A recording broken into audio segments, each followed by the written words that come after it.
were going to play golf. But Yeah, to be honest, they didn't give us details about. Dude, if I was on the moon and I hit a golf ball, that motherfucker would go forever. But I don't see any footage of them. Oh yeah, actually. the little rat that got I saw them stuck with on a their golf prop bag, and they're just like, no, but aren't you? Aren't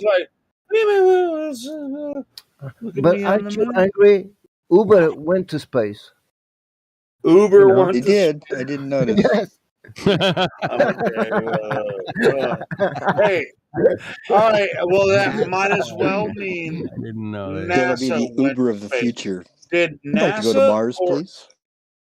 That's like, yeah, NASA went to space, and I have proof because we drove a rover around, and we played golf there, and then we, planted a flag and all that kind of shit. Right?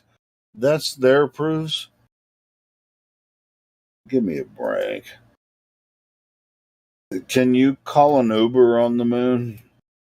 Oh yeah, they'll show up right up with the the rover that they pulled off of the side of the lunar lander, and is all the. No, but I like the can of the fish or whatever it is for the Uber. Wait a second. I mean, are they trying to say this is real? Uber yes, Eats? yes, they are. How did he get up there in a little spaceship? It was real in my mind. Get the fuck out of here! Get the fuck out of here! It's like a Saturday Night Live skit. It's worse than that, man. It's so bad. It is. It's so much. It's so bad. I mean, it's like we're talking about what they did on the moon, how they actually went to the surface of the moon. Once they orbited it's a commercial for Uber, right? It's a joke. And then released that capsule. The lunar lander got to the moon. That's the part that's fucking impossible. Fuck off. Fuck off. They can make all kinds of videos about what they did there. Oh, look at me playing around on the playground of moon. Look at me. I'm hitting golf balls. I'm freaking driving around on a little rover. And what is that contraption that astronaut's standing next to? See, here's what they claim they did. They used a rocket. I'm sorry. Let me do this for a second. Let me do this for a second. I want to get a copy of this video of Donato just posted, the GIF. I want the high quality of this video because this video is hilarious. You're trying to close down. Dude, you can just write. Are you on a phone or on a PC? Right click on it. You can save those. You can capture those. Man, it's just a thermal cover, man. It's not the actual hatch. I mean, here's their claim. They went to the moon because let them what happened like idiots. They got to put a blanket on it. In the rocket, they started once they got to orbit around Earth. Then they went to the second stage and then boosted. Look at the hatch on that spacecraft. It's like a piece of canvas. I ain't gonna say shit now. Y'all niggas don't even give a shit. Oh, shit up. Fucking A. Thank you, Donato, I think. Yes, Donato's posting some stuff. Right, I'm not going to... I'll shut up if you guys have any ideas about what they claim about what they did by going to the moon. And there's another... I'm sorry, go ahead. I was just going to say, I like all this moon roasting. It's like very interesting to see all of you guys like show all this stuff. Like really interesting. It's the silliest thing. It's just like a circus, man. It's like It really is. Moon landing. Even these supposed scientists on the ISS. There's no fucking such thing as the moon landing.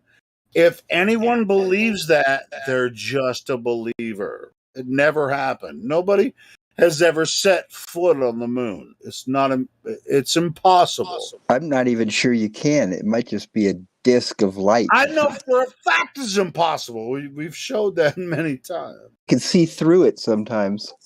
Yeah. Anyway, and I'm tired of saying why it could be impossible. I mean, it's like details, but I mean, just like certain little details can show you that it's complete. I've already showed you many details why it could not be possible. But anyway, you guys continue. Sorry for interrupting. No, that's cool. I got another one. I'm just trying to figure out where the video is. Is the international crew? They are talking, and one of them has a ball, and all of a sudden the ball falls down. And yeah, and he can't pick it up. He can't pick it up.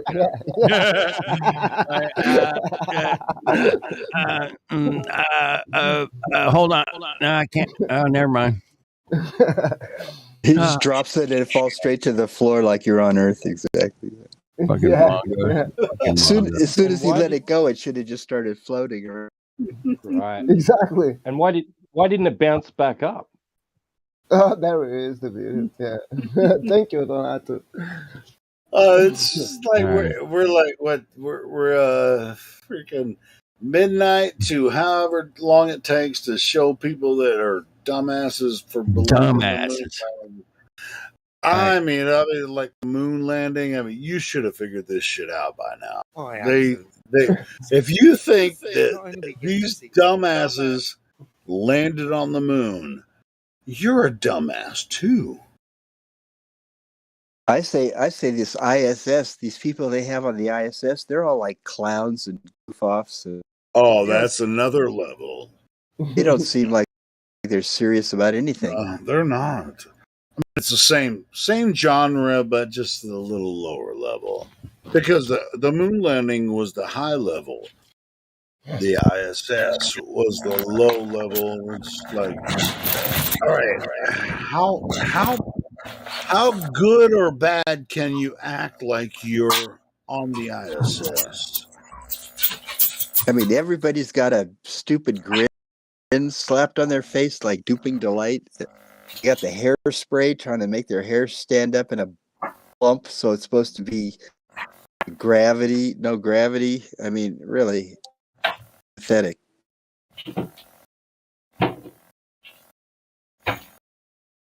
Just people are scared to come in here and talk to it. Hey, scaredy cats, get your asses in here. Fuck. I know. I want to argue with any motherfucker about this fakeness of this. I got a shout out to the crew today, man. It was very pro, man. You big wimps. No, it was nice today, man. It was good. It was just really interesting. There's some newer, older cats coming around. It was a good day, man. Starting out with precious metals. It was great.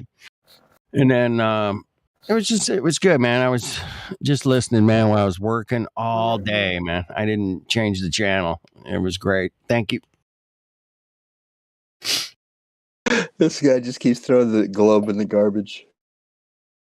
Yeah, but I stole that from somebody else earlier. Yeah, it's freaking badass. It's like, all right, globe, what you got? If you got some proof for the globe, get your ass. Hey, man, if you've got proof of fucking curvature, we're here 24/7 saying, hey, man, come on down, man. We got the curvature. Come on down. We're here. Haven't you ever seen a boat go over the edge of the ocean? If you got any curve at all, man, we want to bring it to the house. You can close this place down, man. Show us the curve, man. Come on. I think the globe is destroyed already by Flat Earth Truth. We've destroyed it already. done deal, and it's just a matter of time. It's People- destroyed, man. It's Hey, you destroyed. might have some proof of Coriolis. Well, Coriolis is a real thing. We both know that, Helio. It's not a Sure. Yeah, but it's just a it's not standard. really It's a apparent deviation. apparent. It looks, it's like the horizon. Apparently, it's apparent because there's no real fucking where the sky meets the fucking ground. Fuck off.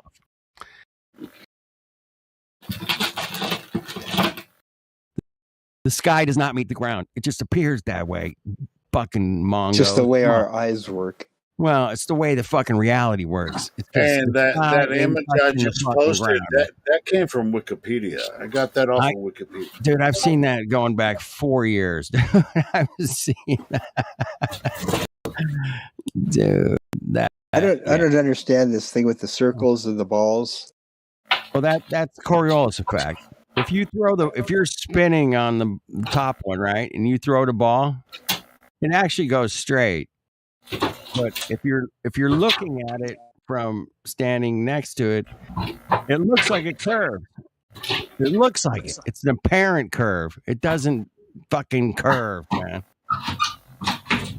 And that's it.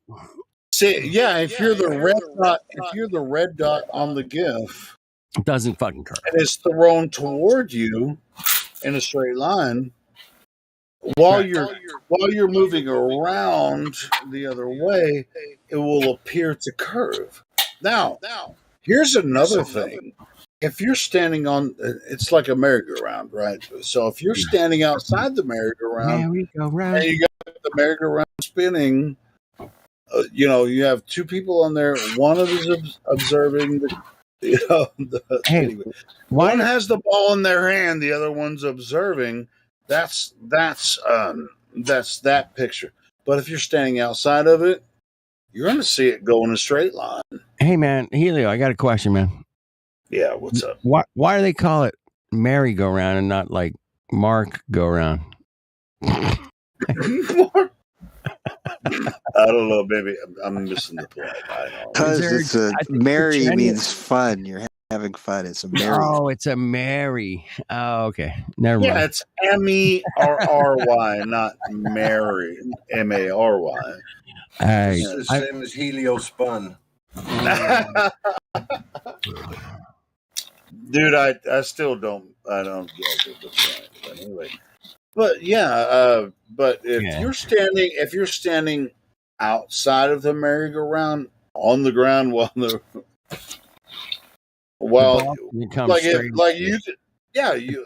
at the ball as it's straight because you're still in the same inertial reference frame. The person that throws the ball while it's spinning is in the non-inertial reference frame. Hey, have you ever dated a spinner? Do you guys know? God damn it. Do you guys know what spinners are? I don't know. Maybe That's you a do, term maybe from way back. It is way back, man. It's old school, bro, for sure. Yeah. Did you learn that from Playboy Forum magazine? Hey, I went to a Grateful Dead concert, man, and there was a shitload of spinners there. And I was like, what do they do? Just like take a lot of acid and spin around? Dude. The girls just spin. Yeah, that's what you do at a Grateful Dead show. You A spin, special bro. type of dancing they do. Yeah, you just spin around in circles. Okay, well, how did I guess that? I have never met a spinner. Anyway, Dude, so if I say there's some spinners in the house, man, you know what I'm referencing to, man. I did. Spinners. Yeah. Yeah, there's no more deadheads anymore. Girls in dresses on Nah, LSD. man, they're all gone, man. The deadheads are gone. What were you saying, God Rockin'? Girls in dresses on LSD. Well, they just be spinners.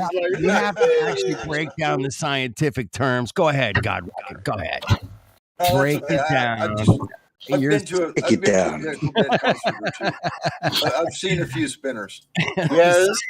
He's from the that girl's on LSD. That's why she's spinning, bro. Guaranteed. He's fucking Utah, man. I fucking guaranteed. I'm sure he's seen some. He's seen some spinners, man. He knows the spinners when he sees one. Back in my day, they used to have a thing called swingers. Swingers. Yeah. Yeah, we're not going to talk about that. We can please. skip on that. Skip on past that we're one. going to skip on past. We're talking about Coriolis effect here, man.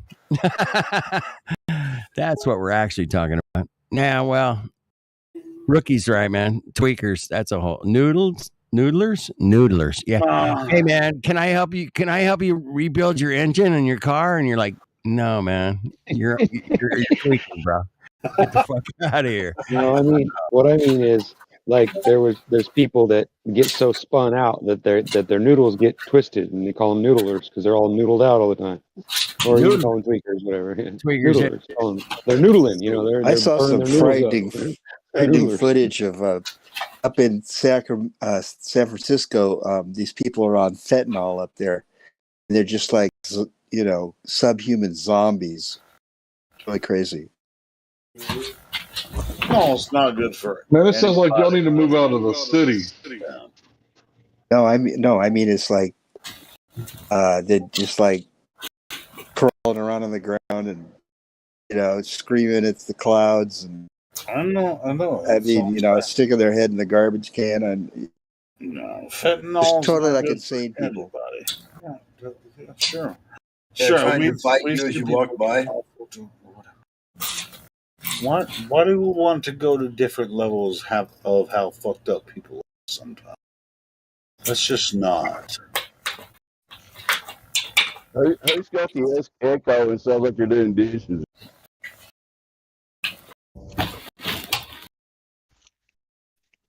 Hello? I'm definitely doing dishes, but I just got here. Wait, he called it? You're doing dishes? Every night I work, bro. Oh, no. Okay. I don't think it's coming from you, though, Hank. I'm hearing an echo. Is it just me? That's Helio. I heard myself on Helios. No, it's like I heard Dave saying that somebody's doing dishes, but he's like, hey, I'm doing dishes, but he's saying it's someone else that he hears doing dishes.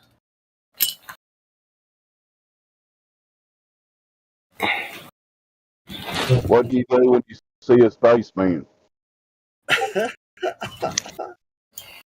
You park your car in it, man. I'm a dish man. From the back to the front. Bro, I got robbed a couple times while doing dishes. At a pizza. Did you guys have a baller in here? Were you talking about Coriolis effect when I first showed up? No, there was a guy. No ballers. They were just bullshitting. Man. I desire violence. Hey, Hank. Not literally. If you're still working, man, just concentrate on that. We're good to go. Damn, dude. You just told me to, like, shut the fuck up and do my job. No. Hey, man, what do you want to talk about? You don't have to shut up. But concentrate on get to work. I mean, if you don't, I can't do that. I can't do that at my job. So, fuck yeah. If you can talk to us while you're working, fuck yeah. Fucking have at it. It's minimal background noise. I'm in the back tonight.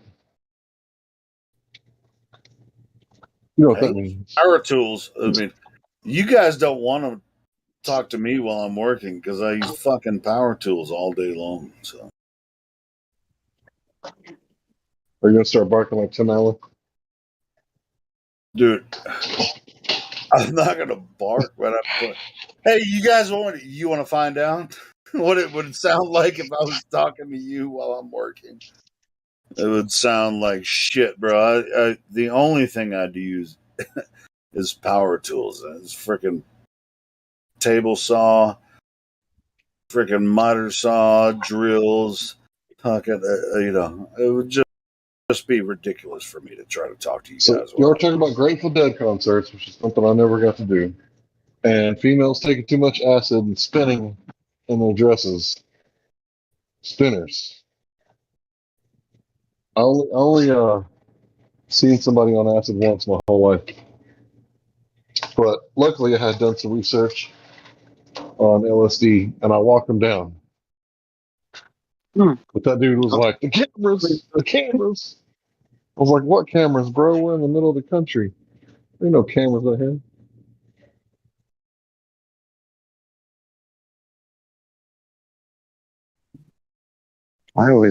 We always called people that did acid people that they would fry. We tell them say they frying balls. You know, they're frying.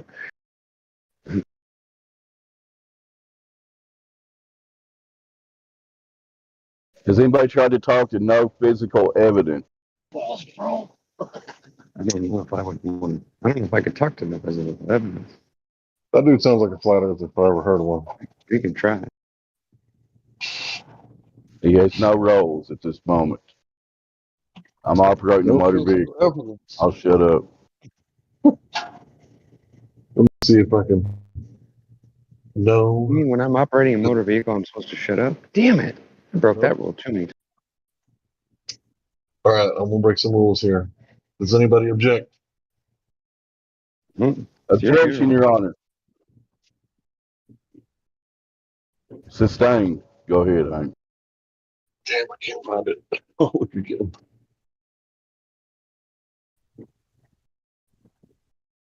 I can't get used to calling you Larry. I'm sorry. I'll try. No, I don't care. All right, no physical evidence. You should have control of your mic.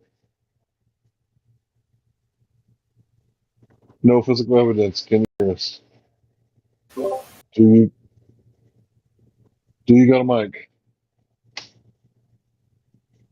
Last chance. I'm gonna put you back on mute if you don't speak up now. Maybe he has no physical mic too. I'm speaking up. I'm speaking up right now. All right, sayonara.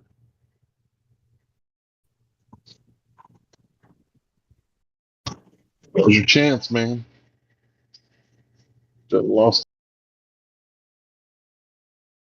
All right, back to girls spinning on acid or talking about. Yeah, I don't think I would ever do acid. I think too man-made for me. I think everybody ought to do it at least once in their life. I did DMT. Thought all about cover it. You ever done DMT? Yeah, I did it once. I mean, what was it like? You really want me to tell you right now? Yeah. Okay. I'm curious. So my friends gave me some green leafy substance, and it was super sticky. And they said that it's DMT extract onto lotus leaves. So I got mentally prepared, and I had a babysitter. My wife was there, Oh my god. and I'm on the back porch, and I put it in like a little one-hitter, and it was like a little tiny bowl, and I hit it like as hard as I could 4 times in a row without taking a breath in between. Fuck, you're gonna get fucked up. And everything went like 3D, like Minecraft graphics. Like really bad, like Minecraft. You're just like in another world. You're like, holy shit.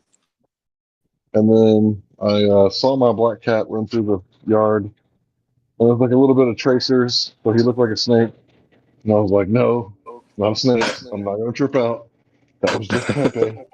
Just my cat. Right. And then my Everything's wife had normal. audacity. Yeah, everything's fine. But it was like the freshly cut grass was like 3.5 feet tall, even though it was like mowed. So it was like really weird. And then my wife had the audacity to say, "Why were you watching that facehugger movie?" Because I was watching Prometheus before I did this, but I had already cleared that out of my head. So I was like, as soon as I was able to talk, I was talking about the layers because I could see the tree and all the layers of the tree. So think about if like glass slides like came out of the sky and vertically like chopped the tree in like 16, 20 slides. I could peel back the pages of the tree and like see the whole tree. And so the layers was the first thing that I uttered. And then once I gained up my speech a little bit better, I told her to get in the fucking house because she was fucking me up. And after she kind of made me trip a little bit going to the dark side. She was a buzzkill. Yeah, she did me bad. She she said that, about the face hugger, and then the tree like started making like mean faces at me, like mean mugging me, like making weird faces. I know. So eventually I gained the ability to walk, and when I did, I walked on the other side of the house to get away from the tree, and I started looking up the stars, and that's when I started like having like a oneness experience with the universe. I had never had a oneness with the stars because I thought at the time that they were like quintillions of miles away. And then when I had the oneness, it was like they were a part of me, I was a part of them, they were a part of the earth. Like we were all Yeah. like in one like family unit or something. It's I hard to mean, put this that's stuff why I in say words. everybody should try like a hallucinogenic like once in their life, because all of a sudden you see possibilities that you never imagined. Like you say, you see a tree, and all of a sudden you're seeing all the layers. I mean, it's just like it helps to break you free of some, limited thinking, I think.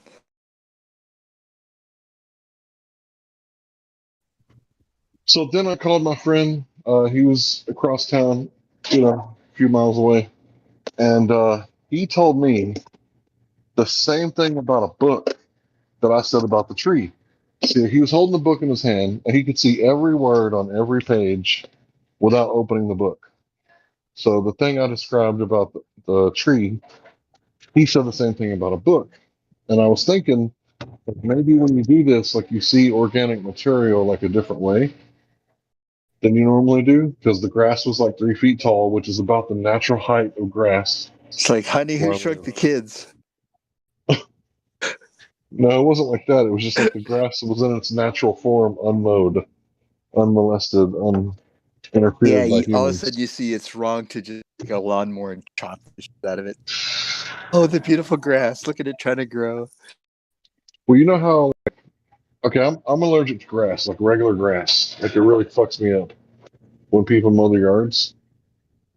But like I'm not allergic to like poison ivy or poison oak.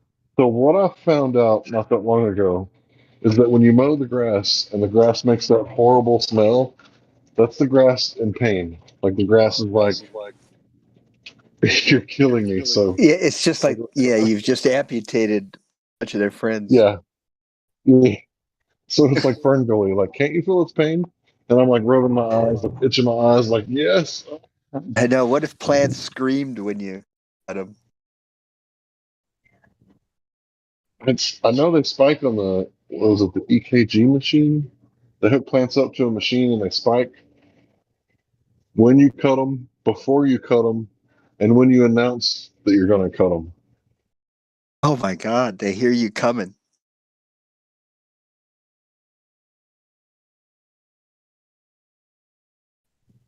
Yeah, and you actually should do a little quick search. Plants scream, but you can't hear them. Oh They my really do God. scream. Look at so to all the I vegans mean, out there, you're vicious murderers eating all those yeah. ovaries. You what are they? Fruitarians, just slaughtering ovaries. I remember seeing a video years ago where I realized they're flat Earth, but they were saying that planets uh, emit a sound from, like they're spinning, and out in space they're making a sound, and they had these recordings of sounds that planets make while they're spinning. I guess I just got sucked into that one. I thought it was real neat, but now I don't believe in billiard ball planets.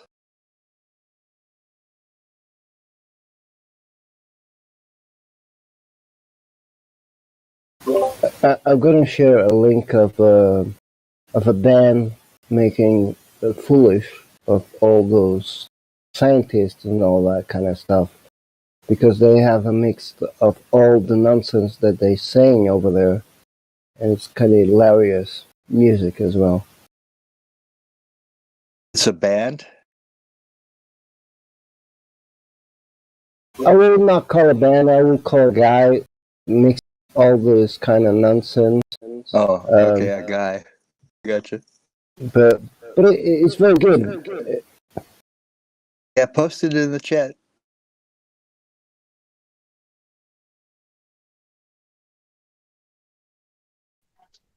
So yeah, this was all before I got into the whole flat Earth thing, and I kind of wonder if I wouldn't have did the DMT, like would I have had like the ability to process it the way I did?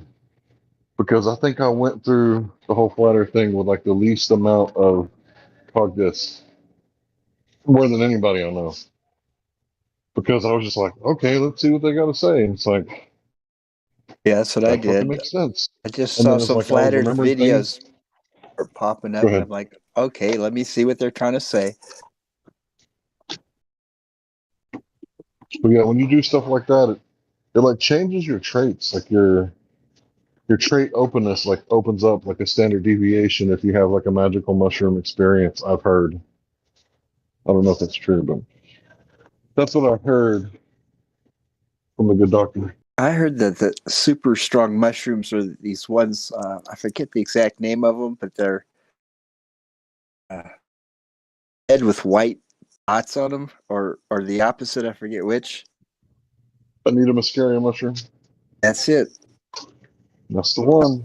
I wonder where you get those on the north. dark web. Yeah, Iceland, Canada, You could Siberia. probably get them, sent UPS from somewhere.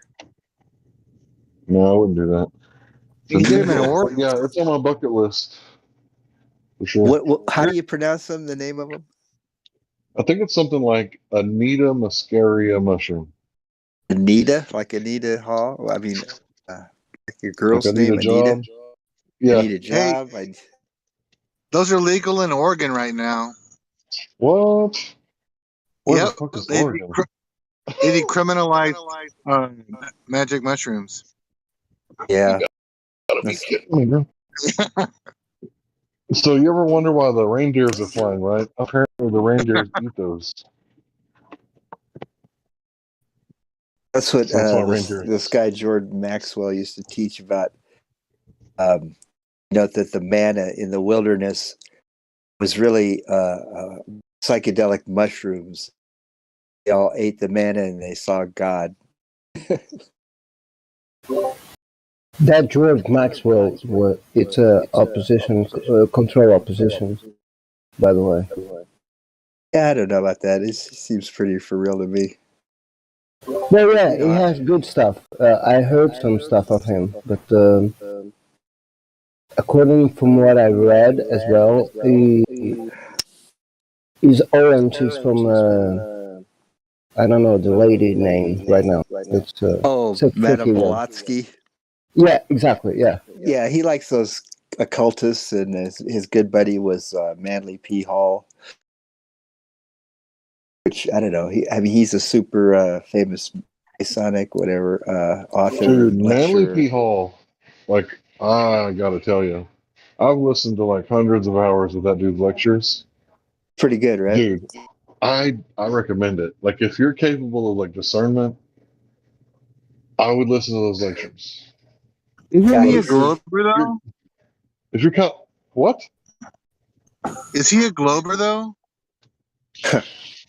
I don't know. I don't think he ever mentioned it. But he does got some really interesting quotes. But yeah, if you're new to all this stuff, you probably shouldn't watch Manly P. Hall. But like if you're like a veteran researcher in years, and you got discernment and you got a really good foundation in the Bible, I'd recommend it. It's not going to take you out of the Bible if you got a good foundation. Yeah, I'm not real sure all what Blavatsky and stuff. Yeah, I don't like her. It's creepy. I don't like her at all. Yeah. Yeah, that's the thing, because that lady he works for the occult and all that kind of stuff. She seems kind of satanic at the end of the day. Yeah, and even Jordan Maxwell. I know what you're trying to say, Larry, because I saw some documentaries about him, and I did like it as well. But that's the point. That's the problem. When you see the connection, then you're gonna get be deceived and not getting knowledge. But of course, you can get knowledge in certain ways or level. Let's call it this way. Yeah, I mean, I learned a lot from Jordan. I learned about maritime admiralty law. Man, the way he explains it is so weird. Like, you had to. He explains to you how you're a maritime admiralty property. She came out of your mother's water, came down her birth But did he canal. tell you how to fix it? Did he tell you what the remedy was? I think. I mean, I remember I used to see videos about that back, years ago. So I think the remedy is that we're supposed to write an affidavit to the Attorney General of the United States informing them of You have to what's give it up your called? social security and everything. You rescind your citizenship and change your status to a state national or a United States national. A sovereign Something like citizen. that. No, not a sovereign citizen. That's like It's married pretty much bachelor. that's the whole same idea. No, not sovereign citizen. You're using their words. That's like saying assault rifle. Those Yeah, are I know like the it's a what do you call it? The word has been sort of hijacked and turned into something right. bad. So this is the way I understand it. God, the Creator, the Most High, is the sovereign. We're all created equal under Him.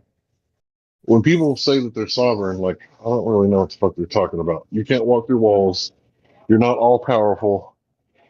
You're not a sovereign, but you can be a man. But it's hard to be a man if you keep telling the state that you're an infant. But I know that people are probably getting tired of me talking about this stuff. But yeah, you should do your own research. Definitely, like I did with the DMT. I did an assload of research, and I saw that it was like plant-based material, and that's my thing. No pills, no powder. If it grows out of the ground, it's probably okay. That's like a quote from the actor that played Egon from the Ghostbusters.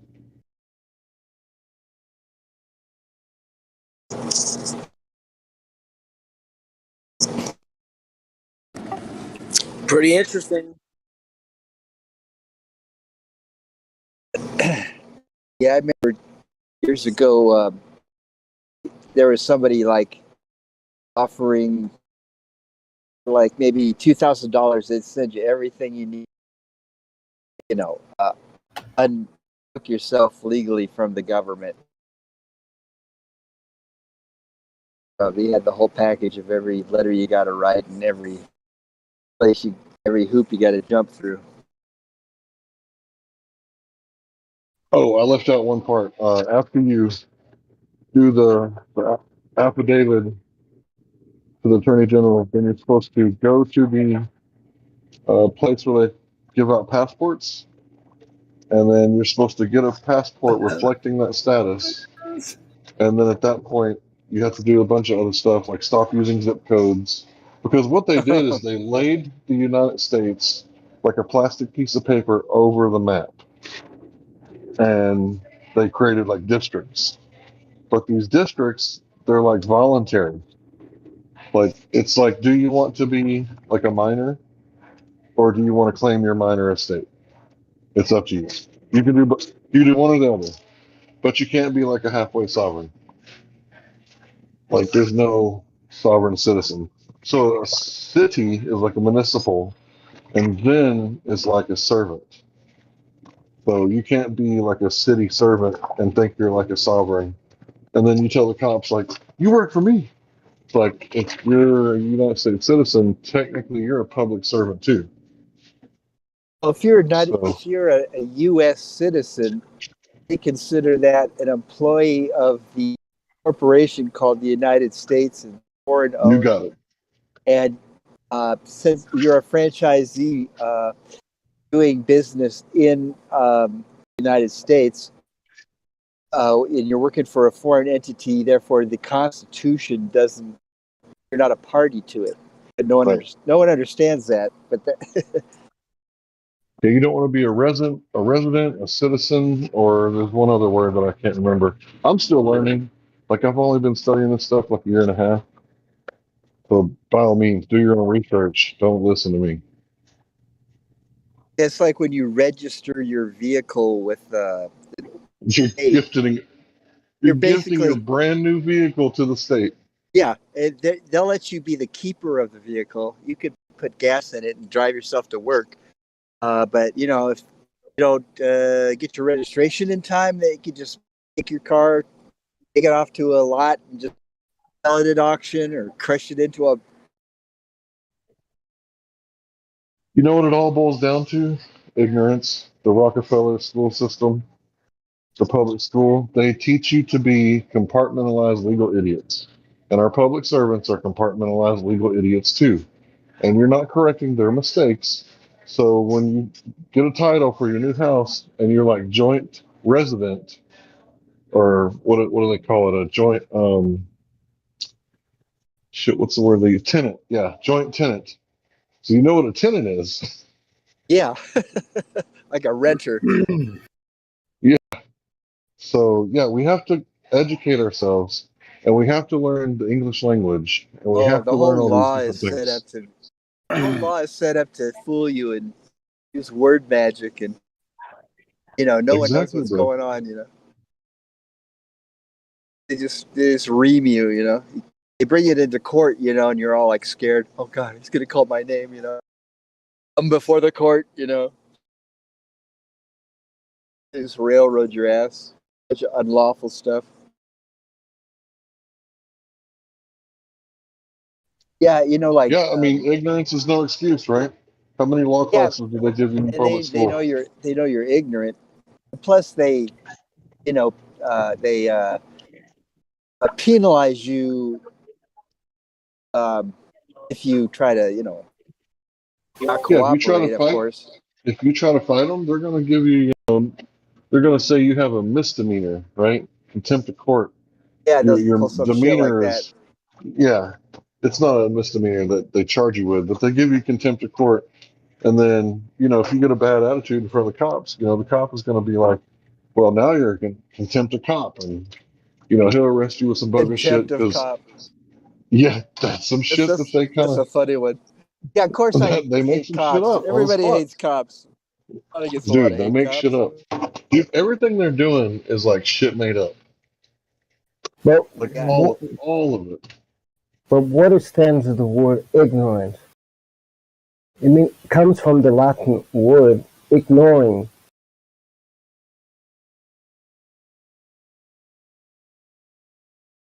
There's an old Roman proverb adage that says something like, if you allow yourself to get fucked over, then you deserve to get fucked over.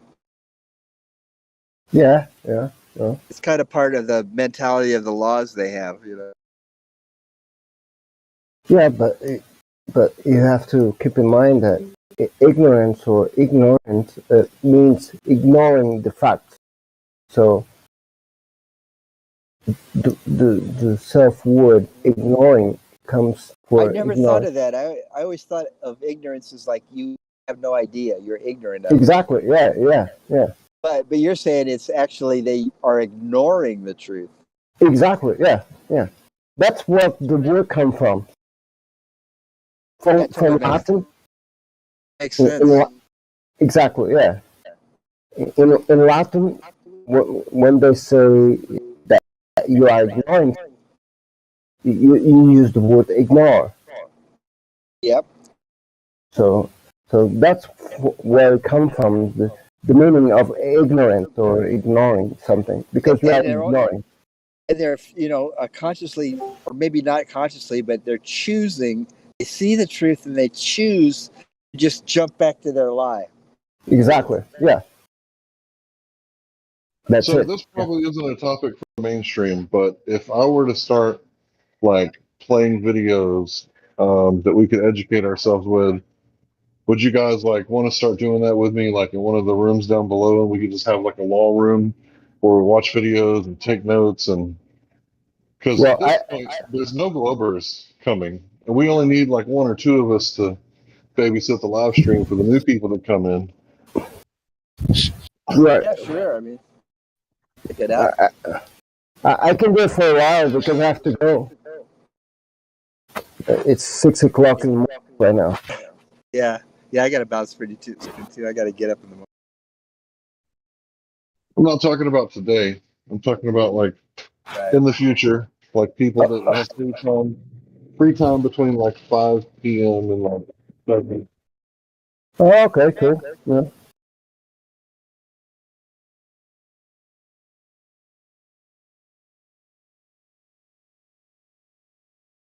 You guys like David Icke? Another control position. I always heard him called that. I don't. Well, I don't have nothing against to him, but he belongs to control opposition because what it stands for, the aliens, the reptiles, and stuff like that. You know. Well, at least for me, you know, I don't buy it. That's all. Because if you think about aliens or extraterrestrial human beings, it's like you believe in something that exists outside of here. You know, when he actually is talking about the humans that are below of the earth. You know, so he's making people more confused about it, about this. You know what I mean? Sounded distorted again. I'm sorry, are you? Can you repeat?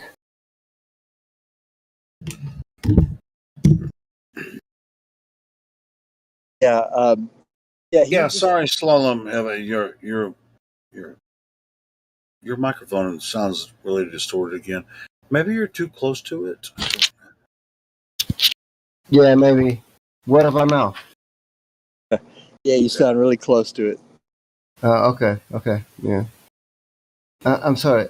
I was trying to say, I don't know to what I said. It's like, for me, David Icke is trying to push an agenda of aliens or ATs or whatever you want to call it. That was in the 90s when you wrote about that. Exactly, yeah. I mean, he's not harping on it anymore. He's got other things to worry about, like exactly, COVID scams, like losing all our freedom. Exactly, yeah. So anyway, that's my thought about him.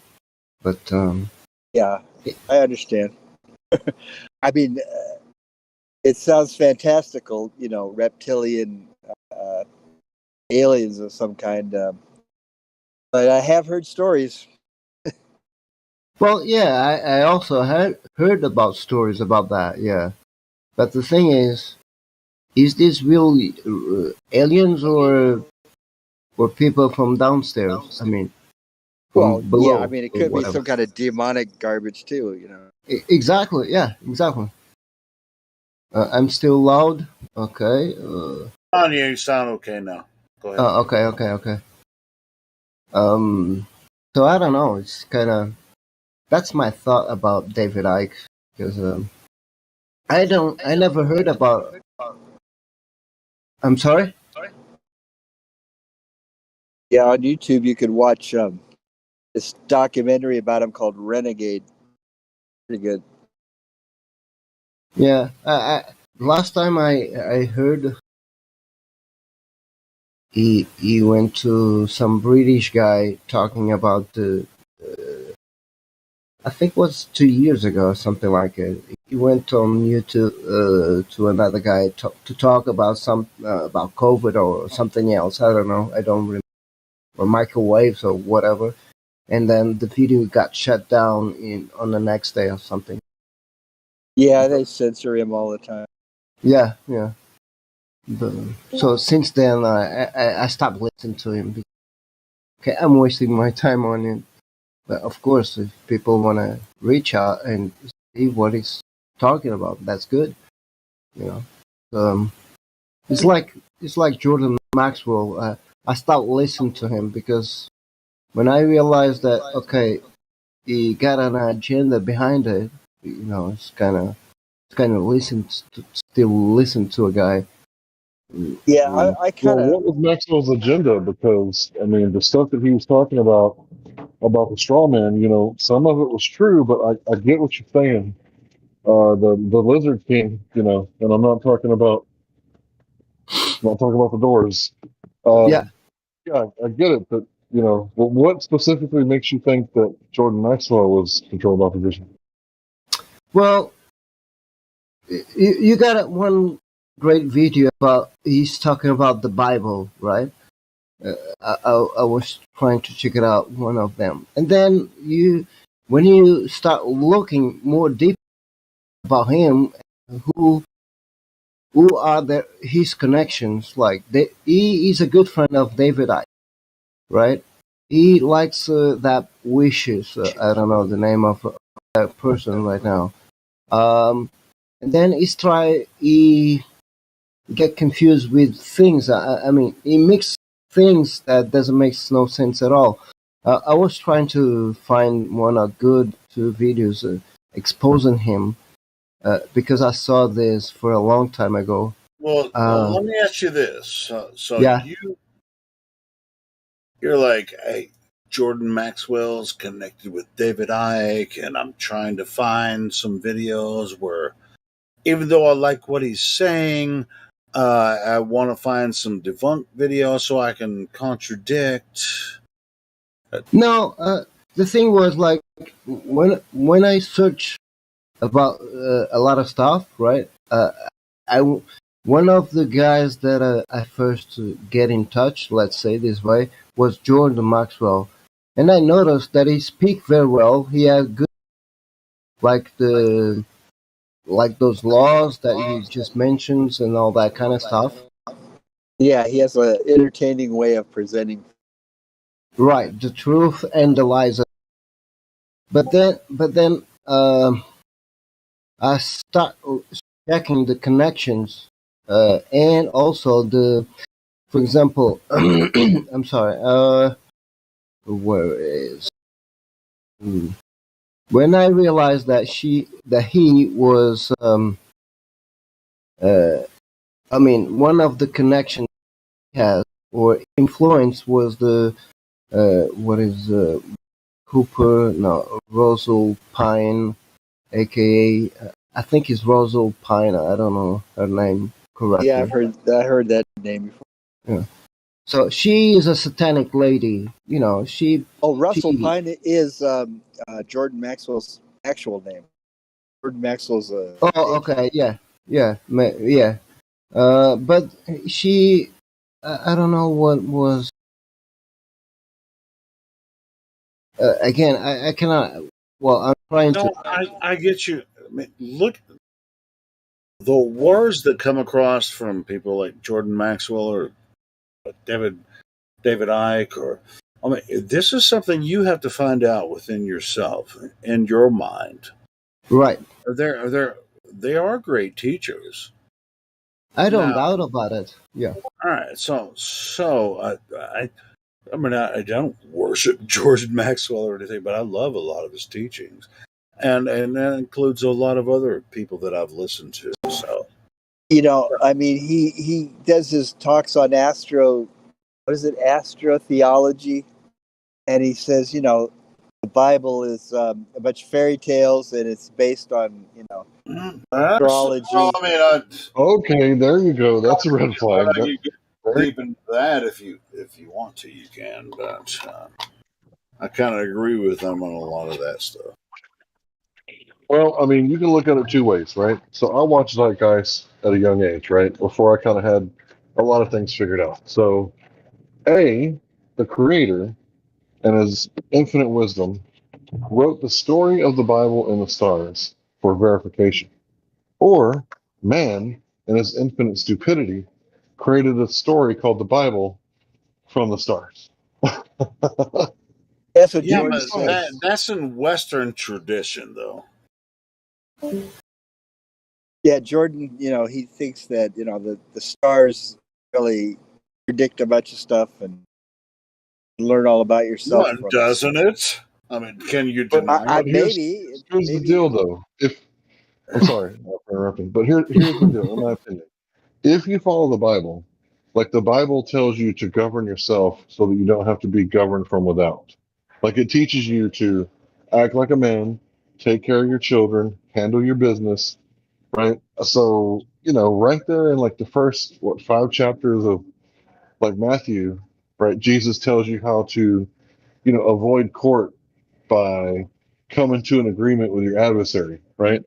And that in court, they don't try facts, right? Facts don't make it to court, right? So if the fact is you came to an agreement and you're not arguing, you remove yourself from the jurisdiction of the court. So Jesus saves you like tens of thousands of dollars. I don't know how much lawyers cost. Anybody ever had to pay for a lawyer? Don't they cost like 30 grand, 50 grand Is that sometimes? are you talking about the legal Jesus? The legal Jesus. Which one is that? I don't know, I'm asking Hank. Yes, I'm talking about Jesus of Nazareth, right? He tells you to agree with your adversary quickly on the way to court, right? If you can agree with them, then you remove yourself from the jurisdiction of the court. In another place, he says, establish 2 or 3 witnesses to establish the truth. That's when you send that's like the what is it called? What is it? The process.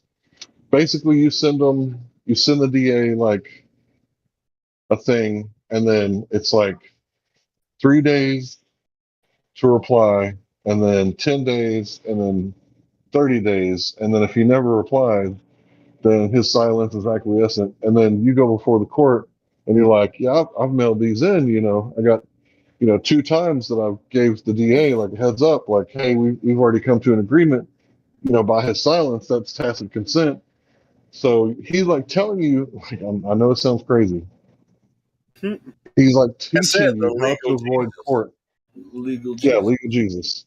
Yeah, he's teaching you how to save like tens of thousands of dollars. Because what do they call it when the 2 lawyers get together during the divorce and they're like, okay, she wants the house and she wants, A settlement.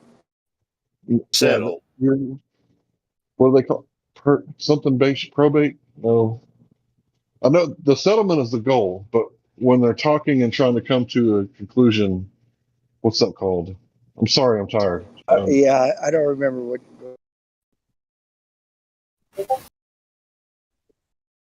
No, but it's basically what the lawyers do. They get paid thousands of dollars to like come to an agreement, and then Jesus is telling you to do it yourself. Like you don't need a lawyer. You can just agree with your adversary quickly on the way to the court, lest he turn you over to the bailiff and the bailiff turn you over to the judge, and then you will not get out until you pay back every last cent. Like that shit is legit good advice. I'm not giving legal advice, but I'm saying that it's a lot cheaper to just say, fuck the lawyer, you know what, dude, let's all right, let's come to an agreement. Okay, what are your terms? Okay, here's my terms. But that's you have to know it if you're actually gonna try to defend yourself. But I'm not talking about defending yourself in court. I'm talking about settling it before you get to court, because once you agree with the other person, there's no court. So you show up before the court. Well, I mean, you go into the court. I have a contract. You already have an agreement, and the judge has nothing right. The judge to do but say, "Hey, everybody agrees." Boom, done. Right. You remove yourself from the jurisdiction of the court. But that's what people should do. But instead, since they are being brainwashed all their life, that's why they use the court. Be foolish, It's foolish to put yourself under judgment and legality. Exactly. Yeah. Right. So I don't remember that story being written in the stars. So I'm thinking that maybe. Yeah, I don't think so either. I'm thinking that just maybe, that God in his infinite wisdom like sent his son to teach us some stuff. But yeah, the whole trust indenture in Genesis, God gave man dominion over the air, the land, and the sea. Like if that's true, and we really are ruled by consent, all we have to do is like stand up and take it. Like that seems like a pretty good deal. What do you mean the only law is cause man no harm, injury, or loss? That's the only law? Like everything else is like legal? How about not legal, stopping but at red lights? That's not legal at all. I mean, do you think the it's judge? lawful? It's God's law, so it's lawful. A judge won't accept that, though, as But that's man's legal. law. Man's law is legal. And the only reason you're a part of that agreement is because you're a U.S. citizen. You're not a foreign national.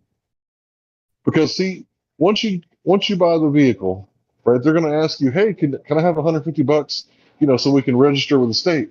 You say, no, I'm going to ship the vehicle out of state. I'm not going to do that. And then you drive off the lot. Guess what you just did? You shipped the vehicle out of that jurisdiction of commerce into the state, but not the state of Texas, right? Because that's the legal plastic overlaying the land. You're shipping into Texas, the state, which is the dirt, right? Where men come from. So I know this is all like crazy, but everything has I two know. names. Jordan You Maxwell have says two names. there's two states for every state. Like there's California state, and then there's the state of California.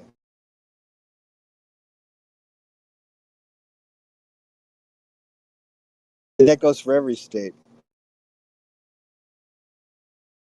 How about the state of humans? There's no humans. It's only man. I know. So right now, the state of man, we're in slavery. We're actually moving closer. I peeped in a little bit of stuff that Lou was watching earlier.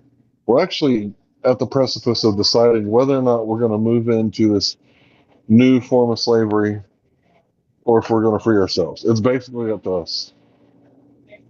There's way too many of us, so it's our decision. If it's like John Lennon said, if you want a TV, you can have a TV, but if you want peace, you can have peace. So he said that during the Vietnam War as he was protesting, right? If you want the TV, you can have the propaganda, right? The state-funded education.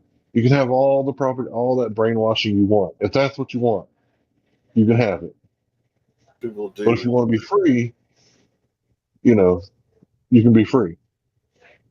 But you got to stop sending your children to be educated by the enemy. That's a fact. Malcolm X. Yes, we don't have that many options. Don't you? I mean, yeah, it's a fight, just like Hank's saying. And I ain't lying, it's a fight for me. All of us are suffering in this weird system.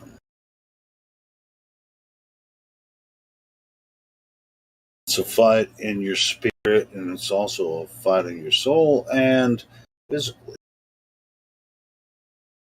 The way it works out.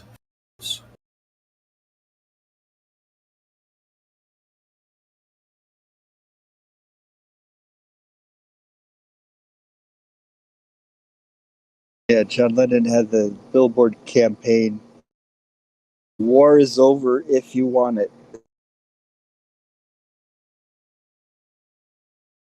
Enough people demand it. The powers that be will crumble because we are many.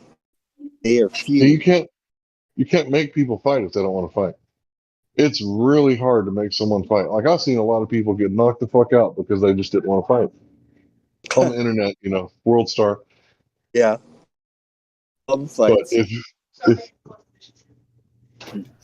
they're not even in the same with the internet, those type of people aren't even in the same realm of the internet as us, right? But we do meet a lot of people, like dozens of people every single day that come in here and say, hey, flat earthers, what the hell are you talking about? And then we tell them what we're talking about. So everyone be patient with them, unless they're just total dickheads. You can deal with. I remember the word now, arbitration. Sorry, Helio. Please continue. No, I'm not here to bloviate. His brain just like on delay. It said arbitration. Oh yeah, thank you, brain.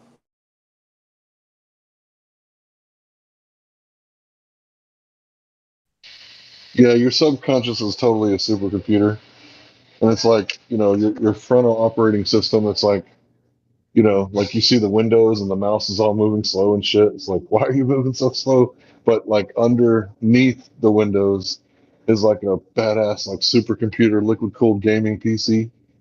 It's like you're just waiting for it There you to go. waiting for Windows to pull it up, you know. Right, the subconscious mind. The ultra conscious mind. Right. That's where they aim. Like The if they put inside and the outside just subliminal images in films, you just flash a little picture so fast you can't even tell what you just saw, and it goes into the subconscious mind, and it is able to take a look at it. You know. You know what's really fascinating about this is like people think they know what they know, but it's really simple. I mean, just what we describe here is Earth. This is Earth. You've always lived here. This is what you can know. It's right here. It's the only thing you can know. You can pretend you know something that doesn't exist. Hey, pretend you're freaking alternate reality all you want to, but this Earth that you're standing on is the only thing that exists this way. Yeah, I feel that is pretty much all there is. They don't want you to know that. They want you to think And you're a you little can make fun of me all fucking day, all day long, every time, and say, "Oh, well, it doesn't have anything to do with me." And I think I have a lot of partners in the server. We all feel the same way. It's just like we have a different way of approaching it, but bro, Earth is Earth, and it's the only place that will ever exist. Now, people, and it's a fascinating place. Whether or not you want to believe some of these bullshit artists that are trying to show you that the Earth is the third rock from the sun, holy shit! That's a freaking big story. I mean, dude, they have a lot. They have a lot of. They have a job now. They're gonna show you that the Earth you experience is the third rock from the sun. They have a big job. Man, I mean, it's a boom. But as a kid, when they told you that it was third rock from the sun, it's like, well, that's really fascinating. How can I learn that the Earth is the third rock from the sun? Hey, every single one of us in here used to think that, but we don't anymore. I'll shut up. It's just this shit is frustrating, man. It's frustrating to me. It made more sense when you think of the sun as just sitting there, not really moving, and we're going around it, and that's all the movement there was. But when I figure out they're saying everything is like the sun is shooting through the infinite space at cheating 666,000 miles an hour, and all these planets are keeping up with it. It's too much. Yeah, sure. Yeah, man, it's just like, hey, all right, hey, baby boy. Well, it's for the most part. I mean, this is what they're like. Your kindergarten teachers, they're not supposed to teach you about the globe versus flat or anything. What they're supposed to teach you is ABC 1, 2, 3, right? ABC, easy as 1, 2, 3, simple as do re mi. ABC. Isn't there a no singing rule in this? You and me, girl. Hey, dude, I promise you, that shit is all you need. ABC, easy as 1, 2, 3, simple as do re mi, which is the first three notes of the major scale. Of the major scale. Simple, right? I mean, they don't No, have to. as far as So shape, do re mi could be GCD. what? Sorry, go Yeah, ahead, man. GCD. Well, that goes into a larger concept of the higher scale of the sound spectrum, right? Anyway, just A, B, C. Oh no, not again. And that's when you get into do, re, mi, fa, sol, la, ti, do, right? So that's a different section of the scale of understanding in the sound and the understanding of physicality, right? So you don't have to dump all of your thing into physical reality because this realm is not just physical. And all of us That's flat right. earthers know that. So anyway, go ahead. You know what? The globe Earths, they know it too, right? But they think that space time is like, that's their god, right? Because space time creates bending and warping, and that creates, bending, warping, space time creates space balls. That's what they think, right? So space time is their god because it exists in heaven, right? Up there, right? Or down there, depending on where you're looking at. It's kind But of gross. I mean gross in the term. When I say the word gross, it doesn't balance. You know what I mean? Like gross can mean for it's just like they're still trying to figure it out. But we have an initial gross understanding of how nature can work here on Earth. But these guys that are why am I hearing an echo of myself? Who is I was wondering the same thing too. Is it me? I don't think it is. I think it's someone else. But anyway, yeah, I think there's a gross misunderstanding of what people think about what we think about flat Earth.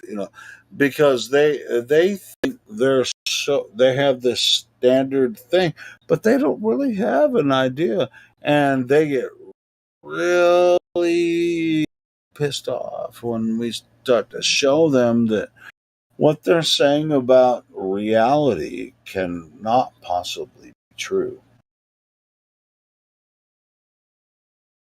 I'm not sure if you understand what I'm saying, Hank. I'm talking about Yeah. some of the other Globers or whatever. Go ahead, brother. Go ahead, brother.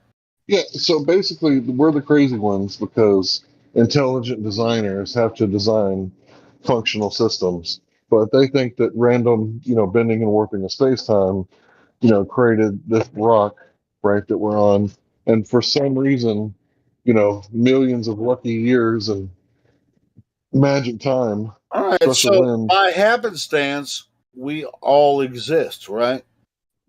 Was it Yeah, by instantaneous? happenstance. Was it instantaneous, or is there a time frame involved? Well, you need the magic time, right? Because it took a long time for the dolphins to figure out that they can get fucked up on pufferfish toxins, right? That took a while. That's That why I the fucking dolphins were love like, you, "Man, I'm Hank. fucking bored. I'm fucking bored, man. What are we gonna do?" We're like, "Oh, let's go fuck with Miss Puff, Mrs. Puff.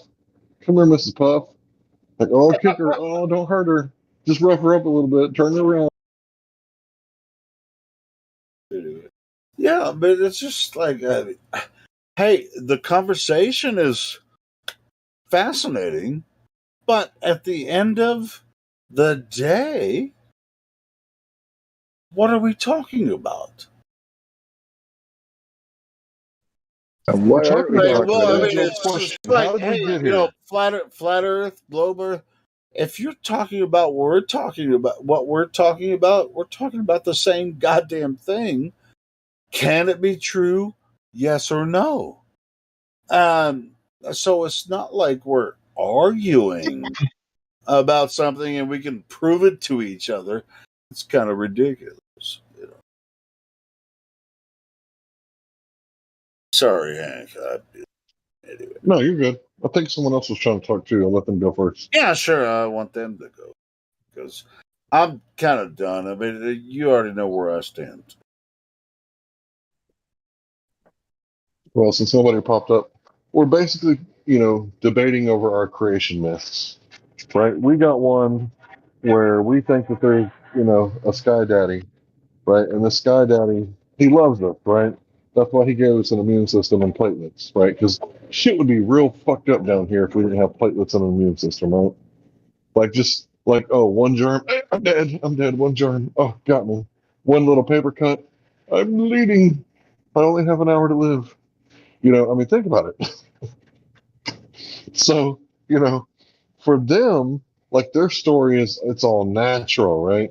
Everything came about by natural. So the bending and warping of space-time, which is what they call gravity, it caused everything to clump up because, after the sun was made, there was leftovers. Wait, you said right? clump? Clump? Yeah, like Yeah, in a litter box. Clump? Yeah. Clumps Clumping of cat litter. clumping. Just like anyway. I'll go ahead, Hank. So yeah, the Earth and the other planets, they clump together, and after a long time of them being clumped up here, like, eventually life sprang up out of the elements and the daughter properties of the elements, which is like, minerals and rocks. Basically everything came up out of the rocks because, it was just so long, and the rocks got tired of being rocks, and they were like, fuck it, we're just gonna throw together some cellular structures, and we're going to need walls. Man, We're going to need mitochondria. Are you attributing consciousness to rocks? Exactly. Well, that's what they have to believe, right? Rocks. The consciousness sprang up out of the rocks. Garignog, right? Rocks are our cousins. Don't forget that.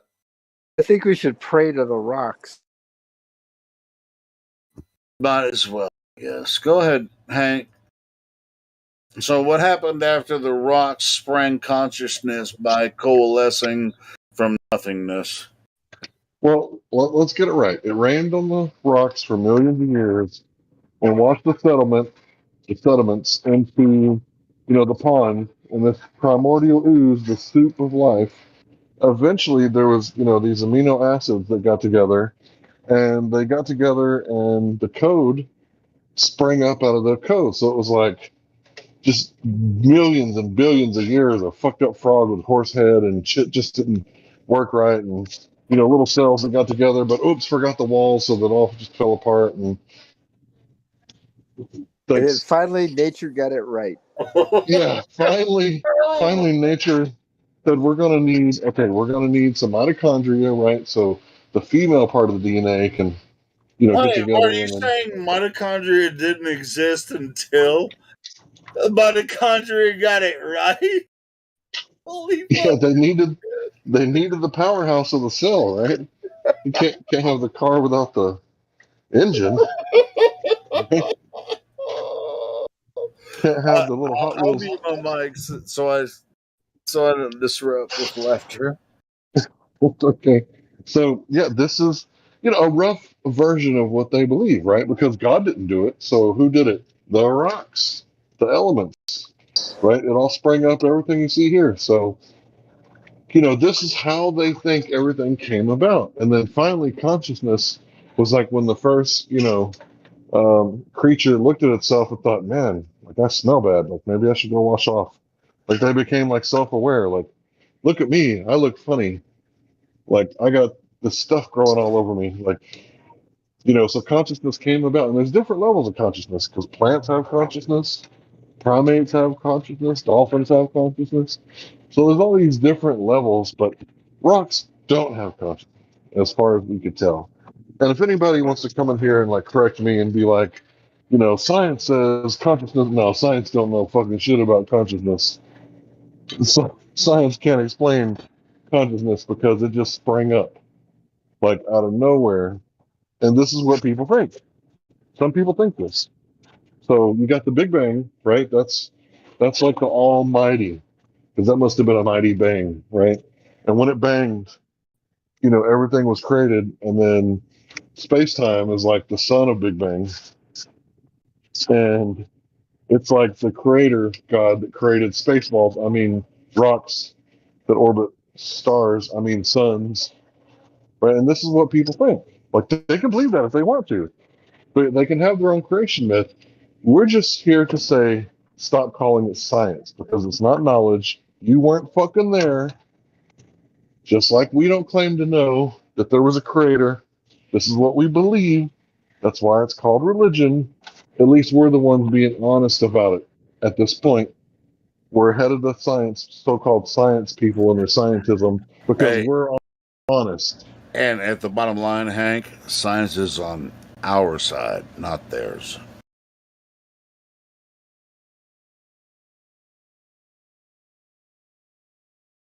Yeah, what I want to know is how the fuck did the fish come out of the water?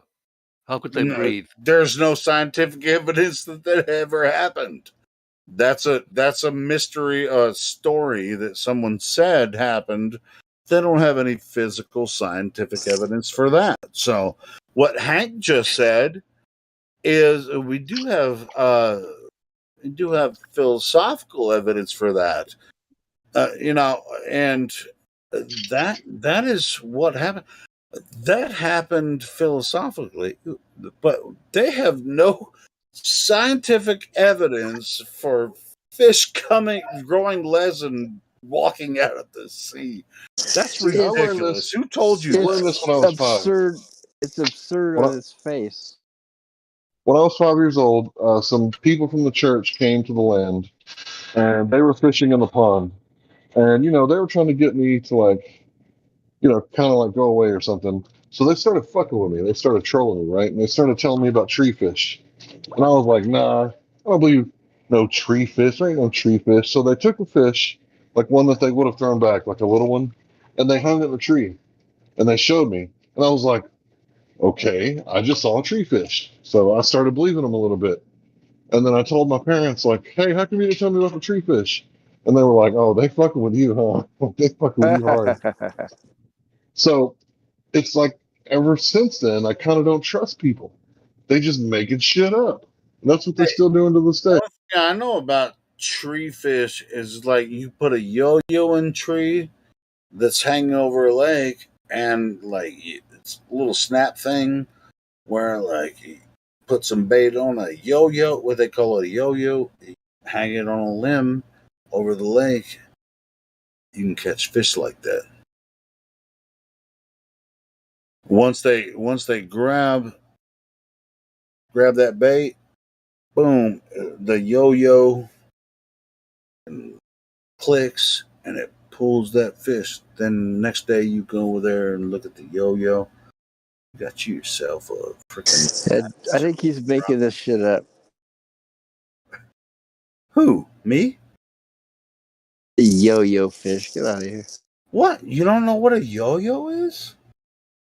Yeah, well, they don't get fish with one. Dude, Hank knows what I'm talking about. You know what a yo-yo is.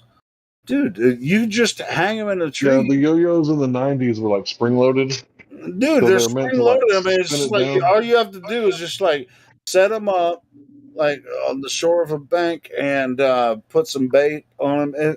It's like a fishing pole, but it's just a yo-yo.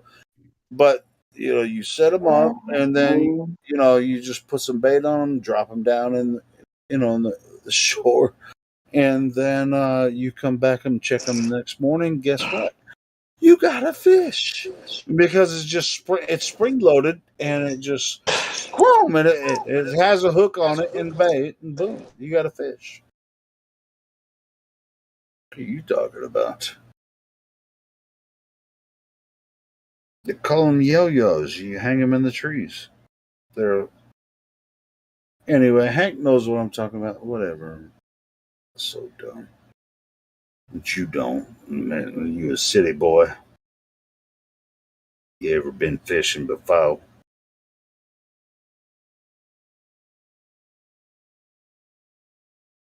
I've seen flying fish. They just jump out of the water. Yeah, me too on Super Mario. They don't have wings. I've seen some videos of fish that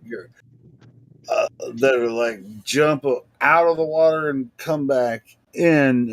If you're traveling down the river, they can smack you in the face. I've seen some pretty cool fucking funny videos of when there's a lot of fish and when they're spawning and shit. There's no such thing as flying fish, but I've seen fish that can jump out of and back into the water.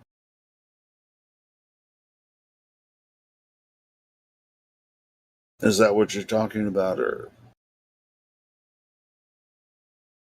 Yeah, they just jump out of the water, and it looks like they're flying. Some can go quite a They get distance. really excited during spawning. They really get freaking crazy during spawning. Right. So that's when you want to catch them, because they group up together, and they get really excited. So you can go down a certain part of a river, and there'll be freaking thousands of them, and they freaking jump out of the water while you're going down the river. Will jump out of the water, hit you in the face. If you, so I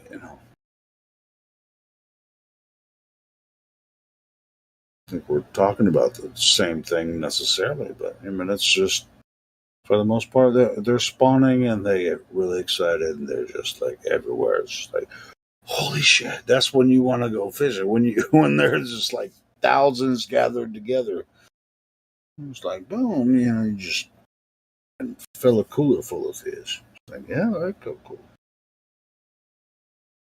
Yeah, somebody in chat saying there are literally existing species of fish which can breathe air. Come on, voice, and tell us about it. Wait.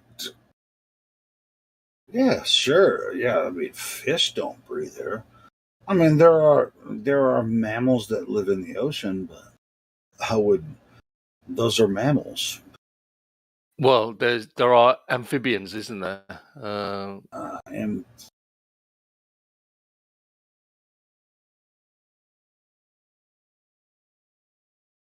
I'm thinking there are creatures in the sea or in the ponds that breathe air, like dolphins, porpoise. those are I don't know if they're actually fish, right? Like they call it the blackfish, right? But it's not really a fish, right? I actually, and I don't hear of people eating mammalian ocean dwellers like dolphins and whales and stuff like that. I've heard of people like taking whale oil and shit like that, killing them and for their stuff. But I haven't actually heard of humans eating like dolphins shit. They eat fish. Oh yeah, Japanese people did it. You ever seen The Cove? They could have. I don't know, but I mean, not modern. Bro, let me tell you right now, you are not ready to watch The Cove. If you ain't seen it, whew, man, it's rough. Is that a movie, The Cove? Yeah, these people snuck into Japan and did a documentary on the free fish meat at school. Right, but it wasn't fish meat; it was dolphin meat. And I don't know if you ever seen a dolphin beg for its life after it's already been harpooned, but man, that is some rough shit to watch. Like I ain't gonna lie, I watched I cried. a show. It was based on a real life story about some northerners that got a hold of a whale and they pretty much chopped it up for they didn't eat it, but they were harvesting for the oil and stuff like that. But anyway, that's neither here nor there. But in modern times, we as far as seafood goes, we don't harvest mammals that dwell in the ocean.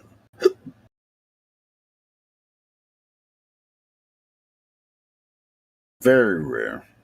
So it's not really a big deal when like adults eat dolphin, even though the dolphin's body is like super toxic and the meat is full of mercury because they're top feeders. Yeah, the Eskimos, they eat seals. Mm. So the problem is the fetus. Sorry, the baby.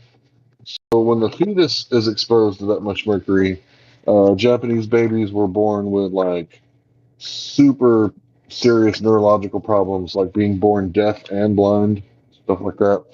And yeah, they exposed it with the movie The Cove. So what they would do is they would get the dolphins in the cove, and they would like put up these nets and start making all this noise and drive them into the cove. And then when they get in there, they would just like slaughter them, and it was so bad. So the whole cove was just like completely red with like dolphins, and they would take the meat and give it to the children at school because it really wouldn't harm them. But when they took the meat home and their pregnant mother ate it, it would like cause the babies to be born all messed up. So bad. You don't eat fish like that. That's why the good book says, and I don't know where this is written in the stars, but you're not supposed to eat a fish unless it has both scales and fins.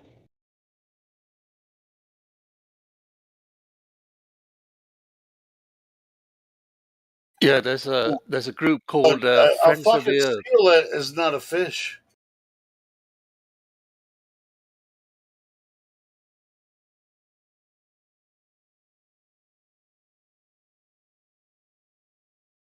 Seal's not a fish. It's a mammal. But we eat mammals, you know. Yeah, there's a group called Friends of the Earth. You know, they got the UN to ban Japan from well going after whales. You know, so whale fishing is banned. No, sure, and I kind of agree with that. I mean, there's no reason to, dude. If whale, Yeah, there's plenty of fish in the sea. yeah, there's plenty of fish in the sea. But if whale hunting was just openly used, there wouldn't be any more whales. We know how humans are. There wouldn't be any more whales ever. So, Yeah, they're crazy. You know, when they go out in ships, they stay out for months. You know, hunting whales. no. I mean, Yeah, I don't see that. I don't. I mean, I can say I don't differentiate between animals or whatever, but I can. It's just like these.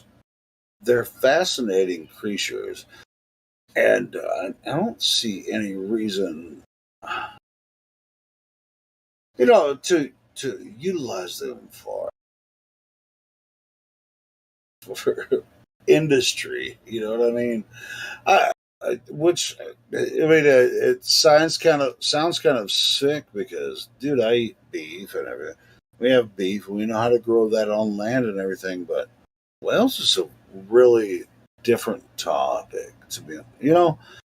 But I mean, it sounds weird, but anyway. But whales, dude, that doesn't make any sense to destroy a whale, especially in light of what we have here. Yeah, they also eat raw fish. You know, they just dip it in some kind of sauce, Dude, and eat raw fish. other their waste is eaten by other sea creatures. So, dude, I can't imagine any reason to destroy a whale, for meat because they're so rare. And I don't know. It just to me, it just seems senseless to actually hunt whales.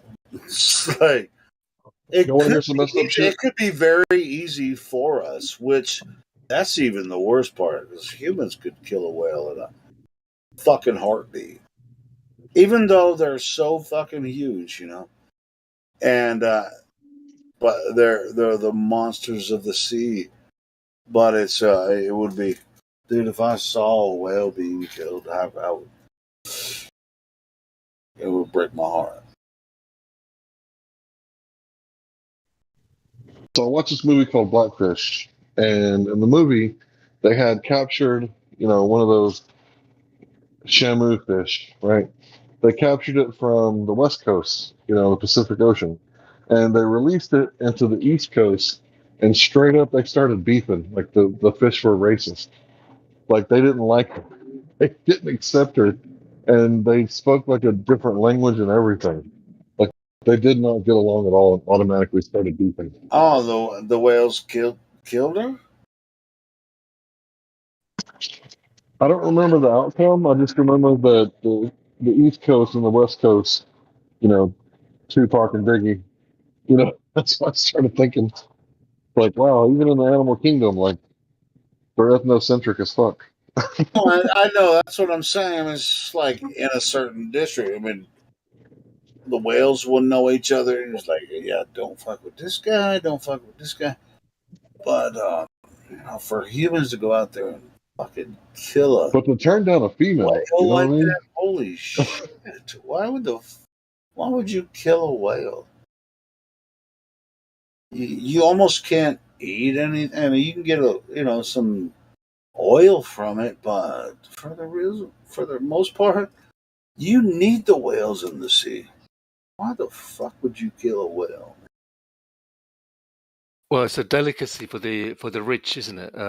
Do you remember the old movies, right? When they have caviar and champagne, caviar is just fish eggs. Oh, yeah, but caviar, it's harvested from. I mean, it's very easy to grow salmon. You can get them. You can get them to. They're like rabbits, basically. You don't. It's easy to freaking produce caviar, but like whales, man, Yes. You can do that. You think there's any correlation at all to you hear about those whales when they get they beach themselves or whatever? Yeah, sure. I mean, Does the there's sonic radar, something in their the mind. sonic radar in the submarines? Do you think that has anything to do with throwing? The engines of the boats, throwing everything. Yeah, Like the sound travels sonar. like Yeah, I mean, I guess it could be. It could be because I think the whales could be confused by the underwater um, submarines and because stuff. they have a similar thing, whales themselves, right, to communicate and move around. That's almost like what they use in subs, right? They could be. Maybe I'm wrong about They that. could be scared, but I wouldn't. I wouldn't understand why they would beach themselves because of it. And I think it's rare, as far as that goes. And so, yeah. So They say whales can I think we communicate should for leave over the whales thousands of alone, nautical miles. dude. The whales love people. You can go on trips and like play with the whales and shit while you're like, you can take a trip out in the ocean. They know where the whales are going to be. They'll come like the. dude, some of the whales don't like people. Like killer whales. Like they found Oh, I out know that the killer whales. Yeah, I'm not talking about the killer whales. I'm talking about more like the sperm whales and what's the other one? The sperm Orca. whale's the biggest. Sperm whale's the largest whale. What's the other one? Not killer whale. Killer whales are. They're more like, dude. Killer whales remind me of a cat. It's like, you know what? I could do without you. And he's just like, I got my shit the fuck out of my face. And the killer whales, they're kind of like big ass sharks. You know what I'm saying? So Which are you thinking of the humpback whales? What? There's so many different kinds of whales. killer whales. I'm talking about the killer whales. They're like, No, there was another one though that you were trying to think of, and you couldn't name it. So I'm trying to think of other humpback, whales.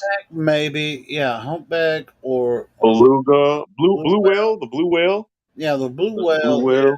is one of the largest ones, and they pretty much just swim and have these filtered teeth, and But can they sing? But the sperm is the biggest, right? Is the sperm whale the biggest? sperm whale I think is the largest. Yeah, and I think blue whale is the second largest. Anyway, yeah, the killer whale is It's the most aggressive whale. The rest of them, as far as I know, are not aggressive, but it's like, who's gonna fuck with somebody that big? I would be interested to know I what whale remember tastes when I like. was a little kid. You remember Shamu? You guys ever heard of Shamu? Yeah. Well, I saw Shamu when I was a kid. That was in Florida, right? No, it was in Ohio. It was in Ohio. See, Yeah, SeaWorld in Ohio. They had a SeaWorld Why did there. I think that was in Florida? No, there was a SeaWorld in Florida as well. they're everywhere. Oh, okay. No, there was only Shamu's children have been two. There was only two. okay. Okay. Maybe you know better than me. As far as I know, it was Florida and Ohio. But yeah, I saw Shamu. I got splashed by Shamu on my birthday. I was like 8 years old. I could be Hey, not to wrong. change the subject, but But I Larry, mean, do you have a how stalker? fucking easy is it to move a whale? So I'm pretty sure the SeaWorld parks are I think you have to use a crane. yeah. So, yeah. But Shamu, I saw Shamu face to face, and he splashed me.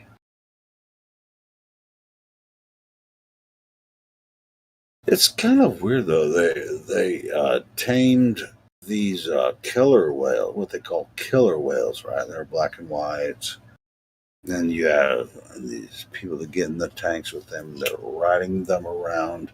It's like woo, wee, wee. Very not as entertaining for kids or whatever, but you can't do that shit with a blue whale or a sperm whale.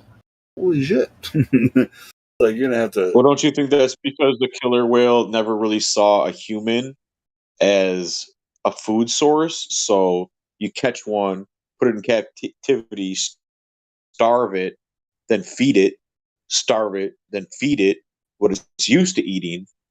You know what I mean? So What was I that would other? think that's That was that movie that came out around that time, like late '80s, where they had Orca. Is it Orca or something? Something with Orca. talking about Free Willy. Free Willy. Yeah, that's what it was. There was also a Star Trek movie, right, where they come back in time. Oh yeah, I remember that too. Humanity is sick and afraid, but at the same time, fairly confident. Don't you kind of want to know what whale tastes like, though, Helio? Well, shit. There's like 18 different kinds of sharks. I don't know what each of them taste like, but But you've had shark before, right? yeah. But what? Yeah, I don't. Go ahead. I'm sorry. Well, I was just gonna say, what kind of shark do you think I had? I have no idea because I know I had it once. Have you ever eaten But alligator? yeah, I've had alligator. It was all when I was in Louisiana. I had shark, alligator, turtle, frogs. You know what's really funny? I had alligator. Cargo. I ate alligator in California. How was it? It was good. I liked it. Yeah, I liked it too. Alligator's good. I liked shark too. It tasted like it tasted like a steak. It's not like it's Dude. different than fish. It cuts different. No, It's like eating a steak. Yeah, it's meatier and it's sharper. Yeah, it's more like a steak. Yeah, it's like but to be honest, if I'm gonna eat shark, I'm gonna catch that mother. So I'm gonna buy shark. I'm gonna catch it, eat it. What are those like? What are those sharks they catch on the piers out there? Those reef sharks. Them little kind. They're like 6 feet, 8 feet long. I wonder if that's what I'm fucking landlocked. I live in Arkansas, man. I'm not near the shore. Yeah. Well, I'm in Wisconsin, so I'm Dude, further away than you are. But I'll tell you what, I can. But I've been around. I can catch trout all day long. Well, see, you might have to teach me that because I can catch walleye and crappie all day long, but I struggle with trout. I'm not good in the rivers. Dude. Wow. So where are you? I'm in Wisconsin. There's trout fishing up there, bro. Oh yeah, there's a trout stream in my front yard. I just don't. I mean, you're gonna have to, stock up your tackle box. But yeah, I could show you how to trout fish, man.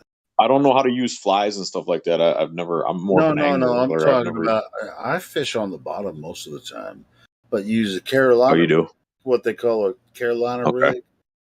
I mean, I know how to do that. Worms, yeah, I mean, it's just you just use a Carolina rig, man. You can catch trout all day with that. I mean, fly fishing is fun. I don't even fly fish, but anyway, but it's so easy to catch trout with the Carolina rig, man. Yeah, and I use Carolina rig to catch bass and stuff too. But crappie are so dumb, so you can just use a bobber with those. Oh yeah, they're easy. All you gotta do is find a school of them. Yeah, and you just throw it in the school and you just like pull them out. But they're just fun to catch. That's why I like them. They fight. I always use a Carolina rig and catch catfish, trout, anything on the Carolina rig, man. Every time. You got walleye in Arkansas? On certain parts of the big rivers, yeah. I don't eat walleye, so I wouldn't try to catch them. I catch and release anyway. I quit eating them. Dude, I'll eat a fucking rainbow or a brown trout or a brook trout. They taste like shit up here. Wow. Lately, I don't know what's been going on, but the last 10 years, the fish, they all taste muddy. Except for the panfish. The panfish are fine, but the big game fish taste like shit up here. Well, that sucks. Well, I don't eat a lot of fish anyway, but I do love to catch them. But rainbow is the best tasting fish. The lighter the color, it's going to go from like meaty looking to like pink. The pinker, the more fishy, right? Like I'm not a big fan of salmon, and we don't have any salmon around here. But dude, it's so they stock the rivers here so much in Arkansas. You can catch trout every time you go fishing. You can catch something. Yeah, you'd like where I live. Like I said, right across the street from me in the front yard is a really good trout stream. They stock every year. I just never go down there because I don't know how to catch trout, so I don't even bother. I just go up to Lake Wisconsin. You just set up a Carolina rig, get you a can of worms, freaking cast it out there with a little. Dude, it's so easy to catch. You talking about red worms or night crawlers? Doesn't matter. The night crawlers are break in half, and then put it on the hook. I was going to say because trout, they're nibblers, right? It takes them a while. No, number 2 hook. Just give you a lead line, so when you cast it out there, so when you have your weight in front of the on the Carolina rig, you have a slip weight in front of the swivel. Then boom, once you cast it out, the worm's just going to be floating around. One of those fish is going to grab it, bro. And once they start nibbling, wait a second, wait for the you'll feel a little boop, boop, you feel a little bump, right? and then you can feel when they grab it, and then you just, and you got them, man. Dude, yeah, Carolina rig. It sounds. Just look it up, bro, man. Similar look to Carolina rig. fishing for bottom. Yeah, but you have a little swivel. You buy the swivels, and then you buy the what's it called? The weight that's slip shot. The slip shot. It's a slip shot. Isn't it? Well, yeah. I mean, you could use it several. You could have the ones that there's several ways you can definitely set it up, but the best one is to have the slip one that goes up the line, stops at the swivel, so that way when you throw it out, it's tapered where it goes toward the so the weight's going to the bottom, but the worm is floating with the stream about a couple inches off the bottom. Exactly. Yeah. Look up Carolina rig. Yeah, I know. Yeah, I know how to. I got all that Dude, stuff. It's so easy to catch trout that way, bro. I use those for walleye. If I'm on a boat floating down the river, that's the way I fish. I don't. You just cast it ahead of you, let it, and while you're floating down, just like cast it ahead of you. But if you already know they're there, cast that where you know the fish are. Fish are dumb, man. Yeah, they're stupid. Well, actually, I disagree. The big ones, aren't dumb. Yeah, the older ones aren't. Yeah, it's hard to catch a really big one, but bro, a lot of those big ones seen a thing or two. That's why they big. It's like this motherfucker. He's trying this again. But they eat each other, so it's like, what the fuck? Yeah. They're fucking cannibals.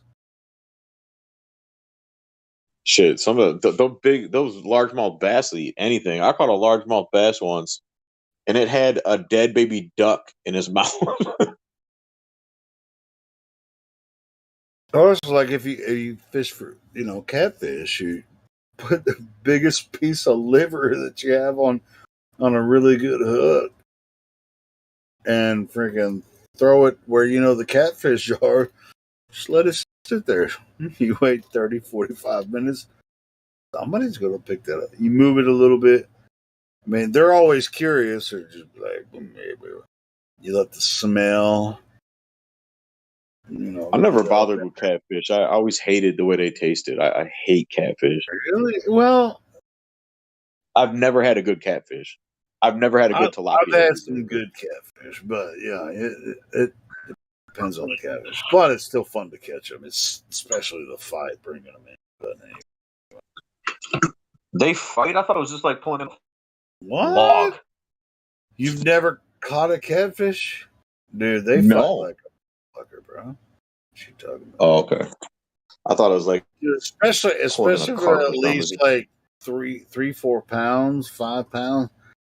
Dude, they will fight like crazy, man. Well, anyway, I didn't mean to get on a big tangent about fishing and whatnot. We can get back to platter if you guys want. I apologize, but hey, man, a lot of us are men in here, and every man likes fishing. And we're not breaking YouTube's community guidelines by talking about fishing. As long as we're talking about killing fish, we're not breaking community guidelines.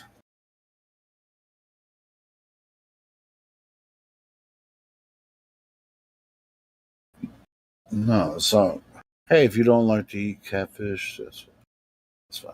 Yeah, I'm not against. I've had some catfish, ate some of it, tasted really good. Other times it doesn't taste so good.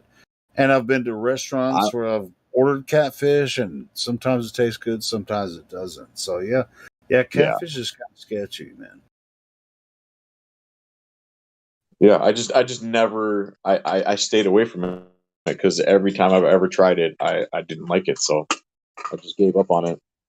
Oh, I get you. I get you on that one. But cod usually tastes really good, but there's nowhere to Yeah, we catch eat cod. cod up here Yeah, every there's no every cod Friday. around in Arkansas. There's not much cod here. You know, I'm in Wisconsin, so we got all those supper clubs and Friday fish fries every Friday. It's mostly cod The only or cod that whitefish. I can catch is in the freezer at Walmart at like Gordon's. It's just like, and when I cook it, it's like this is not what real cod is.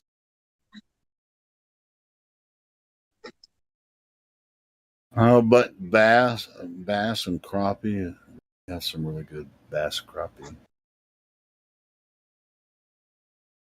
I like perch too. Yeah, perch. Well, there's no perch in Arkansas. I almost said there's no perch, but fish.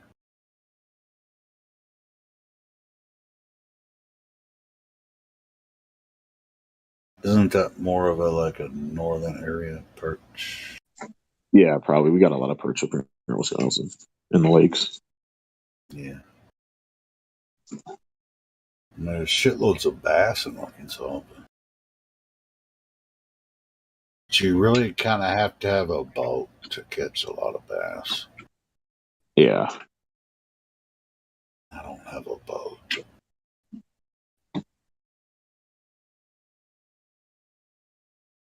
There's this guy I follow on Facebook, Tom Mabe. He's a comedian. This is so funny. He's in Tennessee. No, he's in Kentucky. And they were having a bass tournament, right? This is so funny. He went out, took his boat out for the bass tournament, and he was playing a bass. He set up a bass guitar, like with an amp, and went through this bass tournament with a bass. Is this the bass tournament? He's just like like playing the bass through the bass tournament. Freaking Tom Mabe is great. If you haven't heard of him, look him up, man. Tom Mabe he's a freaking hilarious. He does a lot of freaking pranks and shit. You gotta watch. You gotta look at him up. Tom Mabe. You said Bates? Bates?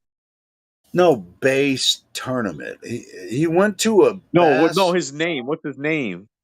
Tom Mabe. Tom? Mabe. Oh, Mabe. Okay. Yeah, look him up, man. Yeah, he's a clean comedian and stuff. He just does a lot of practical jokes and shit. He's so funny. So he's just like, he showed up at this bass tournament with like on a boat playing a bass guitar and goes, "Is this the bass tournament?" It's hard to be a clean comedian. There's some of the funniest comedians out there. Dude, he's a badass, man. Yeah, look him up, Tom Mabe. He's fucking he's I'm not clean, but he is. He's funny. I mean, you look up on Facebook, and Facebook is where he posts most of his stuff. But I'm pretty sure he has a YouTube channel too. But yeah, Tom Mabe, he's a really cool guy. Helio, people are always talking about you drinking and being drunk all the damn time. What are you drinking? Beer and vodka. Oh, just beer and vodka? Yeah, I'm a vodka man myself. Now, I used to drink whiskey, and I called it Truth Serum, and I got away from it because that was the truth. Because I will say some shit. He'd be on here crying, telling us about his wife, about how his Yeah, mama didn't love him. He'd be yeah. talking about his I mama. laid off the bourbon, bro. Yeah. That's the He'd bourbon. be like, Much she never loved me. She used to leave me in the doghouse for weeks. No, I'm just bullshitting. No. Well, it's probably true, but I don't remember. Anyway. She make you drive her to the bar when you were 13 and make you wait in the car. No. That's that. None of that shit. But anyway, yeah. I lay off the bourbon now. Anyway, I was never a big fan of whiskey, to be honest. But yeah, I love some vodka. I like it, but I just I love vodka. I guess. I love Bloody Marys, Black Russians, screwdrivers. I like vodka chocolate. Really Great.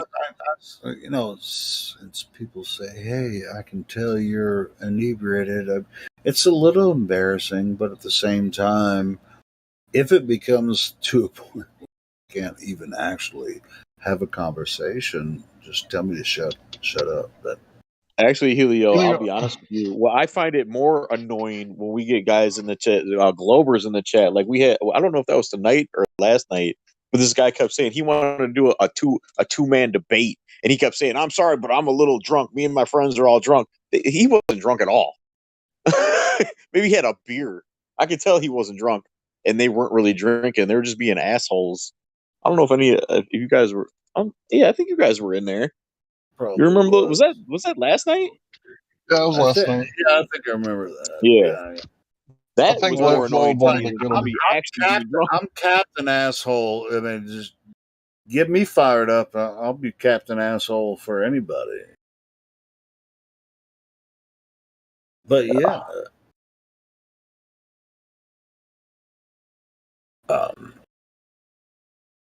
Oh shit! Was I Captain Asshole? Why do you guys shutting up? I thought you were. Well, ain't you always Captain Asshole? Vodka, whiskey, beer. I used to drink a lot of Jaeger, but I had to quit drinking that shit. Wait, Jaeger bomb. What the shit? Wait. How can you drink a lot of Jaeger? I mean, that's a liqueur. It's a very strong. Wash it down with Red Bull. You can do do it. Dang, how can you drink? You can do this if you try. Used to do a lot of Jaeger bombs. Holy shit! But anyway, I don't want to make a big deal about it. I mean, some people make a big deal about me drinking a lot. I don't care. But anyway, you drink Cosmos. I don't care. Sure, everybody knows it, and it's not like a secret or anything. So anyway, we don't care how drunk you get, Helio. We just don't want you to cause any harm to the server. And I totally concur with that. I want all of you to help me help you. Larry, did you help me the other day? We needed you in the chat the other day. There was some dickheads in there trying to talk about some stuff we ain't supposed to talk about in the live stream, and I was really the only flat earther in there that was not muting himself, and I couldn't get a moderator in there to stop them assholes from talking about shit we weren't supposed to be talking about. Oh, I didn't know anything about it. When was this? I think it was like 3 days ago. 3 days ago. What time? Hey, I mean, fucking hey, it's I don't remember. Everybody to be here. I was drunk. I think 3 days ago. It's hard for everybody to be here. I was drunk. But they kept wanting to talk about Rona and every other bullshit we ain't supposed to talk about. And they're like, hey, there's nobody in here to stop us. There's no moderators in here to stop us. So let's just talk about whatever we want to talk about. Yeah. Holy shit. They were like, I'm going to take advantage of this situation. I don't see a moderator. Sabotage us. Bastards. Wow. Yeah, I think I was listening to law videos that night, to be honest. I need to do it again tomorrow. I probably should come on tomorrow. happens if somebody's not a moderator and they're trying to take advantage because nobody can ban them? You can message one of us. We'll kick them out later. Well, and that's the funny thing too is one guy did chime in and say something, and I said, and I looked at his profile, and under his profile it said he was a moderator, and I told him, I said, hey, you can shut these guys down. You're a moderator. And he's like, I'm not a moderator. It says you're a moderator. Hey, we do the best we can. I mean, there's a lot of members here, and we have. But yeah, I mean, if something like that, People do try to sabotage. I've had people come in here and they'd be like, "Hey guys, let's get together and go steal some boats." Like if anybody would have said yeah, that would be what's called a conspiracy, right? Which is an actual crime. So I was like, man, you better get the fuck out of here before I ban your bitch ass. Coming here asking us, do we want to go steal some boats? Like, what are we going to do in Antarctica? Get there and see the ice shelf and be like, okay, guys, we came all this way. Who's got their ice? Hey, Who's got their ice hammer? Hey, Larry, who is this guy, Matt Willeast? Isn't that the same guy that we talked to earlier? It's a similar name. It's a similar name. Who's in here? What are you talking about? There's a guy called Matt Willeast.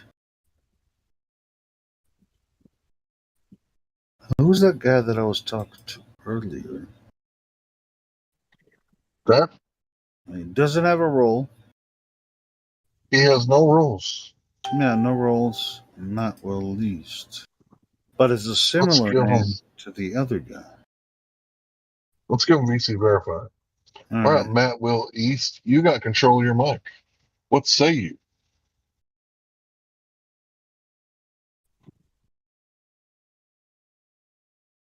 Going once. Who was that other guy that we were talking to? Going twice. Similar name. You got control of your mic. Last chance. Come on, speak. I think somebody's trying to punk us, man. It's been a weird Saturday night, to be honest. It's been a weird Saturday all fucking day, bro. Look at all these flowers in my yard. I'm home, guys. Peace out. Let me check the live stream. Am I over 12 hours? I might have to restart it. You have to restart that every 12 hours? Well, I do that because YouTube won't archive the video over 12 hours. So I restart it. So that's why I do it. So yeah, we're at 14 hours. It'll still record the it'll archive the 12 hours. If I go like 16, 17 hours, it won't archive the 12 hours. But hey, speaking of that, are we allowed to talk about Elon Musk? Did you say Elon Musk? Yeah, that's what I like to call him. Elon Musk. So, how do you guys feel about him trying to acquire Twitter and opening it up for everyone? You think that's what's legit? really interesting to me about that, since you're saying it, is that a lot of people, not like us, have been making fun of that asshole about him trying to acquire Twitter, right?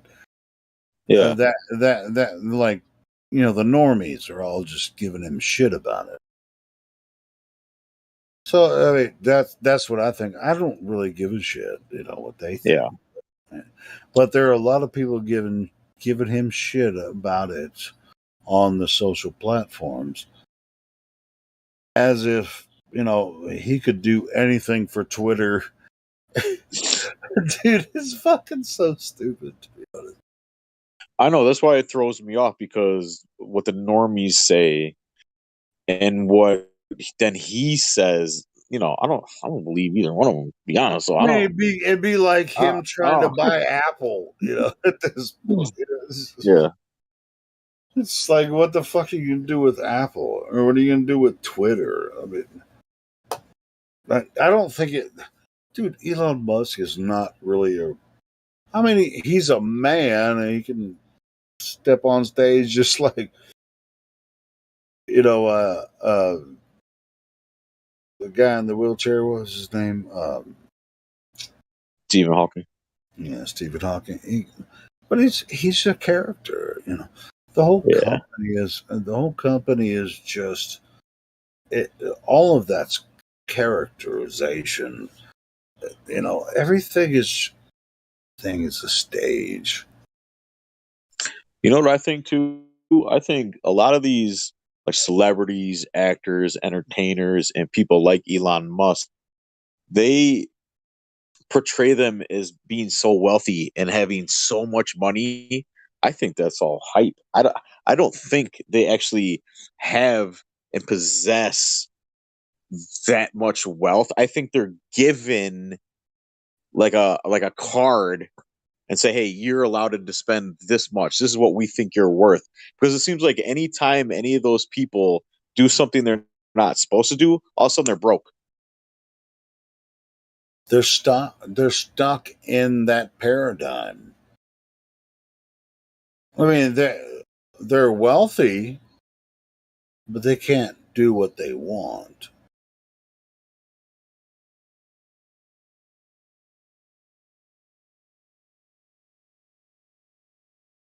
But see, I'm confused about that because if I was wealthy, if I had $50 million in the bank, but if it was yours, spread out, do you think Elon's money is his? No, yeah, that's what I'm trying to say. That's what I'm saying. That's what I'm saying. Yeah, okay, I got you. They can take it away any moment they want.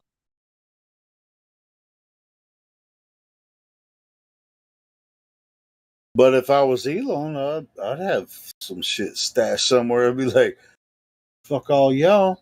I mean, that's kind of like working for a cartel. I've been watching. I ain't gonna lie. You guys already know I watch a lot of TV shows and shit. I've been watching Better Call Saul. It's all about like cartels and drug dealers in Mexico, or whatever, and they're close to the border in New Mexico. All that kind of shit. It's like once you're connected, you can't be you anymore. Yeah, you can't. Yeah, you can't just you can't be you, and you can't just walk away either. Yeah. Once you're in it, you're in it. Unless you can really find a good way out, you're always there, and it's really difficult to. And they'll always be looking for you after you. If you do find a way out, they'll always still be looking for you.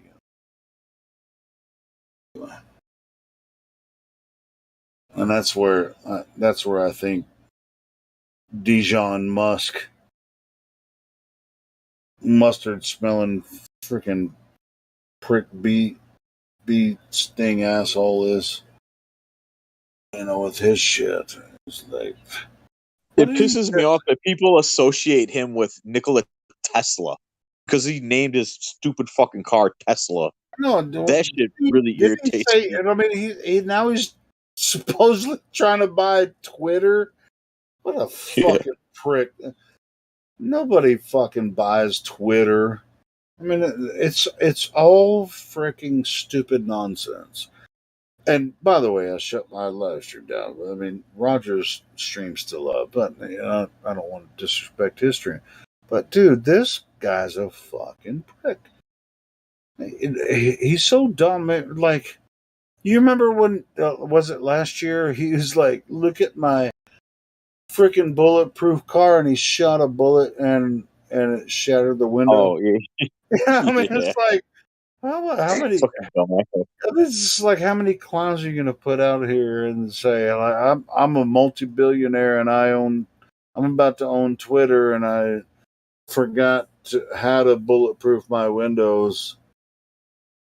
What the fucking? I thought it was funny when he was on Joe Rogan and Joe Rogan passed him some weed and he puffed on it, didn't inhale it, blew it right back out. Oh yeah, and then he said, "Oh, his stock's gonna plummet. Oh, what a fucking idiot! He smoked weed. Oh my god, his company's gonna crash." Nothing happened. It's like anybody that was someone like them, that is in Hollywood, freaking New York. Why would the fuck would he even be on Joe Rogan's show? He did that like they rehearsed it. It looked rehearsed to me when he. Of course. Joe Rogan's a fucking sellout too. Everybody knows. So Yeah. anyway, so that's what I think about Elon. He's a fucking retard. He's a sellout. Do you think that he was just given his position for some other unbeknownst reason to us? I mean, so he's placed in this position. Do you know much about his family and how he came to be? I don't know. I don't know anything about him, to be honest. Well, I don't either, and I don't give a shit. Anyway, let me set up the next live stream. See, here's what I'm about. I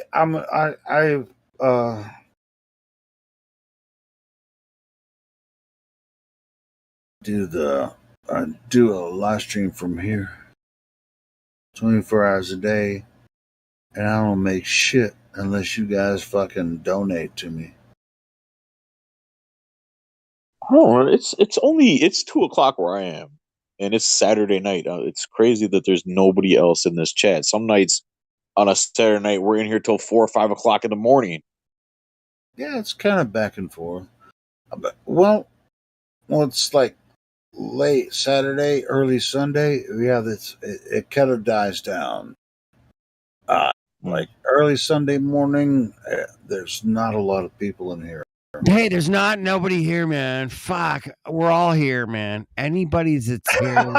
you're fuck, man. Those are the people. I thought you passed out on the beach somewhere. Fuck, man. I was on another call, but I'm back.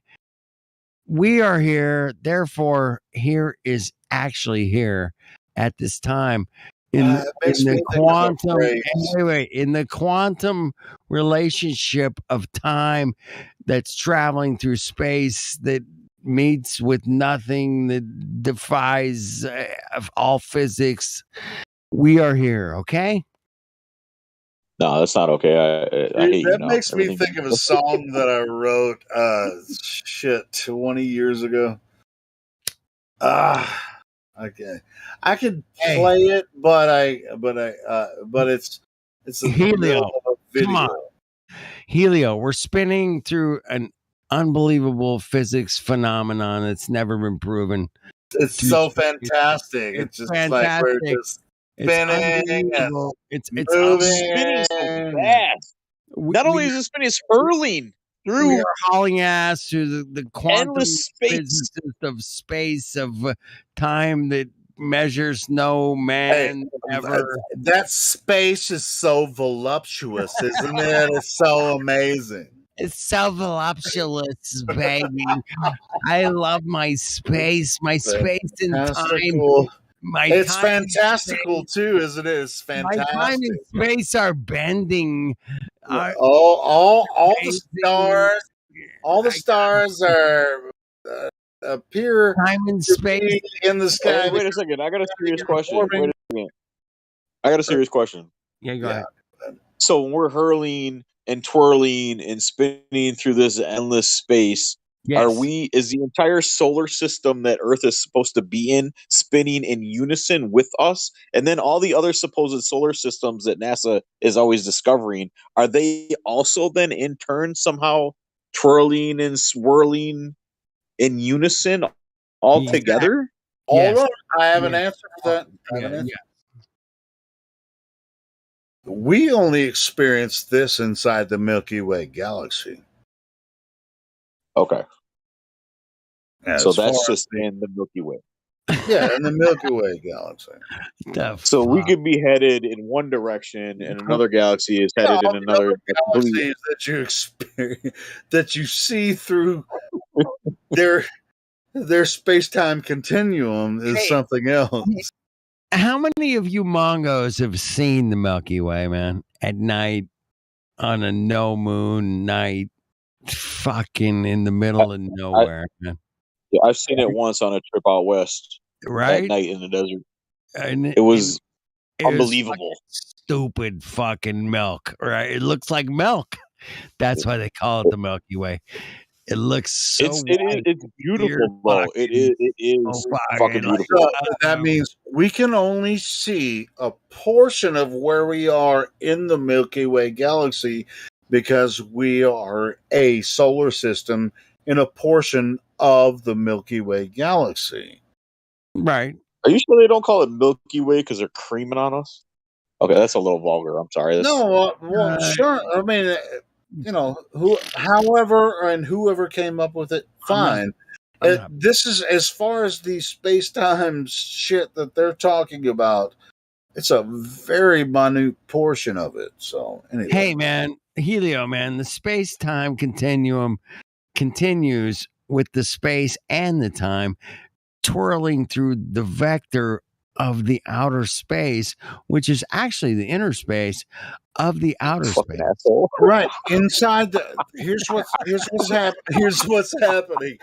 The Milky Way galaxy is at the center of this. At the center of this galaxy is a black hole. Try not. It's one of the multitudes of black holes, right? So.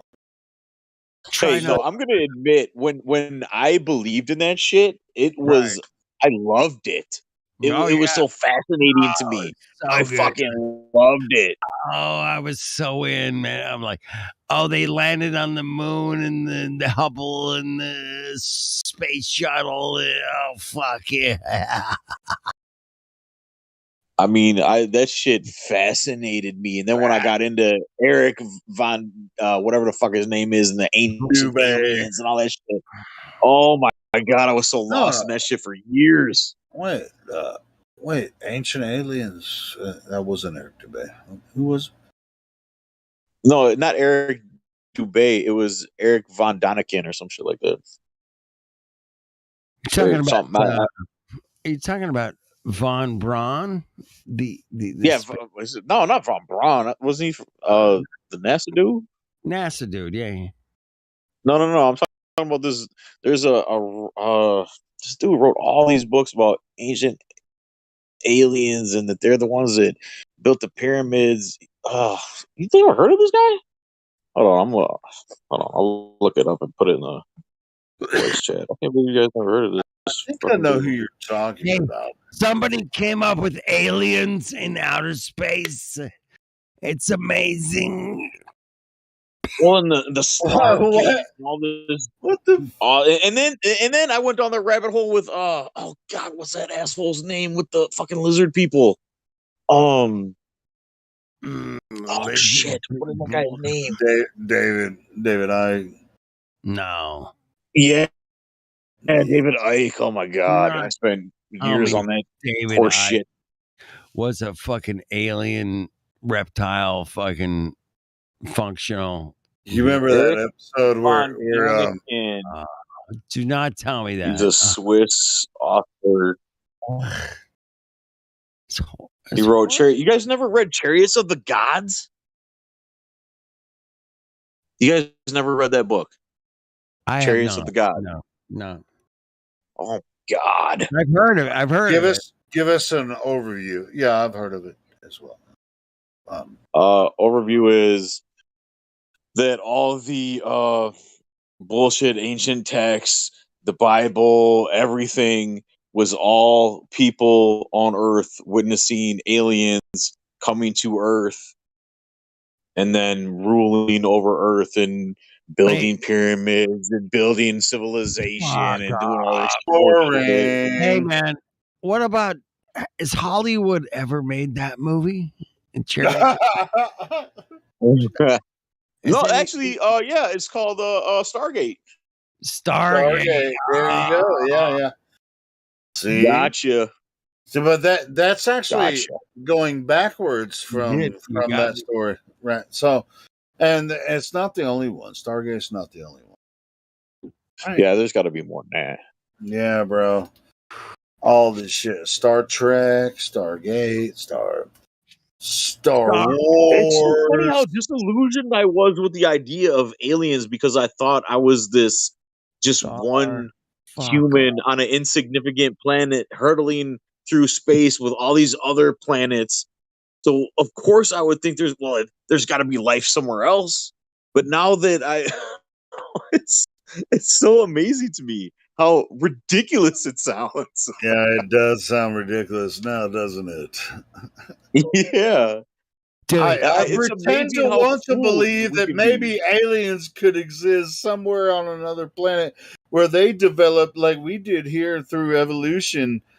What? We don't have any evidence for any evolution. What the fuck are you talking And about? then them horseshit alien movie, like I don't know if you guys ever saw the movie Fire in the Sky, but oh my god, I thought, oh shit, this is real. I ain't gonna This lie, I gotta be. still love the space stories. I mean, I still love, Oh as no, I far do as the too. fiction, yeah, as far as the fiction goes, I love that. But I love them like I love any fantasy type movie. It's fantasy. It's bullshit. It's it's But Lord of the if Rings. you think it's plausible in physical reality, that's your religion. If you think that Right. that Earth came about by the Big Bang and it just happenstance and all that kind of shit, you don't have anything to prove that. So all you Mongos have been banged out of a Big Bang, okay? You know what I'm saying? That's the funny thing about religion and Globers is I find a lot of Globers are atheists. So they don't understand religion at all. So when you tell them that what you believe in is just a religion, I don't even think they grasp that concept at all. Well, you got to leave belief out of all of the conversations, man. Belief is a bitch. Yeah. Belief is the enemy of knowing. And if you want to know shit and believe shit, that's completely two different things, man. We really do disillusion ourselves though with our beliefs. We will really trick ourselves into believing something to be true that isn't. No doubt. Yeah. And that's maybe they figured that out and they knew how to manipulate most of the people and say, hey man, you got to believe this and that. And they worked it out, man. Those motherfuckers are no shit. They worked it out. That's all I I'll wonder say. at what point they worked it out at. What I don't know, man, but they yeah. worked it out, man. They sure the fuck did. And it sucks, man. It sucks that they worked it out. Fuck those. I admire those fuckers. I admire the shit out of them. I fucking despise those pieces of shit because they fuck. I despise them too, but I admire them at the same time because I'm thinking, I mean, as much as I think that I know and I think that I'm awake, these motherfuckers are on a whole nother level. They're on a demonic level. They're on a fucking shitbag level, and we don't. Shitbag. What does that mean? It means they are shitbags, and they're on the shitbag level. All right, so the shitbag level, or even like the demonic level, or whatever. Whatever. Like, some of this information we come across, like, I'm going to bring it back to practicality, right? Earth is Earth. Earth is Earth. Always has been. Always will be. Always will be. Right. So Earth is Earth. Now, if you want to try to attribute a shape to Earth, then, and this is really this is the standard, right? So why would you think the Earth would have a shape in the first place? Well, because you were taught it in school, man. All right, cool. So the only everything has a shape. The only reason that anyone, I used to think the Earth had a shape before I came across this topic. So you have to start there. It's like, hey, mom. Doesn't everything have a shape though? In some way? Shape? Are you? And my thing, not shaped like a ball, but like a tree has a shape. Well, sure, everything has a shape, Oh no shit. but Earth man. doesn't have to have a shape. Earth is Earth. Right. It's Earth. It's just Earth. Hey, it's where we live, bro. Yeah. That's where I we. mean, it could be Earth could be ever expanding, right? When they say that the universe Could be, is endless, but how can we maybe know? it's endless. How, Yeah, right. We can't. how do we know that, man? We don't. All right, and so what they told us is that we live on a globe, third rock from the sun, third in the in a solar system. Now, this is the only issue that is. They told us how big this globe is. They did. Yeah, that was a big mistake. They gave us a fucking number, Helio. They gave us. Did they think we would never figure out that it was horseshit? All right, so that's what I'm saying. It's very easy to figure out that this Earth that they claim that we live on, third rock from the sun, is impossible. So that's all I'm saying.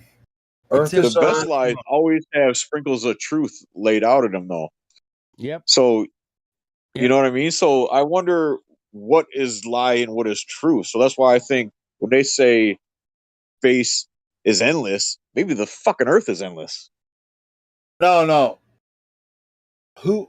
We can't ever figure that out, but we know for a fact that what they told us about Earth, third rock from the sun, gave us a number, radius, diameter of Earth, cannot be true. We know for a fact. It's not true. It's not true. It's not true. So I'll tell you what, though, what Earth is and how far we can go, north or south, we don't know that, but we know what they told us about Earth. They're, with that radius is absolutely not true. Can't be. Hey, one of the last Robert Bassano's videos he ever did live stream on his channel called Plantes Veritas. He ended his stream with like, dude, man, we're not gonna know what the fuck this place is until we get in a rocket and we go shooting into outer space, man. That's outer space. What the fuck is outer space? And Robert's the guy that got me here to Discord. There you go. There, Bassano is legend, OG, flat Earth, skeptic of space, questionable. He's a science guy that likes to question everything. Yeah. I love that kind of fucking attitude that Robert had, because he would bust fucking balls and say, hey, man, I'm going to break down your little cuckoo fucking railgun to the fucking minute detail. Last I heard from Robert, he was going to go to Antarctica. Yeah, I heard that too. I did not hear this. Yeah, he was here about a year ago, I think, maybe less than a year ago. He was actually in here talking to us. He said he was going to do a project going to Antarctica. Robert, man. He said he was going to live stream the whole thing from the start to the finish. Well, it'd be nice because you got Starlink. He could hook up some Starlink. Fuck off. No, I don't think he mentioned anything about Starlink. Hey, I don't think he's working with Elon on that one. I heard that the Russians are all pissed at Starlink. I've heard this rumor that Russians are pissed because they're, Ukrainians are using the Starlink. That's all I've heard, man. I know nothing more than that. Anyway, keeping with Robert Bassano, man, the guy would do the most amazing phone calls, man. Oh my God. Oh yeah, he called like professors and shit. Yeah, he destroyed. Fuck off. Oh, I mean, I don't know how he kept it together, man. Because I would have lost it, man. I would have lost. He's a fucking machine. He was a machine. And to call up, like the head of Hubble and say, "Hey, man, how you doing? I'm a grad student here, blah blah blah." Oh, fuck off, man. Great stuff. No, but he had a way of roping them in. Yes.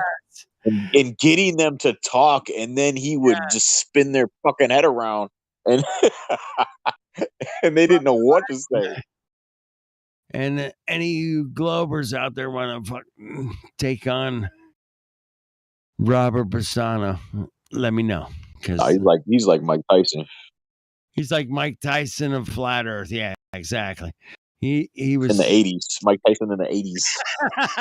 Right. Where he went 22-0, whatever it was. Yeah. He brought up something interesting one day where he was talking about how he was showing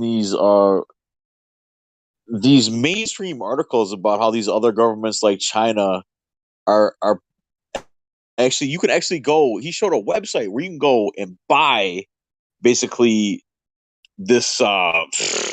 You pay this company and they will put a star in the sky for you. Dude, I remember that. Yeah. You remember that shit? There was a company. You could buy a fucking star for the night. Yeah. At your party or whatever. Yes, you could an entire fucking star. A fucking star. You can buy a and I looked it up. It's real. I looked it all up, went to the fucking website, did everything he showed us. And it's a real thing. It's a real thing, man.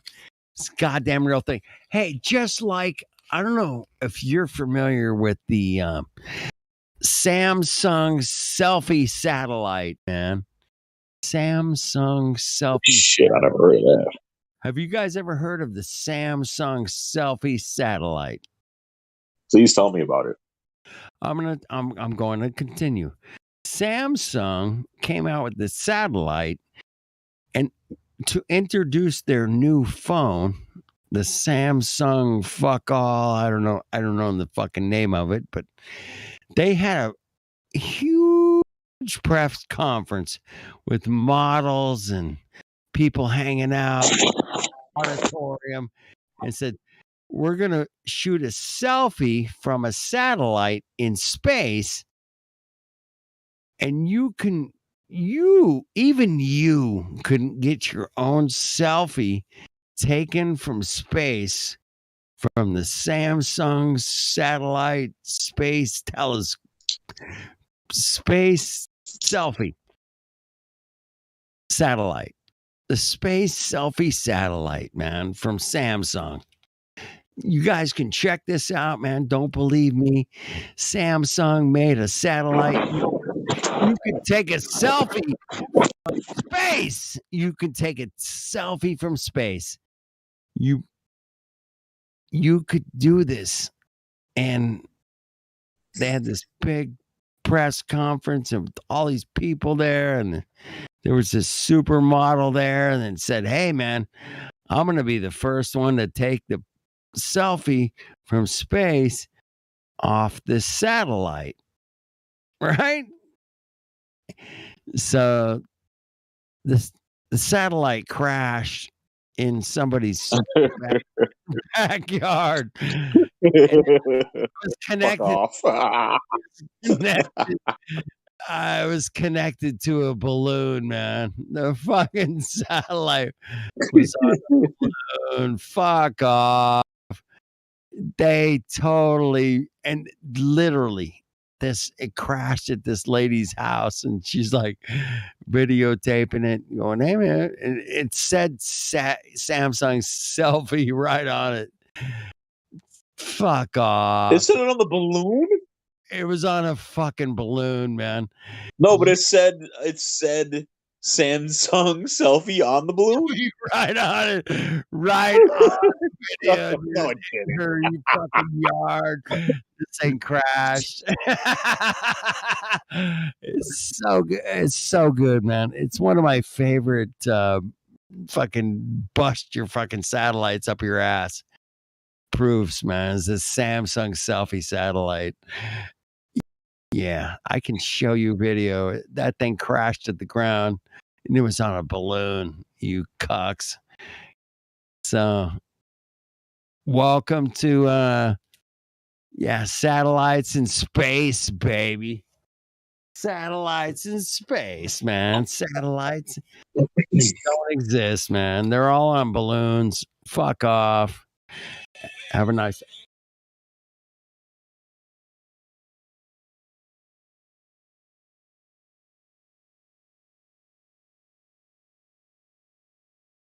It man, it just makes me wonder: is anything that I learned when I was a kid real? Because it seems like everything I was taught is total horseshit. Dinosaurs, globe Earth, fucking satellites, spaceships, rockets, fucking you name it. It's horseshit.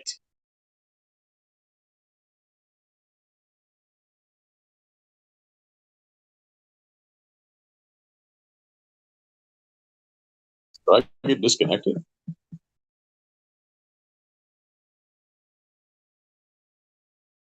Nope. Oh, okay.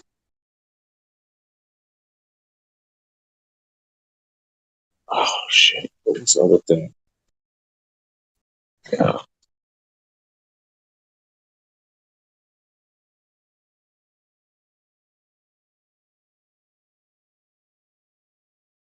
Justice. That's a big one. That there's actually justice in this world. Justice. What the fuck is justice? I've never gotten it.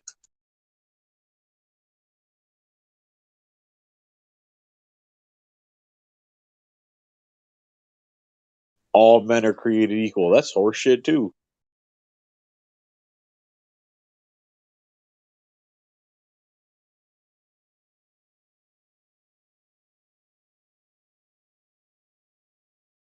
Train's coming. It's really raining here. The morel should be popping, I would think. Actually, no, I take that back. It's supposed to get down to. It's supposed to freeze again in a couple days. I might not get any morels at all this year.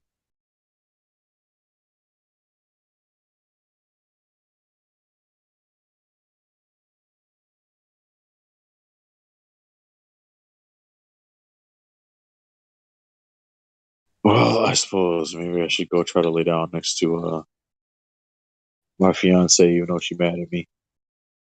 I didn't want to get off Discord when she needed to go to bed at like 10, and I wanted to stay up and drink. And she said, "Oh, come cuddle with me for 5 minutes." You know damn well it's not gonna be no 5 minutes.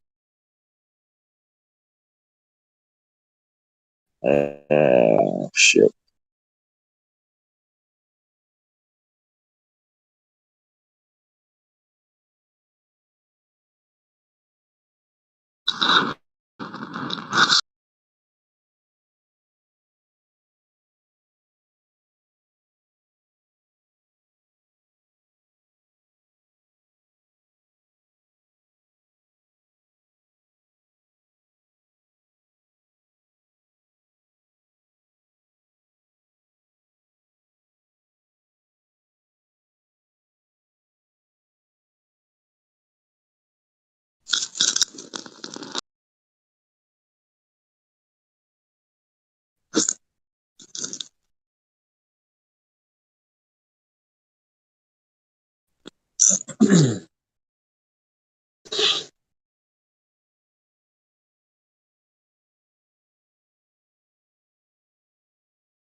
There certainly is a design to this place we are on, that's for sure.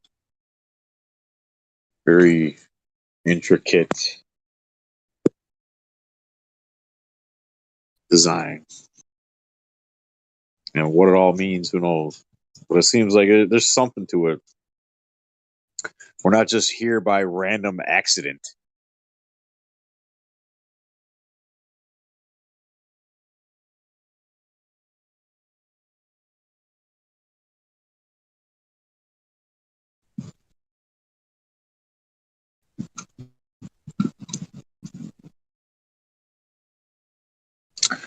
Why is there no other species on this earth like us? If we're so insignificant and we're just nothing more than animals, why is there no other animal on this earth like us? I think, therefore I am. Can any other creature on earth say that besides us? I mean, what does that say? Obviously, we're different. We're apart. We're separate from everything else here. That's an accident?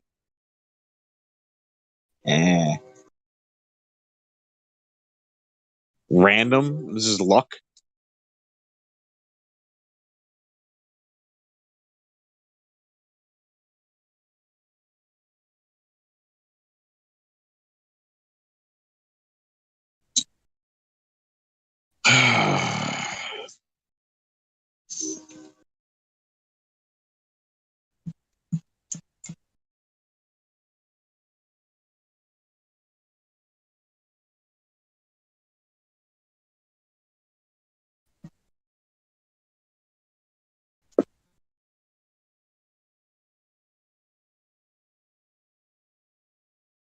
I mean, you don't even need anybody to tell you that. All you got to do is open your fucking eyes and look around.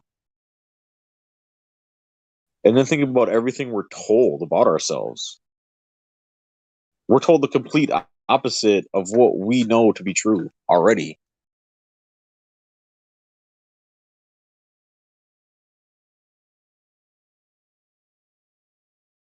Is this entire existence of ours just a test? A constant test? I don't know.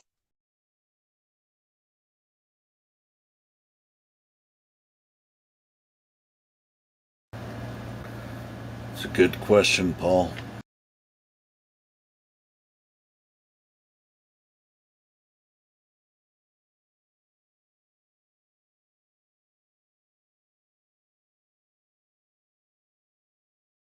Another thing that I struggle with is, well, if our entire existence here is a test, what is the right and wrong answers? Because there's been plenty of times where I thought I was making the right choice. Well, I guess never mind. I don't want to get into that because this is God laws and man laws. The test is the struggle and the game. And it's also the answer that you're going to find eventually. Or if it's not, that's fine too, right? Because you're going to find out eventually, maybe, probably. I don't know. I don't even think I will, actually. I believe that people will be only like, have why these did God feelings. make me this way? I don't know. I think we only have these feelings and these questions because we're in this flesh form.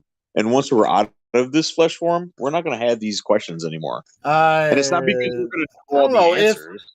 I actually feel different. It's just like, hey, since I'm in, I'm a spirit in this flesh body, and I'm experiencing the world. Once I am not in this body anymore, then all the answers are going to be revealed. I don't think that's going to happen that way, to be honest. No, I don't think that's going to happen either. I think that I'm not going to have the question anymore, so therefore I'm not going to get the answer. Because I'm not going to have those questions anymore. It'll just be a different adventure, I guess, of life. I mean, I don't know what it's going to be, but I just think that it's. I don't think it's going to be what I expect it to be. Yeah, well, yeah, I can pretty much guarantee that. Yeah. Or what everybody wants it to be, where, oh, your grandma, she died and now she's in heaven. I think it's a little more complicated than that. Well, and they give us this description of heaven where there's like mansions built for people that are believers, or it's just like, I would rather be a floor sweeper in heaven than a floor sweeper in hell, or whatever. Ridiculous nonsense. You'd rather be a servant in heaven than a king in hell, or whatever. No. I mean, like Jesus said, hey, in my kingdom there are many mansions, right? And that was implying that, hey, believe on me, and once you die, you're going to have a mansion. But that's not what it says in the Hebrew. Why would I need a mansion if I was dead? Oh, it wasn't written Hebrew; it was written Greek. But, well, hey, you don't need that. See, that's kind of a supernatural, which is cool. Hey, the fact that we exist is supernatural. So, in my opinion, it's kind of I don't know what happens after death, and nobody else can, as far as I know. And I've heard some interesting stories, but like near death experience, people talk about some of that stuff, but for the most part, we can't really know what happens after death. I don't believe in ghosts either. I think that's horse shit. Because I don't know. It seems like, wouldn't there be ghosts fucking everywhere? There's so many people that have died over the last 1,000 years. There'd be more ghosts than people. Think about it. Yeah, yeah, it would be. Like, yeah, I would say that. How would it be a thing that only a small amount of the population? How about instead of ghosts, hauntings? Something. I think that's somebody that's looking for attention. No, well, I guess it could be something, but I mean, how about it's something you're not looking for? How about it's something you're not looking? I mean, you mean a haunting like I did somebody like shit for my whole life, like not necessarily an entity coming back to make me miserable, but just the idea in my brain that I did something wrong and I can't let it go, so it's haunting me for the rest of my life. Aren't the ghost stories really freaking cool sometimes? But they're not. I mean, they're like haunting you. Anyway, but no, that I'm kind of with you. I mean, I've never seen it. I've never seen a ghost or anything like that. I do have some weird ass fucking dreams though. Sometimes I'm like, who the fuck are you? Why am I dreaming this? This is weird. Why should this be? I do have some weird dreams. With people I've never met before, and they act like they know me. Sometimes they don't. I have some weird dreams. We would say somewhere in the Bible not to read too far into dreams, and it don't mean shit.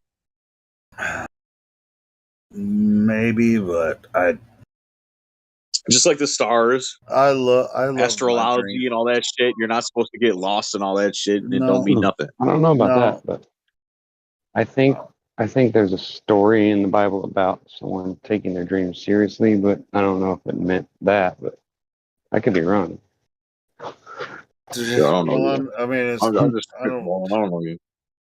But I do remember something like that. Yeah, some story that seems to have something to do with that. Maybe we both have the same. Dude, why would they? Yeah, why would someone tell you not to? Just to disregard everything you dream. Why would someone tell you that? Probably because the person spent a lot of time dwelling on it, maybe, and just wouldn't let it go and drive him crazy. Maybe I don't know. And it I don't know why amounted to anybody would nothing. say something like that.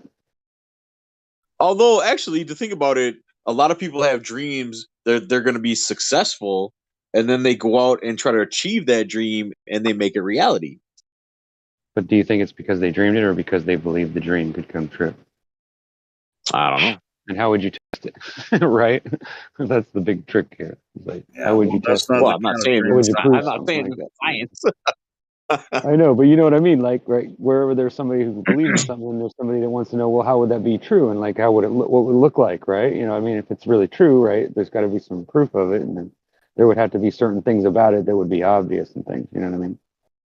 Kind of like how the Earth is. You know, how we see things that are I think obvious. I and we have think, heard okay, stories well, where people had a dream that they were going to be a chef and own a restaurant, and then that dream became a reality. I don't know. well, I dreamed that I had to go back to junior high school once, and it actually happened, but I don't know if that means anything. You know what I mean? Not to say that other people may not have better dreams, but and I had a dream that my uncle died, and I woke up and I called my dad, and he told me that my uncle died, and then the other day I woke up crying, and I couldn't figure out why. I thought maybe I was just depressed, or maybe like maybe I forgot to take my medicine or something, and then my dad called me and told me my aunt died. So I think there might be something to it, but I can't really nail down exactly whether there's something to just me being in contact with, someone in my family going through something traumatic and me sensing it somehow, or whether they died and they came and said hi. I don't know. I mean, I really can't say that I would accept either one of those, but there's something to it, obviously, because it seems like I always have a dream about somebody, or I'll get emotional right before someone close to me passes away. Dude, But I could just be imagining it too, You know what? It's possible. Instead of like I have a 9 to 5 job, and I think I've talked about this before. Instead of eating lunch, like people like eat a sandwich and some chips and drink and like get on their phone and do it. Instead of that, You have a highball?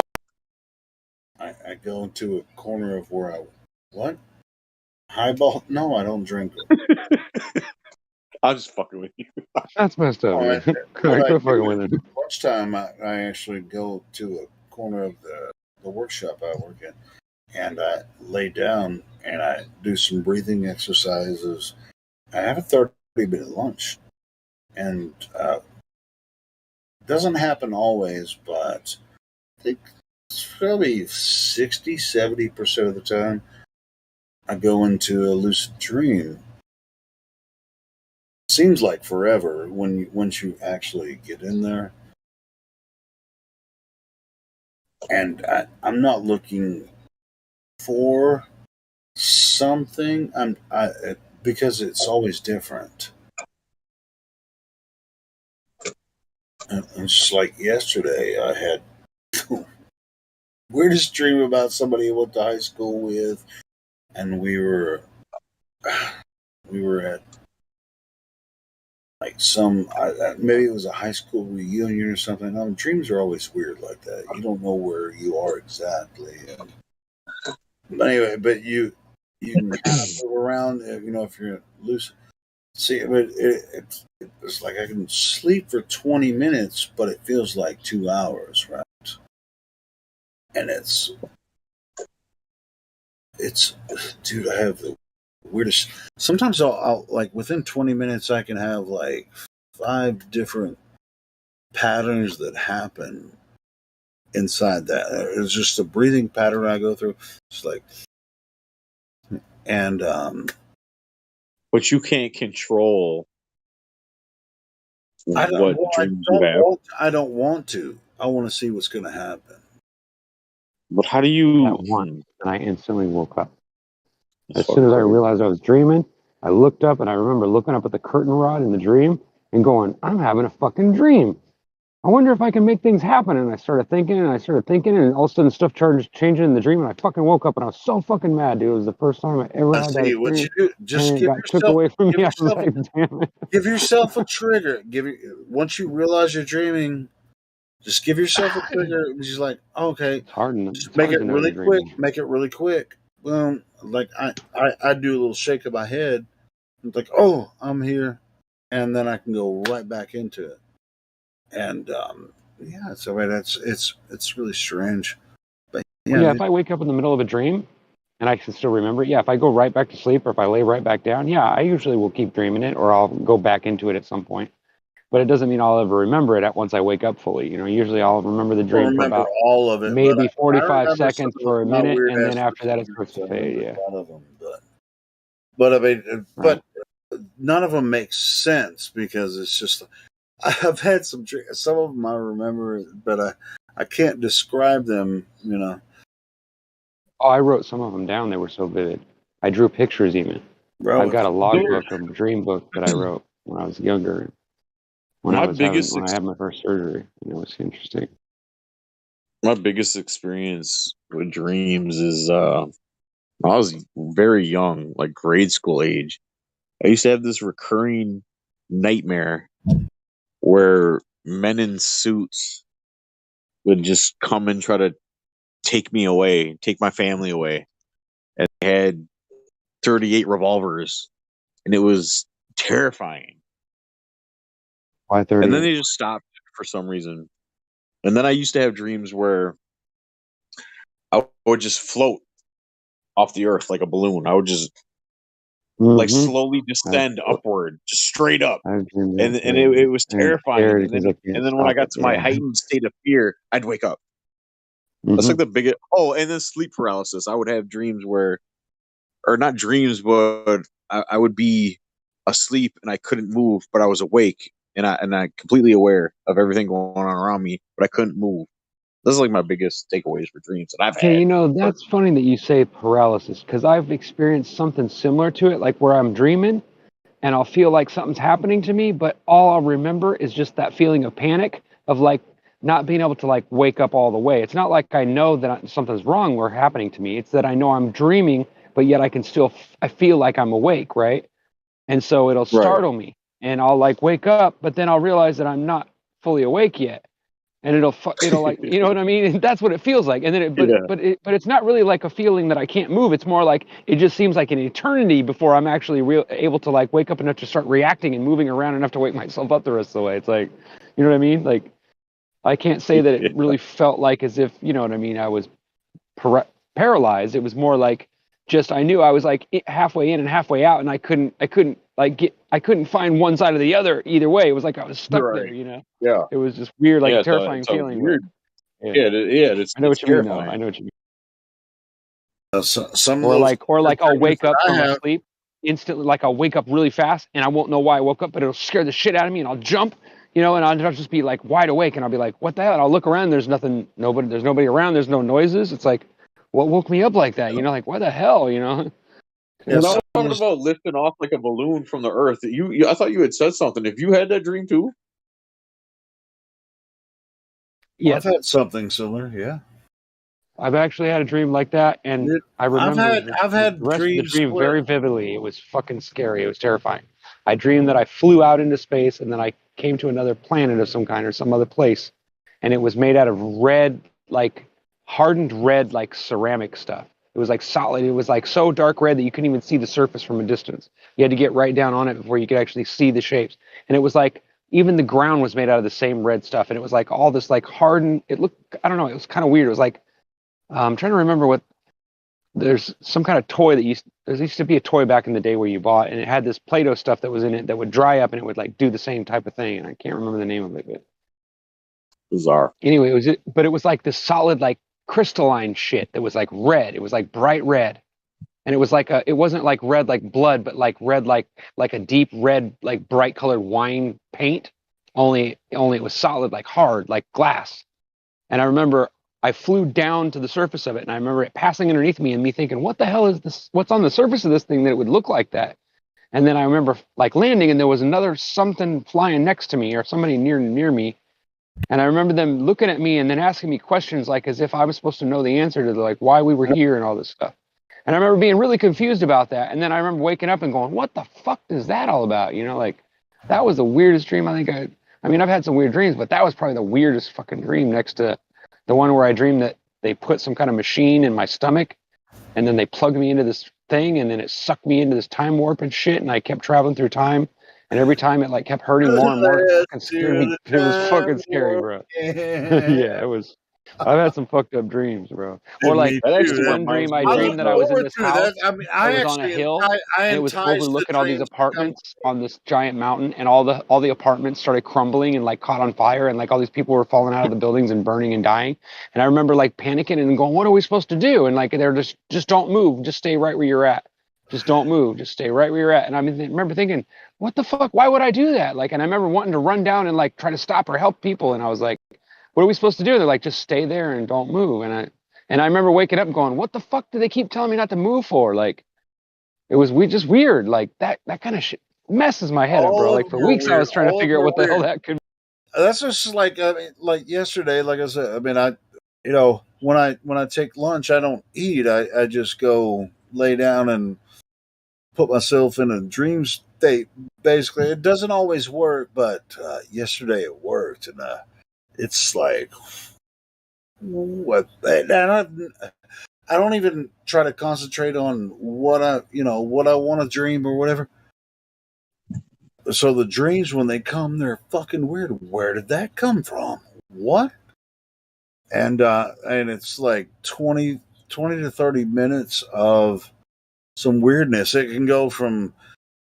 Have you ever actually like meditated and actually gone into a state like that? Really? Like, or are you just saying like you were daydreaming? Because I've daydreamed before. I know what that's like. Like I can tell that. But I've never had like one of those kind of like out of body experiences like everybody says.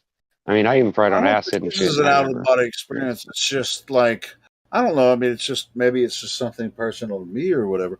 But I utilize that time to go ahead and see what happens when I totally relax. You know, breathe in, breathe out, breathe in, breathe out for like 5 minutes. And sometimes it happens, sometimes it doesn't. But when it does happen, all kinds of crazy shit happens. And I don't know how to describe it. I can't. It's weird. I had a terrifying out of body experience when I broke my arm. I used to do taekwondo, and I was trying to do an X kick, and I leaped a little too high and lost my footing, came down right on my wrist, shattered my wrist, broke my arm. It was horrible. And I was in the waiting room with the hospital for like an hour, no pain medication, just in thriving pain.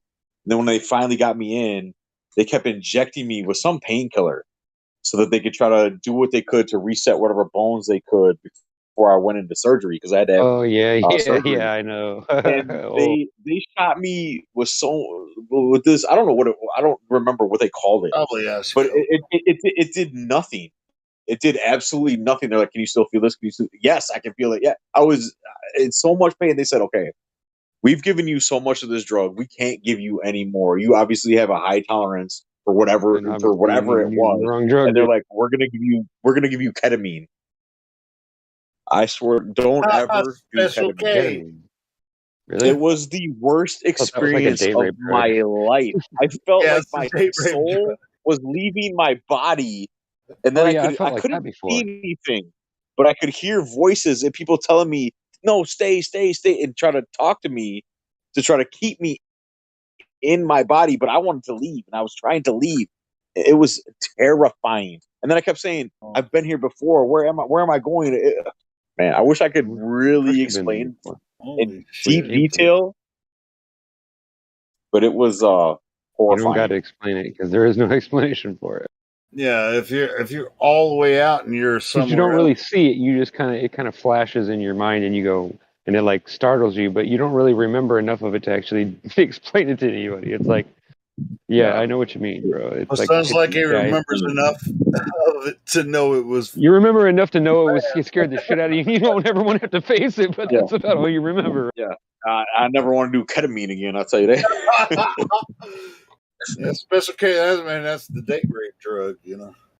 There was this time where I dropped some acid with some friends, and it wasn't the first time I had done it, so I was expecting it just to be the normal, the whole thing, right? And the first time I did it, I had so much fun. I thought it was going to be a blast, so I was all excited about it. So when I started peaking, we were walking through this field, but man, by the time you know I maxed out, and I like blacked out, and I don't remember anything. But I remember sitting in this house we walked up this hill that was probably 6 miles, just like it seemed like straight up. It was like you'd go up a little ways and then you'd turn a little bit and go straight for a second, then it'd go up again. And it seemed like we just go up and up and up and up to get to the top of this hill, right? It wasn't like a mountain, but it was like a hill that was just forever, right? And we finally get up to the top, and there's this abandoned house, and there's like this trailer that's been like built into the side of the house, like it's part of the house now. And of course, the house is a disaster area, and there's like writings all over the walls, and there's paint splattered everywhere, like blood, and there's all these pentagrams, all this stupid shit, just like kids do. We're walking to the house, and I go and I sit in this little area where this RV has been like attached to the side of the house, and it's like the kitchen area. And so I sit down in the little area where the booth is. I sit down in the booth in the trailer that's attached to the house. And I remember looking out the window, and I seen this thing floating into the room from outside the window. And it was like this translucent, like water weenie. Have you ever seen a water weenie before? It's this little tube that's wrapped, it's taped to itself, and then they fill it with water. And when you grab a hold of it, it slides out of your hand, and it just keeps turning inside of itself. Anyway, so I seen this thing float in front of my face, and then it started just rotating, and I watched the room feeding into one side of it and being warped into it, and then it coming back out the other side and then becoming the room again. It was fucking me up, dude. And I started crying, bro. It scared the shit out of me. And so then everybody came in and they sat down in the room with me, and they were like trying to calm me down. They were like, "Are you okay? Like, what do you see?" And I'm like, "I don't really see anything, but for some reason I get the feeling that I'm seeing something that I'm not, and I know I'm not seeing it because every time I would look and like blink, I wouldn't see nothing. But then if I would just sit there and just doze off and like just let my mind go, then I would start to see it again. It was like it was scaring the shit out of me. And they were like, "Just stop looking at it. Just keep moving around. Like let's get up and walk." And then I remember walking out of the house, and I don't remember anything about anything after that for like. I don't remember how long it was, but then I remember running through the woods, right? I just remember running, and there was sun coming through the cracks of the trees, like from above. And we were like in this forest area where there wasn't any like direct sunlight. It was all just like little dots of light that were peeking through the leaves above, right? And then there was like small shrubbery around me, and I was running as fast as I could. But I don't remember running that fast, but I just remember running. And then I remember coming to this clearing where there was like this little tiny creek that was like maybe like a foot wide, right? And there was just a little tiny bit of water trickling down through this little area, and it was like all moss growing everywhere. It was just beautiful, and it was in the shade, and there was trees above, but the light was, and the sun was peeking through, and there was like a little gap right there, right where the water came down this little area. And I stopped, and I was just staring at it, going, "Wow, that's awesome! Like this is beautiful." And then I remember turning back and seeing all my friends walking up to me, and I'm like, "What's up, guys?" And they're like, "Dude, are you ever gonna stop running?" And I'm like, "What are you talking about? I wasn't running, was I?" I go, "I thought we just walked down from the house." He goes, "Dude, the house is up there on the mountain, bro. That was fucking 8 miles ago, bro. You've been running straight as hard fast as you can for like an hour, bro. We've been trying to keep up with you." I'm like, "No, I wasn't, bro." And they're like, "Dude, you were, bro. You were running straight like a fucking crazy person." They said we couldn't even get you to respond to us. You just kept running faster every time we'd scream at you. And I'm like, "There's no way, dude. I never run, bro. I don't run like." They're like, "Dude, you ran through the forest like a fucking crazy man, dude." And I'm like, "Okay." It's stories And they're like like, "Are you sure that you're made okay, me. bro?" Yeah, I know what you mean. But it's stories like that made me scared of acid, and I to this day never. I'm 43 years old. I never tried acid. I ate mushrooms. I've done everything else. Well, not everything else. Weed, cocaine, alcohol was enough for me. I didn't need to go any further than that. I've done mushrooms a couple times. I did it a bunch of times when I was in high school. I loved it. I ate mushrooms a But couple then times. I never got high off of it. Someone gave me like this recently, half a baggie of them once, and I ate the whole baggie, and I never got high. I never did get off on it. I don't know whether it was it, bad wa- stuff or what. But yeah, it was real. I think I ever did mushrooms, but I But would. I would have when I was a I, teenager. Didn't do anything. my fiance is a little bit younger than me, and she had never done mushrooms. She was like, "Will you do mushrooms with me? I want to try it." And this was 2 years ago. I'm 41. I'm like, "Yeah, okay, whatever." She's whatever. It was horrible. I think in order to do mushrooms, you got to be like, just have no Paul, cares in the world. no, Right? Yeah, Paul. because it Yeah. makes you more Well, let emotional me about ask you, things. Paul. So your wife want you and her to do some shrooms together, Mhm. and you found Yeah, we're some. What was she thinking? I'm just kidding. No, cool. I mean, they can be awesome. I know, I'm teasing. No, some people are like that. Sometimes women get all crazy on you. Yeah, sometimes it's worth it. I'm asking.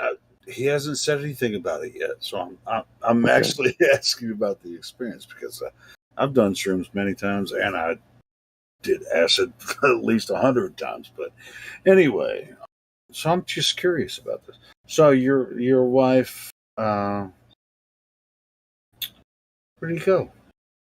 So basically, what happened was she was laying in bed and just trying to act like it wasn't affecting her. Wait. Whereas, So you got some hydroponic shrooms, like no, quarter? actually, it was way different. It was some shit that I'd never had before. It was infused in chocolate bars. Okay. So Cool. So what happened was I misunderstood what my buddy told me about how we were supposed to take it. I didn't realize we were each supposed to eat an entire bar. I thought he meant we were only supposed to eat half a bar. So she ate half a bar and I ate half a bar and we didn't feel anything. And we waited an hour, didn't feel anything. My tongue started to feel a little fuzzy, started feeling weird. I was like, something ain't right. And I thought I got ripped off. So I was like, I'm gonna eat this whole other bar. So I ate the whole other bar. And I didn't lose it, but I just got so introspective and I was over analyzing everything. And Well, I she wouldn't wasn't I feeling talked shit non either. Did she get the buzz? Yeah, she got a buzz, but she wasn't like I was. You know what I should mean? have split it with her, bro, and then freaking. Well, I didn't. I thought it was bullshit because I didn't even know they were doing that. I didn't know you could infuse the whatever the chemical psilocybin or whatever it is. I didn't know they were actually infusing that now into chocolate bars. I didn't know that either. I thought you were talking about taking some shrooms. This was shrooms, but I it's know. well, I'm just saying. I mean, it's like when I took them, it was just like dehydrated. no, yeah, that's how it was when I took it in high Or I school. picked them out of the field when I first started picking them out of the field myself. It was I don't know. It sucked because I just got super. I was just So over you got analyzing. super high, and she slept? No, she was just she was high, but she wasn't like I was. She was pissed. I She's like, I was can't tripping. believe you ate the whole fucking chocolate bar. Yeah. Yeah. See? Mm-hmm. I know how that goes. It sucked. Made me not want to do shrooms ever again. Yeah, because she was. But you guys could have had a great time if you gave her a half of it. It's like, baby, I'm sorry, I'm not feeling it. You feeling it? Are you feeling it? And then it's like, you know what? You ain't feeling it. You know what? Oh, what if I eat this whole thing now? She won't know if I eat it. She's gonna know. No, she knew I did it. I wasn't. She knew. I said I'm gonna eat this. I was like, this is bullshit. This ain't nothing. I'm gonna eat this whole thing. Watch it. Nothing's gonna happen. So she knew that you were gonna eat the whole other chocolate bar. Yeah, she knew. And did she not want to get as high as you? No, we just didn't think we honestly thought that it was garbage. bullshit. You thought it was bullshit. Yeah, we thought it was garbage. Yeah, okay. So I didn't think anything was gonna happen. But it was I wrong? No, it wasn't. We just didn't take the proper dose. I took too much. She didn't take enough. That's what's up. All right, cool. But she shouldn't have been pissed off at you if she didn't take. No, she wasn't. She was only pissed off because I just talked her ear off then for the next 6 hours. It's like, honey, can you shut the fuck up, please? Right. Right, that was the only problem. She wasn't really mad. She was just annoyed. That's cool. Yeah, I mean, it depends. I mean, shrooms is kind of it depends on the strain, depends on the way you take them, depends on who you're with. I mean, Actually, holy shit! You just made me remember something. I have a whole jar of shrooms in this house, but I refuse to touch them. Anyway, never mind. Holy no, shit! sure, all of that. I mean, even with it's the same kind of way with acid. All of that is remembers. I don't even smoke marijuana anymore because that's the old friend.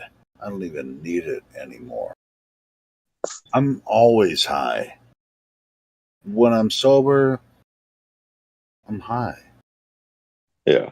I don't even smoke marijuana. That's a hallucinogen that I don't necessarily need anymore. So, well, the only reason why I don't smoke it right now, but the last time I was smoking it is because I was getting this medical grade shit, and I swear to God, it was like Viagra. I don't know what was in this shit. It puts me somewhere I don't want to be. Yeah, there's a difference between certain strains of marijuana where one is more of a body type high and one is more of a mental high. And the stuff I was getting was a medical grade made for people with aches and pains and so it was more body. Dude, that's all bullshit too. You think so? No, I'm not saying you can't help people with aches and pains. I'm just saying that the medical marijuana license is just kind of an escape for people. I mean, oh no, yeah, no, that's marijuana shouldn't be illegal in the first place anywhere in the country. I mean, but there is a difference between the indica and the sativa strain of marijuana. Oh, where sure, one is more I of get all that too. Yeah. But I personally, I think I've smoked so much fucking weed in my lifetime that I just don't need it anymore. Yeah. And it becomes to a point where if you build up such a tolerance to where you don't even really get high anymore. Well, so it's like a lot of people give me shit about drinking so much. But it's just like if I smoke weed, it puts me somewhere I don't want to be anymore. It's just like in my psyche, the weed doesn't treat me well. If I want to be a normal person, I don't touch THC anymore. I don't know if that makes sense to anyone, but yeah. No, yeah, that makes sense. I can't. I'm kind of the same way with cocaine. Well, it's fun for a little bit, but that's another story for another situation. It's fun for a little bit, but after a while, it starts to become a habit for me. You gotta slow down. Hey, why did you bring that shit up? Shut up about that shit. All right, I'm shutting up. Yeah, but THC, it doesn't agree with me. Yeah. But anyway, and a lot of people talk about weed a lot of the time on here, THC and different strains and all that kind of stuff, which is fine. Sure. And it's becoming legal in different states, and everyone gets their jollies and their goo-goos off of it. It's so much different now than it used to be like 20 years ago. I mean, weed is it's some weed today versus what it was 20, 30 years ago. It's like Dude, LSD. You do it's like dabs. LSD. I've seen people do dabs like that are like this is like dabs is pressed out. You know what dabs are, right? Yeah, I know what dabs are. Yeah. Yeah. Well, You've all done one, right? Or 2 or 3 dabs. Yeah. Yeah. No. Another I planet. don't want to be there. I don't want to be there. It's too much.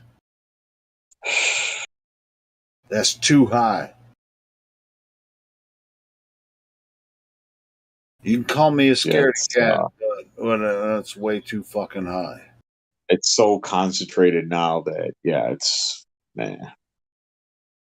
And you can take it. There's so many forms now. Like I remember when I was in high school, it was a big deal if you got like liquid hash. Like nobody'd ever seen that before. But nowadays, and like in I think I remember in Amsterdam, they would have some of these weeds, some of the weed, they would tumble it in dryer and they would make hash out of the THC that came off of the weed. Yeah, the little crystals that fell off or whatever, the red hairs and shit. Right. Yeah. So, but that's not what I'm talking about. This pressed product with the you know about that shit that was like a paste, bro. Yeah, that is. It's like a paste. It ain't no fucking joke, bro. Yeah, I know. I took so much acid back in the day. It doesn't like me. Yeah, the reason why I was scared of acid because when I was in high school, I think I was probably like a sophomore. There was these older kids that already graduated, and they all lived in a house right down the street from high school. And I used to go and buy weed from them. And one day after school, I wanted to buy weed from them, and they had just told me they all just did acid.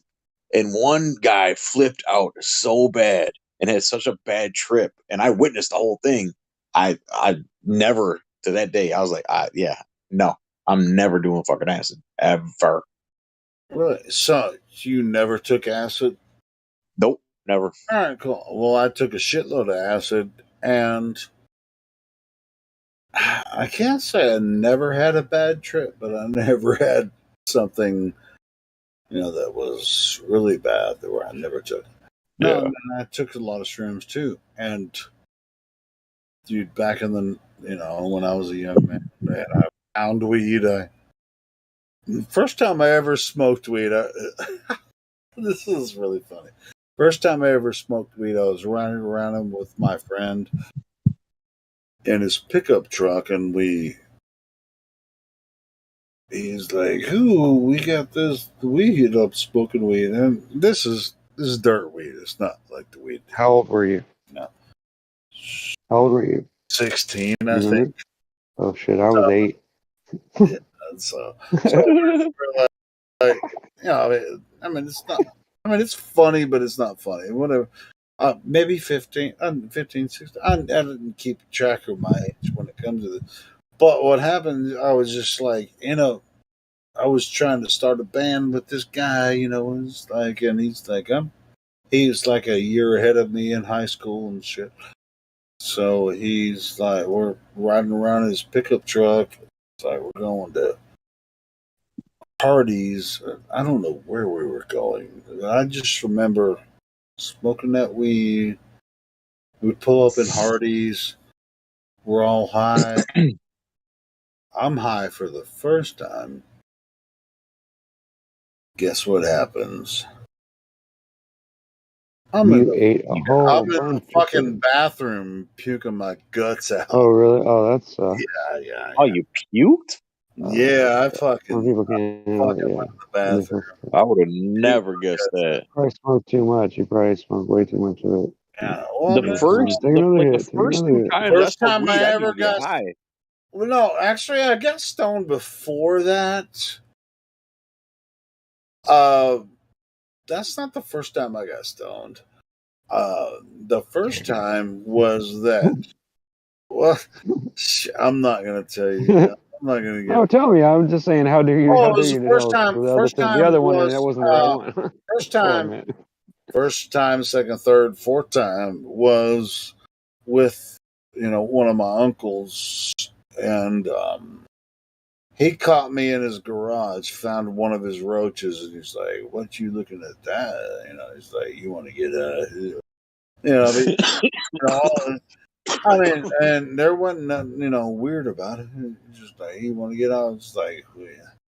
I already knew your ass was weird, so fuck it, smoke.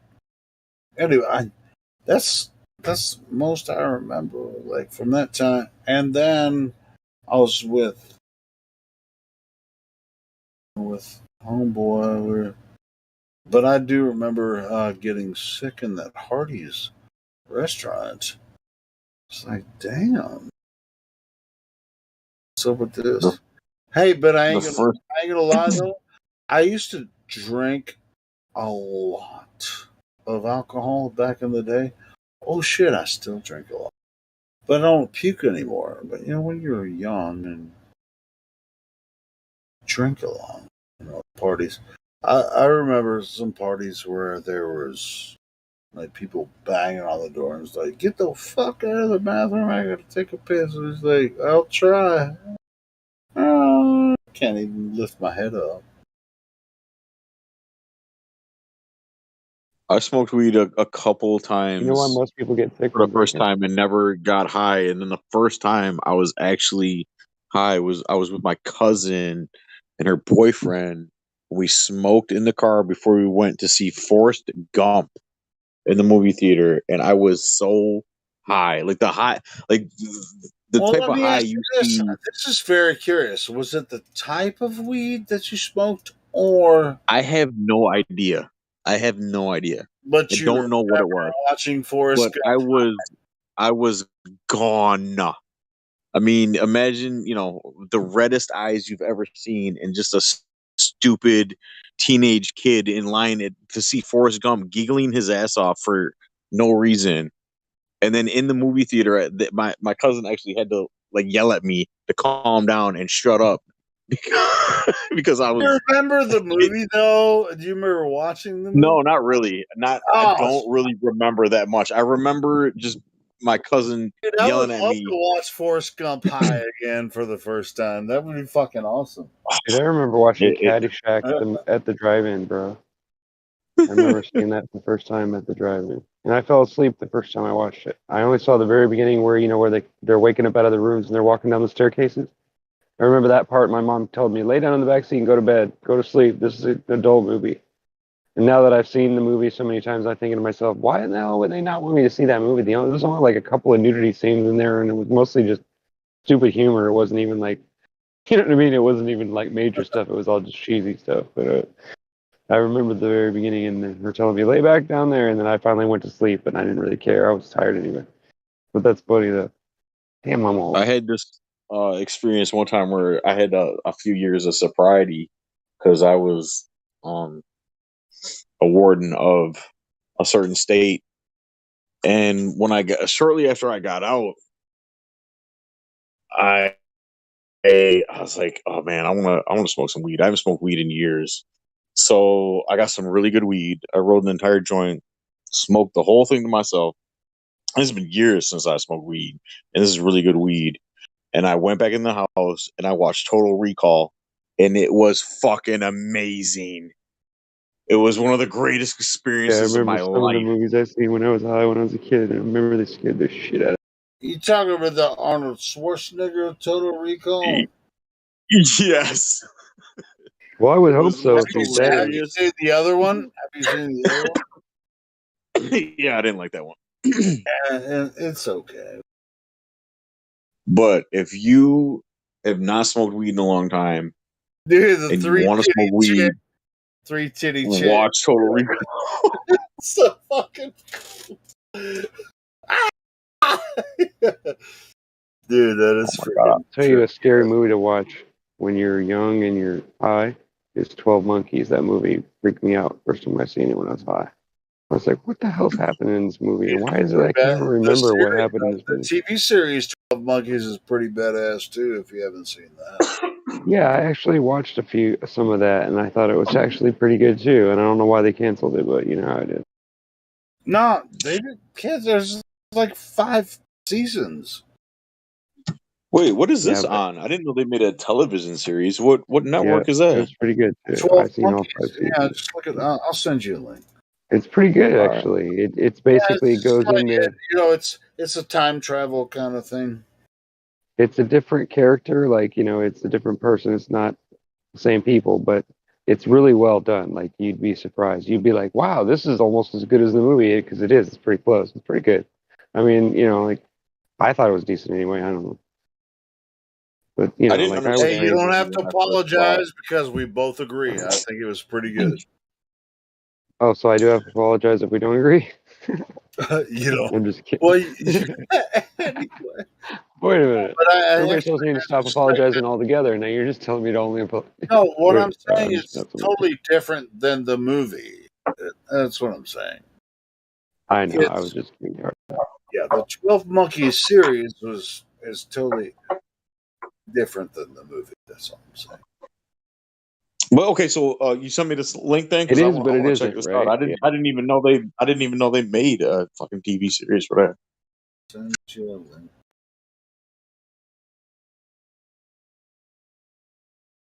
Yeah, it gives you some insight on the storyline before and after the movie part. Like how they originally met each other and all that.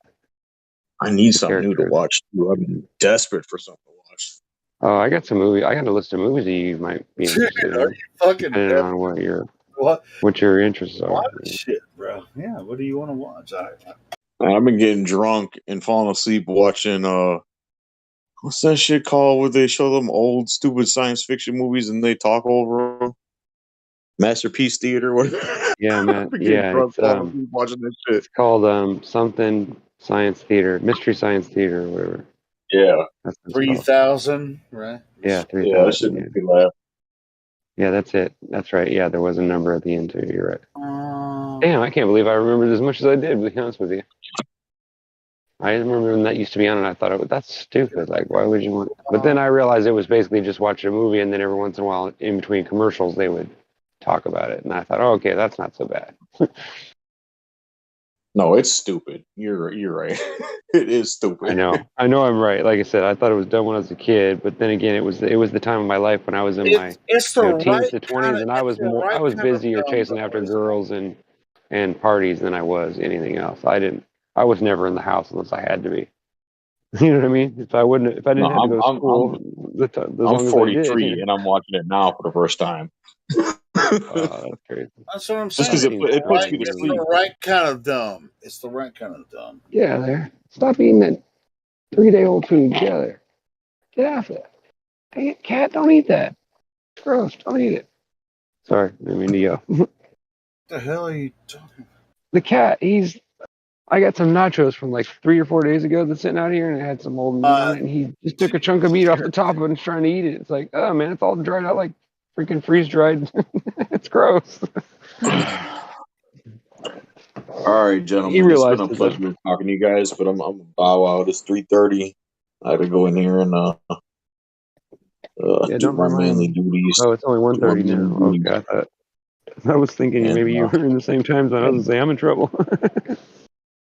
No, I gotta go in here and make up to the woman, do all that business, and I'll catch up with you guys later. You have to make up to the woman that you had the weird dreams with. And, no, I didn't have weird dreams.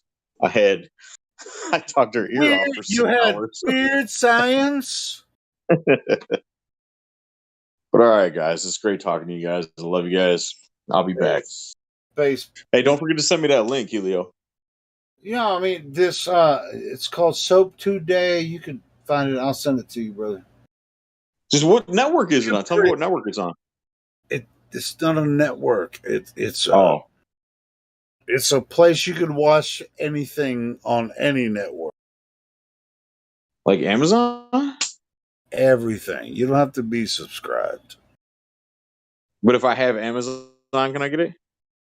Not that show. Shit. Hey, you have to. What? You know what ABP is? What browser do you use? Start page.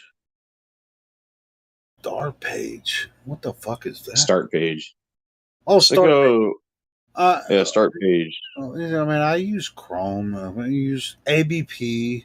You know what ABP I is? use Chrome at work, so Okay. whatever. I'll Either figure way, it out. I'm gonna send you a link. You figure it out. All right. Thanks, bro. Yeah. Good night, guys. I'll send it to you, Paul. All right. Thank you. But I recommend you use ABP installed on your browser if you want to use that. Okay. I'll do that.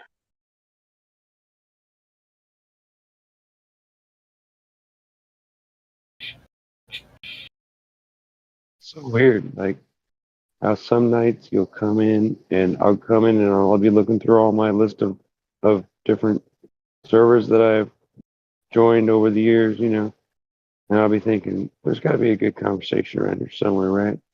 And last night it seems like no matter where I went, there was a conversation going on that was kind of fun. I had a good time yesterday.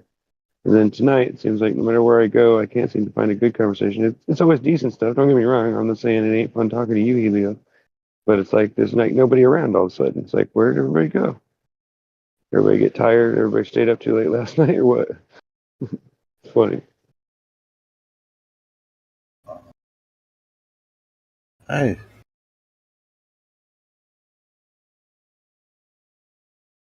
Back at you, man. I don't hear you talking much in here. But anyway, yeah, I mean, Well, it's been I've been taking time out here and there. Like I haven't been on here all day, but I've been listening for off and on all day. I've been listening to you talk and conversations, some of the conversation you guys had. I've been in and out, but I haven't been talking much today. Been doing mostly text chat and whatever. No, that's cool. Yeah, because you didn't finish your talk about the mushroom experience.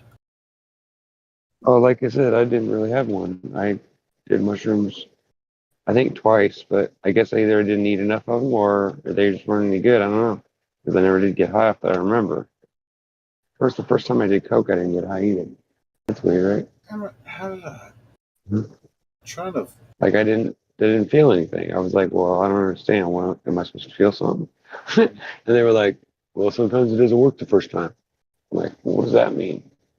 And why would I do it twice? And I just never really did it again. Like, I mean, I think I did it a couple times, like when I was still in my teens, but after that, I haven't done coke in so many years. It's probably been 30 something years. I don't know how long it's been. A long time. But nobody should or has to do it. I did try it. You know, everyone that comes in here and understands what we're talking about can have the conversation openly, no matter what you decide. You know, at the end of the day. Well, I mean, I just know that stuff's out there on the street, and people are going to be curious about it, right? So I figure if I tell you my experiences or whatever, then you'll see, like, well, maybe that's not for me, you know. No, sure, and I agree with that. It's just like, I mean, you know, my brother, he doesn't do psychedelics, and I have many times in the past. I don't need to do anymore because I'm pretty much already there. My brother, he's done it a few times, and every time it's really it wasn't a good experience for him. So. Oh yeah, I guess that would, yeah. If He I doesn't did something, like it, and I'm kind of at that point. I'm kind of done with that. You know, I don't really need. The only drug that scares me the most that I don't think I'll ever try, just because it scares me, and now I know why my mom was concerned when she let me get high when I was a kid. But PCP and stuff like that, angel dust or whatever. I don't know. Nobody should ever do that. No, That's terrifying. not that. I No. seen a guy in my neighborhood that was on that road, and I'm telling you, I've never met someone that was weirder. PCP. No. It scared me. I was like, "Are you kidding me? If it does that to you, why would you do it again?" I don't get it, bro. Ever do PCP? Please don't. Talk about Yeah, shrooms and we talk about LSD and stuff here, but well, I'm just saying I've done them. I'm not supporting that. I'm not saying it's a good idea, right? No. PCP. I'm just saying, you know, yeah, I've done that. I'm not bragging about it. I'm just saying, you know, I've got experience because I'm old, but Yeah, I mean, when I did it, it was kind of cool. Like actually, lots of people did stuff like that. I'm No, not saying that everybody did all those things that I tried, but I'm saying, you know what I mean. Like it no, wasn't like it was hard to it's get drugs. You know, you just had to ask the not right in person. that way. I mean, PCP and That's terrifying, though. well, I don't know PCP's if I could do angel that. dust, right? Yeah, But I don't even know what that don't, makes sense to yeah, me. just no, It no, like cooks your brain. It does. It makes you yeah, retarded or don't, something. I don't even know how to explain it yeah, any other ways that it makes you weird, dude. It don't, makes you like don't, messed up in the head. yeah, just don't. Yeah, angel Horrible. dust. That's no, don't do that. Wow, Like, you know, drugs you should do and you shouldn't do.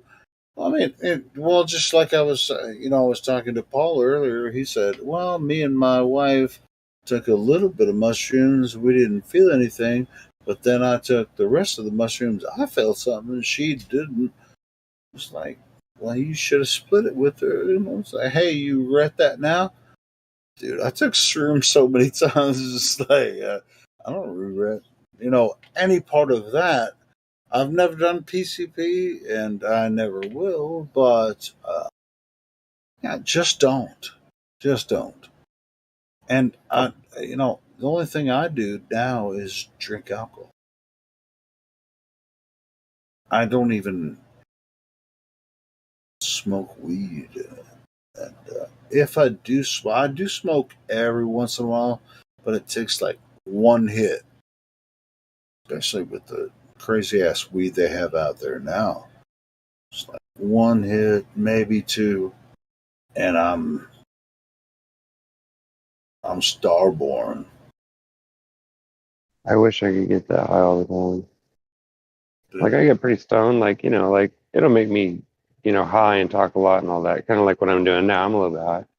You know what I'm saying? But it's I usually at night when I do it, when I'm really high. But if I take one hit, one hit won't do nothing to me. dude, I wish. I'm I've been fucking, smoking it too long. I'm space. I'm the new Or space. maybe I just smoke too much of it. I don't know. I get high 3 or 4 times a day, maybe 4, maybe 5 times if I'm really feeling it. But I never smoke, but I drink every day. So, I but like to smoke. I used to be a regular smoker. I did too, but I quit that about But 10 I years ago. think there's something in my mind or my psychology. It was just like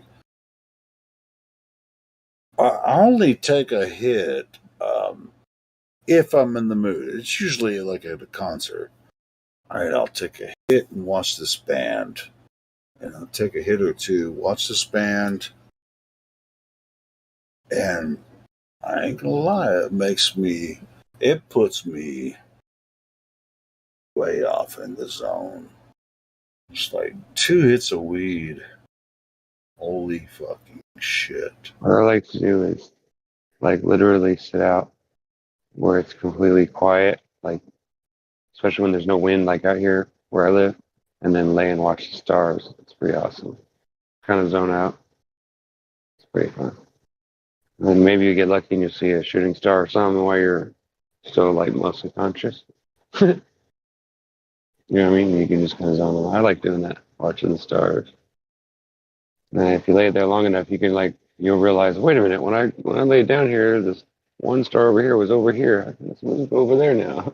Really Like, wait a funny. minute. I remember when I used to like wake up, smoke all day long at work, smoke when I got home, smoke. But no, I just can't do it anymore.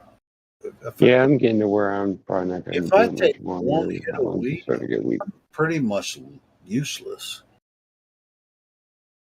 The only problem is like you can switch to like dabs and stuff like that. You can go to those like vape cartridges, and I wouldn't mind doing that. But the problem with the cartridges is that they malfunction, and when you malfunction something that costs $60 or $100, it's not something that you're happy about. You know what I mean? You buy a little thing and you can and it breaks, or if it leaks out, you're like, dude, I just spent $100 on that thing, and half of it leaked in the console or something, or wherever, in your pocket. That can be pretty frustrating. So, but I wish there was a way I could, like, I Well, wish it's I had just one of like, those vaporizing things. what's another good thing That way, I about didn't have to take low any of that nasty tolerance stuff. is it's like, hey man, can I have a hit? It's free. I know a whole shitload of people that have weed. If I want to get high, I can just be like, "Can I have a hit?" Right. And I have good weed, but man, I'm not I spending take $100 one on hit. an eight. When There's I just take no way, one bro. hit, I'm fucking high for hours. I don't. It doesn't cost them anything. They always have it. People I'm around, they always have weed. If I Yeah, you wanted, got friends like me, I guess. yeah, Always it's have it on like, me. dude, everybody I work with smokes weed, so it's like I just don't smoke weed anymore because it doesn't like me. Doesn't mean I don't like the high. It means like if I take a hit, I'm not gonna do anything but sit there and my brain goes 10,000 miles an hour, but guess what my body does? Nothing.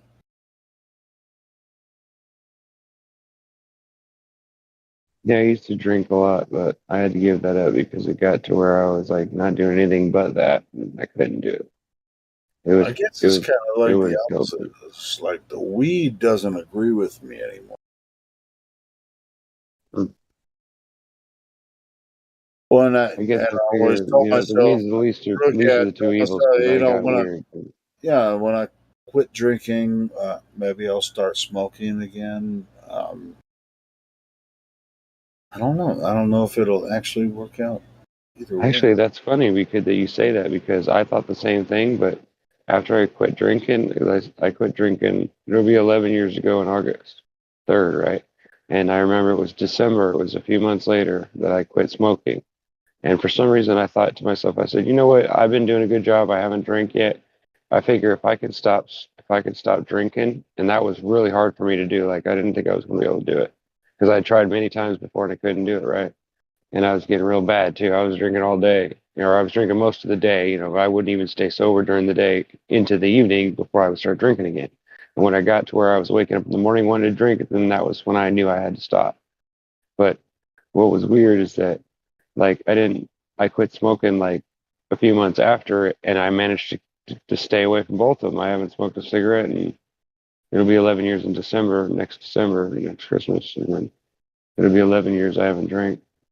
It's crazy. I never thought I would get that far. And I haven't gotten high the whole time. I didn't start smoking pot again until just like 4 years ago, maybe 3, 4 years ago. I smoked a lot when I was a kid, but I started when I was like 8 or 9, and then smoked until I was in my 20s somewhere, and then I just decided one day that I wasn't going to do it anymore. I started just doing other stuff, like staying out of trouble, and got a job and started working, and then I started drinking little by little, and then when alcohol got bad, then I got really bad. Like I said, I ended up like doing stupid things like blacking out and like urinating on things and at parties and whatever, and people wouldn't say anything, they just laugh about it and then wouldn't say nothing to me. And I found out later, I started becoming more apparent, and my family started complaining, and I realized it was a problem for me, but I didn't finally decide to quit until just not that long ago, 10 years ago, or more than 10 years ago. I'm not saying that I'm not saying I'm better than anybody or anything like that. I'm just saying that it's when I finally decided that I wanted to quit, that's when I did it. You know what I mean? And I decided I wanted to quit smoking cigarettes too, because I watched my uncle die. He basically had pneumonia all the time, and I watched him smoke everything under the sun. Whenever he'd get his hands on it, seemed like he was kind of a lush. But Rookie, and I watched him die, I but have a it was similar. hard on me. I'm sorry. Go ahead, brother. Finish. No, I want to hear what you had to say, please. No, No, I have a similar kind of thing. I quit alcohol and marijuana for almost 10 years. But I went to doctors. I quit for 28 years. Hard Well, to I believe I quit for did that. like 10 years, right? But Crazy. I will tell you, in that time, I went to the hospital because I had some back pain, right? This doctor prescribed me, guess what? Narco, Vicodin, Oxycontin, what? Oh yeah, it was All of the above. yeah, all of the above. And so Me too. oh, I'm clean, but I'm taking fucking 6 of these pills every day. So Oh yeah, I'm not saying that I ever. I'm not by any means saying that I ever I'm like not didn't saying have a that crutch of about any you. kind. I'm Yeah. just telling you what I did for Oh, a I see. Yeah. long I time. got you. And so it's like, well, I'm going to church. I'm doing the upright thing, but I'm still taking 6 freaking Tylenol 4s a day. But also at the same time, when you're on narcotics like that, it doesn't necessarily feel like you're high. It's different, it's a different kind of high, but whatever. Yeah, if you abuse it, yeah. I got sick and all that stuff too. Yeah, so I can relate to that too, dude. I've been down that road. Coming off of that shit was really, really hard. Oh, that's right. That's what I was going to say. Is remember somebody's back there. Somebody said earlier that something about his spirit tried to get out of his body. You know what I mean? That feeling.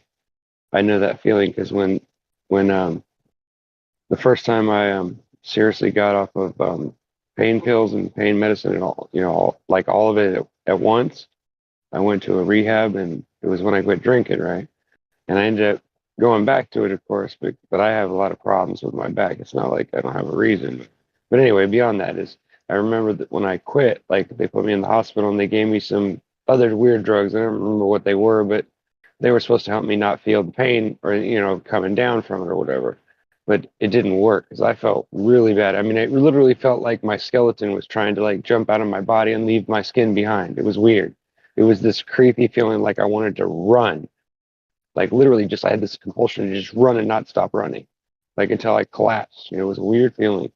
Never I can't imagine I don't remember any other pain or any other weird sensation that felt weirder and Does it more start uncomfortable from than your that. toes? Does it start from your toes to the top of your head? It's just like Not necessarily, but yes, sort of, kind of. still, you don't know when it's going to stop. Yeah, kind of. That's the way I felt. It came from my toes, came up through my legs. It was like, all right, yeah, and there's a sound that comes from your soul. All I know is that I remember somebody asked me why I had such a messed up look on my face and why I wouldn't like socialize with people for the first day or two I was in there. And I was like, well, to be honest with you, I really kind of wanted to reach out to people, but I felt so like pretty much I felt like defeated so much that I really didn't want to like share that defeat with other people that I didn't know. But then after I started to hear you guys talk about your problems, and you guys explaining, all the crazy stuff you guys did, and then I felt like, well, if I didn't, then that would kind of be wrong of me, right? Because everybody else shared all this intimate stuff, and and some of them broke down and cried in front of everybody and everything, and like all these people were like really cool about it.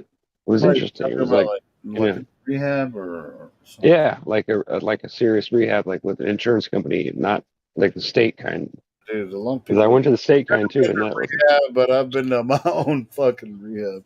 You ever been 5150? It's not fun. No, I've never You ever had? done that. But dude, I've been to my own personal rehab. That happened to me because my wife thought I took a whole bottle of pills. Some time with people that trusted people that I have personal that won't share my secrets and I won't share theirs. I've had my own personal yeah, bro.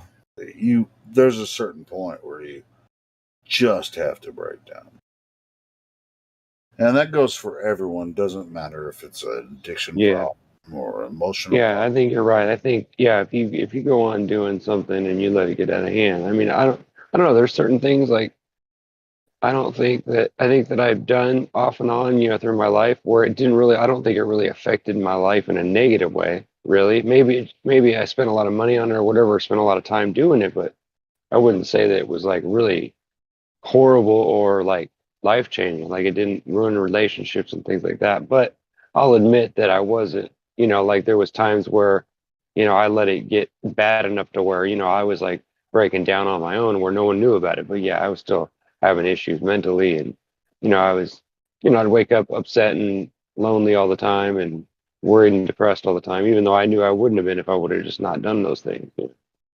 Yeah, but So I can relate to you can't change it. what you did, So, Right. so Yeah, you can change. Right. but you can, if you have and people that you can trust to talk to, and they know where you are, and you got it off your chest, and it's trusted, whatever. It's all kind of stuff. But yeah, Yeah, I man, hear you. it's really a good thing to have a group of people, or at least a trusted friend to talk to. Oh yeah, I think rehab was good for me actually. Like I learned a lot from it. I learned that it's it. I learned that we have it in ourselves to actually do things great. We just have to believe in ourselves. We have to have somebody pep talk us, keep us and guide us the right way, right? Somebody that knows about it and has been through it, or somebody that's dealt with people that have gone through it or whatever, and and gotten used to it and wanted to deal with it. Yep. But I thought, so I thought it was interesting. I met a lot of interesting people that I even actually I've seen since some of them. Like it was funny because this one girl that I was in, from going into the mental hospital, because my wife, I, I used to get lots of different medications and I would overtake them, right? Because I was addicted to them. And so I would take too many of them to sleep, too many of them to stay awake, that kind of stupid thing. But so what happened was one night I took half the bottle of one of my pills and hid it, right? I took it and put it in another part of my drawer in my next to my bed. And I took a couple of them, but I was already drunk already, but you know what I'm saying? Like I was pretty buzzed and she couldn't wake me up, right? And she looked in the drawer thinking, well, why won't he wake up? So she looked in the drawer and saw the half bottle of pills was gone and she thought I took that many of them. And so she flipped out and she called, I called an ambulance. And I remember waking up in the hospital after having my stomach pump going, what happened? Like, what's going on? And Rookie, my you really wife's like, don't you have don't know. to go this It's far. crazy. But, hey, is your name 1973 because you were born that year? Yeah, you ask me this every time we have a conversation this long. Hey, God damn it. Yeah, that's the reason why it's burning in your mind, right? Yeah, because we're born to mine? August. Mine's August 17th, 73. In June. And I was born in Missouri too. I was born in Henry County, Clinton. Born in Ohio. But Wait. yeah, you don't have to share all. No, I remember. I know. I'm just telling some old stories. It ain't nothing I'm worried about anybody finding out about or anything. Well, but I'm glad you are. I mean, maybe there's a reason that it's coming out. No, well, you know what? I think Could be for what it somebody. is with me is for some reason it's bothering me now. Like in my older age, it's bothering me some of the stuff that I did. So I guess I kind of feel like, like being honest about it, especially with people that I want to trust me, like, and I want you guys to trust me, and I want to be able to trust you guys. You know what I mean? And that's hard to do sometimes, like when you're making friends, like especially when you're going online or on Discord or whatever. It's hard to find like truth. You think people, and you realize they're not, or they're just not able to be there for you or whatever, things happen. Totally get But that, brother. I got no problems with saying it. I mean, if it's bothering somebody else, I'll stop talking about it. Of course. No. Well, I don't have a problem with it. I just want to. But I mean, like I said, I didn't take all that. But like I said, I understand why my Sometimes wife we did what all she get did. Like, diarrhea man, in that was the an mouth, and experience. I'll take it. I just wanted to like let you know. It's like you don't have to say. Oh man, it was the craziest experiment. The experience was crazy, bro. It was terrifying because I remember I spent some time in the county hospital, like for a minute, because they sent me there before they sent me to where I was supposed to go, right? And so I spent like part of a night in there, and it was the middle of the night, and there was like really crazy people in there, and it was terrifying. This one guy, he was this African American guy, but he was like, he would look scary. He was a big dude, right? And he was walking around calling everybody the N-word. It was just so crazy. And I remember he was screaming at everybody, like really loud. And he would like scream. He would sit next to your bed and like scream it at the wall. It was weird. And it scared me so bad, man. It really did. I was like, I thought the guy was going to jump me or something, right? I had no idea what to expect. And then luckily they got me out of there. But I had to finally go up and tell him, I said, look, I understand that I'm in here for the reasons I'm in here. And look, I get all that. But you guys are going to have to get this guy out of here because he's driving me insane. He's literally comes in there and it's like screaming at me at the top of his lungs. And then when I ask him, what's going on? What's wrong? And then he just walks away and starts doing it to someone else. And the the orderlies wouldn't like 15 stop him. days It was in funny. jail It was time. crazy. They put me in jail. My cellmate was a cross-dresser. He wasn't a transvestite. He was a cross-dresser, and his thing was that he liked just dress in women's clothes. And I've known people that told me that, but I never believed them. I always thought they were just messing with me. This dude was freaking weird, bro. I spent 15 days in jail with this guy that like he told me about what happened in his house. He's like, I just stayed there and he had a picture window in front of his house. He didn't pay the electric bill. He just like lived there, and he had like these stacks of like women's clothing and shit. And he would just like perform in front of the plate glass window in front of his house. And this is freaking Southern Arkansas. What? I mean, this dude was so freaking. He thought I was fucked up. Dude, this dude was a weirdo. And every time everybody would have lunch, for some reason they would let him keep portions of bunk. I shared a cell with this asshole.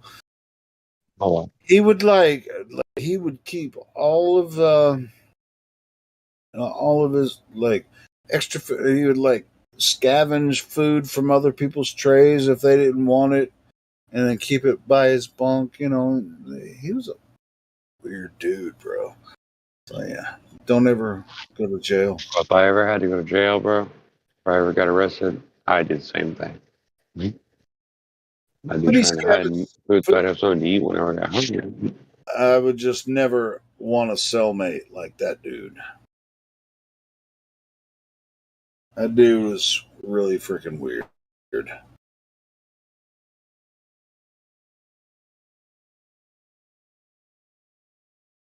Told me how he liked to just prance around in dresses and shit, Weird.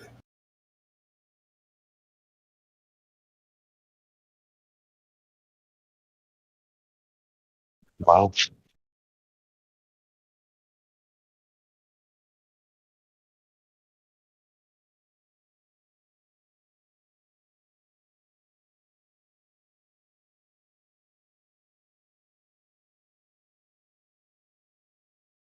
I think it was like his grandma's house or something, and there's no power there, but he had all the dresses, and he would like prance around in the house in front of the plate glass window. Holy shit, this dude should be somewhere else besides the county jail, bro. Well, depends on if there's people around there you can see it or are able to see it, I guess. But dude, what was really funny is like there were different tanks in the county jail I was in. Like, they had, like the felons were in one area, like ABC, and I think I was in B.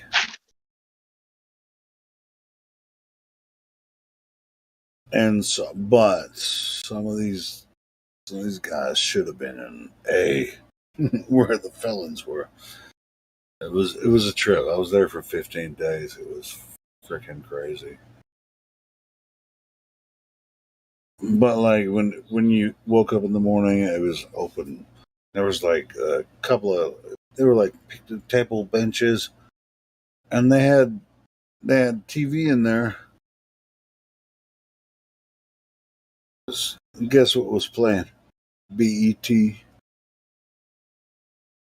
What? Really? All day long, BET. But so and like once it was open, like all the cells were open, you can go in and out of your cells. There's a what they call the tank boss.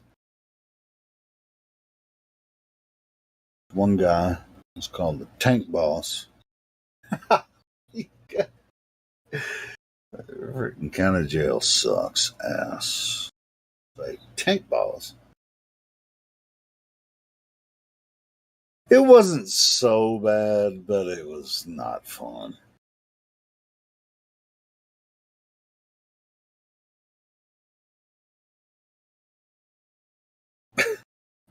Tank boss. And there was one guy that was in our tank that was a trustee, and he would drag the mop bucket in. I wasn't smoking again at that time, but he dragged the mop bucket in with the smelly flavor shit, so that people could smoke in their cells, and the smell of the pine sol or whatever would cover up the fragrance, as if the guards didn't know you guys were smoking in your cell. Stupid shit.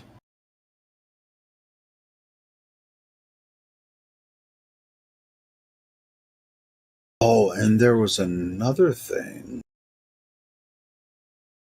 In one of the cells,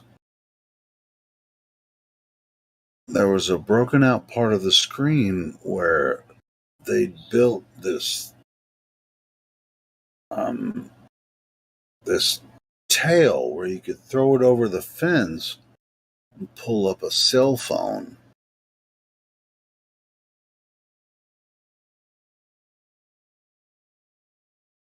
Very, very intuitive and creative.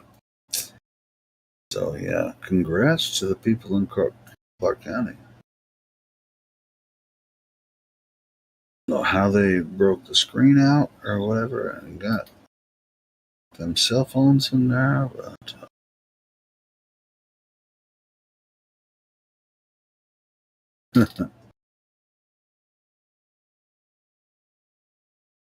trippy. You don't want to go to jail in Clark County. It's not fun. That's not even the half of it.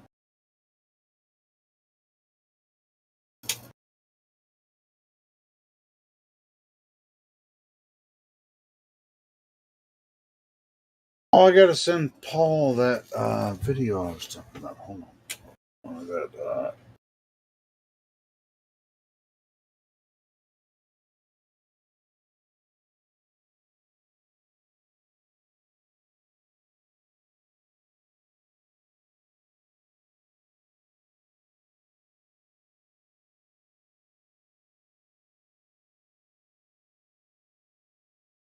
Yeah, enmity. I'd rather not talk to myself. You can fucking talk to me if you have balls enough to come in here and talk to me.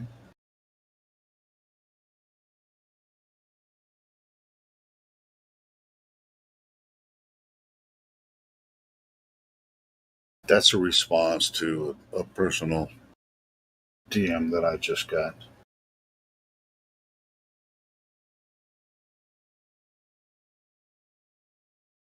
I was just gonna ask what you meant. Yeah, somebody sent me a message. Here's what he said. Do you just talk to yourself all night? It's like you were taught the ability to talk forever.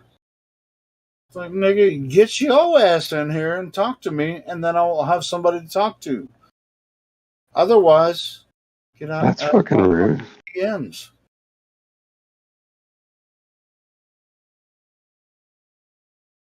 That's hella rude. What he said. Shit, that's pretty rude, isn't it? Well, this is our place. You're gonna message me about me, bloviating? Fine. Why don't you come here and try to bloviate and see what happens, nigga? Pardon my French. I need to stop saying. That's my Little Rock.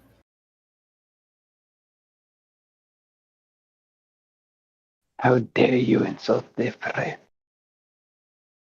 I made that. It's just good. I know I say it sometimes, but it's.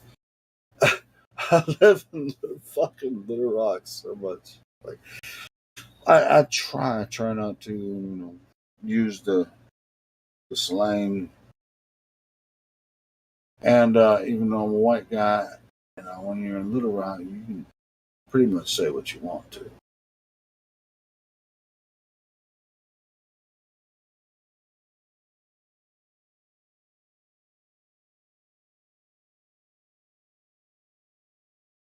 Damn, I don't have a.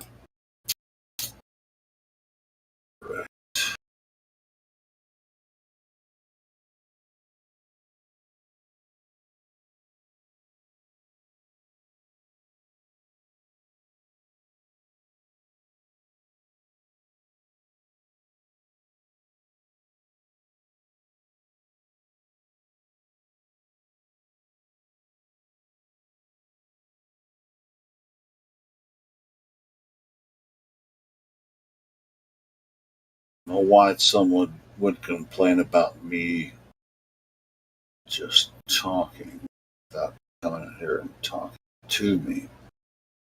It's ridiculous.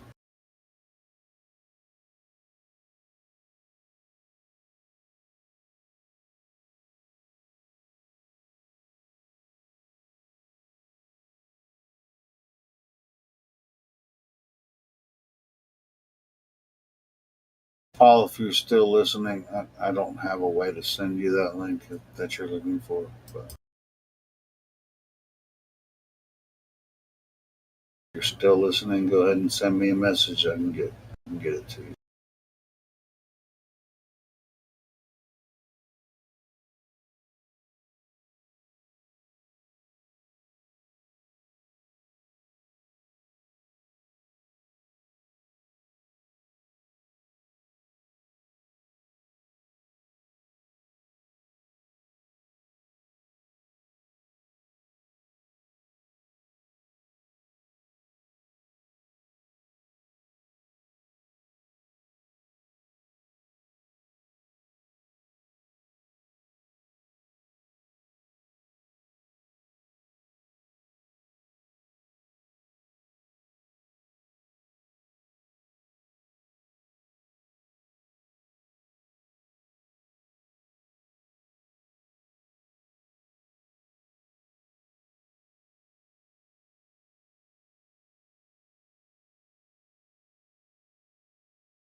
Okay, Matt. I just unmuted your mic. I saw your appeal. Are you My man. Yeah, I can speak. Awesome. What's up, everyone? Good to hear everybody. Trying to stay positive out there. It's hard to do sometimes in this crazy world. Sure enough is.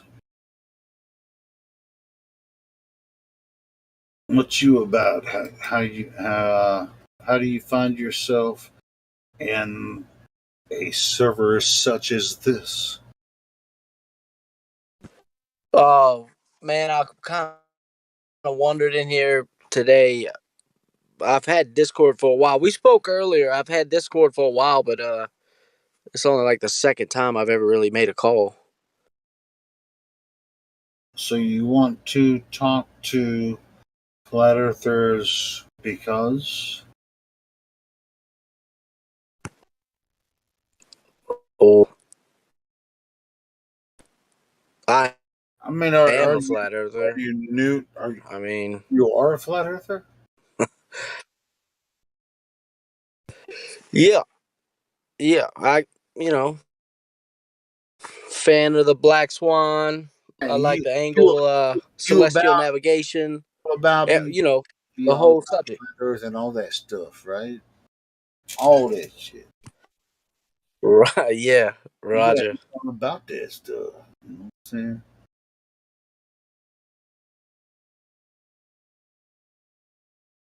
Come on, Matt. Let's really get to the brass tacks. You know what brass tacks Let's mean? do it. I'm picking up what you're putting down. What you want to talk about? Smelling what I'm stepping in, Matt.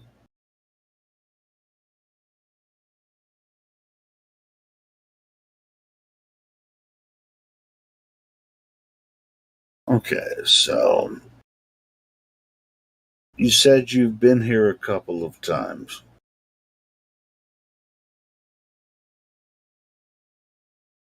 What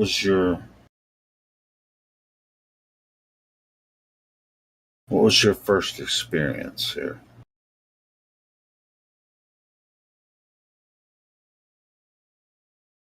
Am I? Is my audio? Check, check, check. I hear you. Yeah, I'm having look.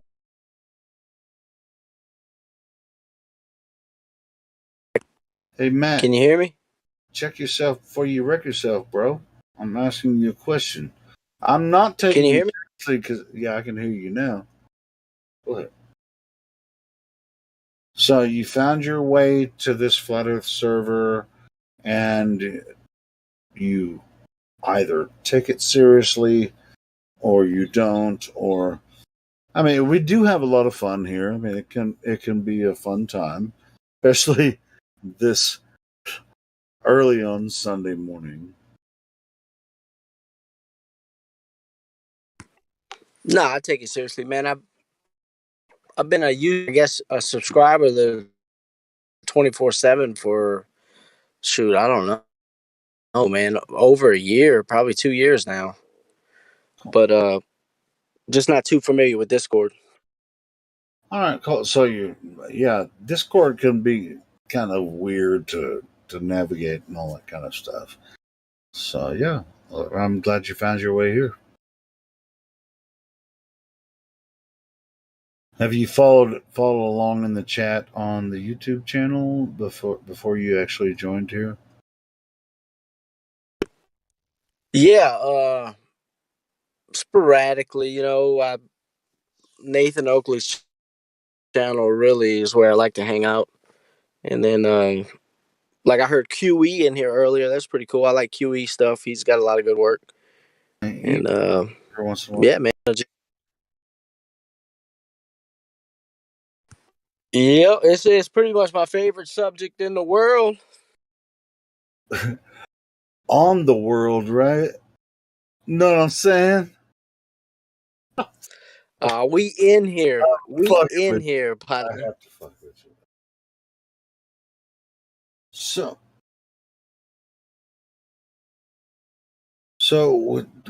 is this your first time using Discord, or do you use it for? 2 days ago, I used it for the first time, and actually joined the call for the first time, and then you're the second place I've been to. You know what I mean? Awesome, bro. So I'm kind of Discord's newbie very to fun. I mean, this. yeah, the YouTube chats and stuff like that. Those are it's kind of old school with some stuff, but it's still it's functional. But Discord here, what we have going on here, I'm glad you found your way here. So, what do you think about like between like what Nathan? I'm pretty sure Nathan's channel and our channel is pretty much we're all on the same page. We're not contradicting each other, So if you're already familiar with Nathan's stuff, then you're familiar with our stuff. Yeah, man, I love it. I've learned a lot over there. The scientific method, the black swan. Now they're big on the angle, celestial navigation, gas pressure without a container. There's so much to learn. The Raelion criterion, spectroscopy. Terrestrial spectroscopy versus the celestial, and like it's just so much to learn, man. Yeah, that's cool. Hey, Ben, good to hear it. Yeah. Yeah, we're all about that, and we have a lot of discussions about that. Really, criterion. I think that was going on earlier today in this, in this room. So yeah, that is yeah, that's something that when all those discussions happen here. Matt, where do you stand as far as all that goes? Do you get to be neutral, or are you just fascinated with the discussion? I mean, what's the deal? Nah, I'm a flat earther, dude. I mean, I believe in biblical cosmology. There's a heaven above, we're on earth, and there's earth below. You know, we're in containment. I don't know what the earth is, but the way it presents itself is obvious. I mean, if you as long as you have, if it's as long as you can be honest with the evidence. Well, cool. Are you in the science versus pseudoscience server as well as this one? That's the one that's Nathan that Probably. that Nathan is. Yeah, actually. Cool. I want to make sure. You said you're new. It's like your second day in Discord. I just want to make sure you got the servers all crew. Yeah, I don't have too many. I mean, this show and then that one. I really don't know how to navigate Discord or find other resources. You know what I mean? Once you figure out how to use Discord, it's way better than some of the other platforms and stuff. So it's cool.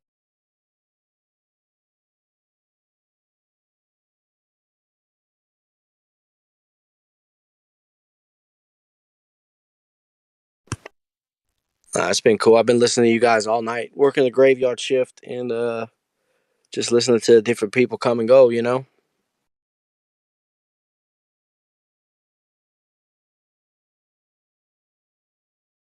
And according to everyone, not everyone, but some people, I'm just talking to nobody, but that's not true. People are responding when I just bloviate. That's okay.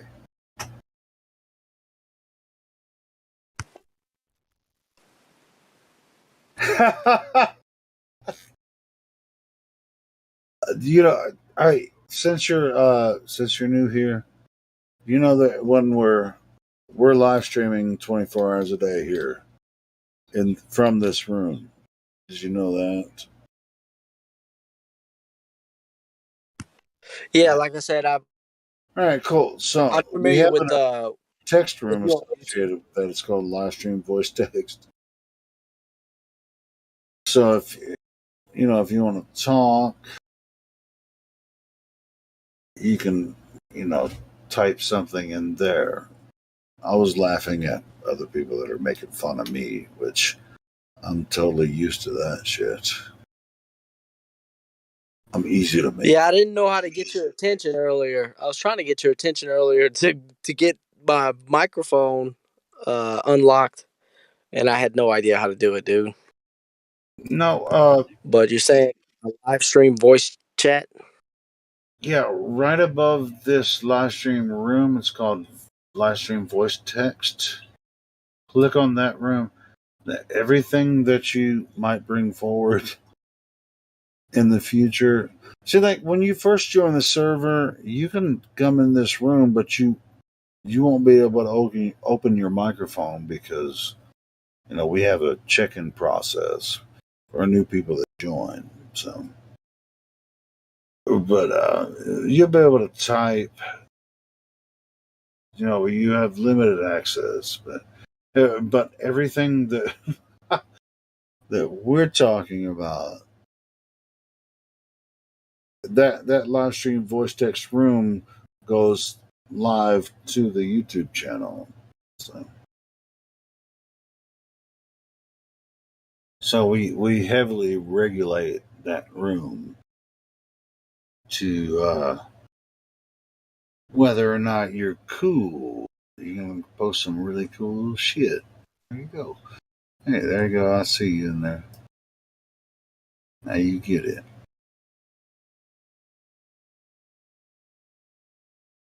So if you're in this voice channel, that's where you post pertinent information. Nice, thanks.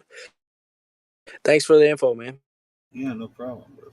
I mean, this is what we do 24 hours a day.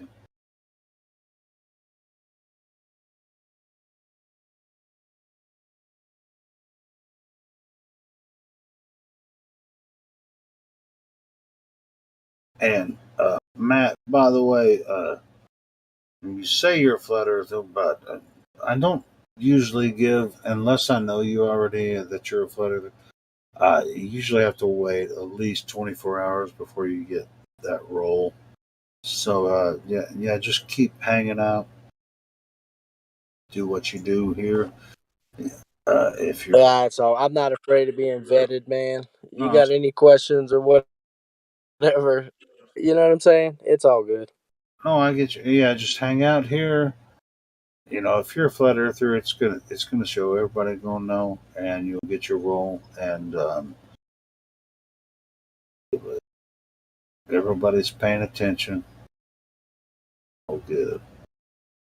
So I think you are, but I just I'm not gonna give it to you yet. So.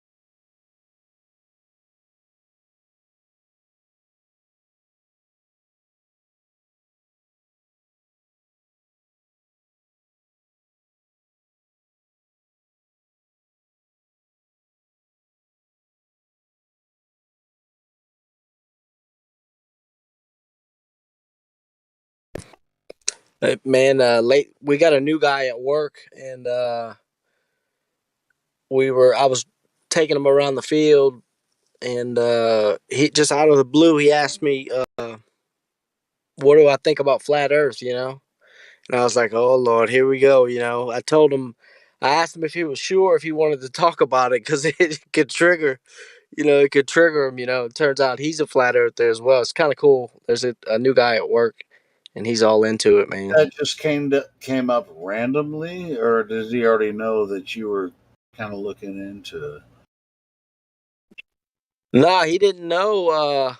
I don't know if he suspected it or not. We were just, I was taking him around the field and showing him what we're working with, and just chit chatting about this and about that. And he just come out and asked, "What do I think about flat Earth?" I was surprised that he asked because it usually doesn't come up, and I don't bring it up, That especially at probably work. means he's a flat earther too,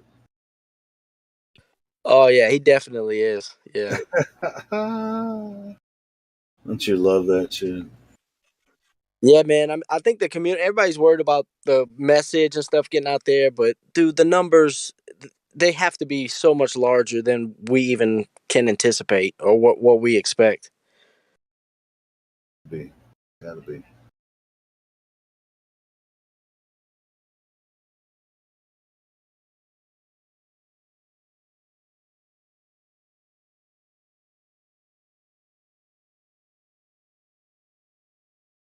It's just like, where are you going to go talk to anyone about it? Here's a good place.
Of really no consequence.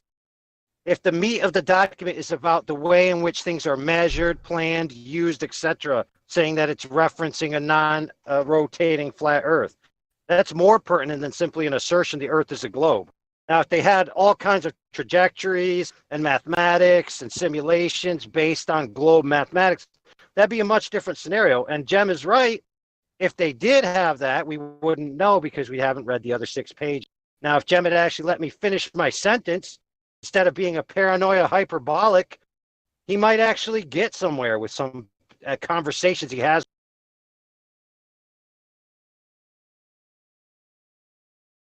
Do it. I asked you to post the other 6 pages, and all I've got is objections to why we should bother to look at the rest of it. And you guys are supposed to be truth seekers. You're supposed to. Dude, did you even listen to what I just said? What? Nothing about just posting. Talk through it. No, I listened, and you didn't post the document. It's useless, dude. What I said has no relevance to whether you even have a document to look at.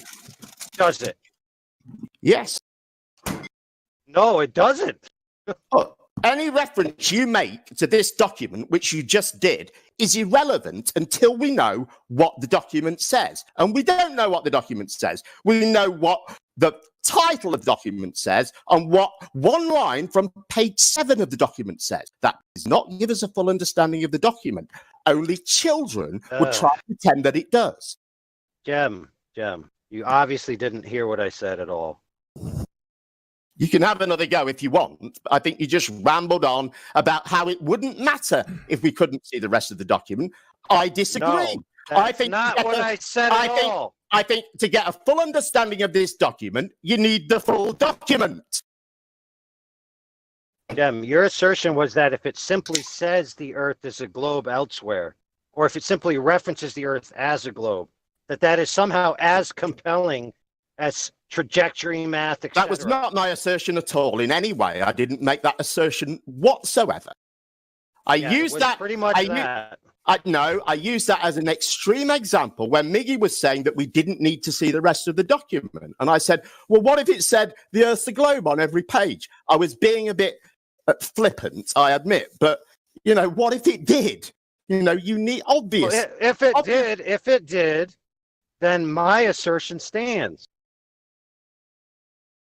Well, my point would be, I don't think it would say that, but I do think it's more likely to have a full explanation of what this thing is all about. And from that, we could all gain an understanding of why it says what it says.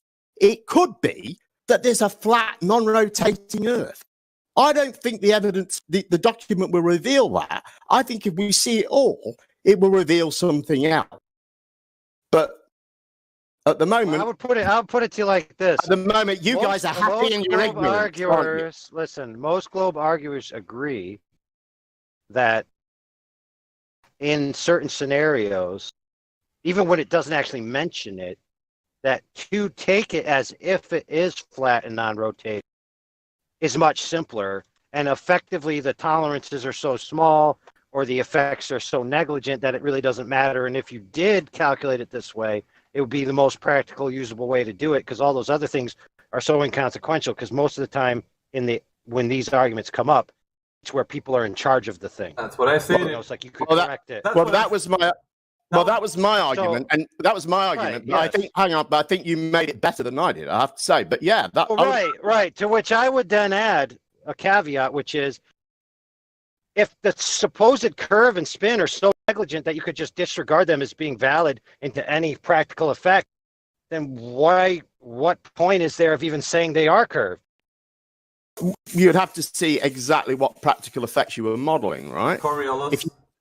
If you just wanted to model how the shape of an aircraft moved in the air and how its flying surfaces, how adjustments to those changed how it moved, then I don't think you would need to take account of those things. But I'm no expert in this subject, I have to say, but I'm just guessing. I'm just imagining kind of like a model aeroplane hanging in a wind tunnel or something like that. I'm thinking you wouldn't need to account for those sorts. Well, that's basically using our argument, Jem. Like, because we know that practically it's not even going to consider anything that the globe is actually proposing that we need to use. So if we're looking at it from in that respect, then we're saying, okay, we're starting off with this model that we don't need to kind of use anything that the globe is actually defining as what it is, Coriolis effect or anything, because we don't need to account for that. Then we're bang on. Well, it's exactly. But it's a model, Mickey. It's a model. But what I'm trying to explain to you is that even if it is a model, and we're trying to figure out what a plane's going to do by using this model, it's the most practical way to use the idea that you're going to support aircraft, within flight and all that. Like, that's why would you even consider it being on a globe where the altitude changes? The actual trajectory, and there's a lot more involved with the complicated. Well, those are your beliefs, Miggy. You're bringing in the idea that planes need to dip their noses and things like that. Well, they don't. That's why you wouldn't need to consider that. How about the Coriolis effect? You're bringing in that. Well, look, it's a model. Now, let me explain what a model is. Right? It's a simplified explanation of something. Often it's mathematical. A good easy example, everyday example of a model, right, is a subway map. You've probably seen them, right, in cities with subways, right? And they're all the lines are kind of at right angles, and they've got nice sort of right angle curves when they go, and it takes the line around a corner. or sometimes they're diagonally 45 degrees, but they're all either 90, 180 or 45 degrees. Well, we know that the lines on a subway system don't actually run like that. There's little twists and turns in them, and they go up and down and stuff like that. But that model of the subway system allows passengers to figure out how to get from one destination to the next. They can figure out how long, some of them predict the time of the next train and things like that. So it's a very useful model, but it's not an accurate depiction of the subway system. And this is the same sort of thing. You can have a useful model that makes predictions about certain aspects of something, in this case, the flight of a missile, but it doesn't necessarily have to account for everything, because you don't always want to model all of those things in one go, because you're adding in too many variables that you've got to account. It's not like it wouldn't. The analogy would probably not fit with the example we're trying to talk about here within the context of the missile, because we don't know because we've only got the one page. No, what I'm saying is that in the overall, the overarching understanding that the Earth is what we're talking about, because that's what they exclaimed, even in the one little sentence or two that they said you're on a flat, stationary, non-rotating Earth. That right there is telling you the whole Earth. Like, it's not just this one little piece in Arkansas. It's talking about everywhere on Earth. So that is the important bit I think you're not looking at. Hang on, to understand that, though, to actually know that what you've just said is true, what you would need is the rest of the document so you could figure out exactly what this is all about, what things they are actually calculating for, why they're calculating for those, and why they're leaving others out. And I think you would need I know why they're leaving them out, but those sort of claims. Yeah, it doesn't matter, because anywhere you go on Earth, you're using the same principle that they're actually talking about in that page that we've seen. So if everywhere on Earth this is applicable, then everywhere on Earth we're using the same. Well, now you're speculating again. No, I'm not speculating. Why would they? All right. Well, in the rest of the document, Miggy, it says the Earth is definitely a sphere, and all flat Earthers should take note of this sentence. I think it says that in the rest of the document. Well, that's good. I'm going to go with that. Yeah, go with it. Hopefully that makes you sleep better at night. But obviously, hopefully the stuff that you're making up. Hopefully the stuff that you're making up about the rest of the document. Hopefully that makes you sleep. I don't have to make up the rest of the document. You literally just did, Miggy. That's my point. Yes, you did. Because if they're using this, you don't know if it refers to the whole Earth. I don't care about that. I'm talking about what they're just saying said here. that. Those are you don't care about the words you just said. Because if NASA is using something like this, where they're talking about a flat, non-rotating Earth for this missile, where are they using these missiles? Tell me that, Jim. Are they using it only in this specific area? They didn't say that, right? It wasn't in the document and what we read. We don't know that, Miggy, do we? Again, you're speculating on what's in the rest of the document. You don't know if it's in the rest of the document. Why are you speculating like that? I don't have to, because I'm telling you, if they're using, you do have to. This jargon that they're using is specifically so that you can understand anywhere that they use this missile, it's going to have to be used with this model of a flat, non-rotating Earth. You don't know that. Yes, I do. Otherwise, why would you even say it? How do you know that? How do you know that? Because it says so in the document. It does not say that. It does not say anything about the whole Earth that you've just said. Doesn't say that. You added that. You added that in yourself. Where is it applicable? Where is it applicable? It says I don't know. We haven't got the whole document. The Earth. Look, you can't give me this fragment of evidence and then laugh at me because I want the whole thing. I am, because you should want the whole thing. You should want the whole thing. You're supposed to be a truth seeker. I am a truth seeker, Jim. So why are you quite happy to just go with the one line that confirms your bias and try your best, all cuts, to avoid actually understanding what the document is about? It's in the conclusion. It's just hopelessly they're talking about, brother. What? One time, and how many documents you think this? I didn't say it's one time. I've never said that. That's another straw man you guys are laying on me. Why are you doing that? What? When did I? It's At the moment, we can see one line, and that's all Miggy is going on. And what is it he's telling you in that one line? Listen, he's not interested in any of the other document. He doesn't want to understand.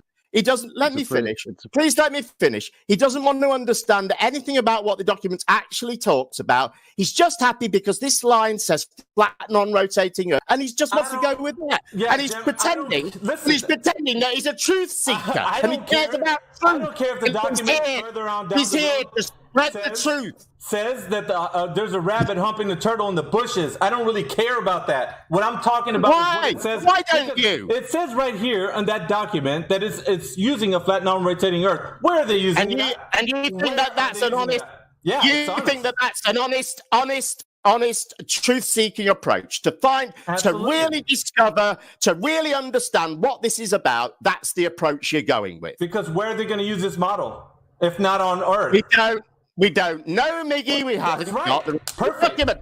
How many times have I got to? No, not perfect. I didn't say I don't know because it's incomprehensible. I said I don't know because we haven't got the rest of the document and we cannot form a full understanding of it. I want to. You don't.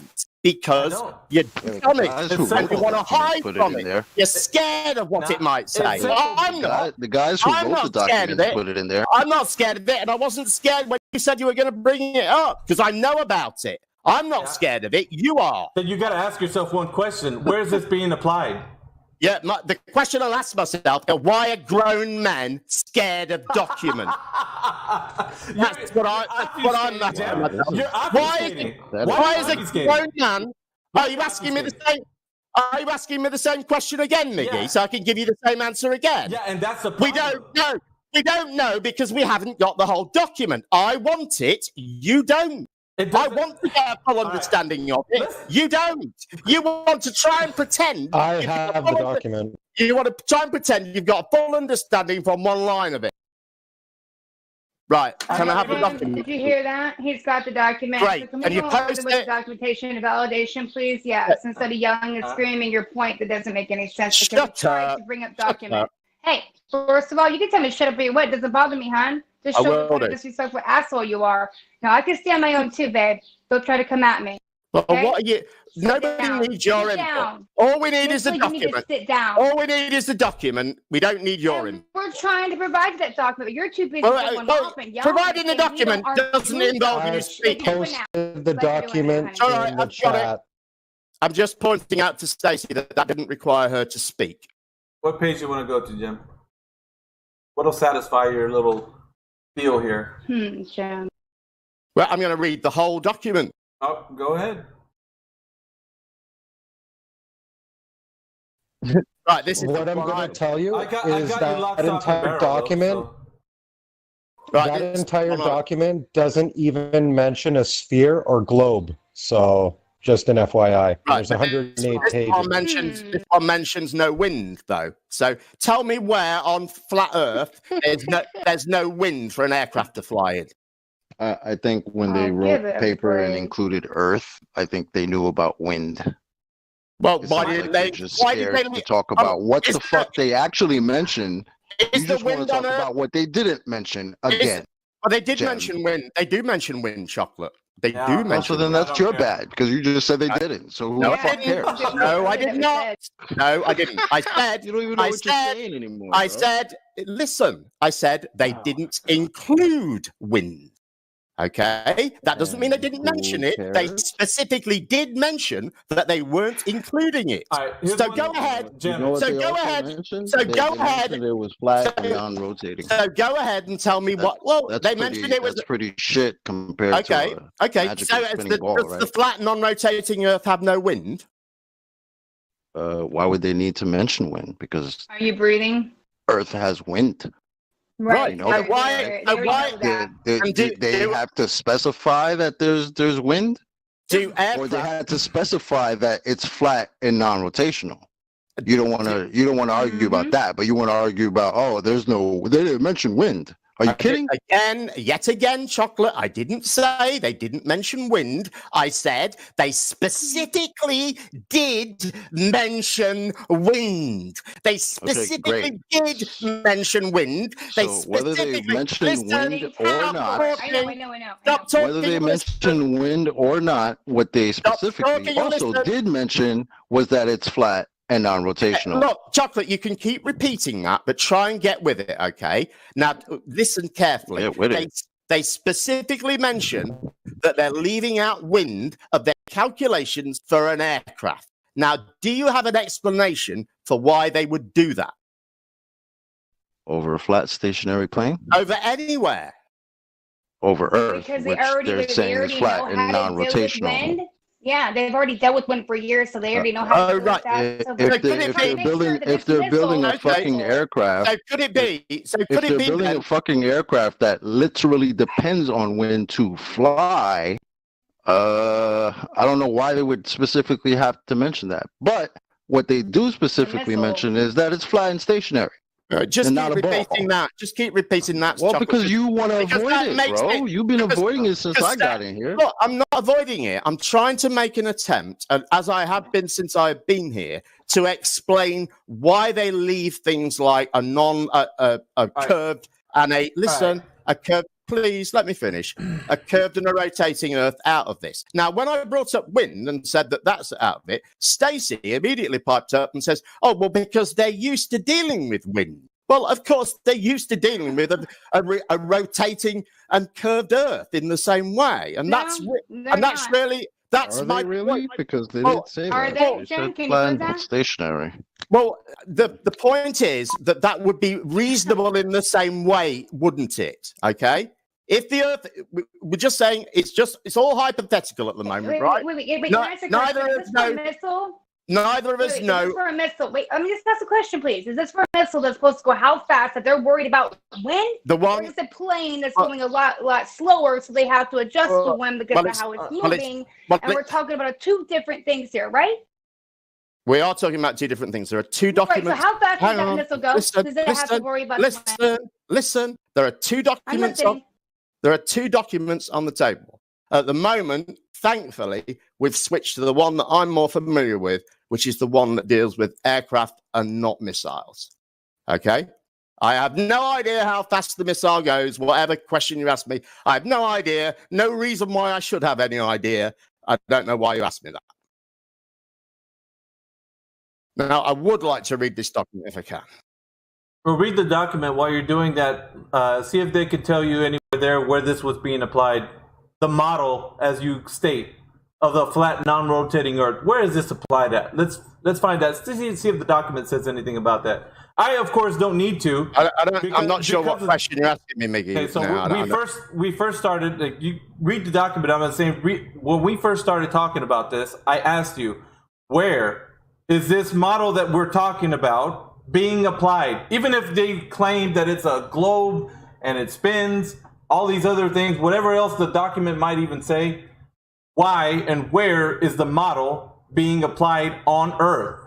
Because as I understand it, this one is used for sort of. I'm not sure if it's actually in wind tunnels, or I think they maybe simulate with this or something. It's that sort of a thing, as I understand it.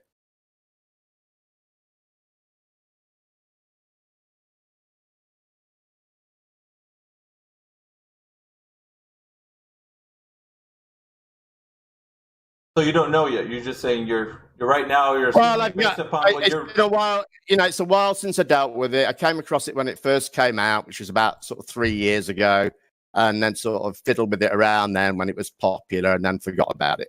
But of course, in flat Earth, these things they get refuted. Talk about the document that's been around since '88. The thing is, these things in flat Earth, they get refuted, and then people get, they realize it isn't a strong argument, and then they disappear for a bit, and then they raise their ugly heads again. And I don't even know how we got talking about this, but yeah, it's not really for me a point, but I mean, it just to show you that even in their models, as they claim, because we got talking about it because it was, you were doing all your. But that's the problem. I know that these guys are going to say globe or whatever else in those other pages. I know that. It's NASA here we're talking about. It's not. They're not going to continue to. Oh, they leaked information about the flat, non-rotating Earth. Now they're going to dive into how the Earth is flat. I already know it's NASA. They're not going to be talking about that. They're going to be talking about how it's a globe and all this other business. But what I'm interested in is if they're using a model of flat, non-rotating Earth, where is this being applied? I've answered that. Biggie, I answered that question, didn't I? Tell me what my answer was, so I know that you heard me. You said that it was wind tunnel, right? And you said, I think that it could be applied in a scenario where they're using it like a wind tunnel. Something like that. I think it might be more computer modeling of kind of like wind tunnel operations. See if you can. But I'm not entirely sure. Like I said, I really don't care. If you're going to go on a bunny trail, that's your. But Miggy, don't you think you should care? Don't you think you would?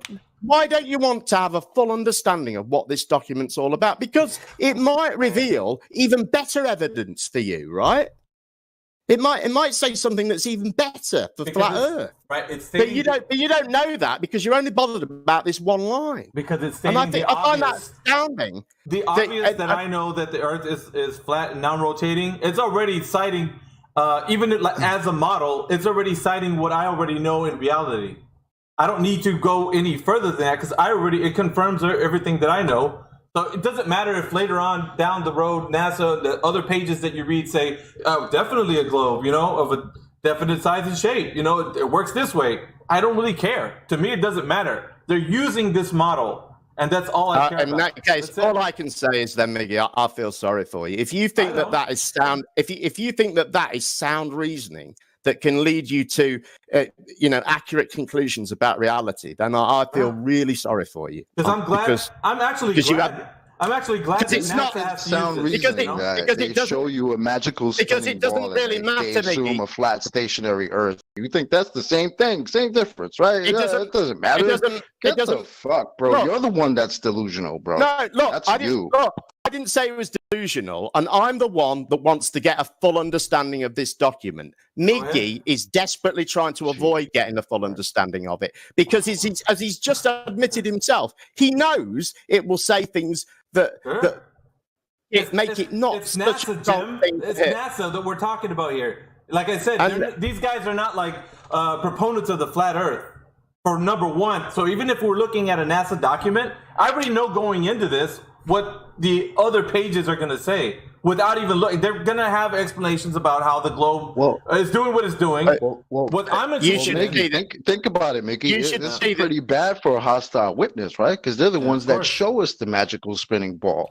But yet in their documents, nicely shuffled away, there you go, flat stationary plane. But when we actually have to put vehicles in the air, right? We got to take this shit serious. We gotta put lives at risk, right? So we take the Earth as it is, flat and stationary. We don't play around with the little magical spinning ball shit.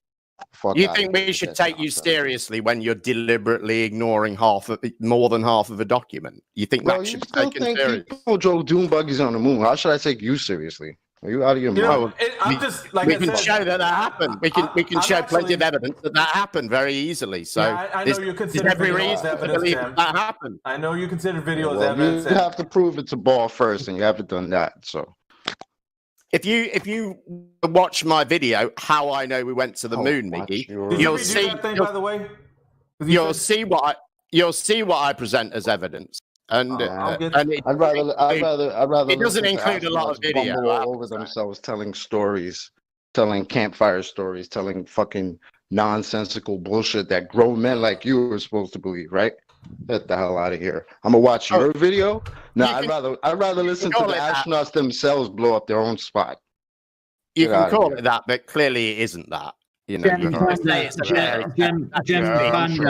Gem Panda, just to ask you a quick question, Doody, are you in the live text at all? The text for this channel, yeah? No, I'm trying to read this document and be angry at the same time. All right, mate. Just to say, I popped up a thing there. Satellite dishes popping up in Ecuador. They're pointing towards the sky. You want to reiterate what you told me in your server one day, that's proof of geostationary satellites? Why do you think it wouldn't be? Why do you think it would be? Well, because they're pointing up in the sky, so they can't be pointing at a tower, right? Oh, so a satellite dish pointing up in the sky means that there's a geostationary satellite. Well, I mean, I think if it's receiving a signal from one, I think that would be a reasonable assumption, right? Okay, you are you familiar with? Are we assuming they're not receiving signals, or are they receiving signals? I'm going to ask you a question. Are you familiar with Flight Radar 24? No, I'm not familiar with that. Okay. So on Flight Radar 24, if you go above Ecuador, there's satelloons that provide internet services, 4G satellite services all around the world. Do you know there's such a thing as Project Loon? Yes, I know. But so what? So the point that's I'm like making, saying. Go ahead. Sorry. So the point I'm making is, you said that was proof of geostationary satellites. No, I didn't. You did. Absolutely. Yes, you did. I would never, ever have used the word proof. Never, ever. You guys use that word. I would never have said that in a million years. You did. You were witnessed absolutely not. You're lying. You're lying. I'm sorry, mate, but you're lying. I don't want to be rude to you, but there's absolutely no way I would ever have said proof. I never ever say that word. You guys say it all the time. I never say it ever. Proofs exist only in math. Only in math. Guys, let it be noted now that Gem Panda, whether he refuses to admit it or not, in front of about 20 other people on his server, admitted and said and gave that proof there, which is pathetic. I was given that as evidence. I would have given that as evidence, not proof. Yeah. Evidence is not proof. They're two different things. Out of my inbox. Yeah. So anyway, let it be known this is the type of stuff that Gem Panda thinks is evidence of geostationary satellites. It's not. Why wouldn't it be? Have you given me any good reason? Have you given me a good reason why it's not? What your argument so far? Listen. Let me respond. Please let me respond. Your argument so far is there are trains, therefore cars are fake. Oh, you're changing the subject. Hang on. Let Breaking. There's another way of doing it. He's addressing Breaking, so let Breaking respond, please. Yeah. Miggy. Yeah. I need a mod in my inbox now, please. Thank you. Yeah, let Breaking respond, please, guys. Go ahead, Breaking. Before Breaking goes ahead, I'm happy. Just one second. I'm happy not to participate in the debate if you need like a pure moderator, because I know Miggy, you're kind of moderating and debating, so I'm happy to just be a mod if it's needed. Yeah, anyway, bro. Thank you. I gotta actually get OJ's inbox real quick. Yeah, if you could. Yes. So just to respond, thank you there, Miggy. I think that was saying let me respond. I'm going to post some stuff of Project Loon. You can easily look it up yourself. It's on Flight Radar 24. Dude, I've been here for 5 years. I'm not a newbie that's just walked in off the street. You're acting like a newbie. You said you did. You said you didn't. I didn't. When you asked me if I'd heard of Project Loon, I said yes, of course I've heard of it. Right. So it was the Radar 24. The first thing you mentioned, I'd never heard of. Right. So that's the point I'm making. You'd never heard the Radar 24. So that's why. There are things hanging from balloons. We all know that. That's not news. What's hanging from them? Some great bit of evidence. You're just telling me that in some places there's an alternative way of transmitting stuff. So what? Gem Panda, what's hanging from the balloon? What's hanging from the balloons? I bet it's not satellite TV transmitters. It's satellites. It's satellites, dude. There's your satellites. That's your satellite. Is it satellite TV transmitters? Of course it is, dude. Yeah. Is it? Prove it. Of course it is. All right. Let's see the evidence. Let's see the evidence. Dude, you have got no proof. You've made the claim. Let's see the evidence. Don't tell me about me. We're dealing with your claim that you just made. Let's see your evidence that these satelloons are transmitting satellite television. Right. Okay, that's fine. Okay. So, Breaking, do you want to go ahead and do that? Stacey's been trying to get in. Stacey, do you want to? Yeah, go ahead. Go ahead. I'll get what he's looking for. Oh, sorry, I actually forgot because I'm getting DM'd as well, and I have stuff going on my server. So can you give me one moment too, and I'll be right back. Sure. Does anyone else want to speak? Is there anybody else who'd like to speak? I want to know what. Oh, I know what I was going to ask him. I just came in halfway. Evidence. Like, Jim, what do you think evidence is? Because evidence and proof, you use two different statements there. Like you said, I didn't say proof, I said evidence. Well, for me, evidence is proof. So can you verify to me what evidence is for you? I think what you've just said, in a way, is true. For you, evidence is proof, and I think that's the nature of it.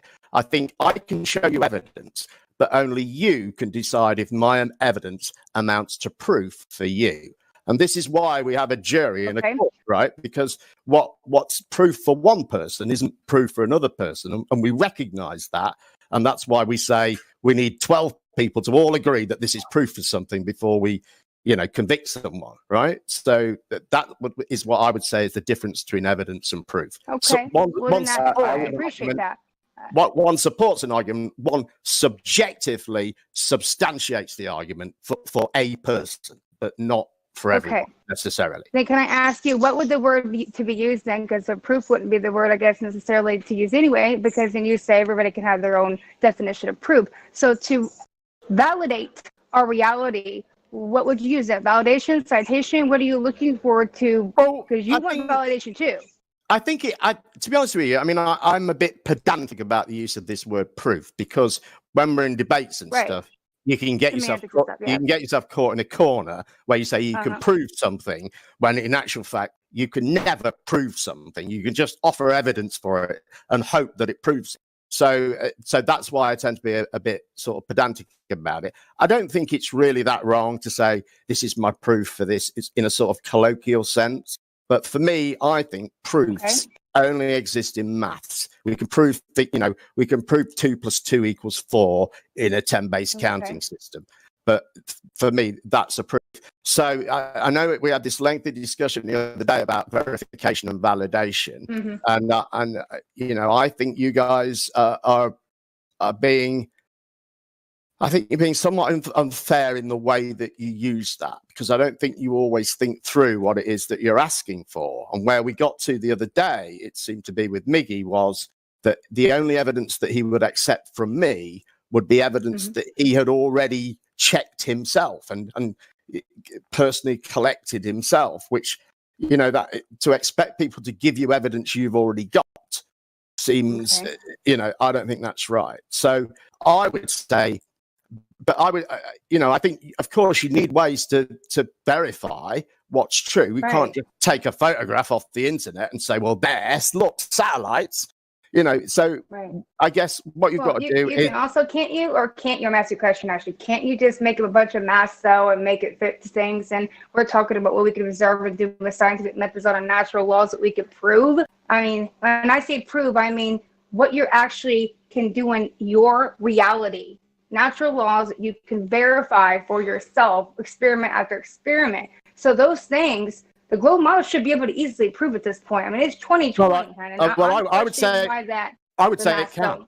I would say it can. Okay, then tell me how the masks work correctly, then, please, because I'm really looking 60 miles with my own eyes, and I'm seeing Chicago, okay, and I've seen it with my own eyes. So please tell me how you're having this massive refraction that doesn't exist and it's bending my Why do you say that refraction doesn't exist?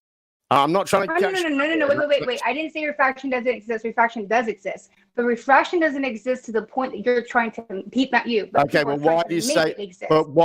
Because there's no proof of it. Can you prove it to me that it does that? Well, again, besides the simulation? We're back to proof, aren't we? I mean, what we can do... We're talking about reality, though. What we're trying to observe, right? Scientific method, but it also has some observations in it, all right? Right. So we're talking about what we can and that's how we know. And that's how we know. That's how we know how light behaves in different mediums. Those are things. Hang on. Those are things that we can test in the laboratory, right? We can stick a light in one place and stick material between it and somewhere else and see how that light behaves. And that's how we know how light refracts in an atmosphere. So we have an atmospheric pressure gradient, which is, I'll be as brief as I can because I know you've heard this before. We have an atmospheric pressure gradient that gets denser as you get closer, and that denser atmosphere makes the light change angle. Usually, well, it makes it change angle so it goes down. A bit like the easy demonstration of this effect is a spoon in a glass of water. And if the glass is half full, you see like a bend in the spoon if you're looking at the whole glass. Do you know what I mean when I say that? Keep talking indefinitely. Your refraction's based on. I do know what you mean when you're saying right, that. Right. So that's an effect of refraction where the light that's traveling through the water is traveling it's taking longer than the light that's traveling through the air. It actually travels at the same speed. It takes a longer route, essentially. No, your refraction. Is there any for me then to prove for myself? Then is there anything that you could show me experiment-wise that I know refraction? I understand that, but. Hello, can I be heard? Hello? Yeah, Nathan. Yeah, Jem Panda's lying to you. He's talking about refraction in atmosphere. Atmospheric refraction's mathematical base. It's based on R. We debunked R. They can't measure it to use refraction. He's talking about refraction in light. Talking about spoons in water. That's actual refraction.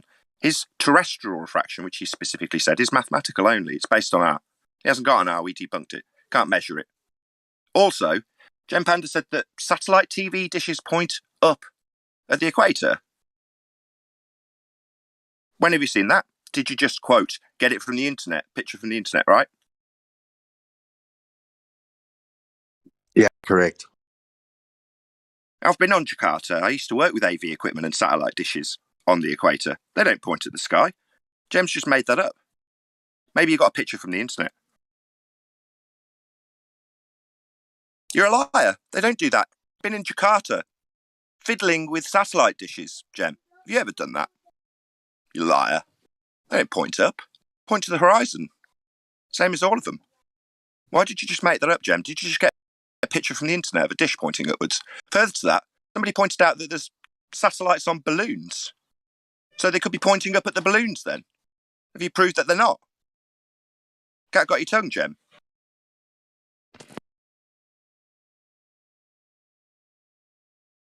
Yeah, I think the music bot was playing a recording. I actually thought that you were part of the recording until I saw that you were flashing. Sure. Jem, you there? Don't seem to be replying. You've made up that crap about satellite dishes pointing up on the equator, and your refraction's based on maths. It's not in reality like a spoon in a glass. It's just R that we've debunked. Don't seem to be responding to me.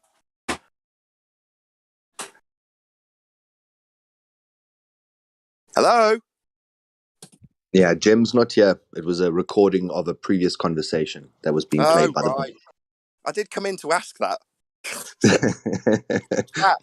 In 24/7. So Jem's not here. Wonderful. No, hey, Nathan, are you here? Yeah. All right, cool. Yeah, we were replaying an old video. Typical.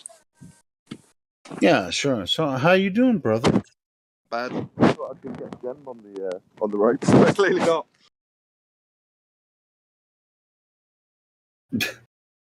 All right, everybody, reset.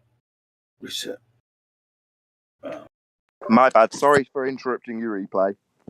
No, that's cool. I mean, like we do that often. Right? Since we're doing this 24 hours a day, we do have to, when there's nobody talking, we often play.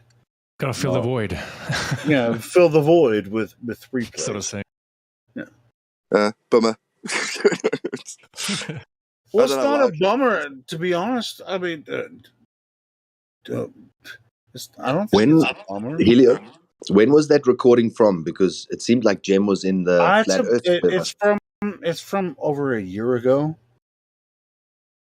Yeah, Jem was really aggravated right at the beginning of it. It was so funny. Has he changed his stance regarding that in recent times? Do you think he's ever going to change his stance? What the fuck? But hey, Nathan, it's good to see you here, brother. Yeah, I'll try and pop my 24/7 out now and again. Yeah, cool. Yeah, that was a replay. I just popped back in. I was playing that as a replay because there wasn't much action here on the 24/7. But yeah, man, it's good to see you, man. Yeah, it seems like Jim is actually in Jim Panda's server now, and he's unmuted. I bet he is. So if you want to go and tackle him, Nathan, I'll come with. No. No, he's not on the same vibe, is he? It only makes sense if he's on the vibe. If I go in You and go, think we can get him to come in here right now and talk to us? That's not what I mean. What I mean is, while someone's on a roll and they're talking about satellite dishes pointing up at the sky and terrestrial refraction and proof being in maths, they're on a vibe that you can go, right, I'm going to challenge all of what you've just said. Whereas if we just go in cold and go, we've just been listening to a recording of you, we want to challenge you on all of it. Yeah, I seriously doubt that he actually heard any of that. You know, even though he said it over a year ago. Sure, no, I appreciate that. Yeah, Nathan, I appreciate you stopping by. And everyone here supports what you're doing there, on your channel and everything we're doing here. Are you guys okay with the most recent incarnation of the argument, if you will? Which is the sextant? No, it's advanced beyond the sextant to the elevation angle argument, and then it's advanced again. And that's the thing I'm going to tell you about if you don't already know. The funniest part of when I started playing that video of Jim Panda, he said a right angle curve, and that cracked me up so much. That's when I first started playing that video, and this was from over a year ago. He said right angle curve. Wow. Go ahead, Nathan.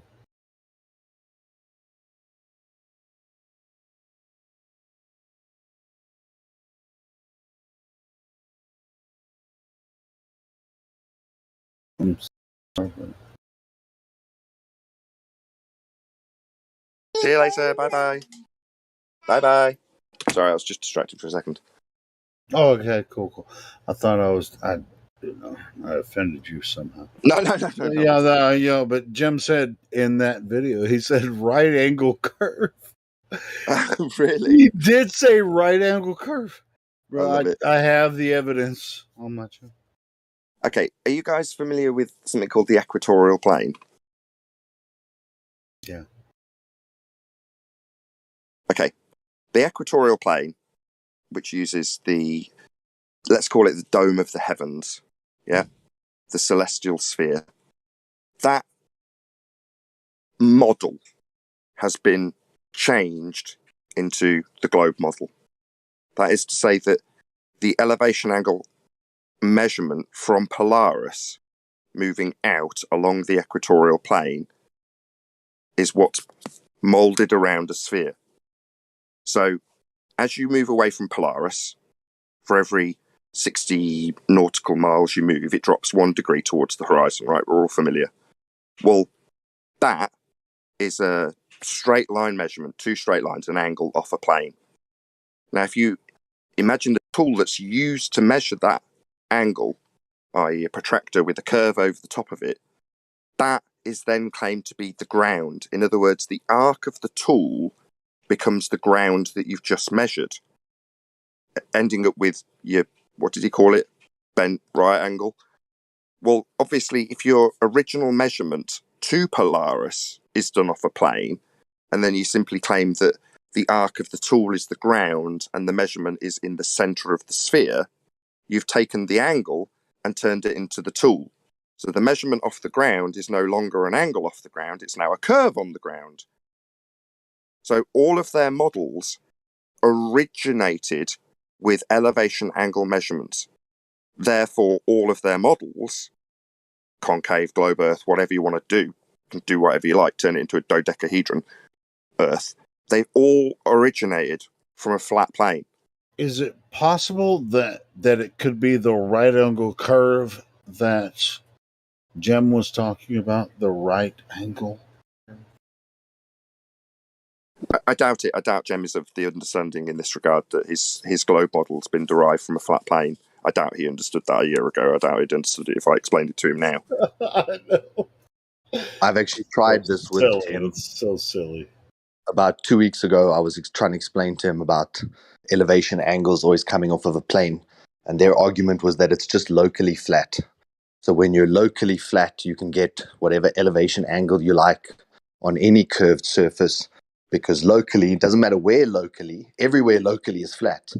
But yet somehow there's an imaginary curve which is then factored in. It's a contradiction in terms, isn't it? Their rebuttal is to say, well, it's locally flat. Well, shouldn't they be arguing for it being spherical, not how flat it can be? Well, it has to be flat because you can't get an angle any other way. So locally flat? Well, no. If you're doing celestial navigation, you can plot out a straight flat baseline to the point below the star, which could be thousands of miles away. And in order to do celestial navigation and find out where you are, you need parallel lines between you, the sky, and the right angle at that star. So all of them run on a Euclidean system with a box, with the sky being a flat line, the ground being a flat line, and then a line up from your position up through your head called your zenith, and a line down from the star to the ground called its GP.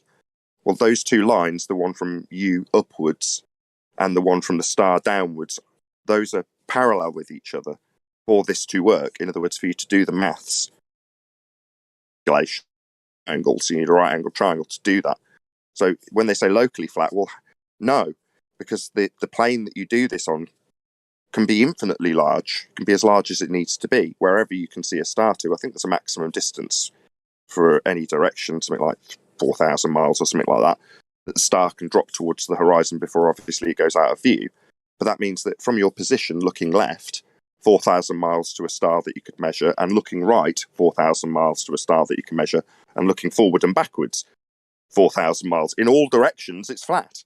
That's not very local. That's just flat, as it must be to measure that angle. And that angle that's being measured is the angle that's then used to turn a flat plane into a sphere. Now, I don't know how, some of you have been around a long time, helioskeptic, I know, certainly has, and may remember Jeranism having an argument with Red Rhetoric about measuring the distance to the moon. And Smokescreen Design piped up. Measuring the distance to the moon. You've got it. Well, what's relevant isn't necessarily the argument point, which was whether or not they could measure the distance accurately. They were arguing about whether or not it should be done on a sphere surface or a flat plane. And the neutral result at the end of the argument was you could do it on either, a bit like sticks and shadows. So that was where we were in 2015. Oh, you can do it on a flat plane too. Look, you get the same result. Well, that's not strictly true. No, it's not. No. Because you have to measure it flat first. So when Red Rhetoric describes measuring the angle, the elevation angle to the moon from multiple positions, and then describes the insertion of the R value, because we already know we're on a curved surface, well, he just measured it flat to get the angle. And then he turned it into a sphere. So to get to the sphere, you first got to measure a flat plane. That's the vibe we're on at the moment. There you go. I've summarised it as concisely as I can. Yeah. You need a flat Earth for that, basically. So just to reiterate the point, John, one of the panel members, Refracted Curvature, has called out Kent Hovind and said, I'll debate you any way you like, and you can assign me whatever model you want, and I'll defend it. And I'll defend it with only two statements. One, you'll violate the celestial sphere model. That's the equatorial plane with that. So you'll violate the celestial sphere with that. And two, you'll need a flat plane for that. Those are the two statements. And based on that, with him being ascribed any model that Kent or anybody else wants to give him, well, you can defend the globe model then. That'll be amusing. Yeah, that's based on a flat plane. Elevation angle measurements to Polaris. Angles being off a flat plane. Utilization of the equatorial plane, as it's then described. When you ascribe an equator, well, you've ascribed it based on elevation angle measurements that were taken from a plane. So Well, I've been kind of hot on the analemma on Man, shouldn't it be a near figure eight? You know, with a time lapse instead of looking like it does. I don't know. Yeah, well, I mean, if we're the third rock from the sun in the heliocentric model, and it's tilted a certain angle, I mean, it should be a near figure eight, the analemma of the sun. Okay. Yeah, that's correct. Maybe that's a different discussion. Someone who does good work on this is Ira Landucci, who's part of the Jeranism and Glowbuster team. He's done modeling of this, exactly like Hilo's saying. The analemma has a smaller northern circle and then a massive southern circle. And if it were that we were on the spinning sphere where north and south appear to have the same amount of daylight and that we're pointed towards and away from the sun equally because of the sphere, we should have an equal analemma. Yeah, sorry, Nathan, if I interrupted what you... No, all I was going to say is it is related. That may be the case. But the model that you're describing is a heliocentric model, and you'll need a flat plane to get to that model. So to describe the analemma with equidistant or equal timings for day and night and the tilt. Sure, but they say it's like 3 million miles difference, with the orbit around the sun, But it's pretty much negligible as far as whether or not what you might perceive about the path of the sun when it comes to sure, but the 3 million mile distance that they're saying is different. different. It's really not. It's going to be negligible. But the analemma, how you experience the sun in the sky over the path of a year, it doesn't do a full figure eight pattern the way that it no. Anyway, that's the analemma. If you haven't looked into it, that's fine. Sure, we can talk about it later. The assertion to my high school geometry class, I would be a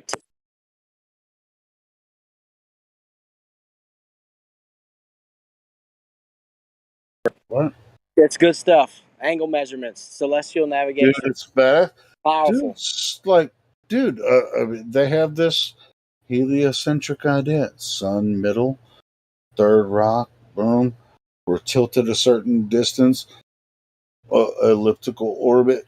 It's only 3 million miles difference, boom. And but when you observe the analemma here on Earth,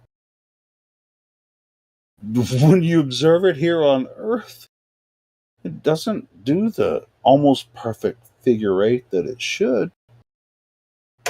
So the sun doesn't act the way that it should. The way we observe the sun doesn't represent the heliocentric model. In the very least, it's impossible.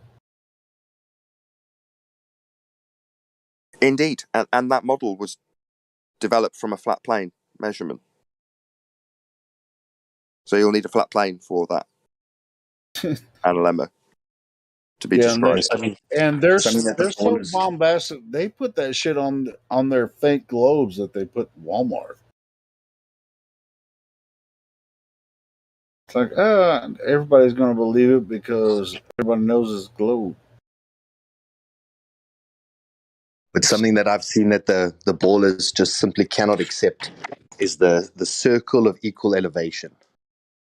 Nathan, as you were describing just now, that it's not only from my vantage point where I'm taking the angle to the star, it's anywhere along that circle. So if I'm 3,000 miles from the GP of the star, it's also 3,000 miles on the opposite side of that star that you'd get the same angle because we're on the circle of equal elevation. And even Zanuck was in here this week. He's been spending a lot of time in this Discord. And he was arguing for the fact that the circle of equal elevation is like he was demonstrating that he had no understanding of what it actually was. He was trying to say that it's just a latitude line drawn around the exterior of the sphere. but that it's a plane of equal elevation to the star. They can't get around that point. So that's kind of speaking to what I was describing earlier. So when I say that they've taken elevation angle measurements from Polaris, that gives them those lines wrapped around a sphere. Does that make sense?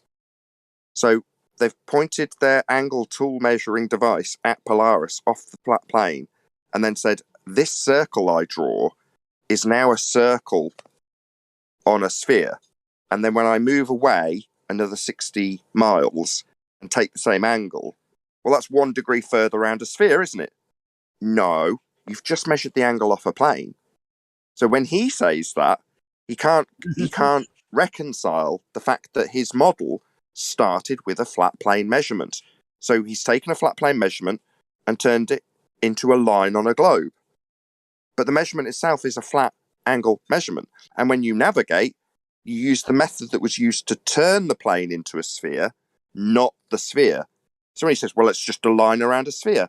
Yeah, it was when you used a flat plane to get it as an angle and put it on a sphere. But then when you're measuring an angle on the ground, you can't do it if the ground's curving at 1 degree every 60 miles because you haven't got an angle to measure anymore. So you can't have an area of equal elevation. You can if you say, I'm doing it with Polaris and using Polaris to make a globe when I measure a flat angle, but you can't point it at a navigation star and say, from me to the GP of that star is 3,000 miles flat, it must be, I've just measured an angle. And someone on the opposite side of that circle I've just drawn below the star could also measure the exact same angle and have a flat line between them and the GP also. We're both on the same area of equal elevation. It's flat. It can't not be. If it wasn't, I wouldn't be measuring an angle anymore. So they're screwed. Their model's based on a flat plane. So they've got no get out. All they can do is appeal to the flat plane they used to get to their model and say, my model used the flat plane angle and here's how it was used. Look at this line on a globe. Yeah, that line came from a flat earth angle measurement. Like that, Nathan, you said it can't not be.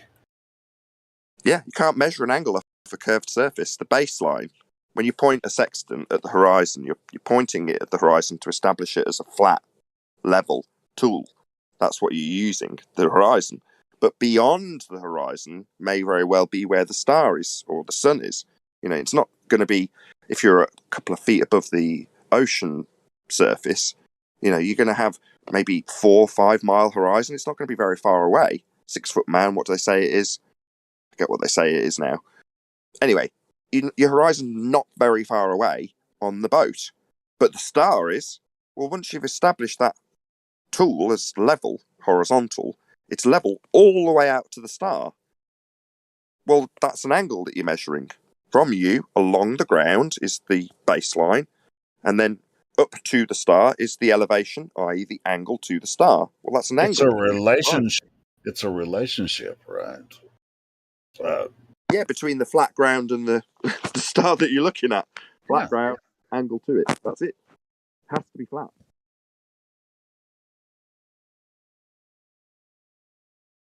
It doesn't have anything to do with shape of where you're standing. No, it does. It does. It has to be flat. It has everything. It has to be. Yeah. And, you know, anyone trying to say that Earth has a shape, they're just wrong. Correct. Because flat's just... Nathan? That's right. Flat's not a shape. Flat is what we experience. Yeah, an aspect. Exactly. It's not a shape. Yeah, I would say that even replacing the word with it has to be flat where you are with it has to be level. Because it has to be level for you to take that elevation angle. And then no one can argue that it's level because it's sea level.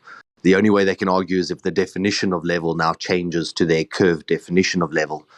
But if we use level in place of that it's locally flat, then they agree that it's level. But yet it's just pushing them to that next point where they understand what level truly means, that no part is higher than another, and that a curve cannot be level. A level is a level where no side is higher than another. Well, again, when you're measuring an angle and drawing a circle on a flat map, which they all are, it has to be flat and level in order for it to be an area of equal elevation, and for the angle you're measuring to be an angle, and for the distance measurement, once you've got triangulation established with 3 different stars, to be accurate, to put you where you actually are. So it can't not be flat. When they say, well, it's locally flat, we just covered that. Well, no, for massive amounts of area, when you're measuring it, it's all flat. It's not just locally flat. It can't not be, because if you just take an area that's locally flat, then the GP of the star that's 4,000 miles away is no longer parallel to your position. And it has to be parallel to your position. You're going to be drawing a triangle to it. So it can't not be parallel, otherwise none of this works. Factually, it has to be flat.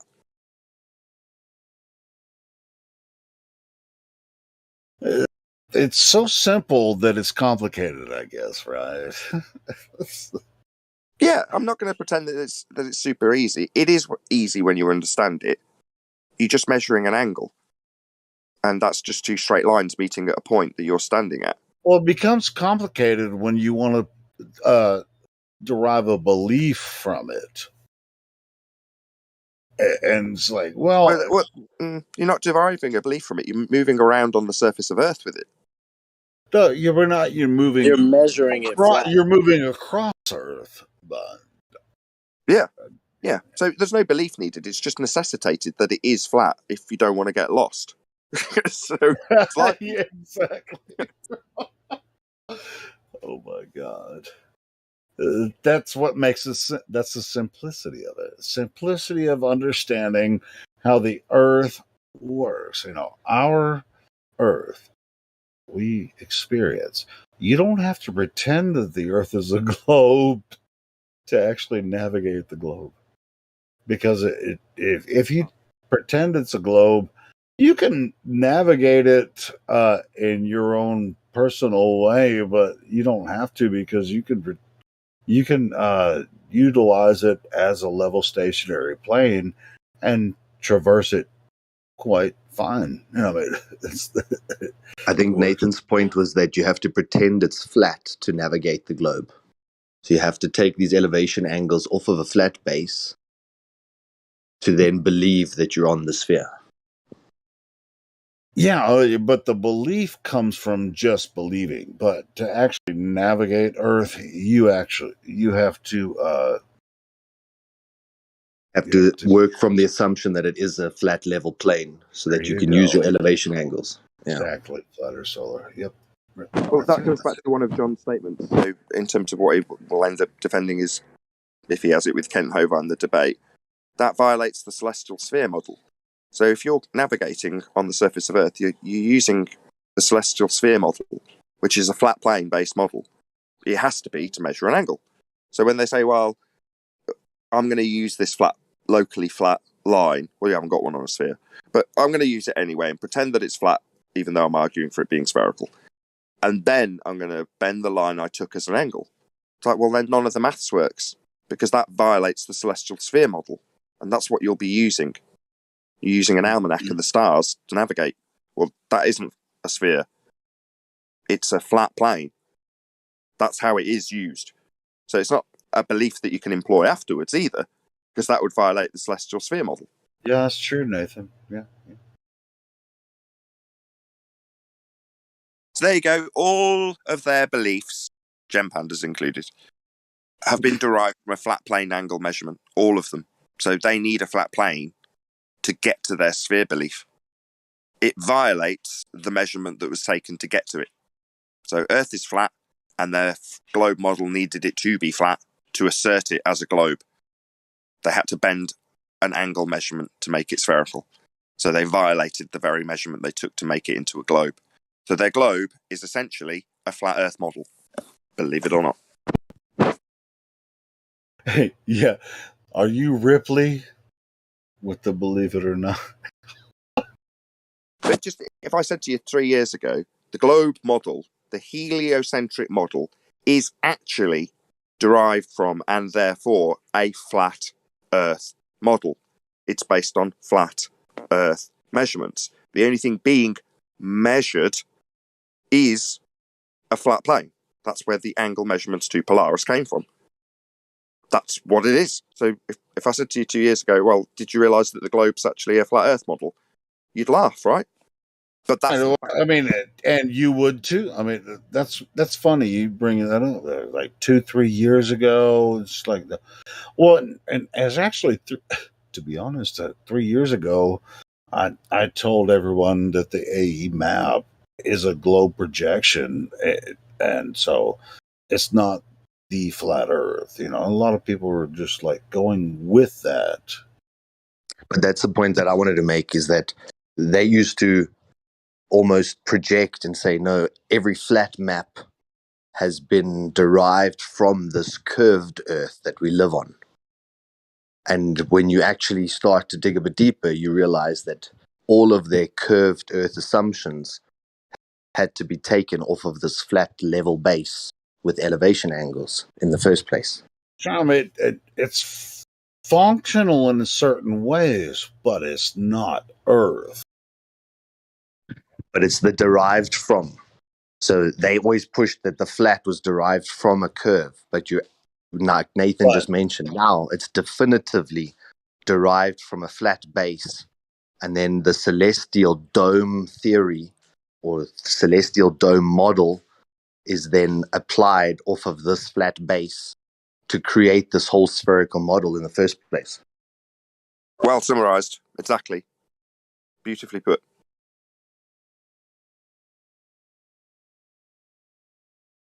It shouldn't be a shock. We all know it's flat. So, logically, it has to have been derived from that, because that's what actually presents itself as the measurements. We just were scratching the surface looking at NASA documents and stuff, and they're talking about navigating on a non-rotating flat plane.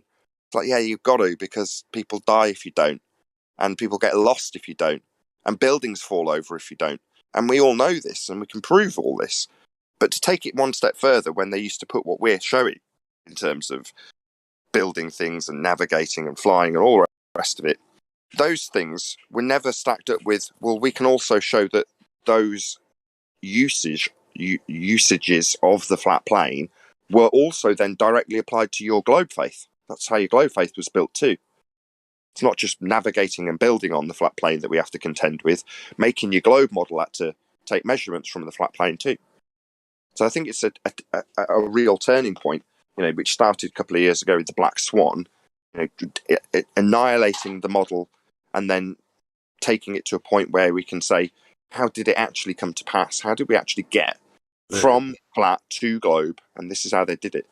We even had Flat Earth Data come in a couple of weeks ago, maybe a month ago, and tell us about how the navigators were using mathematics to get better idea of where the horizon would present itself based on your elevation. And the mathematics presented for this, for navigators, was and is identical to the Earth curve maths. Now, there's no mention of this Earth curve or the assumption that the horizon is in any way depicting a physical geometric limitation to your view. It's just presented as this is a way of calculating where your horizon may present itself in a general way. So you no can surprise there, right? No, they just took the maths and just relabeled it. It's very psychopathic. They love recycling. They just recycled it, changed the heading, called it Earth curve maths, and then the horizon's not the horizon anymore. It's You know Earth what curve. would be a surprise if someone was like, wow, that doesn't match up with my geometric idea of the globe Earth. But they never came in here and say that, so. Well, they'll need a flat plane for that geometric idea of a globe Yeah, Earth. sure, exactly, right. So we have the actual, and they're going to say, well, that doesn't line up with my geometric curved Earth. And it's like there's no such thing, and that's what we're trying There to is, tell but they you. needed flat Earth to get to it. Yeah, I know exactly. They're going to have to go backwards, with this dumb idea. So. There you go. That's the tip of the spear for us at the moment. After 18 months development after the Black Swan, that's where it's at in flat Earth debate at the moment. I know a lot of you keep up with it anyway, but just thought I'd drop it in. Yeah, sure. Hey, Nathan, thanks for dropping in tonight, man. It's a pleasure. Really cool. But yeah, I'm going to do one. Thank you very much for having me. I mean, you don't have to leave. I'm just saying, hey, I appreciate you being there. No, it was a good opportunity for me to say goodbye anyway, because I've got stuff to do. But it's been nice. I thought it'd end up in an hour-long row with Gem Panda, but chatting about elevation angles. Oh yeah, I was playing that Gem Panda video. Yeah, that was fun, wasn't it? Did you listen to it? I was listening to it and outraged, thinking, I like TV. What's he talking about? He was so mad. He was so mad. Right, I'm gonna love and leave you. Thank you very much for having me. Hey, Thanks, Nathan, Nathan. man. Thanks for In a bit. stopping by, brother. That was cool. Yeah.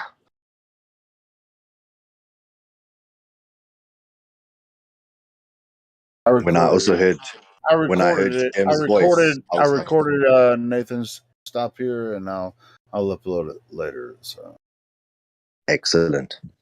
I heard Jim's voice, and I also came in here thinking, why is Jim in our server? No, he's We might and then let I him saw in the- again later. Yeah. No, I think it's it's productive to have the dialogue. I think it is productive for us to go there or them to come here and to progress the discussion. It can be, but they don't have carte blanche in this fucking server, Yeah, exactly.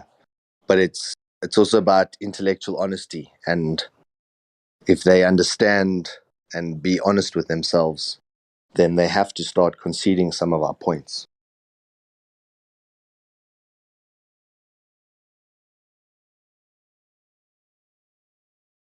Do you think they ever will? Come on, Flatter. Are you out of your mind? They're not gonna fucking concede any of that stuff. Pardon my French, but bro, Flatter Solar, they're not gonna concede any points when it comes to that.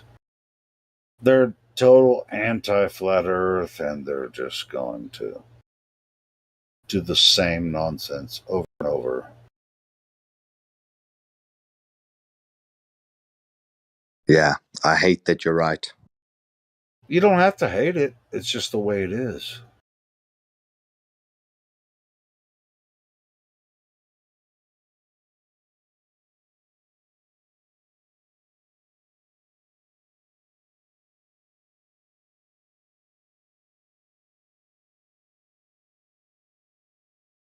If you think you're going to change any of those assholes' minds, never going to happen.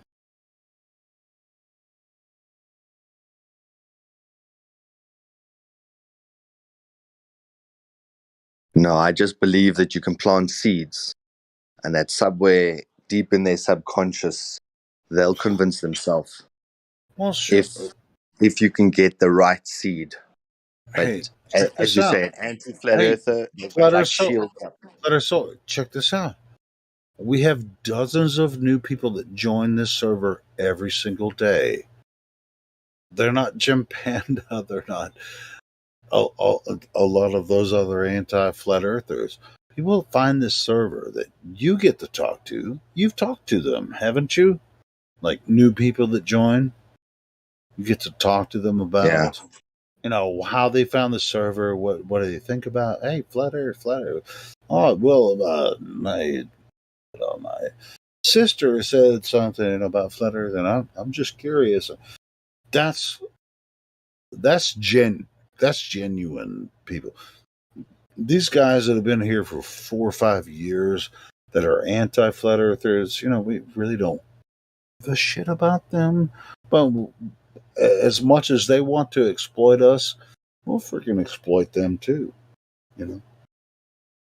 But it's really kind of a small crowd, to be honest, because the topic is popular.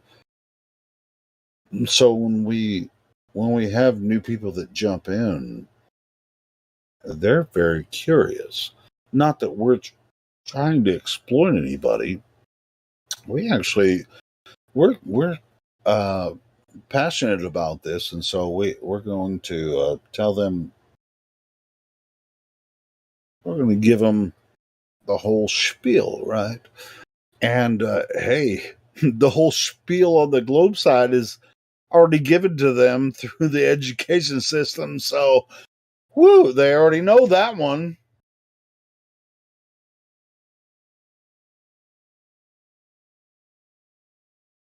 And if they watch the news, all that that whole side of the spiel is already given to them. So they're very curious about, wait, what? Flat Earth? This is strange.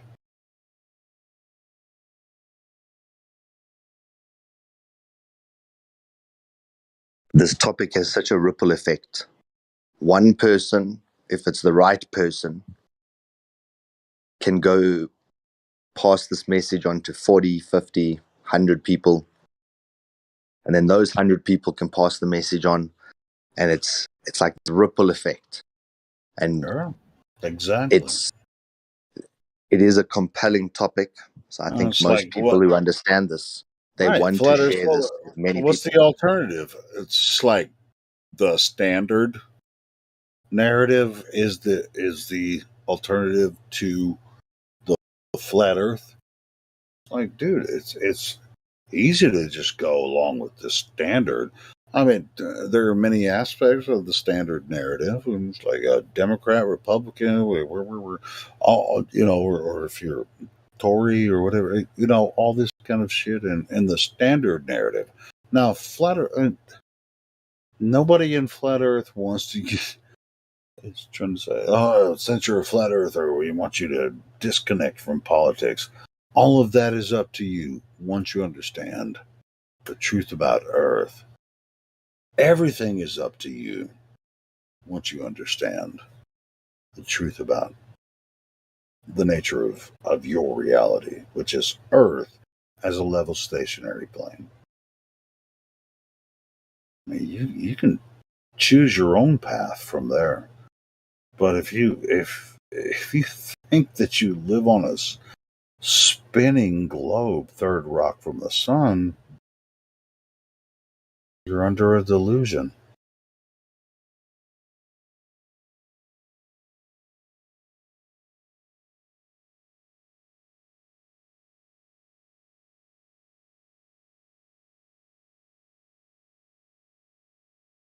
Sorry, Flatter Soul, I didn't mean to cut you off, that hard, but No, you're spot on.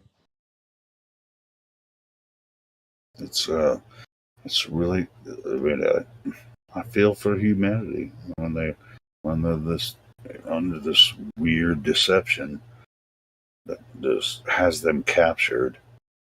It's weird. And they think we're the psychopath or the weird ones. Like, oh, you don't believe the Earth is a globe? No, I don't. Like, you're a freaking weirdo. Okay, call me a weirdo. But you won't ask me why. Because you're too scared to find out if I'm right about this.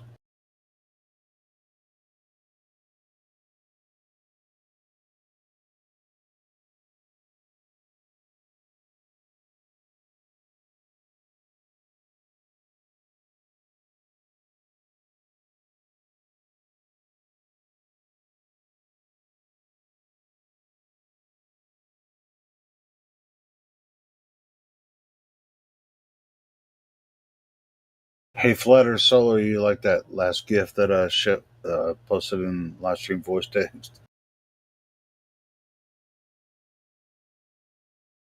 I got the clock and the zodiac and everything right there. It doesn't cycle all the way through, but it's pretty cool. Kind of gives you an idea. Yeah, and that's that shape that Iwa identified on the clock faces. When you go look throughout Europe, a lot of the major clocks have that smaller circle offset inside a larger circle. And then it would track everything that's going on. It is such an incredible timepiece. It's kind of how we probably learned to do clock mechanisms, was by understanding how our sky moves around us and all of that ancient knowledge which they've deliberately removed from us and given people the illusion that once they've passed the education system that they're truly educated. And it's almost like shuffling the chairs on the Titanic. They allow you to go to school so you can learn to shuffle the chairs. But where that Titanic goes, no one ever teaches you about that.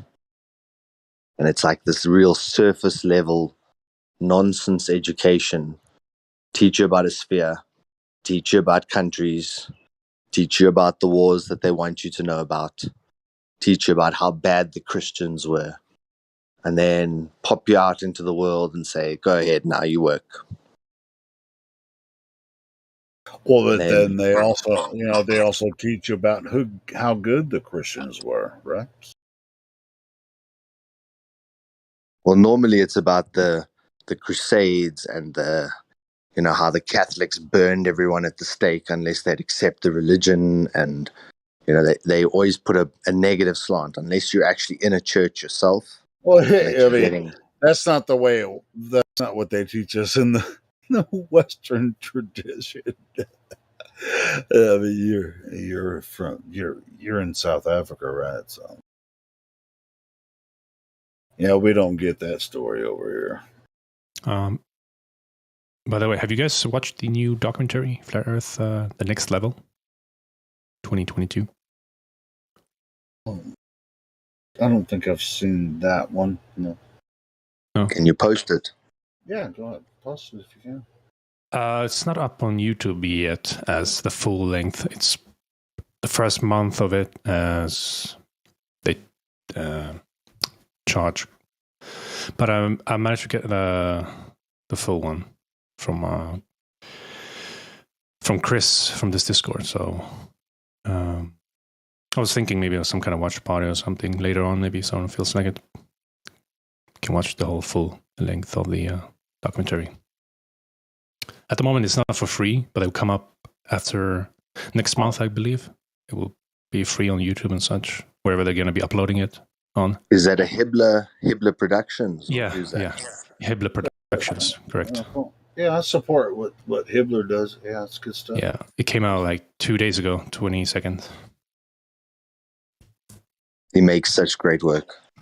I'm excited. Yeah, I bought Flat Earth Man's Don't Believe in Gravity book, kid book. I don't even have any kids, but I just bought it to support him because I've enjoyed his music for so long. Friggin' $13 on Amazon. Got the book right here. That's good. Just Flat Earth Man, Alex Michael. Healy, what time is it for? Where I am, it's 6 a.m. I should be, but yeah. I've been up all night. I've been all right.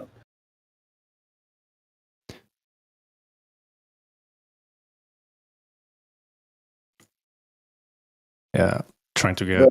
Did you know that that Flat Earth Man put a book, children's book out about gravity? No. It's basically, it's a small flip book. It's paperback, and it's the lyrics to his songs. Don't believe in gravity. It's a flip. It's a paperback. And it's just like a children's book. I bought it on Amazon. It's really cool. So if you guys want to find it, I'll send the link. Is it as a PDF version of it when you download it? That book. I'm not sure if there's a PDF version yet. It just came out. But if you want to buy this, it's $13. You can get a hard copy. Pretty cool.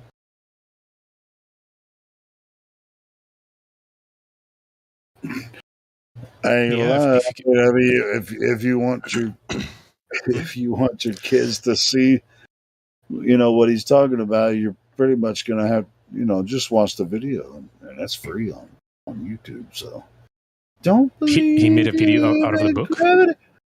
No, the video came before the book, way before the book, okay. like 2 years ago. Yeah, sure. I don't think I've seen it. You've seen If that you have a link. video, right? Don't I don't believe in gravity. Don't believe in fantasy. Don't believe because a theory is all it is. It's never been proven, but they teach it to the kids. You haven't seen that video? I don't. No, I don't recall it. Oh my god! Has it been played through the music pub before? It has, but I'll just post it here now. Oh yeah, but if you can post it, that'd be cool. Dude, I love that video. Never been proven, but they teach it to the kids.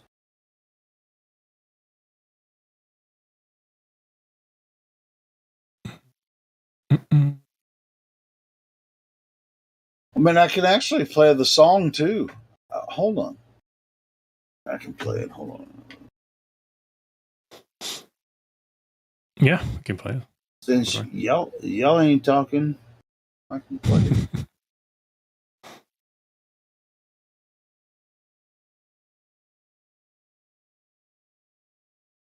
But yeah, he just put out a it's like it's a children's book, but it's just him.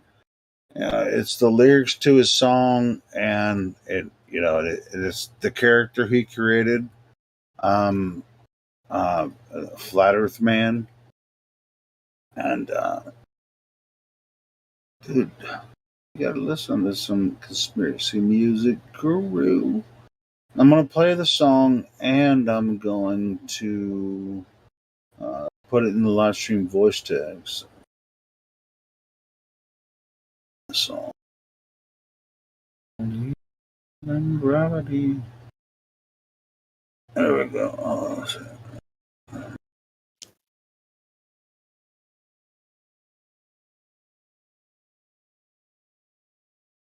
here we go.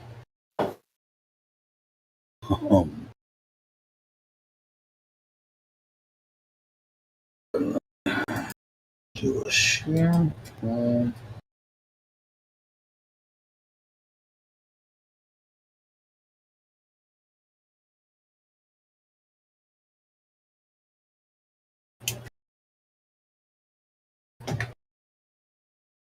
He's got a. What the? That is not.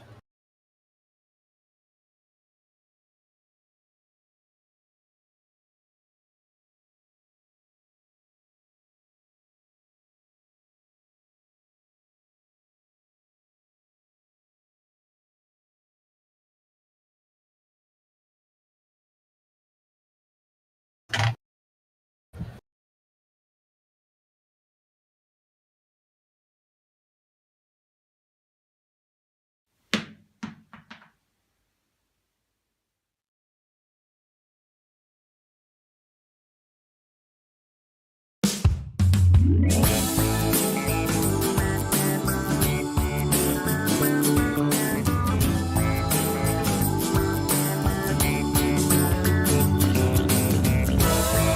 morning, everyone.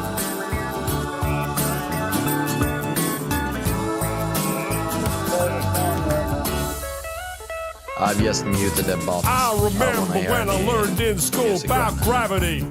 It was so cool. I had a teacher that knew it all. She taught me how water could stick to a ball, how buildings stick to the underside of a ball that spins like a carousel ride. Man, it all sounded crazy to me, but I love learning about gravity. I couldn't wait to tell my dad about the amazing day that I had. He picked me up, I was bursting with pride. He opened up the door and I jumped inside. He smiled at me and said, "How was your day?" I said, "Dad, I was blown away. I learned about this magical thing, but it's kinda got my head in the spin. I learned about this Newton guy. When an apple fell on his head, he surmised that there must be a force that's pulling it down. and everything's being sucked to the ground. A force that sticks us all to this ball. The people, the buildings, the oceans and all. So it was written in history. Newton had discovered gravity. Well, he just looked at me and said, don't believe in gravity. Don't believe in fantasy. Don't believe, cause the theory's all it is. It's never been proven, but they teach it to the kids.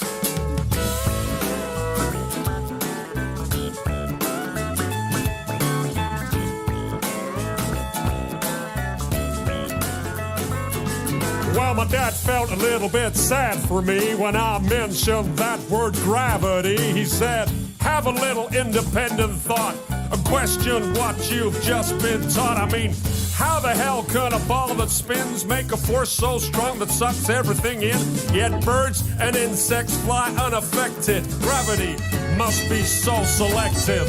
Think about it logically, cause that don't make no sense to me. You gotta question all those preachers preach, question all those teachers teach. You see, gravity is just a bunch of bull. That Newton guy's just a lying fool. These guys like Newton shouldn't be trusted. They're Freemasonic lies have been busted. In fact, my boy, it's density, and that's why things fall down, you see. An object always falls to the ground if it's heavier than the air that surrounds. If it's lighter than air, then it'll rise. It'll keep on floating up to the skies. That's what's known as buoyancy, and that makes more sense than gravity. So let me tell you one more time, boy. Don't believe in gravity. Don't believe in fantasy. Don't believe, cause the theory's all it is. It's never been proven, but they teach it to the kids.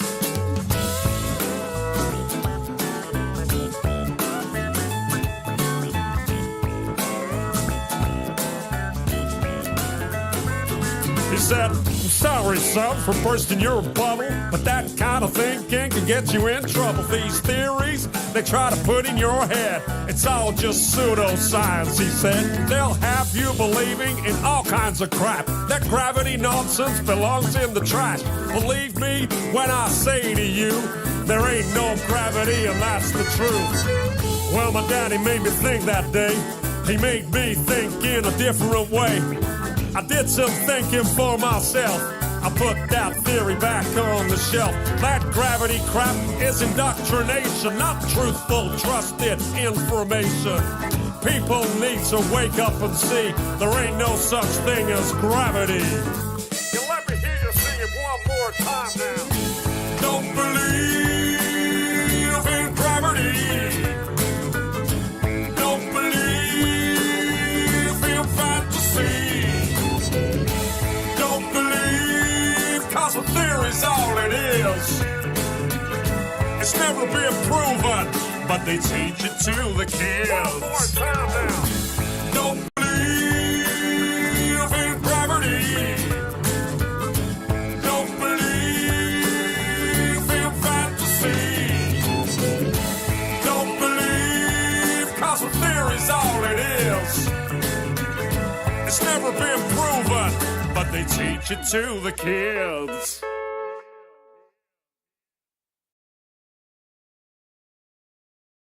Very interesting, yes.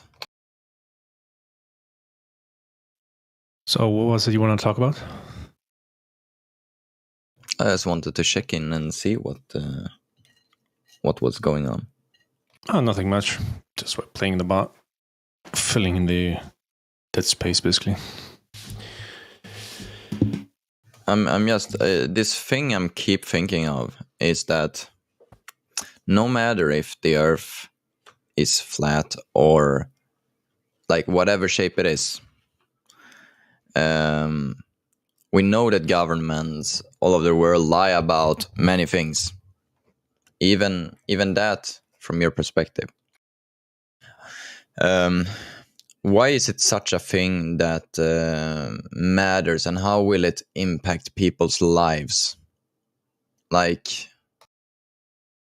if the so-called truth comes out, which I think will never. And I think the lie in itself does not matter, because it doesn't change anyone's life just because even if you don't know what the shape of the earth is. Are you understanding my question? Yeah, sort of. It does matter. In what sense?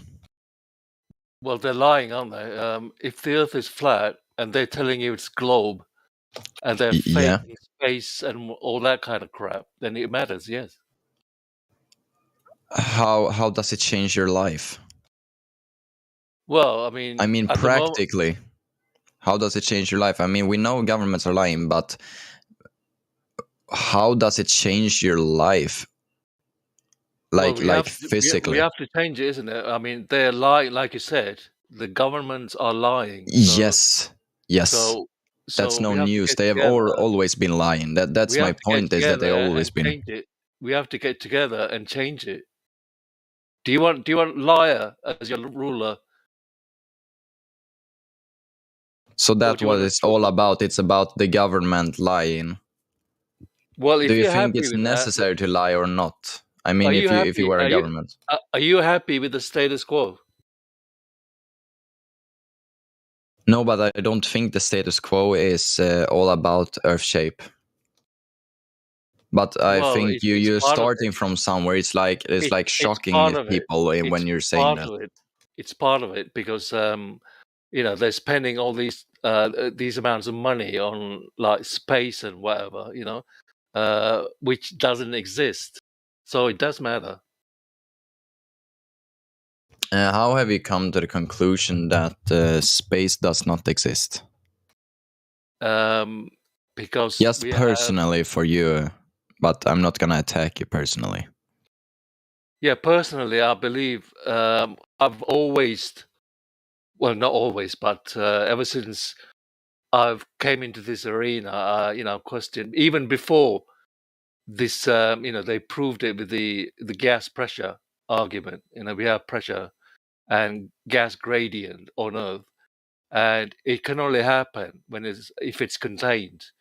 Gas pressure, gas gradient, it can't occur on an open system. So that in itself is proof that the Earth is contained, and if the Earth is contained, then outer space is impossible. On top of that, I would say space footages. I mean, I don't know about you, but I can tell the difference between CGI and photographs.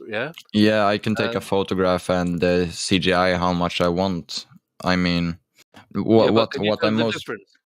Can you tell? Yeah, of course. Yeah. All of them are, of course, Photoshop, but that's not the core point here.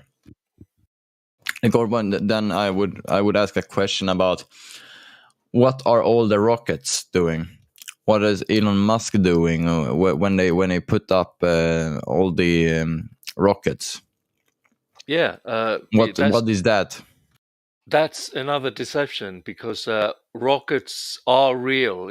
They're physical things that go up. They put fuel inside and light them up, and the rocket goes up, and it comes down again, like few.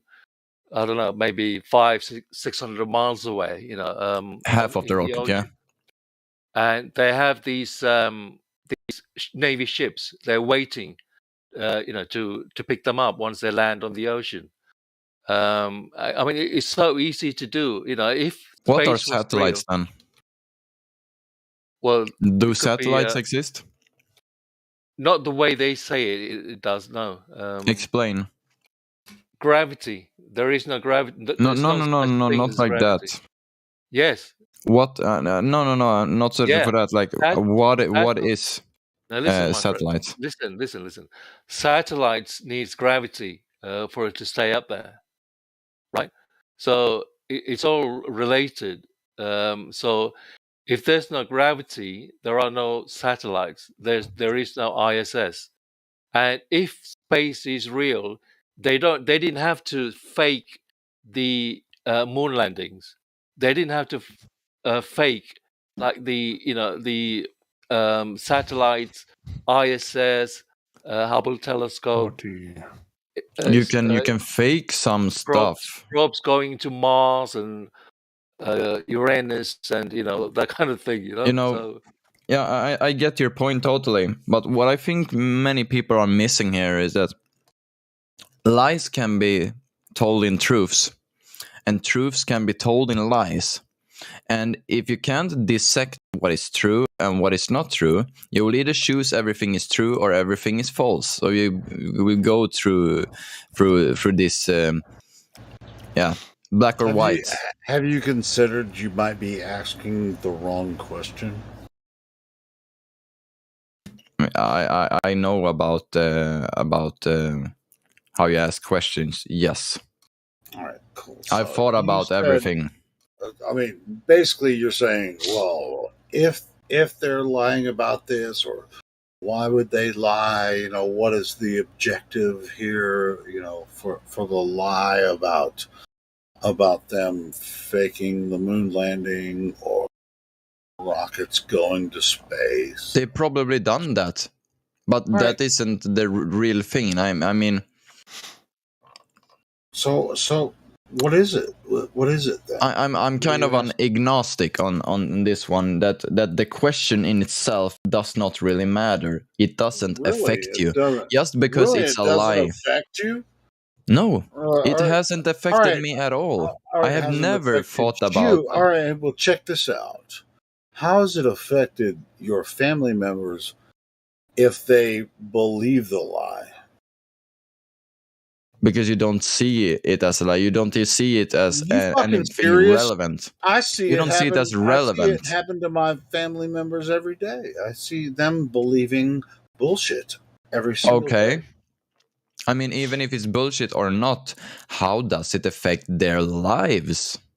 How does the Earth spinning ball, so-called Earth spinning ball, how does this affect you? I mean, you gotta go to the core point. I mean, how is it really affecting their lives? Is not. You're a fucking weirdo, bro. No, I thought about this for a lot, dude.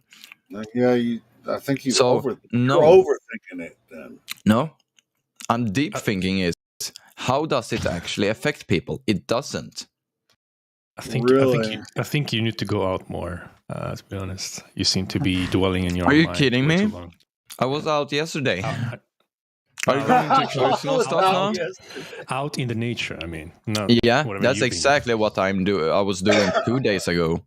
Even in the dark. All right, so great. All right, so how do these lies affect the general public psychologically? Lies. Yeah, how does the lie? No, there's multiple lies. Yeah, but it matters what the lie is. Really? Yes. It doesn't matter. All right, so which one is truth, and how does it affect each aspect of truth that you might believe or might not believe? I mean, exactly. All right. If I lie about having a cupcake here next to me, that wouldn't affect anyone. Am I right? That's just an example I came up with. It doesn't affect anyone. If the government says that whatever, it always matters. This is why we do this for people like this idiot. No, I mean, what I'm saying is the lie, what lie it is, matters. And you can decide if it matters for people or not. Okay, so you haven't found the way it matters for you where you live. Yeah. Exactly. Why would it matter? Then? Okay, well, it doesn't matter to you, then why are you here? Because I feel like being here.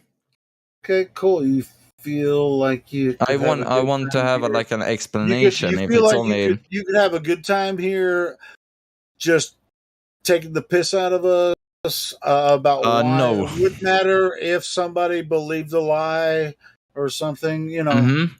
All right. Well, hey, when you were a little kid, did your grandma tell you that Santa Claus was real?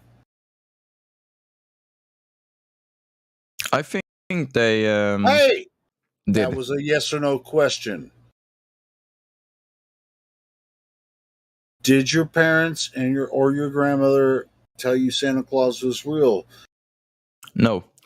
They didn't? Okay, cool. Well, then you're one of the beneficial people that didn't have to go through that stupid lie. Well, when I was 1 to 2 years old, maybe.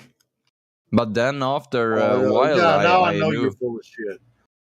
So are you gonna poison the well already? Are you gonna do old, this argumentation tactic instead of listening to people? It's not a tactic. It's not a tactic, bro. We're here. It is a tactic, even if it's conscious or unconscious from your side right now. Because I'm not here trying to push anyone down here. so no, dude. Well, dude, I've been doing this for 5 years. Yeah, exactly. You've been like sitting here, and when you're arguing with people, I'm not arguing with anyone. When Bro, you come in Helio with this nonsense, listen, Helio is a mod. He's a mod here, you know. So, so he, you know, he's respected, right? So just give him. Okay. Give him oh, sure. And I'm a guest. All right, and you're a guest, but I answered your question. Mm-hmm. Why are you repeating the same question that I already answered?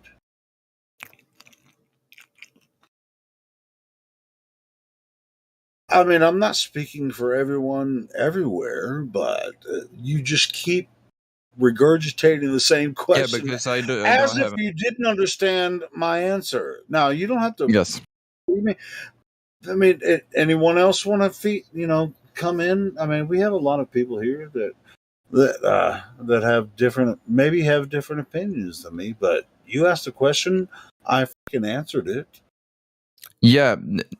What I mean is, I get everything totally, but what I don't think you're getting is that just because a government is lying about something, even if it's a big lie, if it does not really change how people are living, how people are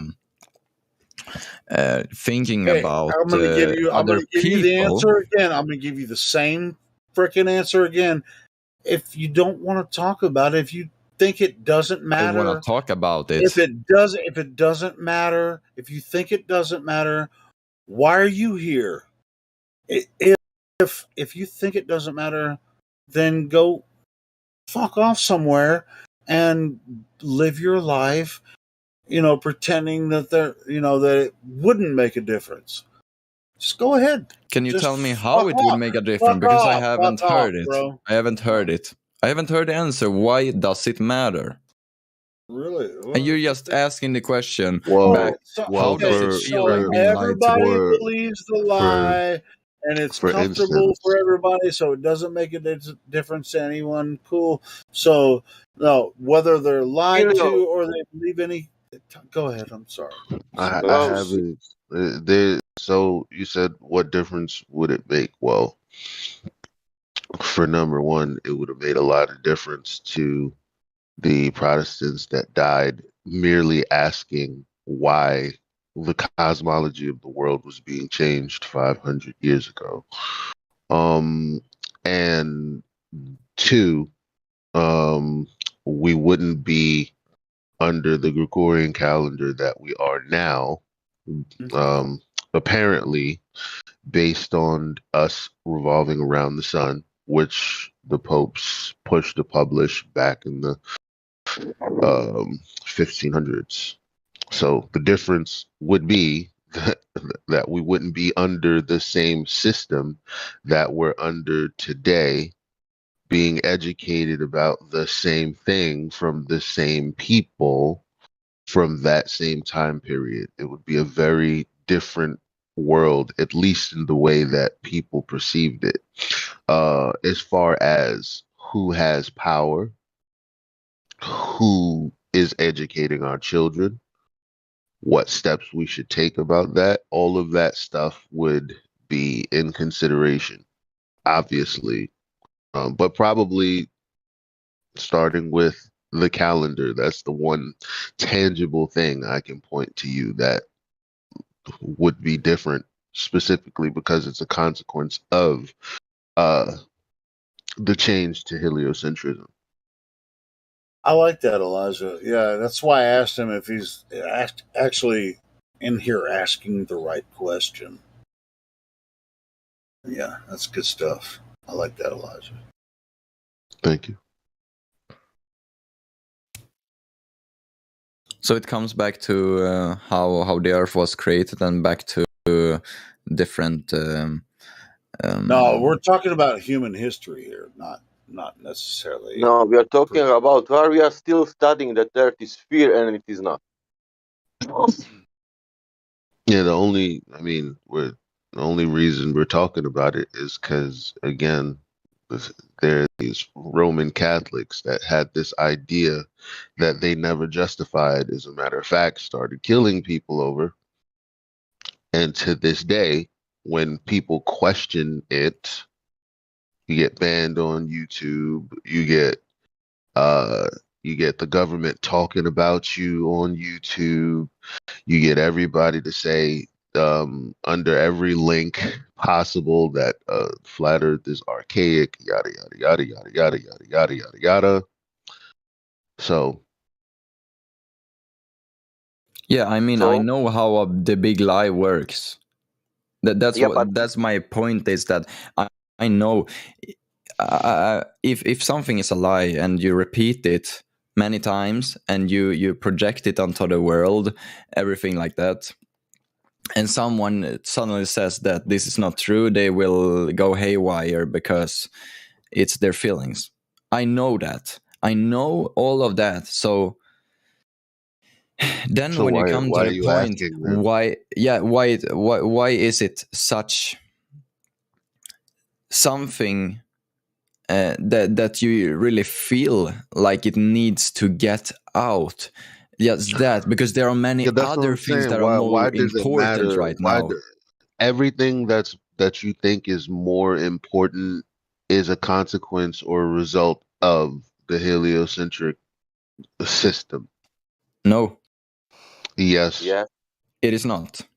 Yes. Everything you're doing is not a result of the Earth shape. No.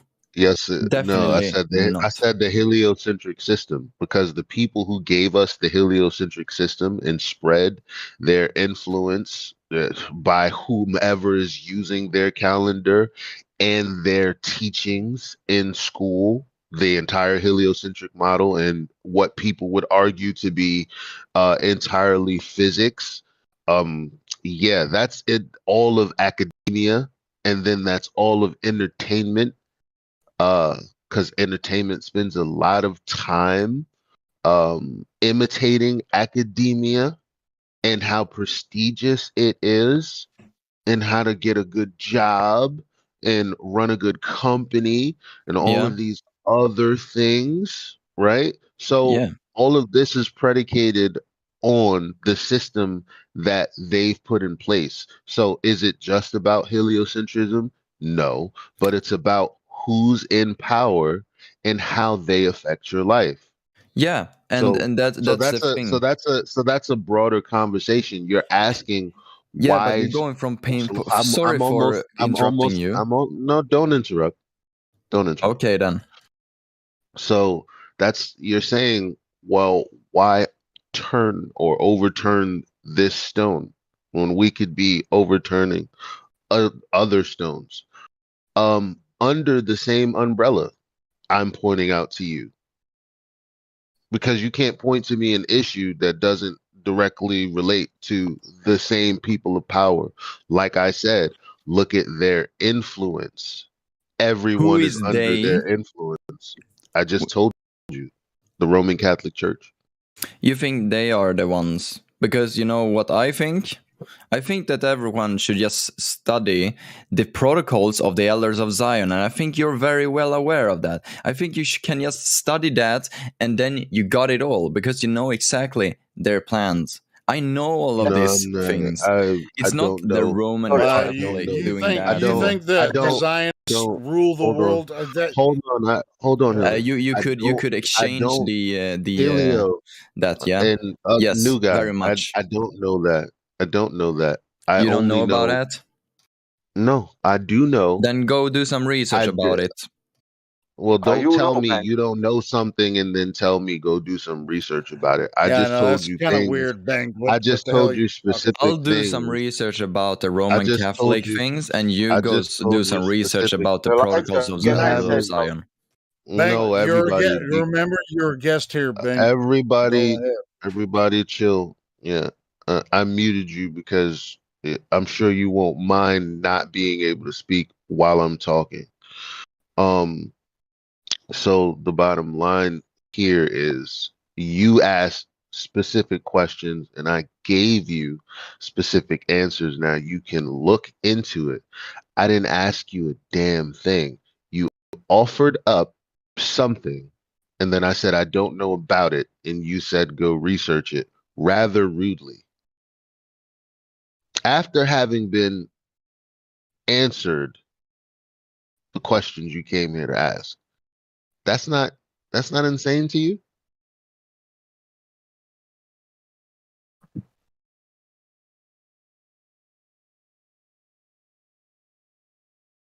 Hello? Yeah. You don't think you're out of step? No. All right, well, I think you are steering yourself blind on something. well, how about you just sit on mute and think about what you done did? What the shit? Yes, we're familiar with the protocols of the learned elders of Zion. You know, well, I am. You know, as far as that goes, and What is the it, Catholic Helio? Church. I mean, He could have it's. spent time telling us, but he didn't feel like it. So you go ahead. Well, I'm not going to go through the whole spiel of it, but you're on the right track with, you know, the Gregorian calendar versus Julian calendar and everything. You know, with the methods how they're going to rule the world, but it's not. I mean, it's a subtle method, and he came in saying, "Hey, if they don't," he's like, "Well, why don't?" The implication was just like, "Hey, yes, I know they're lying, but how does it change my life?" That's what he pretty much said. And it was Yeah, like, but well, the point is who they are, why would they lie, what is the who started first, blah blah blah.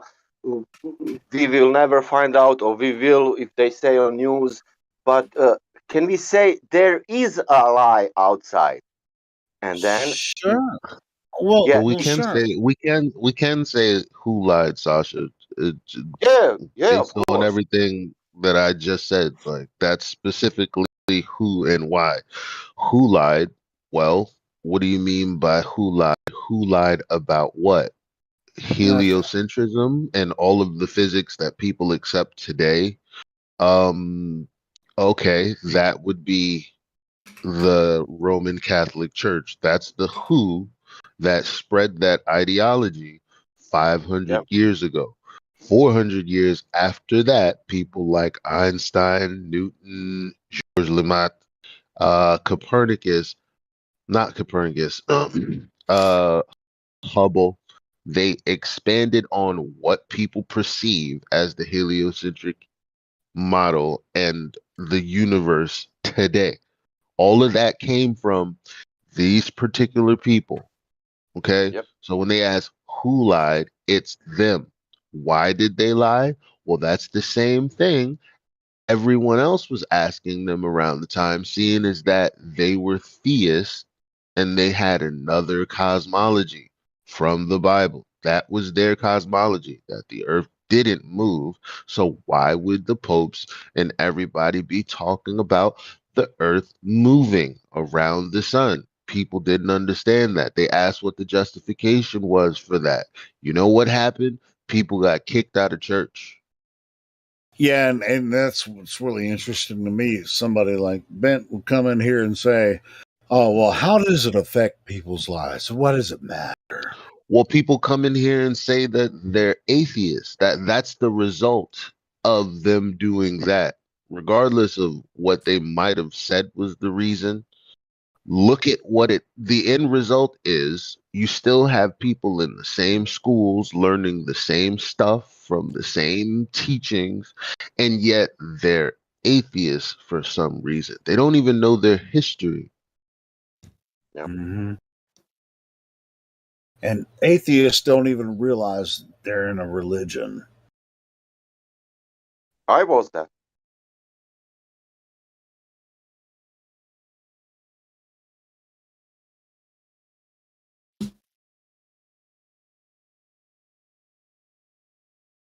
You want to go ahead and give and to ask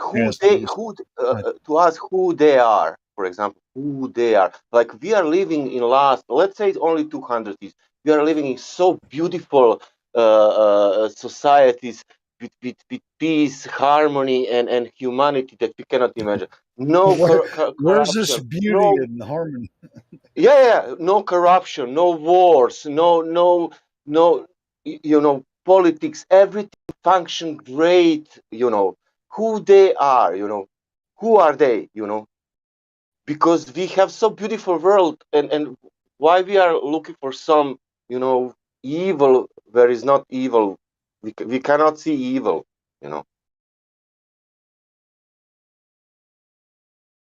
What is going on in present, not in past? Oh my God, what these people living? Like nature of reality, shape of Earth has nothing to do with it. Your ideology of it, it's like if the Earth is flat or globe, it really has nothing to do with it. It's just it's kind of Right. Let's talk about this entire subject in a vacuum, as if as if now when we question the people in authority who give us our information, it's totally upstanding. Like let's forget the fact that there's many on record conspiracies against their own people, America, against others. Elijah, are you like halfway through a cup of coffee? It sounds like you just woke up. I love this version of you, though. Yeah, I mean, why you don't take the I've been Truman up all life? night, but I love this. I love hearing Elijah like halfway through a cup of coffee. Movie about Truman, that guy. He had a life. He was working in office. Everything is cool. Doesn't matter where he's living. Doesn't matter because around him are actors. Doesn't matter because he has life. Do you understand me? Me? Truman Show. Yeah. I was actually Truman has just a talking to life. Elijah. It sounded like you just. I mean, your voice sounds like really low, like you just woke up, which is cool. Anyway, I guess we're. But anyway, yeah, this other guy doesn't really get what we're saying. Apparently, maybe maybe he's. But it's not even whether he gets it or doesn't get it. Like you, here's the thing. You see how we're just talking at the moment. Even things could be heated between people in here, but the bottom line is, you came here to ask a question genuinely, right? And people answer you. And it's like it's turning into this unwanted argumentative back and forth. Why? Well, I think that was his intent and that's why I was giving him shit. And so I don't think you were, but it's just like, bro, I just saw he was typing in chat, but he didn't actually type. Hold on. Oh, Did he type? I disconnected him because what's the point of you sitting on deafen and here's what he said. mute? I'm not a nihilist. No, tell me more. Not an atheist either. That's what he said in the text chat. No one asked. No one cared. Nobody asked you that. Yeah. He's a philosophist. That's what it is. And he's a time waster. I mean, I can already tell. That's why we were given. That's why me and Elijah probably just hit on him this quick. It's not about philosophy. Dude, Come on, we have to stick. You're saying something that Don't none of just us go on to said, and it's just weird. Maybe because of point of view, how that will change your life. It will not change anything in a sense of I will go tomorrow to work. Yeah, of course, it will not change anything because it's flat or sphere. Now he's talking about the Big Bang in the chat. God damn it! But in the sense of if is that a lie, then why you lie something about that? Why I need to learn about that? No, he says Big Bang happened. High intelligence created it. Okay, right. He doesn't even know the fucking heliocentric model. Jesus fucking Christ! It's fucking spewing nonsense. Doesn't know that priest said discovered the Big Bang. Now he's triggered now since he can't talk. Whatever. Yeah, let him type. I don't want to listen to his condescending tone. Telling us what he think he knows. I didn't watch what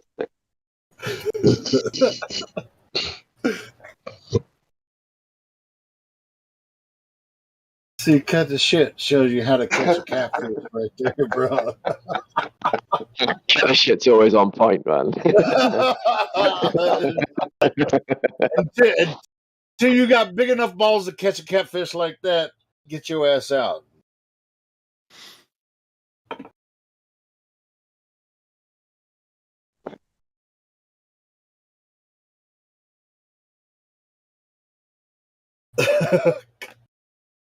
Man, this guy is spiraling hard. Big ass. That's a big ass catfish. As a result of a Glober. You will never win if you can't understand other people. You think everyone accepts you and your like-minded people are sheep and didn't know anything just because they don't always show it. You need to confront yourself. Stop with the ego. Yeah, that's just dumb. Because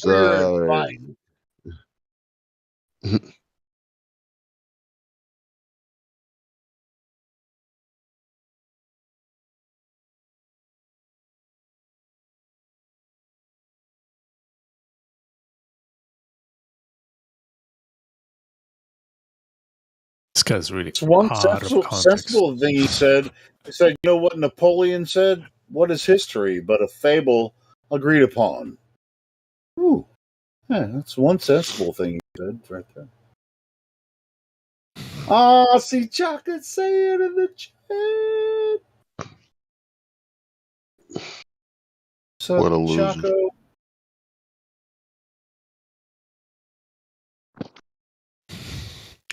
I've been chilling in chill chat for a couple of hours watching a film with MJ and Ivo. And then I come in here and it's absolute chaos. It's awesome. Sunday morning. Yeah, man.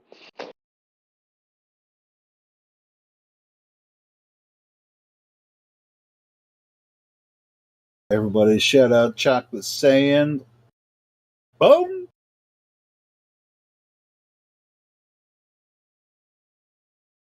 That dude, get bent, bro.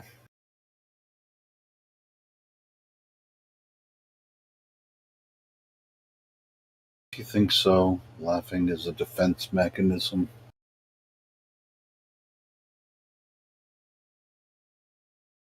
Chocolate, leave him alone because he's about to get kicked because he's not in here either. Yeah, he left and now he's still talking in the chat. Man. Look, see? Yeah, get him. Bye. Hard Ben.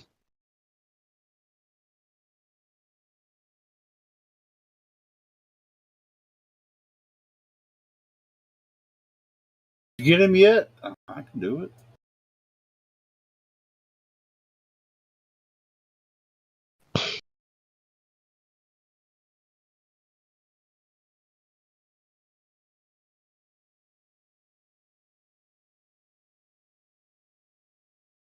Oh, is he dropping N-bombs in the text? Yeah, he did. So yeah, he's gone. He's gone. I don't know if Elijah beat me to it or not, but I got him.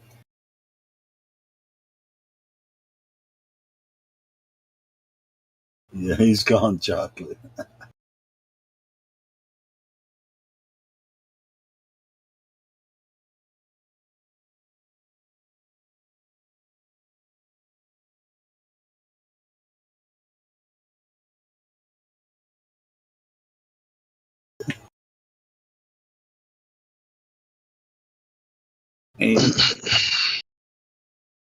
Anyone want to hear? You got a recommendation for a tune to play? Good morning, a Sunday morning hit. Hey, I thought of one when I was looking at some of Alex's music, and I played the "Don't Believe in Gravity" song. There's another one that's good that he has.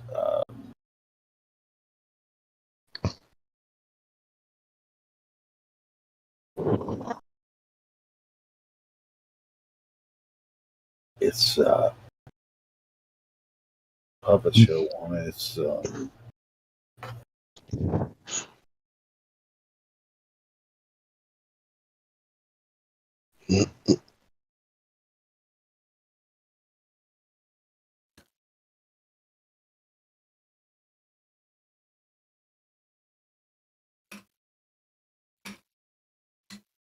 dang it. Dang. Song that I'm thinking of. Alex, you have too many videos on your channel.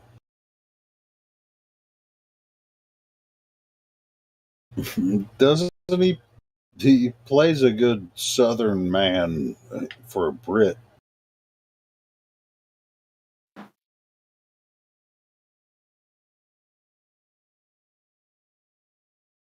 Kevin? Hello? The hell was that? Hello? Hello there. Hello? Hello? Hello? Hello? Hello? Hey now, hey now, don't dream it's over. Hey now, when the world comes, they come, Hello? walk Hello? between Hello, us. Flatty. Hello? Know that they won't win. I am Bitonde.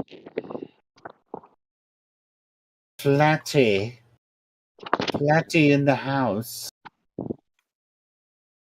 Is that like seriously someone trying to say hello and y'all, or just somebody, one of us? No, it's Flatty fucking around. No, but someone did say it first before I started. It was someone. Oh, really? Someone did. I thought someone did. He was like, "Hello," like a little quiet hello. Well, you were the one first, so. No, someone before me definitely said hello. And by the way, I talked with Matt Willis earlier tonight. Genuine flat earther, been following for a long time. I talked to him, so I gave him flat earth rule. So I just want to let everybody know that. Matt Willis? Matt Willis. Yeah, he seemed pretty legit. He says he's been listening on YouTube a bit, and he's totally legit, bro. Yeah. We got a guy in non-BC Verify though, and Mitty. If someone wants to talk to him, maybe check him out. Who? And Mitty. In the live Enmity. Oh, okay. Enmity. Sorry, I couldn't pronounce that right.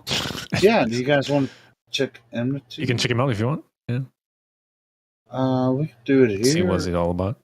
Yeah, Enmity, you want to open your microphone and talk to us?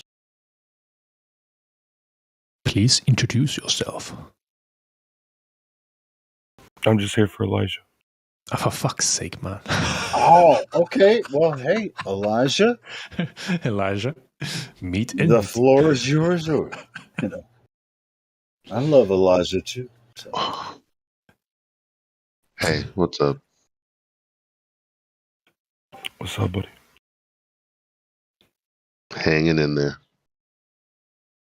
Keep up the good work, soldier. Yep.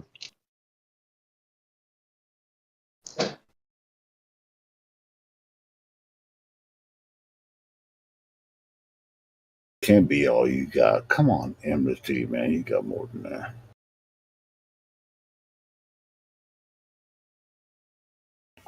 When respect is due, it's due, sir.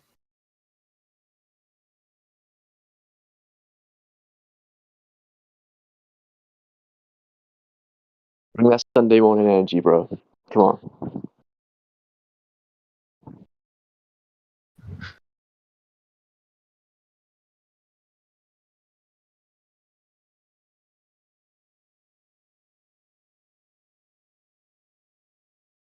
Well, unfortunately, there isn't anyone to. That was probably an alt account from the other asshole that just left. I want to talk to Elijah because he's an asshole. But you weren't an asshole. Nah, we can't allow this person to stay in this server. Are you booted him? His name is his name is shit. No. Oh shit, D. Yeah. No. There's just certain standards that we just can't. Yeah. It's just not happening. Did you finish that cup of coffee yet, Elijah? And a lot of people will be like, "Hey, did you finish your last beer?" Oh, well, I don't think so. I'm still working on my last beer. But yeah, so what's going to happen today here Sunday on 24/7 Flat Earth Discord?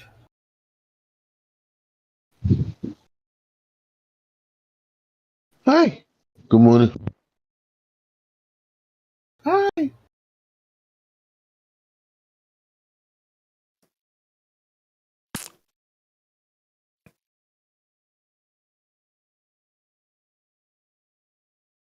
I think everyone here already has, Flat Earth rolls and shit. You guys want to hear? Did you guys enjoy that fucking? Pardon my French again. Oh my! Did you guys enjoy that Jim Panda show earlier? That was funny. Let me see if I can find another one that's not too long. They get off saying. Where did they get off saying, like, if the Earth is flat, why does it matter? Are you even a real person? Like, meaning, like, are you really genuinely in this That shit pisses conversation? me Like, off. no, it's not about that. It's not about that. It's not about that. Well, I'm just talking about spiritually. It's It makes just me like, what makes no. me It's not even. confused. It's not even about that. It's not even about that. All right, Like, go ahead, bro. who didn't come in this conversation going, huh? The Earth is flat? Like, just remember, just go back to that moment. Difference would it make that you first heard it? Huh? You said the Earth is flat. What? There. What? Yeah, it wasn't. Just go back to that emotion. Like, you would have never said. No, it's just the kind of emotion that it drums up in you when you first discover this is actually a conversation. Mm-hmm. It from that perspective, if someone were to ask you at that moment,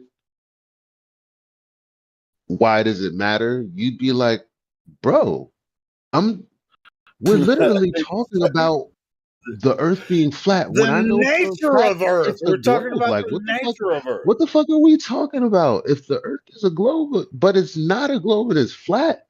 What do you mean? Like I think the What whole Earth is a difference globe. does How it can it make? not?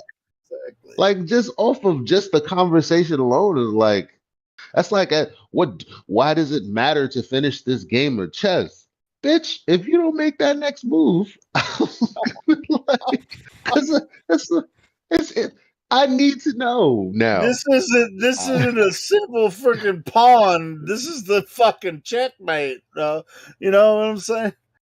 Yeah, It's yeah. like why does it matter to have a conversation that coincidentally coincides with truth versus the lie I've been living? Like, it wouldn't make a difference in my life if I knew or didn't know. Well, good for you. I mean, would it make a difference in your life to have your next coffee date? what difference would it make? What would it matter? Like, well, what? Why would? Earth flat? What's that? What's Earth flat? So you're right in asking him, Helio. Well, why are you here then? That like it's like okay, if it doesn't matter, as weird as it sounds, if it doesn't matter, if you can't see how it would matter, why are you even Why the having the fuck are you discussion? here? Did you come here to just ask us that? Like, have you thought that through? Yeah, man. It's like, I'm not gonna waste time with your ass if you can't figure out why it would make a difference. I mean, why does the Dragon Ball manga continuing matter? Why don't they just stop doing that? You know, like fuck it. What difference would it make?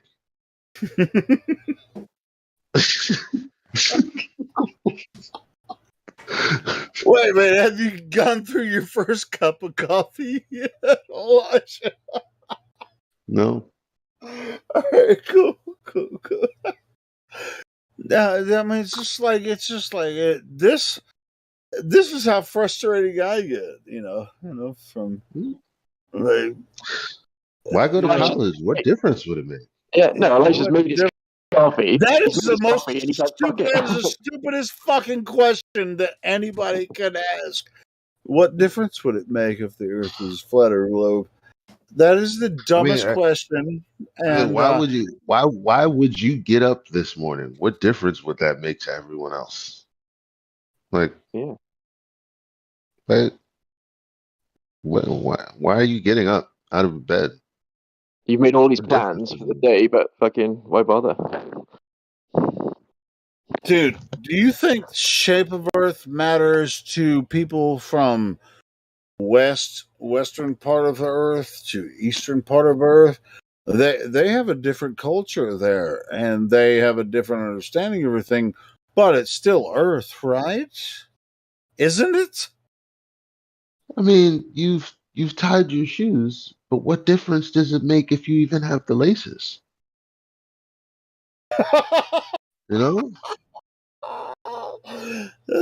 You're not doing track or anything. Why does it matter? Hey, me and Elijah. Why does it matter if you're not doing it? Track? Why does it matter? It's just like a breakthrough. It's like, well, hey, God told me that I am here at the midpoint of the breakthrough of the understanding of Earth, and somebody that has consciousness connects me to all the and then I'm back here at the midpoint of the universe. That was hilarious. It's not funny though. It's the real thing. It's like if you talk to people in the West, you can't because they can't fucking contact you like here on Discord. I mean, the people we talk to here, we get from Northern Europe, some people from South Africa, certain portions of Africa, and some people from South America, and the rest of the world is pretty much cut off from the people we can talk to. So, who are the flat earthers that are over there? They're the flat. They know the Earth. There's a lot of flat earthers in that part of that district of the Earth, and they're not allowed to talk to us. There's some people we've talked to in Philippines. We've talked to people in Thailand, but it's very limited. It's very limited. So like the adults in the Peanuts, the Snoopy cartoon. all the peanuts, the peanuts. Hey, I do have I have access to talk to people in the Philippines, but other than that, as far as the Far East, I don't really have a lot of contacts there.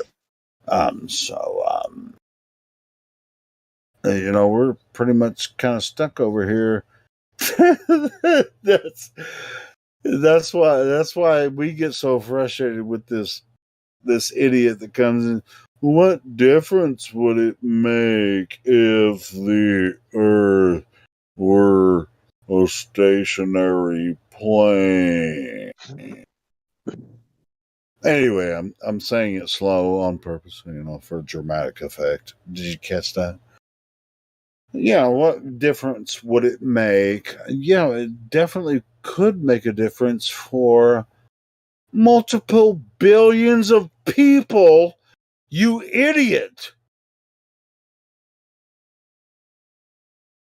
If they're lying to us about what the nature of Earth is, yes, it could make a very large difference to a lot of people. You know what it's like, Helio? It's like people identifying as a different gender than they really are. It's the same thing as them identifying with the Earth as being a ball. They're they identify as globers, you know what I mean? That's their pronoun. I identify as a globe earther, even though it's not a globe. They even got the surgery, you know what I mean? They don't really have the surgery, though. It's a pseudo surgery. Pseudo surgery. We're not gonna do that. Flatter day, bro. We're not gonna do that. We're not gonna go there. Today, we're not gonna do it. Let's not tomorrow then. Go. Nah. Well, probably never, unless unless we want to lose the YouTube channel. I thought I was tripping.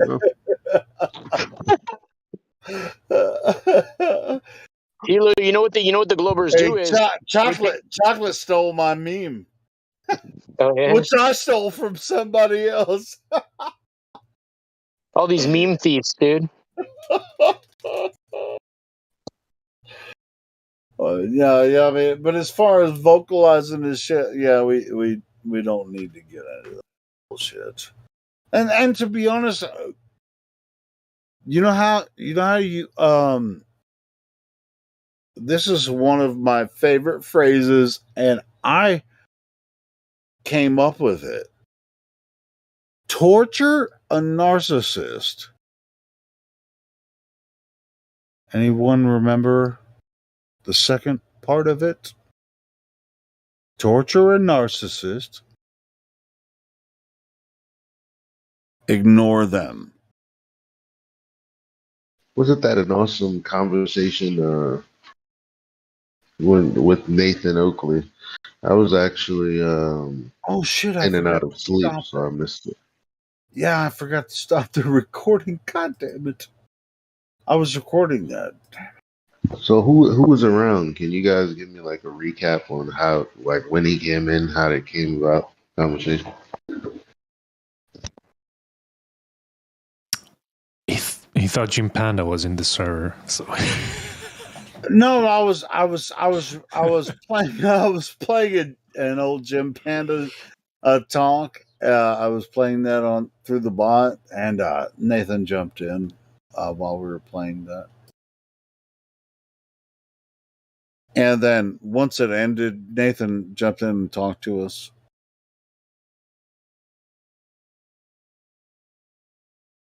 But I have it recorded up. I'll edit. I'll do some editing, and I have it recorded.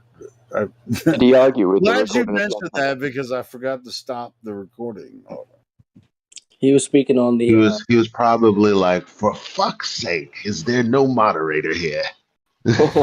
No, actually, Nathan was really responsive and had a good time here. Yeah. Nathan really did.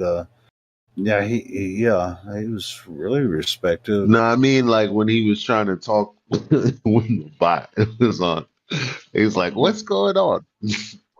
Can you hear me? Hello." No, he came in towards the end of the playback, and so Nathan joined right at the end of the conversation, and I talked to him, and who else? Yo, fuck with Mike check 1 2 1 2. No, Nathan wasn't. No, Nathan came in, and we had a good convo for a while. I mean, once I realized he was in here, I went ahead. Your mouth, Jim Panda. Jim Panda, my balls are literally in your mouth. Jim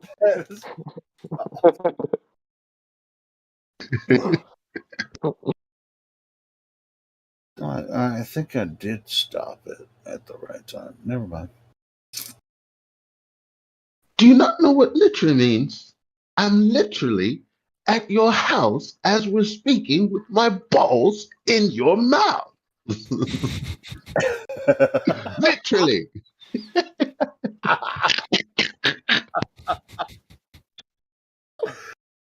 Yeah, it wasn't about that like that with Nathan here tonight. But dude, that whole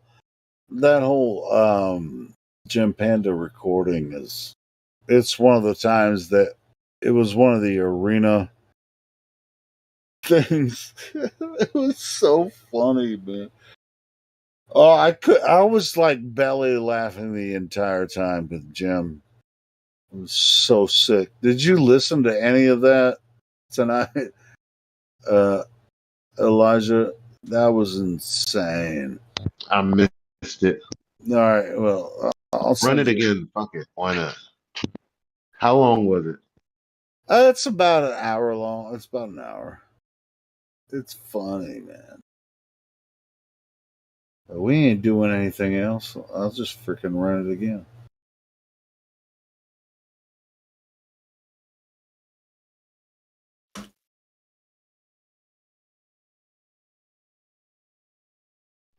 It's gonna be intense. Dude, it's so funny. You guys like camping. Load up the chat with some crazy shit. Is it going to be like camping? Intense. Dude, I promise you'll love it. It's of really no consequence. If the meat of the document is about the way in which things are measured, planned, used, etc., saying that it's referencing a non-rotating flat Earth, that's more pertinent than simply an assertion the Earth is a globe. Now, if they had all kinds of trajectories and mathematics and simulations based on globe mathematics, that'd be a much different scenario. And Jem is right. If they did have that, we wouldn't know because we haven't read the other 6 pages. Now, if Jem had actually let me finish my sentence, instead of being a paranoia hyperbolic, he might actually get somewhere with some conversations he has.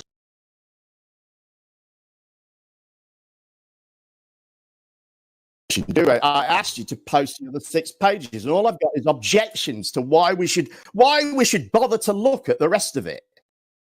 And you guys are supposed to be truth seekers. You're supposed to. Dude, did you even listen to what I just said? What? Nothing about just posting. Talk through it. No, I listened, and you didn't post the document. It's useless, dude. What I said has no relevance to whether you even have a document to look at. Does it? Yes. No, it doesn't. Look, any reference you make to this document, which you just did, is irrelevant until we know what the document says. And we don't know what the document says. We know what the title of the document says and what one line from page 7 of the document says. That does not give us a full understanding of the document. Only children would try to pretend that it does. Jem, you obviously didn't hear what I said at all. You can have another go if you want. But I think you just rambled on about how it wouldn't matter if we couldn't see the rest of the document. I disagree. No, that's not what I said at all. I think to get a full understanding of this document, you need the full document. Jem, your assertion was that if it simply says the Earth is a globe elsewhere, or if it simply references the Earth as a globe, that is somehow as compelling as trajectory math, etc. That was not my assertion at all in any way. I didn't make that assertion whatsoever. I used that. I used that as an extreme example when Miggy was saying that we didn't need to see the rest of the document. And I said, well, what if it said the Earth's a globe on every page? I was being a bit flippant, I admit. But, what if it did? You need obvious. Well, if it did, then my assertion stands.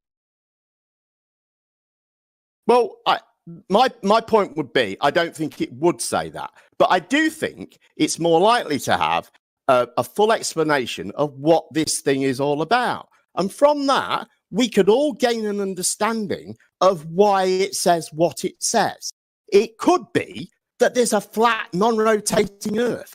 I don't think the evidence, the document will reveal that. I think if we see it all, it will reveal something else.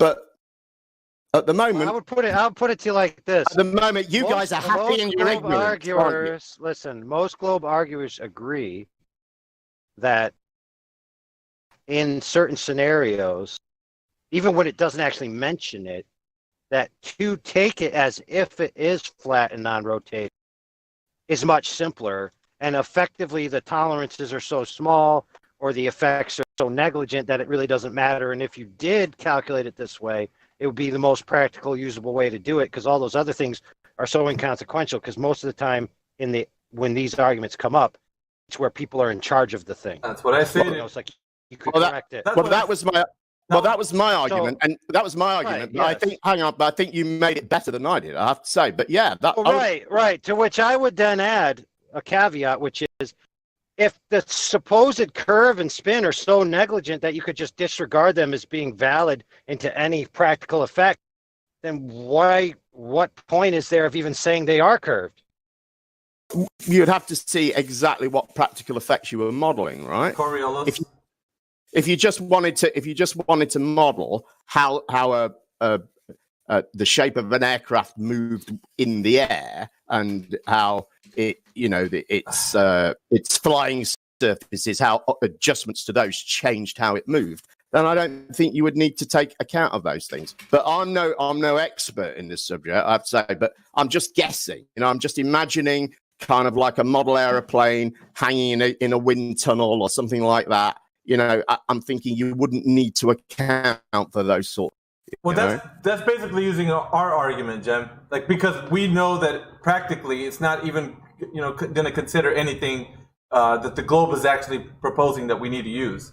So if we're looking at it in that respect, then we're saying, okay, we're starting off with this model that we don't need to kind of use anything that the globe is actually defining as what it is, Coriolis effect or anything, because we don't need to account for that. Then we're bang on. Well, it's exactly what it's a model, Mickey. It's a model. But what I'm trying to explain to you is that even if it is a model, and we're trying to figure out what a plane's going to do by using this model, it's the most practical way to use the idea that you're going to support aircraft, within flight and all that. Like, that's why would you even consider it being on a globe where the altitude changes?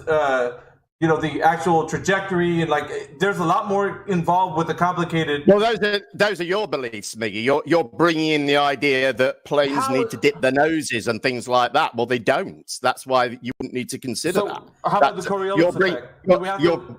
you're bringing in that. Well, look, it's a model. Now, let me explain what a model is, right? It's a simplified explanation of something. Often it's mathematical. A good example, good easy example, everyday example of a model, right, is a subway map. You've probably seen them, right, in cities with subways, right? And they're all the lines are kind of at right angles, and they've got nice sort of right angle curves when they go, and it takes the line around a corner, or sometimes they're diagonally 45 degrees, but they're all either 90, 180 or 45 degrees. Well, we know that the lines on a subway system don't actually run like that. There's little twists and turns in them, and they go up and down and stuff like that. But that model of the subway system allows passengers to figure out how to get from one destination to the next. They can figure out how long, some of them predict the time of the next train and things like that. So it's a very useful model, but it's not an accurate depiction of the subway system. And this is the same sort of thing. You can have a useful model that makes predictions about certain aspects of something, in this case, the flight of a missile, but it doesn't necessarily have to account for everything, because you don't always want to model all of those things in one go, because you're adding in too many variables that you've got to account. It's not like the analogy would probably not fit what the example we're trying to talk about here within the context of the missile. Because we don't know because we've only got the one page. No, what I'm saying is that in the overall, the overarching understanding that the Earth is what we're talking about, because that's what they exclaim, even in the one little sentence or two that they said you're on a flat, stationary, non-rotating Earth. That right there is telling you the whole Earth. Like, it's not just this one little piece in Arkansas. It's talking about everywhere on Earth. So that is the important bit I think you're not looking at. To understand that, though, to actually know that what you've just said is true, what you would need is the rest of the document so you could figure out exactly what this is all about, what things they are actually calculating for, why they're calculating for those, and why they're leaving others out. And I think you would need that. I know why they're leaving them out, but those sort of claims. Yeah, it doesn't matter, because anywhere you go on Earth, you're using the same principle that they're actually talking about in that page that we've seen. So if everywhere on Earth this is applicable, then everywhere on Earth we're using the same. Well, now you're speculating again. No, I'm not speculating. Why would they? All right, well, in the rest of the document, Miggy, it says the Earth is definitely a sphere, and all flat Earthers should take note of this sentence. I think it says that in the rest of the document. Well, that's good. I'm going to go with that. Yeah, go with it. Hopefully that makes you sleep better at night. But obviously, hopefully the stuff that you're making up. Hopefully the stuff that you're making up about the rest of the document. Hopefully that makes you sleep. I don't have to make up the rest of the document. You literally just did, Miggy. That's my point. Yes, you did. Because if they're using this, you don't know if it refers to the whole Earth. I don't care about that. I'm talking about what you they're just saying said here. that. Those are you don't care about the words you just said. Because if NASA is using something like this, where they're talking about a flat, non-rotating Earth for this missile, where are they using these missiles? Tell me that, Jeff. Are they using it only in this specific area? They didn't say that, right? It wasn't in the document and what we read. We don't know that, Miggy, do we? Again, you're speculating on what's in the rest of the document. You don't know if it's in the rest of the document. Why are you speculating like that? I don't have to, because I'm telling you, if they're using have to. No, this jargon that they're using is specifically so that you can understand anywhere that they use this missile, it's going to have to be used with this model of a flat, non-rotating Earth. You don't know that. Yes, I do. Otherwise, why would you even say it? How do you know that? How do you know that? Because it says so in the document. It does not say that. It does not say anything about the whole Earth that you've just said. Doesn't say that. You added that. You added that in yourself. Where is it applicable? Where is it applicable? It says I don't know. We haven't got the whole document. The Earth. Look, you can't give me this fragment of evidence and then laugh at me because I want the whole thing. I am, because you should want the whole thing. You should want the whole thing. You're supposed to be a truth seeker. I am a truth seeker, Jim. So why are you quite happy to just go with the one line that confirms your bias and try your best all costs to avoid actually understanding what the document is about? It's in the conclusion. It's just not just hopelessly. one time they're talking about, brother. What? One time, and how many documents you think this? I didn't say it's one time. I've never said that. That's another straw man you guys are laying on me. Why are you doing that? When did I? It's at the moment we can see one line, and that's all Miggy is going on. And what is he telling you in that one line? Listen, he's not interested in any of the other document. He doesn't want to understand. He doesn't. Let me finish. Please let me finish. He doesn't want to understand anything about what the document actually talks about. He's just happy because this line says flat, non-rotating Earth, and he just wants to go with that. Yeah, and he's pretending. He's pretending that he's a truth seeker, I and he don't cares care. about truth. I don't care if the document further on down He's the here road to spread the truth. Says that there's a rabbit humping the turtle in the bushes. I don't really care about that. What I'm talking about is what it says. Why don't you? It says right here on that document that it's using a flat, non-rotating Earth. Where are they using it? And you think that that's an honest? Yeah, you think that that's an honest, truth-seeking approach to really discover, to really understand what this is about? That's the approach you're going with. Because where are they going to use this model if not on Earth? We don't know, Miggy. We haven't got the perfect. You know what's dumb about Jim Panda? It's prefacing that what's going to be detailed in the document is predicated on the assumption that the Earth is flat and stationary. That's what the document will be talking about. How is he so retarded? I don't get it. I'm going to bring it up because I know about it. I'm not scared of it. You are. Then you got to ask yourself one question. Where is this being applied? Yeah, the question I'll ask myself is, why are grown men scared of documents? That's what I'm asking myself. Why is a grown man... Are you asking me the same... Are you asking me the same question again, Miggy, so I can give you the same answer again? Yeah, and that's the problem. We don't know.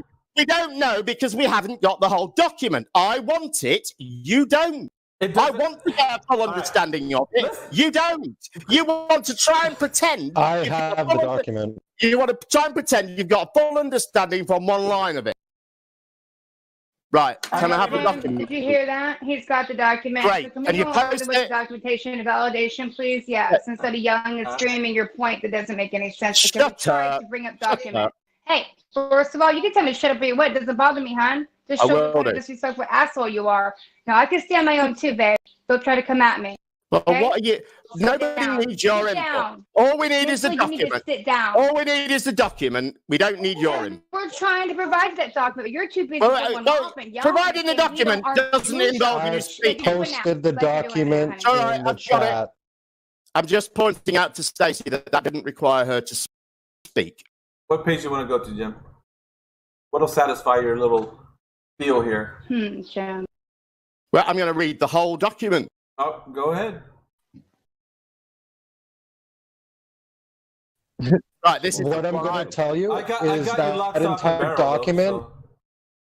That entire document doesn't even mention a sphere or globe. So, just an FYI, there's 108 pages. This one mentions no wind, though. So, tell me where on flat Earth there's no wind for an aircraft to fly in. I think when they wrote paper and included Earth, I think they knew about wind. Well, why didn't they? Why did they talk about what the fuck they actually mentioned? You just want to talk about what they didn't mention again. Well, they did mention wind. They do mention wind, Chocolate. They do. Well, look at this big segue from the initial point, which was this document is talking about a flat, non-rotating Earth.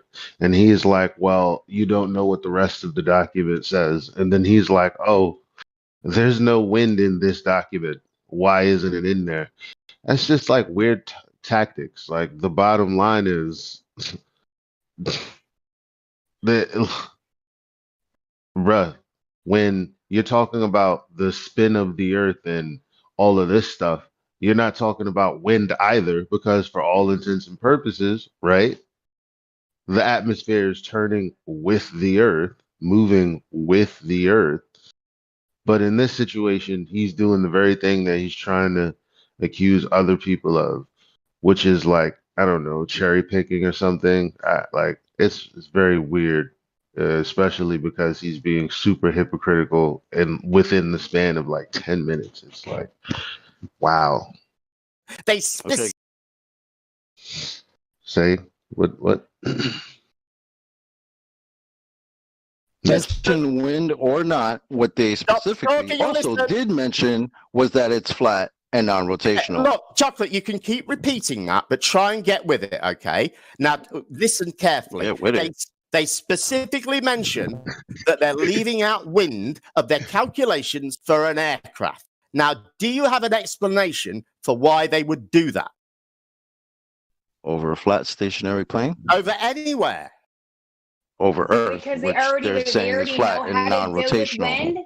Yeah, they've already dealt with wind for years, so they already know how to deal with that. So If they're building a fucking aircraft, so could it be? If they're building a fucking aircraft that literally depends on wind to fly, I don't know why they would specifically have to mention that. But what they do specifically mention is that it's flat and stationary. Just keep repeating that. Just keep repeating that. Well, because you want to avoid it, bro. You've been avoiding it since I got in here. Look, I'm not avoiding it. I'm trying to make an attempt, as I have been since I've been here, to explain why they leave things like a curved and a a curved. Please let me finish. A curved and a rotating Earth out of this. Now, when I brought up wind and said that that's out of it, Stacey immediately piped up and says, "Oh, well, because they're used to dealing with wind." Well, of course, they're used to dealing with a rotating and curved Earth in the same way, and that's really. That's Are my they really? point. Because they did say that. They said flat and stationary. Well, the point is that would be reasonable in the same way, wouldn't it?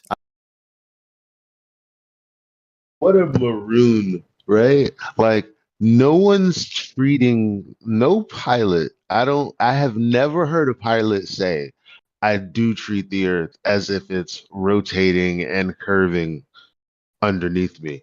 They've never. Didn't he set out saying you wouldn't need to account for any of that? Therefore, you wouldn't be treating it like that. You would be treating it like a non-rotating flat earth.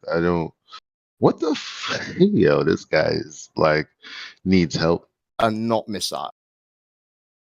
I have no idea how fast the missile goes, whatever question you ask me. I have no idea. No reason why I should have any idea. I don't know why you asked me that. Now, I would like to read this document if I can. Well, read the document while you're doing that. See if they could tell you anywhere there where this was being applied. The model, as you state, of the flat, non-rotating Earth. Where is this applied at? Let's find that. See if the document says anything about that. I, of course, don't need to. I'm not sure what question you're asking me, Mickey. Okay, so we first started. Like, you read the document. I'm saying when we first started talking about this, I asked you, where is this model that we're talking about being applied? Even if they claim that it's a globe and it spins, all these other things, whatever else the document might even say, why and where is the model being applied on Earth? Because as I understand it, this one is used for sort of. I'm not sure if it's actually in wind tunnels, or I think they maybe simulate with this or something. It's that sort of a thing, as I understand it.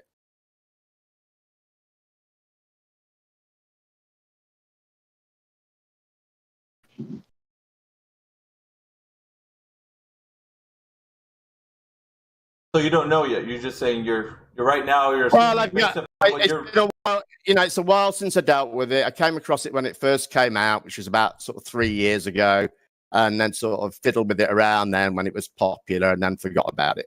But of course, in flat Earth, these things get refuted. Talk about the document that's been around since '88. the thing is, these things in flat Earth, they get refuted, and then people get, they realize it isn't a strong argument, and then they disappear for a bit, and then they raise their ugly heads again. And I don't even know how we got talking about this, but yeah, it's not really for me a point, but I mean, it just to show you that even in their models, as they claim, because we got talking about it because it was, you were doing your. But that's the problem. I know that these guys are going to say globe or whatever else in those other pages. I know that. It's NASA here we're talking about. It's not. They're not going to continue to. Oh, they leaked information about the flat non-rotating Earth. Now they're going to dive into how the Earth is flat. I already know it's NASA. They're not going to be talking about that. They're going to be talking about how it's a globe and all this other business. But what I'm interested in is if they're using a model of flat non-rotating Earth, where is this being applied? I've answered that. Biggie, I answered that question, didn't I? Yeah, tell me what my answer was, so I know that you heard me. You said that it was wind tunnel, right? And you said, I think that it could be applied in a scenario where they're using it like a wind tunnel. Something like that. I think it might be more computer modeling of kind of like wind tunnel operations. See if you can. But I'm not entirely sure. Like I said, I really don't care. If you're going to go on a bunny trail, that's your. But Miggy, don't you think you should care? Don't you think you would? Why don't you want to have a full understanding of what this document's all about? Because it might reveal even better evidence for you, right? It might say something that's even better for flat Earth. Right. But you don't know that because you're only bothered about this one line. Because it's and I find that astounding. The obvious that I know that the Earth is flat and non-rotating. It's already citing, even as a model, it's already citing what I already know in reality. I don't need to go any further than that because it confirms everything that I know. So it doesn't matter if later on down the road, NASA, the other pages that you read say, oh, definitely a globe, of a definite size and shape. It works this way. I don't really care. To me, it doesn't matter. They're using this model, and that's all I care about. In that case, all I can say is then, Miggy, I feel sorry for you. If you think that is sound, if you think that is sound reasoning that can lead you to, accurate conclusions about reality, then I feel really sorry for you. Because I'm glad. I'm actually glad. I'm actually glad that it's not sound reasoning. Because they show you a magical spinning ball really matter. They assume a flat stationary Earth, and you think that's the same thing, same difference, right? It doesn't matter.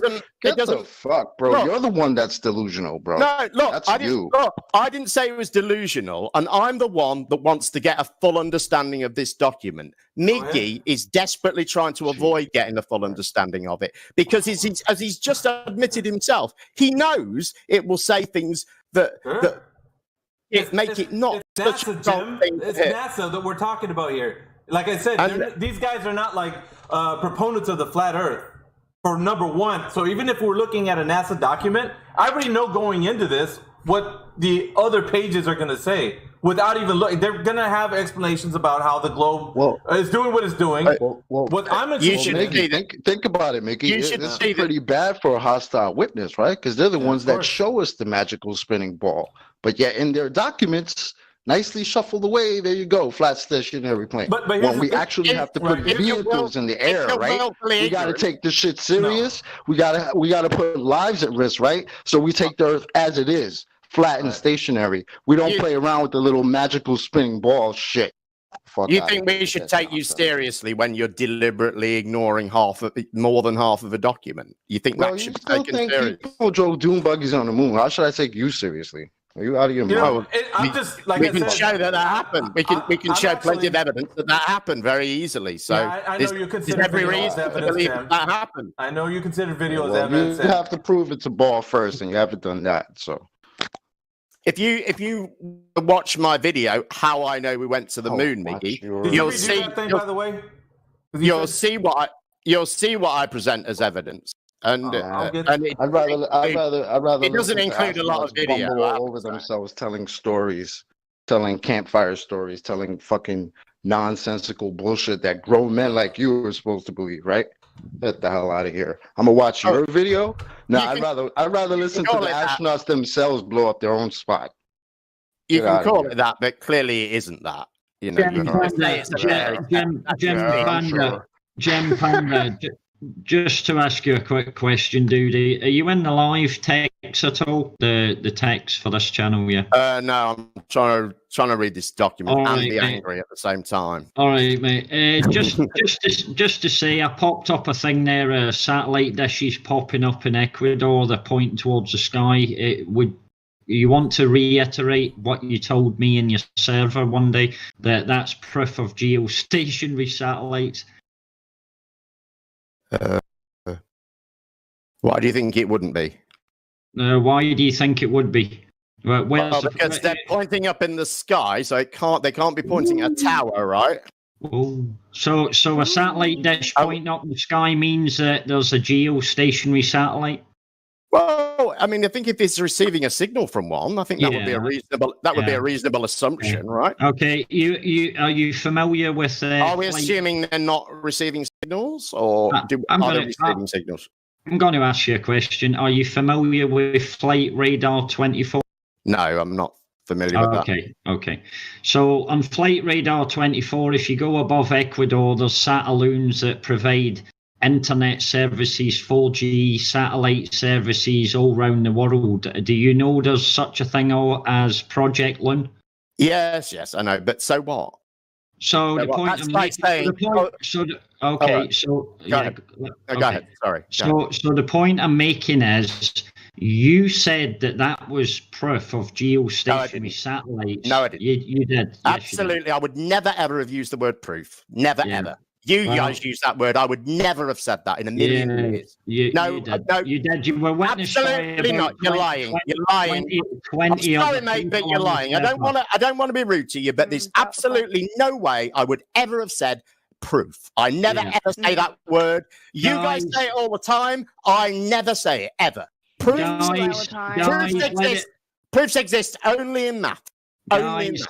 Guys, let it be noted now that Gem Panda, whether he refuses to admit it or not, in front of about 20 other people on his server, admitted and said and gave that proof there, which is pathetic. I would have given that as evidence.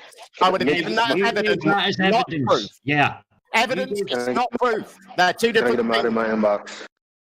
Yeah. So anyway, let it be known, this is the type of stuff that Gem Panda thinks is evidence of geostationary satellites. It's not. Well, why wouldn't it be? Have you given me any good reason? Have you given me a good reason why it's not? What your argument so far? Listen. Let me respond. Please let me respond. Your argument so far is there are trains, therefore cars are fake. Oh, you're changing the subject. Hang on. Let Breaking. There's another way of doing it. Therefore, that way he's addressing Breaking. So let Breaking respond, please. Yeah, Miggy. Yeah. I need a mod in my inbox now, please. Thank you. Yeah, let Breaking respond, please, guys. Go ahead, Breaking. Before Breaking. Also, what he's committing is an affirming the consequent fallacy, because he doesn't know one thing over the other, right? Like, but he's trying to spin it off as Breaking, saying cars exist, therefore something else doesn't exist. They are so backwards.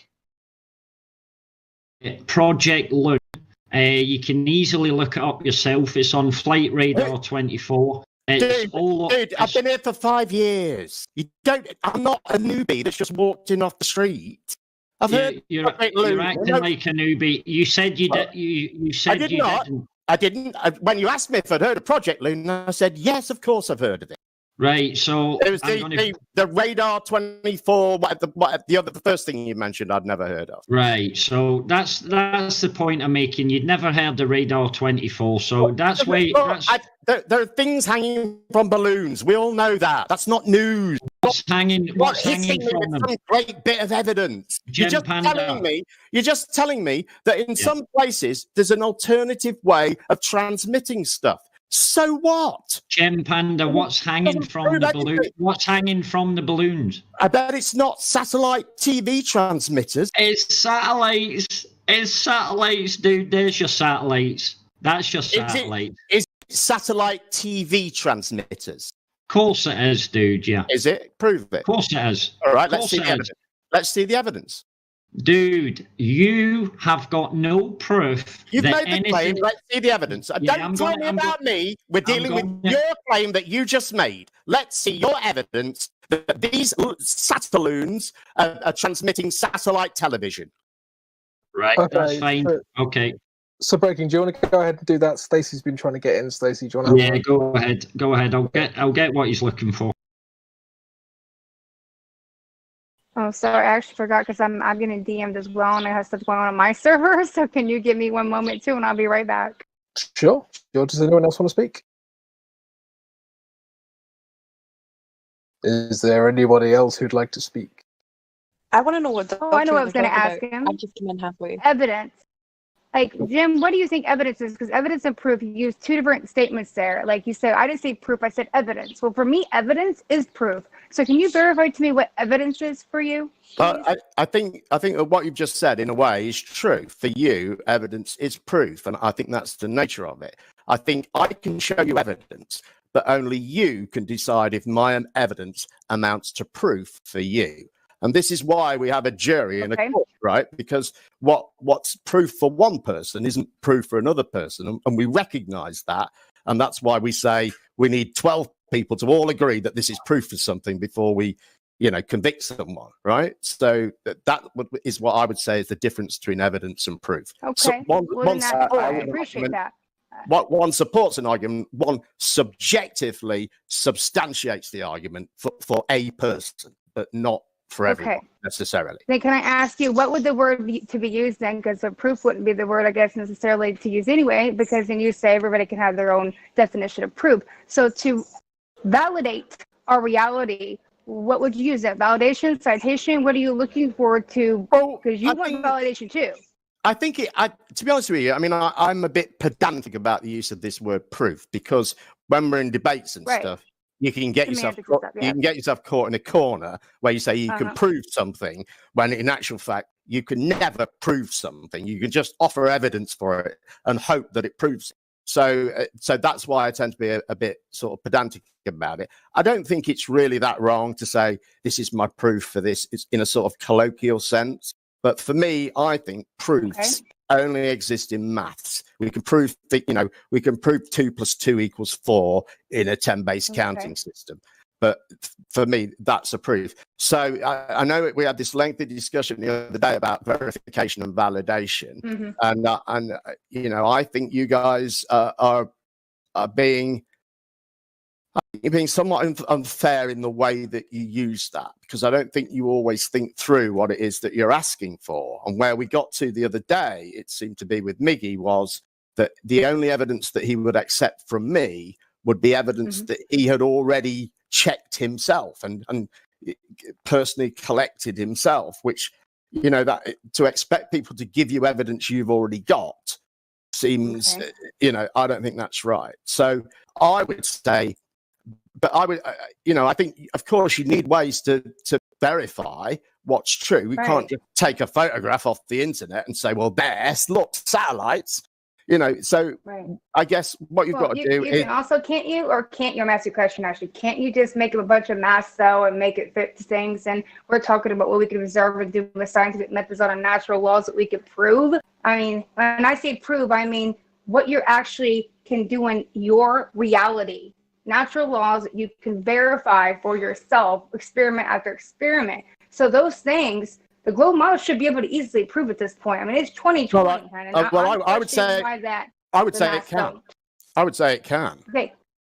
Tell me how the masks work correctly then, please, because I'm really looking 60 miles with my own eyes, and I'm seeing Chicago, okay? And I've seen that with my own eyes. So please tell me how you're having this massive refraction that doesn't exist and it's bending why do you say that refraction doesn't exist?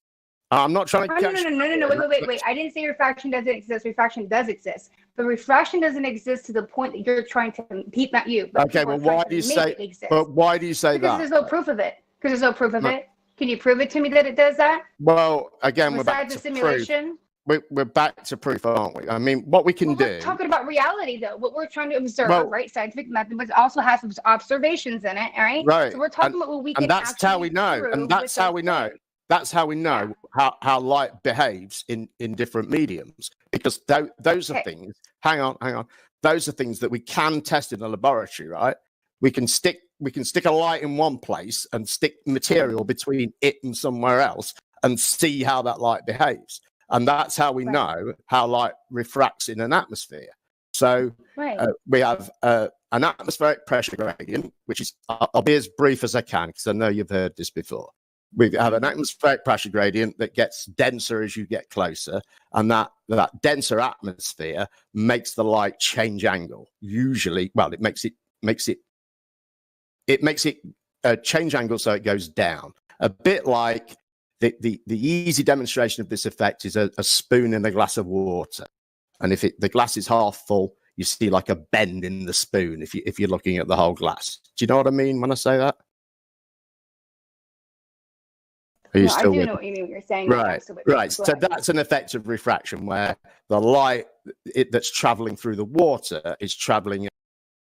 See, now he's equivocating between terrestrial refraction and the refraction he's actually detailing, like with a spoon in water. He's equivocating that with the mathematical derivation of whatever the fuck refraction would be. Right? So, insane. Oh shit, what did I just do? I think I just disconnected the bot. Helio, help. No, did I fuck up everything? Hold on, Elijah. I stopped it. We heard enough. Oh. I stopped it, and it's just like, bro. That's the second time I played that video tonight. So yeah, or today or whatever. It's morning now, but yeah. I mean, Yeah, like we heard enough of that. Equivocating between Snell's law, because he makes the example where you put a spoon into another medium, and he says, and that's what happens with atmospheric refraction. No, you're equivocating between two different things entirely. Like that's not. You can't. Bro, he's such a bullshit. It's crazy when we listen back because our understanding, and our perspective is much greater for being able to look backwards and see, what we were arguing then.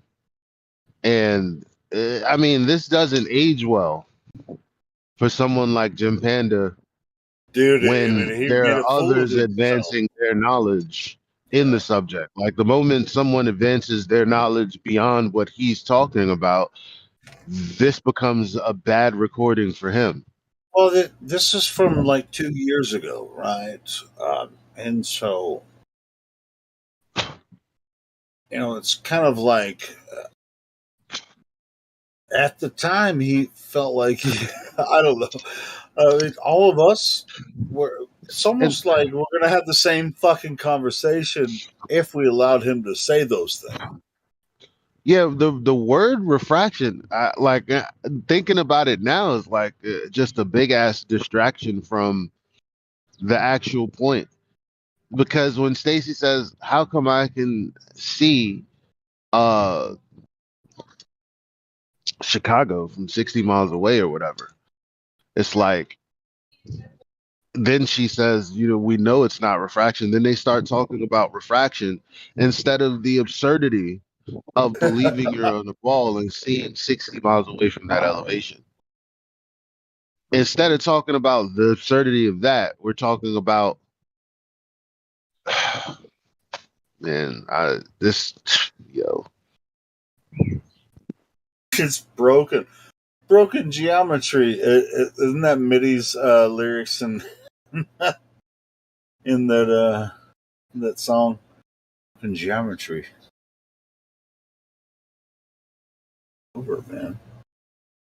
I mean, it's just like you trying to come in here and say that nonsense. It's just not going to work anymore. Who are you trying to convince of this bullshit?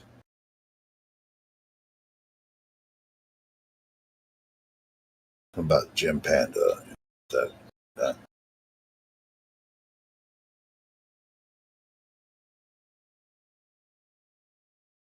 Anyway, that was the second time I played that. That's the scary thing, because the moment this conversation happens in reality, right? It's over for any. Like, we have There's so conversations many things between that he these said. people. So many things that he said that contradict actually what he thinks he believes, and it's so strange. You know, why would he say something like, Well, I was listening. I was quoting some of his fucking weird nonsense. Oh, proofs only exists in math. That's what he said. Math. You know, proofs only exist in maths. And there was another thing that he said was So everything else is subjective, basically. well, It's subject to wait. anyone's interpretation. So That's math not is true, because objective. if you have like footage of someone murdering someone on tape, then that's, I mean, You got some math for that?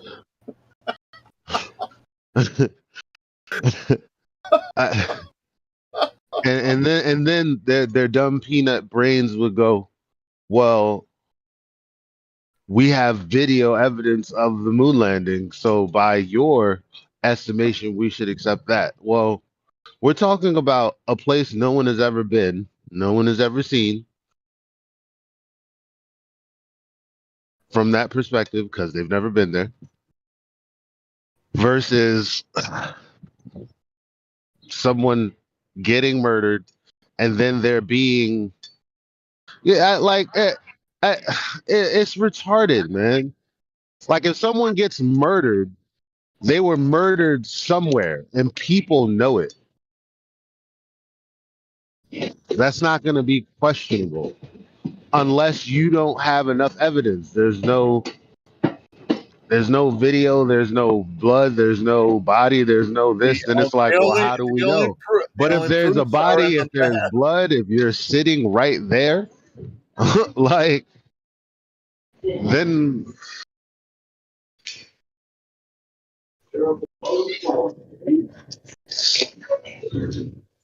anyway, I'm quite pleased with. Well, I think the reason he made an ass of himself there in that video is because he really got very confused and he thought he had some kind of upper hand and he just made a fool of himself. So, Jim Panda, congratulations.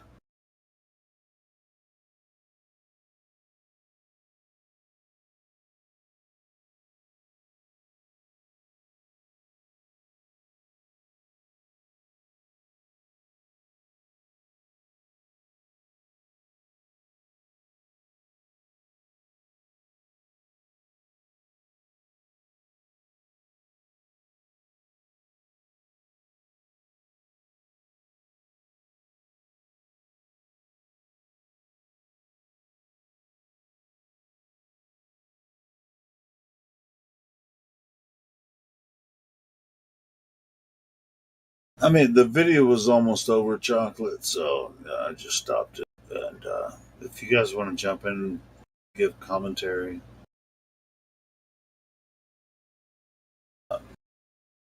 or if you want me to play another one, I can play another video.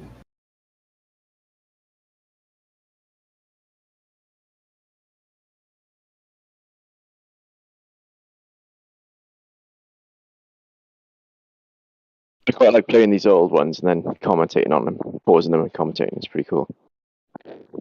Let me see if I can find another old one that one from like 2 years ago. If I can find another one.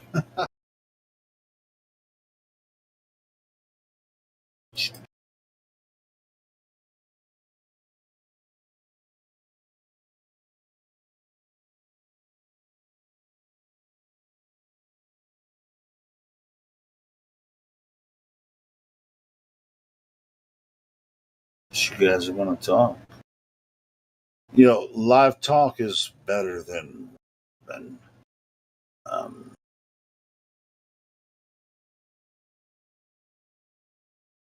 commentary sometimes. On an old video, I'm down with that too.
I just took away that one I added then, Helio. I That swear, remove. am I fucking this up somehow? I mean, I thought. No. Is there a big blank gap at the beginning of that file? That's what throws me off sometimes. It's playing, but you don't hear anything for a while because there's like. I mean, I think when you use the stop command, it clears everything, and then you can just play something. Yeah, it should clear everything. Yeah. But it didn't work that way.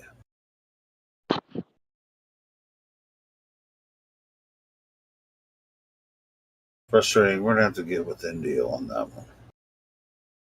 It's not the first time it's happened. No, he's doing it quite often. Cut the shit. Try it. See if it works for you. Yeah, because it's like I'll try it, and then I'll say, "Hey, if somebody else play this," and then it works for them. It's just like, Yeah, maybe cut the shit can try it.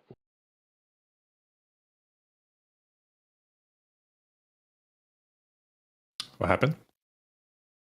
no, we're having issues with the music bot. I saw it was muted. Maybe that was the case.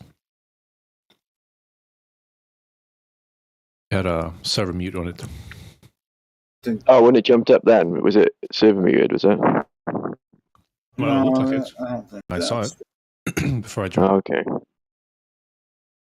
I'm gonna go ahead and clear the queue, so anybody else wants to jump in and play something new, the queue is cleared. When I've done that before and tried to play something, it won't work. So cut the shit. But I just played a whole freaking video of it's just totally fucking weird to me. So I just played. Are you able to get the bot in? Are you able to get the bot in the live stream, but it's not playing any sound? That's what you mean, or? Yeah, I mean I have command of the bot, but once just like that video we listened to with Jim Pando, I mean I played that, and when I was done listening to that bullshit, I hit M stop, the command, and it worked. And now, yeah, I see it's server muted right now. It has it has a red. Yeah, just unmute the bot from the live stream. Oh, that's what it is. There you go. Fucking Americans believe they're NASA and they're JAXA and ESA and some dude named Musk. Most fucking Americans don't like to worry about the spinning because they say it does it so slow. Most fucking Americans have an education and think the globe's real because they took science and got a B. Most fucking Americans love their sticks and their shadows and their well holes and their gyros. No. Most fucking Americans don't like to launch rockets without using fisheye lenses to make the flat earth round. Cause don't it make a fly like Earth? And that's all I got, man. How do you like it? Hey, far out, man. Yeah, that's a good song, man. Well, I wrote my own one while I was listening to you sing yours. You want to hear it? Oh, yeah, man. That sounds pretty awesome, man. Let's hear it. Yeah, man. It's kind of like a protest tune. All right, man. Here we go. Globers! Globers! Hey, you like that, man? Oh, yeah, man. That's pretty far out, man.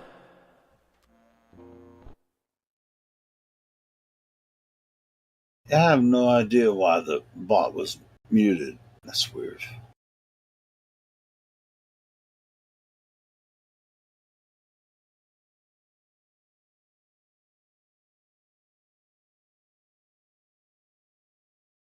Very strange. Let me check something else here.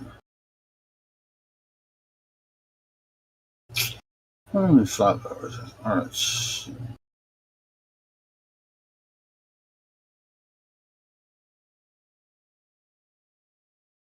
Clovers.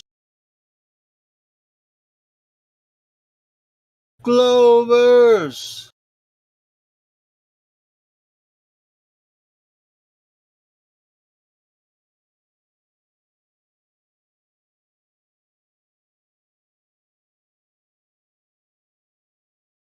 Find some good Sunday morning content for everyone.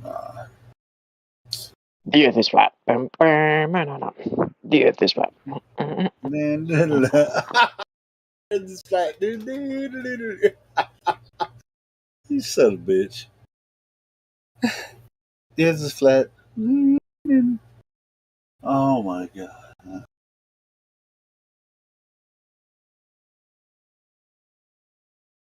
We're so amazing, all of us.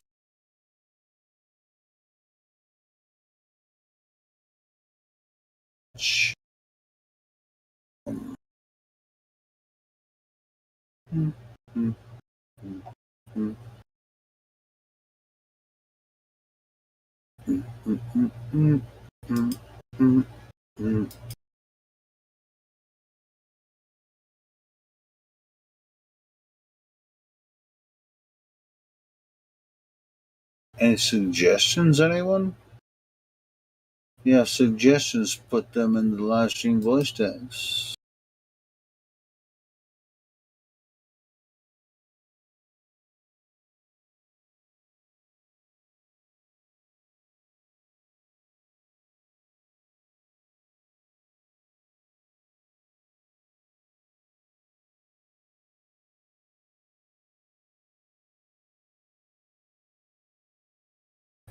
Let me think.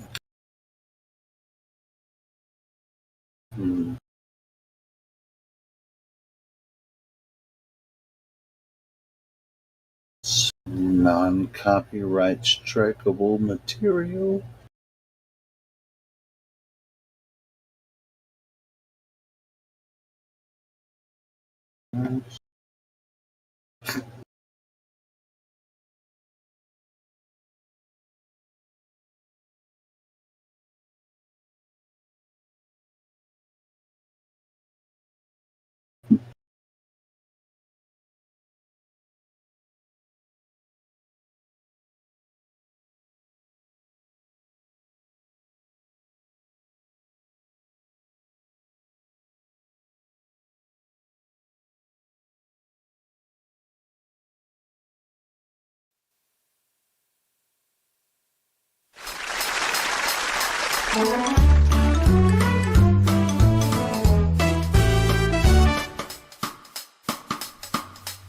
Nervous flights. You wrong for that shit. Nervous flights. Nervous flights. There's no bend in the water that I can find. The earth is flat, yeah, it will blow your mind. Yeah, the earth is flat, everybody. Yeah. The earth is flat. Nervous flats. Nervous flats. Nervous flats.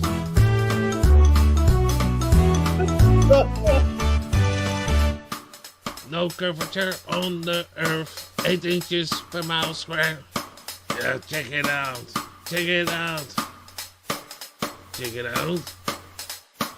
You should check it out. Nervous flats. Nervous flats. Nervous flats.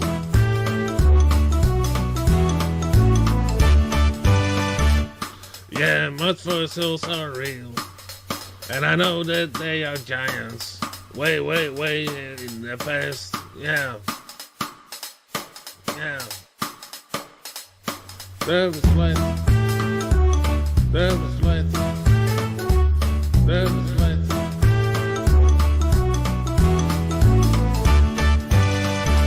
Where there were giants everywhere. There were mud fossils, I know for sure. Yeah, I know for sure. Mud fossils. Yeah. Nervous flats. Nervous flats. Nervous flats.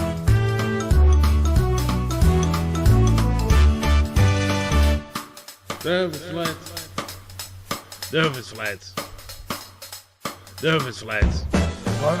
Yeah, of course. What's Chef gonna tell me? Hey, you guys want to hear? You guys want to hear two idiots argue? News flash. More and more news reporters. You guys want to hear two idiots arguing about gravity? I didn't even know this. I just now saw this video. And I'm sub to Modern Day Debates. You know, T-Jump and that Australian dude. I just saw this debate. Is gravity a hoax? Haven't even listened to it yet. Do you guys want to listen to it? Yeah, sure. Go for it. We might as well, I guess. You know, we're not going to get a strike or anything from listening to this on here. That's a they have that as a well. All their videos are free to share. Yeah. I haven't listened to it yet. See if it'll work for me.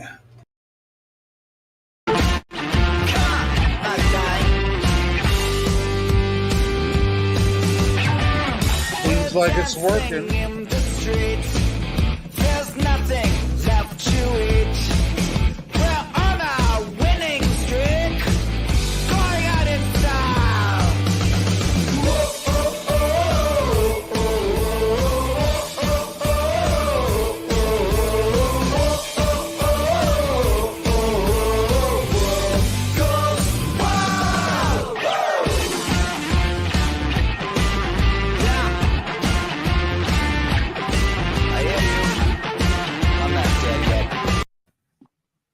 People of the internet, welcome to Modern Day Debate. Tonight we are debating, is gravity a hoax? We have Iron Horse, aka Flat Earth Aussie, crossing swords with T Jump. And going first tonight is Flat Earth Aussie, so I will turn it over to him for his 10-minute opening statement. Flat Earth Aussie, Iron Horse, excuse me. The floor is all yours. Yeah, thank you, Kaz, and great to be here. Good to see you again, T Jump. I'm going to do a short introduction of myself. My name is Ross Thatcher. My YouTube moniker is Iron Horse, formerly known by the joke name Flat Earth Aussie Jesus. I haven't always been a flat earther. I was born and raised in the country, and just as I was entering the home computer age, writing programs using every bit and byte my Commodore VIC-20 had to offer at 13 years of age, I moved to the coast. There I discovered surfing, mates, girls, and rugby league football. I turned to exploring the coastline rather than computers for many years. I spent my 16th year as an exchange student in North California, which gave me a greater appreciation for Australia and our education standards. My love of nature eventually led me to an ideal career as a pet store owner, when my wife and I bought a small pet store that had just closed down. We took over the day our eldest daughter turned 2 and my son was just 3 months old. Our youngest daughter was practically born in the place, conveniently waiting until 5 minutes after closing to be born.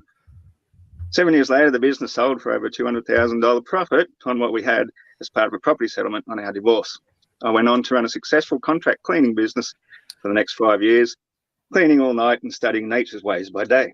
The ocean, the forests, the weather, the stars, the moon, the tides, all these things were my life, my lifestyle, as well as studying natural health and healing and brewing my own health tonics. This coming winter solstice, I'll be turning 51 years young, happily engaged with my beautiful 15-year younger fiancée, and flat earth truth and realization has dominated my existence after formerly being interested in all manner of hidden truths about our reality. Being interested in all manner of hidden... Today I intend to destroy the ridiculous notion that mass attracts mass and liquids and gas by virtue of being massive, contained by the non-solid barrier of absolutely nothing. Does gravity exist?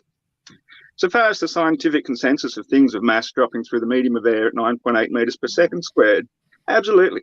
That's the observable consensus of physics everywhere on the planet Earth. The question is, why does the ground stop things dropping? The answer is resistance. Resistance from what? The density of the ground. So far, density is already winning over gravity. So 1 point to resistance as the force, 0 to gravity. Well, why doesn't it fall up, asks every incredulous glober ever. Well, what sort of resistance does the density of air give? Well, at free fall speed, it offers very little resistance, most of which can be explained solely by the attributes of shape alone, though relative density is definitely a real influencing factor as well. Clearly, the heliocentric web of lies is 100% relying on the unproven belief in the invisible pulling force of mass, for even the most simple definition for their spinning spaceball to be even remotely viable as a scientific belief. The idea that everything of mass is pulled towards the center is the height of pseudoscientific belief. Unnecessary, unrequired, absolutely extraneous to the reality of the stationary planet Earth we clearly live upon. I'll use some real-world examples momentarily, but to entertain the space-age fantasy today's heliolists swear allegiance to, I challenge my space-brained opponent to find just one example of everyday life experiences taken from space, showing ships or planes from a distance, seeming to appear to operate upside down or sideways on the spinning spaceball, or even any object dropping in a direction apart from the universally observed direction of down. We all know the fanciful excuse is used to gloss over the absolute absence of any of Earth's motions. Yet when a skydiver leaps from a moving plane, they very quickly lose the plane's momentum and drop straight down to the awaiting Earth, exhibiting absolutely zero of its alleged actual rotation motion. Yet imagine landing on the back of a speeding train at 100 miles per hour. It's barely moving 1/10 the speed of the Earth's spin, Yet the sudden change in speed would be likely to rip their legs out from beneath them, earning the daredevil a posthumous award into the Darwin Hall of Fame. Even the most simple experiments can dismiss any motion of the Earth, which is just as important a factor of the heliocentric dialect as the equally mythical gravity. We drop a rubber ball onto a moving conveyor belt, the momentum of even a slow-moving belt will impart some momentum onto the bouncy ball, and it will rebound in the direction of the momentum, no matter how tiny the speed. Yet, drop it directly onto the floor, it drops straight down, it bounces straight up. According to our heliocentric faithful followers, the ground isn't just moving eastwards at over 1,000 miles per hour, but has another velocity on its annual journey around the sun, the equivalent of almost 87 times the speed of sound. So basically, we're told this invisible pulling force of gravity is pulling the ball inwards towards it with such force that the ball falls sideways 2 different directions, one at max speed of 1.35, the other at Mach 87, all in order to create an optical illusion of dropping straight down and bouncing straight up. But a relatively tiny speed of a treadmill, even moving just 1 mile per hour, 1/776th of the speed of sound, and gravity doesn't know to correct for that? Maybe the stationary planar Earth adherent could be forgiven for thinking Earth isn't moving at all, that there's a universal up and down, and without the need to keep everything clinging to the underneath and sides of a ball spinning through space, that the belief in the theory of gravity is totally extraneous to everyday observable physics. I can give multiple examples how relative density is basically the only relevant requirement now that we've analysed and dismissed all that is absurd about previously believed earthly phenomena. Let's take 3 balls identical in size, a lead shot put, a solid rubber ball, and a ball of styrofoam. Taken and released from a high bridge, the rubber and lead ball will hit the water at the exact same moment. The styrofoam has the same air resistance, yet due to the properties of its density, or more correctly, its air content in its physical makeup, it actually possesses some amount of buoyancy in the medium of air. By comparison, an air-filled balloon would waft down even more slowly. But both the solid balls with no air content drop 9.8 meters per second squared in the medium of air, as they both possess the same air resistance. But now, in water, gravity gets selective. Why? It pulls the lead ball down to the solid bed of the water, but leaves the rubber ball floating on the surface. This is a prime example of relative density and buoyancy. While it might be reasonable to say that the word weight can be substituted in many instances where the word gravity is used, even that would be a gross oversimplification. Even though the very word gravity was originally borrowed from the Latin gravis, which literally translates as weight, it's quite simple to prove that relative density also relies upon the attribute of volume. This thoroughly debunks any last notion of an invisible pulling force of mass attracting mass, which I'll put to rest by retrieving the lead ball from the bottom of the river and weighing it. Exactly 5 kilograms, whatever newtons of pulling force Earth's centre is allegedly exerting on it. I hammer and beat and roll it flat, then shape it into a dish. I weigh it again. Still exactly 5 kilograms, same amount of raw mass. But now when I place it in water, it magically floats. What sort of wizardry can debunk the force of gravity so easily?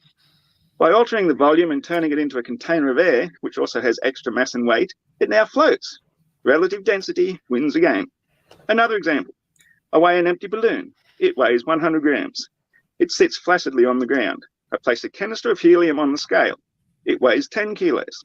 I feel the balloon from the canister until the scale shows it weighs 9 kilograms. So now the balloon, with a knot tied into it, must weigh 1,100 grams, or 1.1 kilograms. Its overall mass has increased by a kilogram, but its overall volume has to at least a cubic meter increase to a cubic meter or more. And we know that the mass of the ceiling cannot possibly contain more gravity than the Earth beneath. The relative density of the volume of the balloon relative to the density of air finally satisfies the globe incessantly asking, why down? Why not up? Gravity is not only an outdated theory for an outdated mythical belief, but we can equally dismiss it as the ancient superstitious explanation for tides. It may have served its purpose very well as the go-to god of the gaps throughout our former, somewhat darker ages. Yet the explanation of how the one mass of only one moon can pull water by virtue of its own mass twice per day has to be on par as ridiculous as a pressurized atmosphere bounded by a vacuum, like a helium balloon stuck to the ceiling with no balloon. The global will demand that the moon's gravity will pull the oceans towards it for tide 1, then pull the Earth itself through its own ocean to create tide 2 on the rear side. Not only would this immediately negate tide 1, the 6 times stronger gravity of Earth would be pulling with the moon, thus negating tide 2, no matter how much spin they put on it. Not only was the moon the final nail in the heliocentric coffin when I last met T-Jump negating fictional space, I'll leave it as the final word debunking gravity on the absurd spinning spaceball cult belief. All right, thank you so much, Iron Horse, and we will go ahead and kick it over to T-Jump for his 10-minute opening statement. T-Jump, the floor is all yours.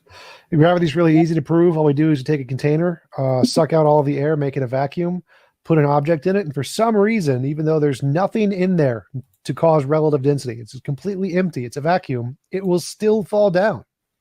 And if you turn the container upside down and put a ball in it, it'll still fall down, which means there has to be some force that isn't relative density that is causing objects to go down and not up, because if we have a vacuum, there's no relative density, but it's still going down for some reason. That disproves relative density and disproves all of that is, and shows that there must be some force that pull things through a vacuum, and we're going to call that gravity, and it works.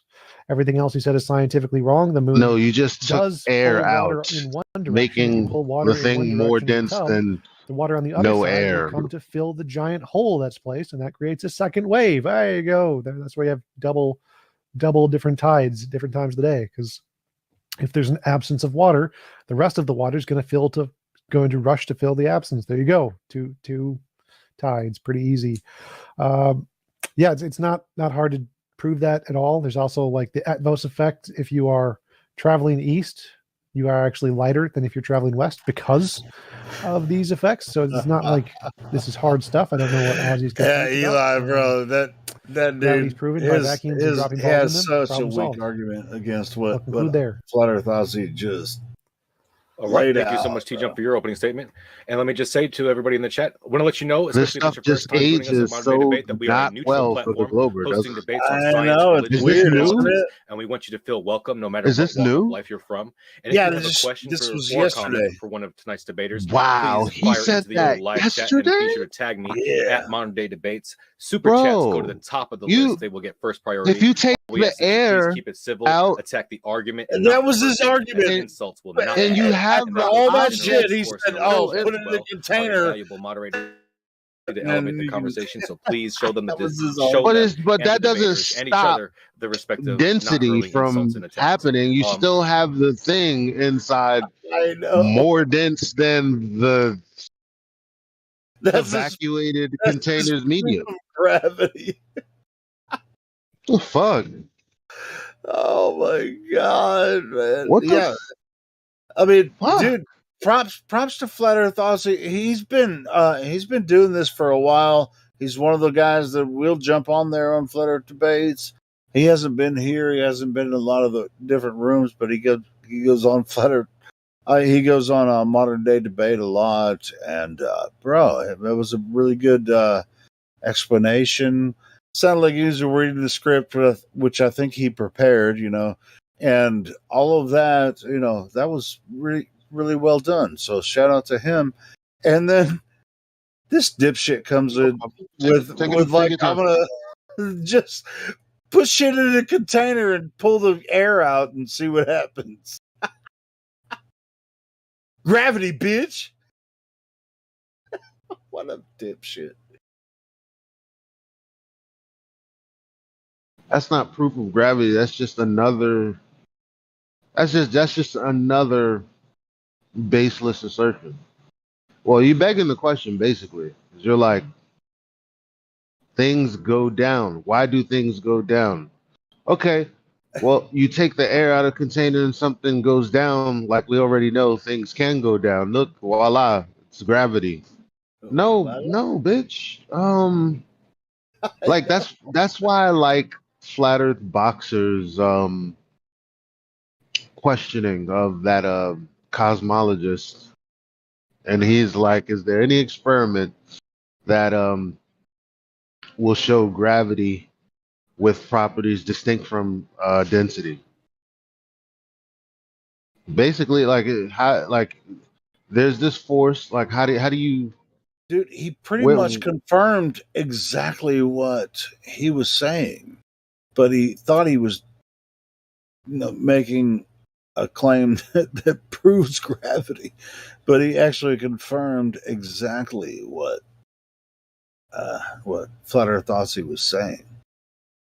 Yeah.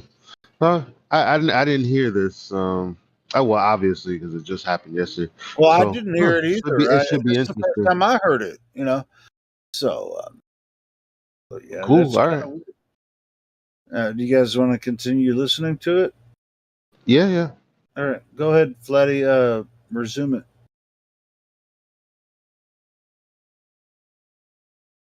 I didn't pause it. Flatty. Our paused guests are linked in the description below, whether you're listening on YouTube or via the podcast as well. So please, if you like what you're hearing, please check them out. Click on their links and show them some love. Hit the like button if you like what you're hearing. Subscribe so you can hear more juicy debates in the future. And also in the description, there'll be a link to the after show tonight that I'm going to be putting on. I believe Flat Earth Aussie, Iron Horse is going to be joining me, and I think T-Jump as well for a little bit. And then also... with that, we will kick it into the open discussion for 1 hour. Gentlemen, the floor is all yours. It's your first word. You're muted. I'm sorry. I have him muted, I think. My bad. Go ahead. Yeah, I just want to quickly mention before we go any further, I'm having real trouble hearing this here. Is there any chance you can turn it up on the app that we're doing this through? Because I really struggled to hear T-Jump through that. I can't control his volume. Do you have a volume button on your phone? Yeah, I've got it turned right up, and it's like only half volume or something. So anyway, I'll work with it. I'll just struggle to listen in to whatever sort of responses you have. You started off with saying a vacuum is a proof of gravity, but you've got it all totally bass-ackwards, like usual. Is that the fact is that a vacuum is a complete lack of density. So why would a complete lack of density have more resistance to, say, water or mercury or something that has a lot of resistance? Now, we can float an anvil in mercury, we can float a rubber ball in water, but nothing is going to float in a vacuum. So a vacuum is the absolutely worst example you could have possibly used to counteract relative density. It's the complete, total lack of density. How does density apply a force in one direction or the other? Well, it's not applying a force. The force is resistance. So if it stops something from dropping, then that's the resistant force. If there's no density, there's no resistance, so it drops. Right. So density, if relative density is a resistance, then there has to be something else applying a force to cause it to go down to resist against, right?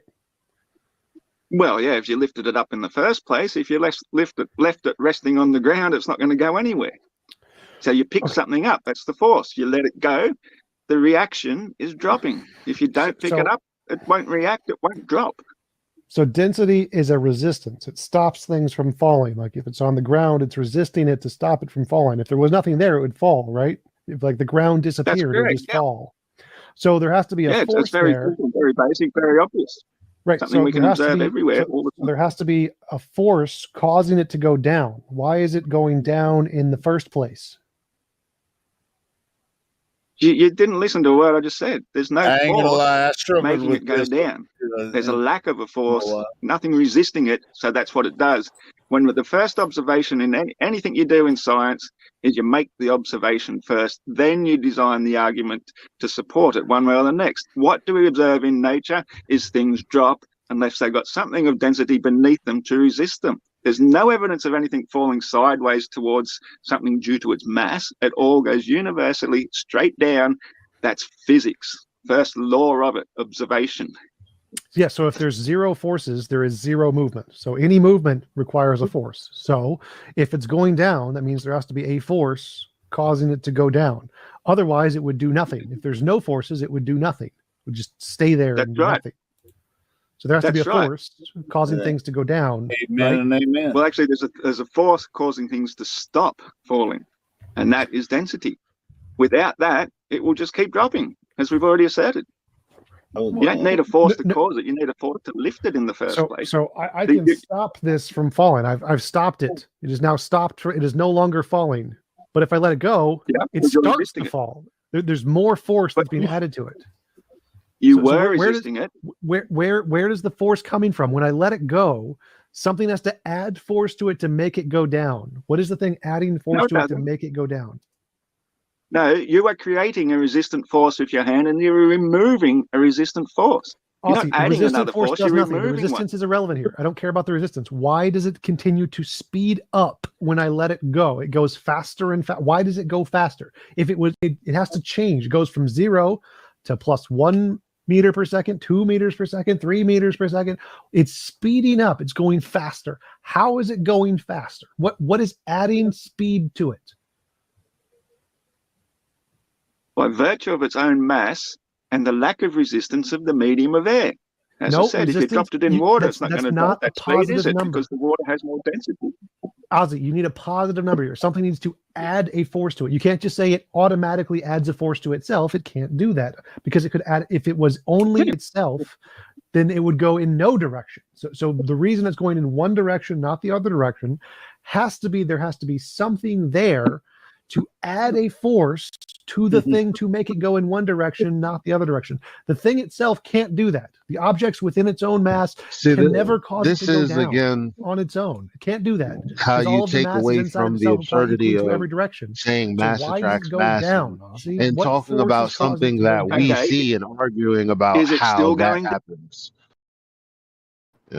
Arguing about how things are ordered, how things fall, how things rise, how things go this way and that way I mean, there are is a certain complete, again, you're taking the conversation entirely away from the idea that objects are attracted to each other on some scale because everything has because that's what happens. You have a mass, then it's going to attract another mass by virtue of itself. there And was a that's word just that he used that's called debunked gravity, but it's still the gravity that there's a they word that he believe used, in. Elijah, cause. What causes, right? And he said, No, well, Helio, he did say Helio, he did that's say the part that I don't care about. That's what I'm saying. This conversation about this I'm seeing is an entire red herring away from the fact that no one can prove that mass attracts mass. So here we are talking about density, something that we know about, and him begging the question. Because then you say, why do things go up? Well, that's also because there's this force that goes down, which is the thing he's trying to prove. And instead of proving it, he's asking why. That's not proof. Well, So the bottom and line is, okay, this entire conversation about density and things being falling through a medium, doing whatever, is a total segue away from the person who is supposed to be proving that mass actually attracts mass. It's ridiculous. it is. It is. Um, yeah, it's just like it's everything about gravity is begging the question every single time you start the argument. If you think gravity is a thing, you begin with begging the question.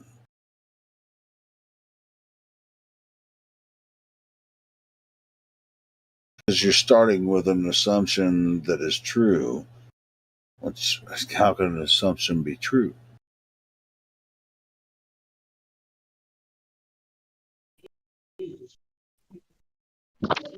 I'm driving now, Helio, so when you're ready, you all right to put it back on? Sure. Well, hey, I mean, if you're listening on Flatty, man, you can put it back on. I don't know how long we can take this nonsense, but we can keep. But I mean, I didn't even know this conversation existed. But modern day debates they put out some weirdness every once in a while. We can listen to a little bit more of it.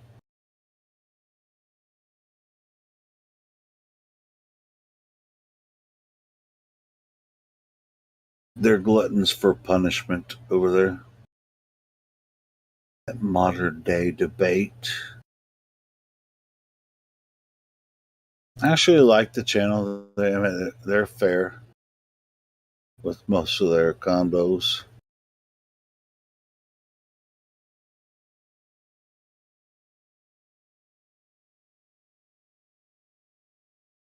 Other words, Flatty, you can go ahead and resume it.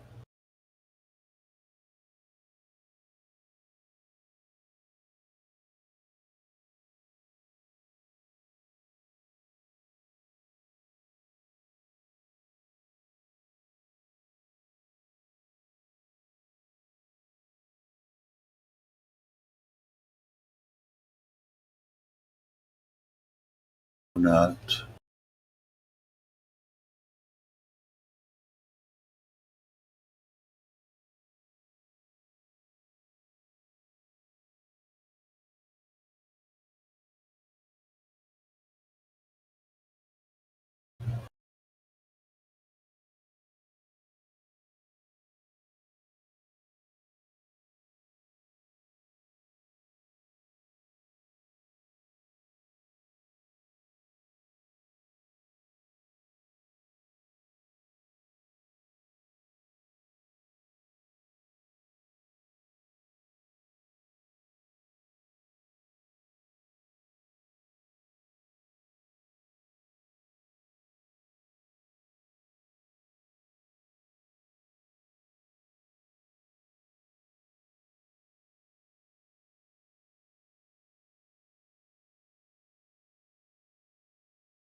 Wow. What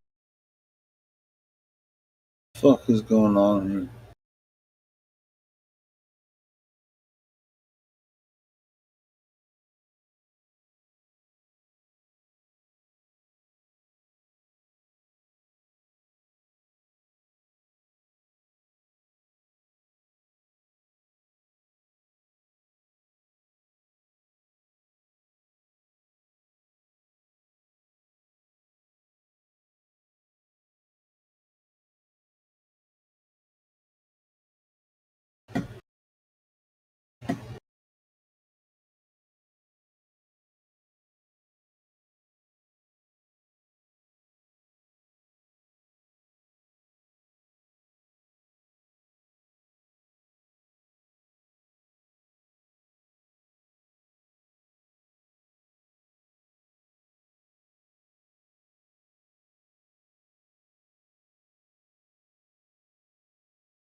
Down now? No. Because it's met a place of resistance. I don't resist. You applied a force to it by lifting it. You applied another force of resistance by holding it, then you remove the resistant force. So physics, because it's a thing of mass, is automatically going to want to drop until it is at a place of resistance. It is not still dropping, is it? Wrong, Aussie. No. It does not automatically want to drop. Something has to make it want to drop. It doesn't drop automatically, Aussie. There's no force inside of a cup that makes it want to drop, Aussie. It doesn't work that way. Mass doesn't automatically want to drop. Yes, there is, because if you left it at rest, it would stay at rest. You applied a force to it, and so that when you apply a force, there's an equal and opposite reaction, and that reaction is dropping. No, Aussie, because there's no for there to be an equal and opposite reaction. Aussie, if this is an equal and opposite reaction, me holding this, that means there has to be something going up and something going down, Aussie. What is the thing going down, Aussie? What is the thing I'm resisting against, its Aussie? own weight. No, weight, Aussie, it's heavier than air. Its own weight doesn't cause it to go down, because if I put it in a space with no gravity, it'll just sit there. So why is it going down? It's the relative density. If it was a helium balloon, would it go down? No, because it's not more dense than the air. It would go up. Electromagnetism is a different It is such a simple concept that there's no point continuing to argue something if you're going to be that thick about it and you can't get it. Now, try and tell me again about these 3 times because I missed that. No. So again, helium balloons, the reason they go up is because there is a more dense thing at the bottom. Density can apply force to an object. If there's a more dense thing, that means there are more molecules that pushes it up. And if there's more molecules at the top, it'll push it down. If there are no molecules, density doesn't push anything. So if they're in a vacuum and there's no molecules and it still goes down, that means there has to be a force to cause it to go down. If there is no force, there is no movement. So if it moves, that means force necessarily. There's no automatic movement. It seems like you're confused about this, and you think that because it moves, it's just automatic. There's nothing causing the movement. It's just magic. The magic of the object causes it to go down. But you said it yourself. Magic. The helium balloon rises. The helium balloon rises because it's less dense than the air, and so it's displacing. The air is displacing the balloon, which causes it to go up. In the case of the object that you're dropping, it is displacing the air, so the air is going up, which creates the illusion of the thing going down, which just happens to go down to a place of resistance. So why? And there's no such thing as a vacuum. There's no such thing as a vacuum anyway. Yes, there is. We can create vacuums all the time. So if we create a vacuum with no particles inside of it and put an object in it, it's not displacing anything. There's no relative density. There is zero density. And why does it still fall? But we can't create a vacuum. We can create close to a vacuum, but there'll always be some amount of density there. Good enough. If the molecule's literally not touching the top and the bottom, that's zero density. So zero density, object in it, it falls. Why? Why does it fall? It's not displacing anything. Why does it fall? Because the object is dense. It's not zero density. No, it's not. Something that's what a vacuum means. It's not to resist displacing. it. There's no displacement. It's a near vacuum. You'll never get a total vacuum anyway. I don't need a total vacuum. I just need enough of a vacuum that it's not displacing anything. We can create vacuums that the particles are so far away that the object isn't displacing anything. So yes, we can create it where there's zero displacement. It's not displacing any particles at all. Still falls. Why does it still fall, Aussie? Because it has mass, and mass requires resistance. Mass is not a force. So mass doesn't go down. Mass is is not a force. So why does mass go down? Why does mass literally go what you're down? saying gravity is? Because that's where things of mass go. We live in a relative density realm. Everything of mass you can't just say goes down. There's a universal down. No, it never doesn't. falls sideways, does it? Not even in your vacuum. Because it always goes down. That is you just can't the say first law mass of observation goes down. of any scientific endeavor is to make the observation first. You have to and answer then the come up question. with the argument. Why does it go down? Just saying it goes down. Yes, obviously it goes down. Why does it go down? Because there's nothing dense enough to resist it. Ozzy, no. You can't. You have to have a positive number here. So if I say, why does something going at a speed of 7 go at a speed of 7? I can't say because nothing is stopping it. No, you have to say there is initial force. The opposite though. You're going to assume somebody on the opposite side of the ball, because things aren't dropping down there, they're dropping up. Why are they dropping up? Well, because they're going to the center of mass. But that's never been observed. It's never been tested, never been proven. It's an assumption and a requirement of your spinning spaceball belief that has no evidence, never been seen. We're talking about gravity. We don't. The globe doesn't matter to gravity. We can see that. We can scientifically prove doesn't that. matter to gravity.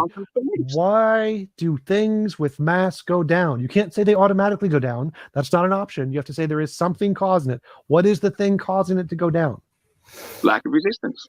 That's not a positive number, Asa. You can't say if I ask for what is a positive number, like, there is a hole. What caused the hole, Asa? You can't say because there's no resistance. You have to have a positive force.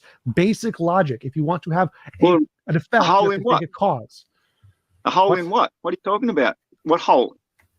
This You is use an force analogy, to make a Ozzy. hole, This like is a an shovel or analogy. something, but If there is a thing, a positive event that occurs in reality, you can't say it occurs because nothing stopped it. Something must have caused it because it wasn't always occurring. So if it can't be always occurring, something must have predated it to cause it to occur. So what caused it to occur, Ozzy? It can't have been falling forever, Ozzy. So why does mass fall? no, that's right. The Newton's law says for every action, there's an equal and opposite reaction. So if you don't perform a force in the first place, like picking it up, then it won't drop. If you pick it up and you leave it some resist it, it drops. It's really straightforward stuff. You don't need extraneous forces to describe it. It is just the reaction to the initial force that you placed upon it. Yes, it's an initial force called gravity. That's why it goes down. You don't get an option there. If it goes down, that's a force. If it moves, that's a force. If there's no movement, then there's no force. So if you're saying it's moving, you're admitting there's a force. So you lose. If you think it's falling, Yeah, well, that's right. If you throw something up in the air, it goes up, doesn't wrong it? force. Wrong force, Aussie. If something goes down, if anything is going down at all, if anything is ever being pulled down for any reason, that's a force, Aussie. You lose.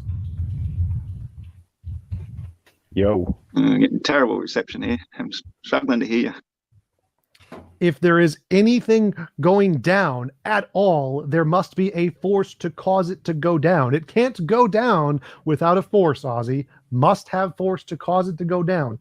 No force, let no me- movement. let me All start. movement equals force. You don't get to separate the two. You don't get to say it not automatically true. goes down. It's not Literally, true. it's It's true. just the reaction to a force. No, Ozzy. If there's no What, if I force, no punch a movement. hole in the wall, are you going to say that the wall crumpling then is gravity because it made a hole in the wall? You know, Yes. like how is that saying that there's an opposite force to something? When I apply a force to something and create a reaction, the reaction is directly a result of the force applied. So if you pick something up, that's the force applied. The reaction is dropping. There's no extra force applied to cause it to drop. Just as there's no extra force to make the hole in the wall if you put enough force from your fist in the first place. It's as simple as that. Whatever force you apply, there will be an equal and opposite reaction. I already debunked your nonsense there, Aussie. If an object is moving, that's a force. There has to be a force to cause the movement. So if an object is falling for any reason ever, there is a force causing the falling. Resistance doesn't cause the falling, Aussie. No, throwing it up in the air in the first place did. No. It's just a reaction. It's Nope, just a natural wrong. reaction to Wrong. applying a force. If you Wrong, left it alone Ozzy. in the first place, if you didn't apply a force, it's not going to drop, is it? Wrong, Aussie. If I throw an object up, I'm applying a force upwards. There has to be something else to cause it to come down. A different force. Another force, Aussie. Basic logic. If you throw an object up, if you apply a force He's up, trying. then there What has to be this something to is cause it to go down, Aussie. a wrestling Well, match why don't you where listen then? That force is relative he's density because the object it's is not. more dense than the air, and so it will move through the air and come back down. I already disproved that, Aussie. he's attempting to basically wrestle him down to accept that he's begging the question. Because he's saying, well, we see things fall. There must be a reason that things fall. I already have this belief in gravity that makes things fall, but it's really, mass being attracted to mass. But that's informing me telling you that this thing that's falling down is mass attracting mass. So he's basically just trying to get him to, and forcefully so, accept his presupposition in the first place. That's not that's not good form. That's definitely not proving mass attracting mass. But here we are having the flat earther have to talk about why things go down instead of them proving their initial assertion. And it doesn't matter if it's Einsteinian or Newtonian, it's gravity, bitch. I'm on the third rock from the sun. I don't care what you say. We here all of us live on this earth. T Jump's retarded. I don't know if you ever heard him talk before, but yeah, I did. Yeah. What, Ozzy? No, I'm talking about T Jump. So the universe without walls, being a giant vacuum, how do we have an atmosphere on Earth? Gravity and electromagnetism, the forces that pull things together. Yes. So gravity is electromagnetism now, and it pulls on air. Gravity does. Neither pull air into spheres or into anything. I mean, T Jump is one of the most religious people I've ever. Well, how come I can get a straw, stick it in a glass of water, put my finger over the top, and lift the straw up out of the water, and the water doesn't fall back down? A tiny little vacuum, closest to the center of gravity, can beat gravity. A tiny little vacuum force. Because of the strong electromagnetic force. Isn't strong enough to pull all the air off the Earth. That's because of the strong electromagnetic force. It's 40 orders of magnitude stronger than gravity. This is very easy, basic stuff, Ozzy. Strong electromagnetic force of my finger. No, it's the strong electromagnetic force of the universe, which also applies to the particles in your finger.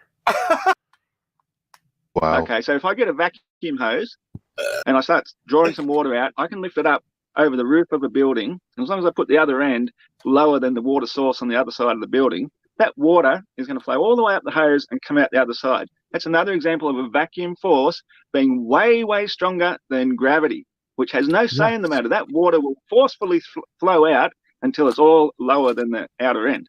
How do you explain gravity? You can jump, Ozzy. Like, it's easier. You can just jump up and down. You can use the strong and weak electromagnetic force to tense in your muscles and then go up above, fight gravity. So gravity is 40 orders of magnitude weaker than the strong and weak electromagnetic force. So obviously, you can use those to overcome gravity. That's why rockets work.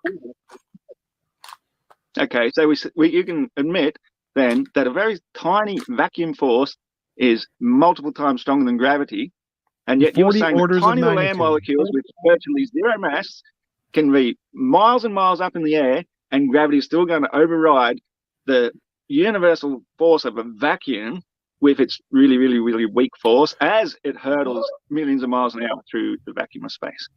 No, so dark energy means that the energy vacuum is actually overcoming gravity. It's pushing things further away than gravity. So the opposite of what you said. But yes, gravity can still pull things. You hear what he in said, from Elijah? long The distances. vacuum energy. But an air molecule has virtually zero mass. Like, yeah, it's like probably Holy shit. 0.00001 grams of mass, if that, even less. So if gravity is a force of attraction, an electromagnetic attraction to something that's virtually non-existent, then how the heck can we be hurtling through a vacuum of space and still have an atmosphere? Because vacuums don't apply forces, so vacuums wouldn't push anything away. Like or the vacuums apply zero force to anything.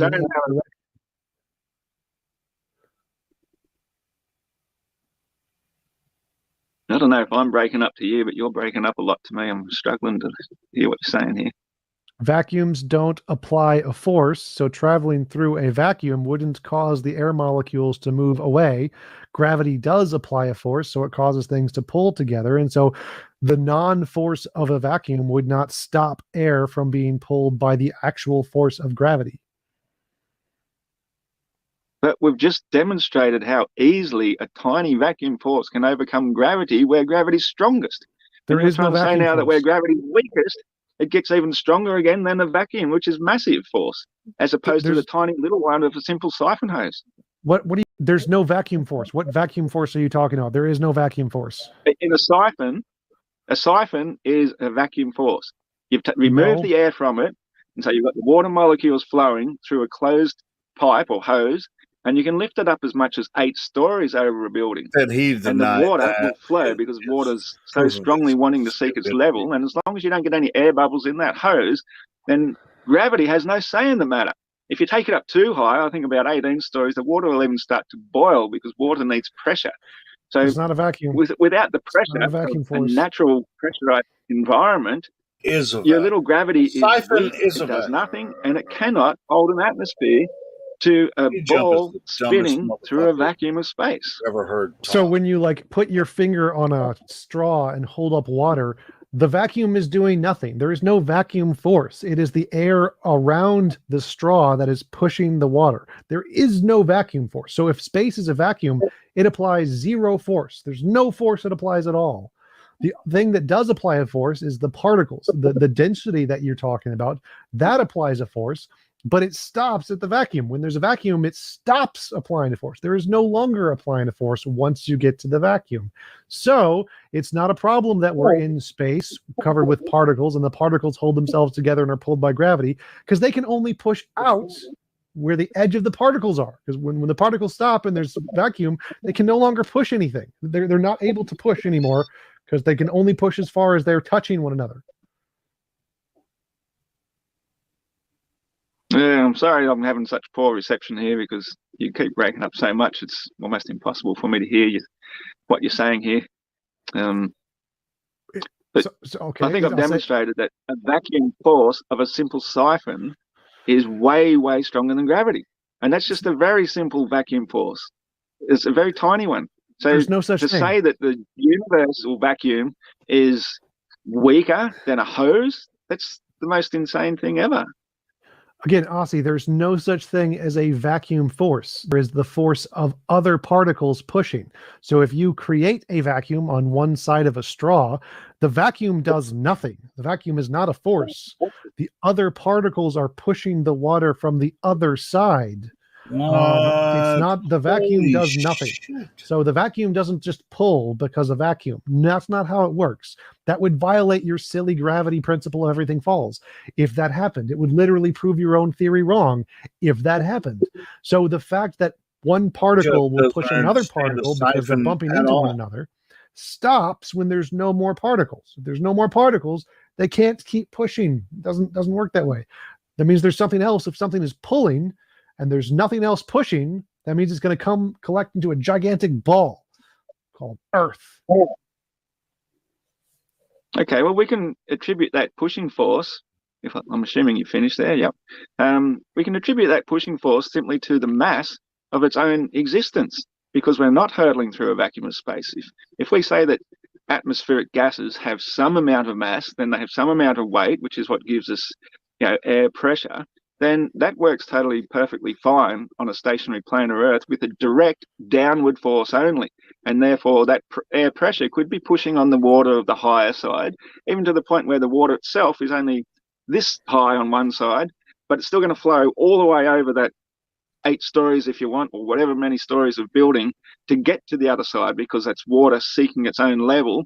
And it's going to do so because of the vacuum force created in the hose. As soon as you get a bubble of air in there, you've lost the vacuum force, and the water won't be seeking its level through that massive hose, through that amount of height, against the force of gravity. So it just proves that a vacuum force is indeed way, way stronger than gravity, and we can have pressure because we're not contained by a vacuum. Like I said, if you've got the helium balloon stuck to the ceiling without the balloon, it makes no sense. But we've got the whole atmosphere stuck to the ceiling of the sky without a balloon. It makes no sense. We can't have it. You can't have a pressurized atmosphere in a vacuum. So you've debunked your own silly position, Ozzy. So if a vacuum force is a thing, why doesn't the water fall? So like you have a straw and you have like your finger on the straw and there's water in it. Why doesn't it fall?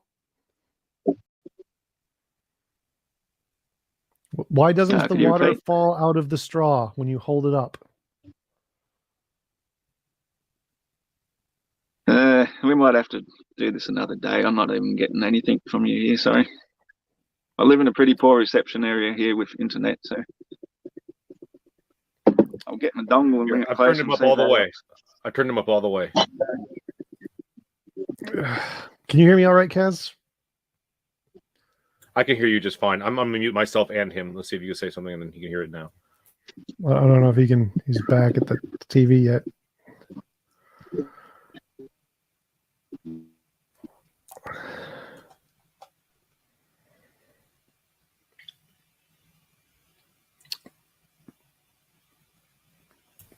See if you can hear you now.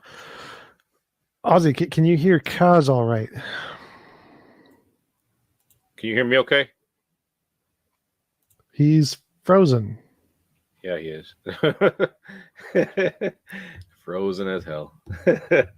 Ladies and gentlemen, just letting you know that we are having some technical difficulties at the moment with Iron Horse, so hopefully he'll be back in a moment. If not, I don't know what we'll do. I guess we'll just read the super chats that are for T-Jump and go from there. In any event, I want to let you know that both of our guests are linked in the description, along with after show if that happens. And also want to let you know that super chats will go to the top of the list. And please tag me at Modern Day Debates. Attack the argument and not the person. Insults will not be read. I don't know what I should do. Maybe I should kick him out and then see if he can come back in. Ozzy, can you hear me? God damn. Leave and come back. I'm going to try to kick him out and see if he can come back in. I think he's already been kicked out. Yeah, maybe. But his computer probably just doesn't recognize it. But I think it should be okay to insult James. I think that should be totally okay. Send super chats to me. Okay, I stopped it. Yeah, got the gist of that one. We figured out T-Jump doesn't understand what a siphon is, and both of them don't know how to argue this on any of the major points with this. So, but that's interesting. Let me find something else more interesting to listen to.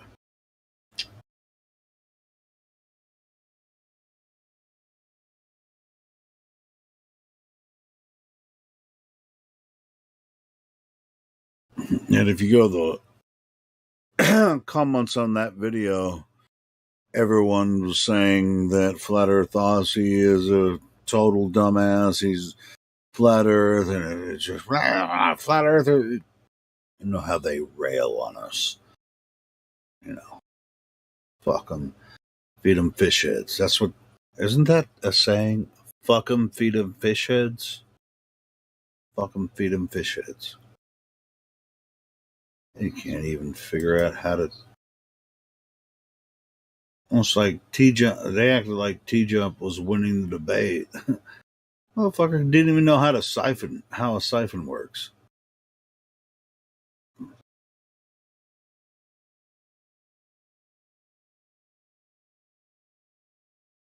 Do what it do.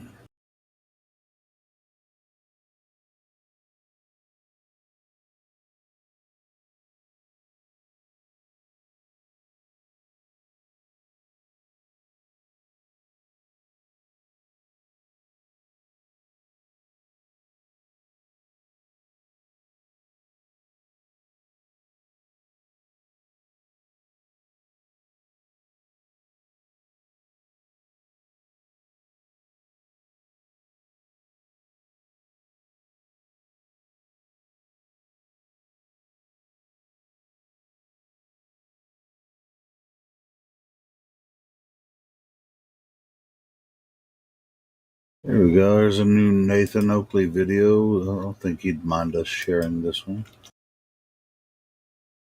So,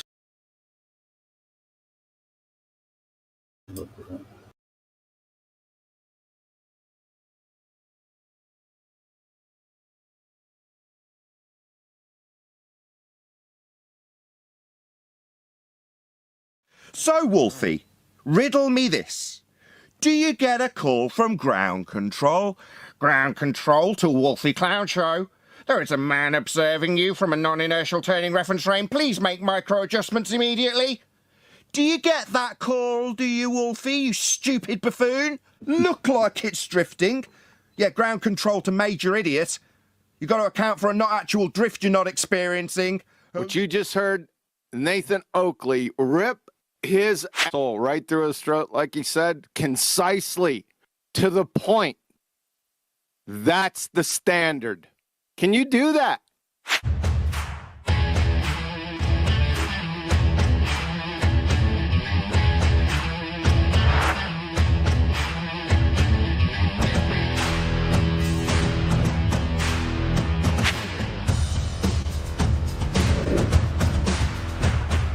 I do get a closure of the point with Wolfie.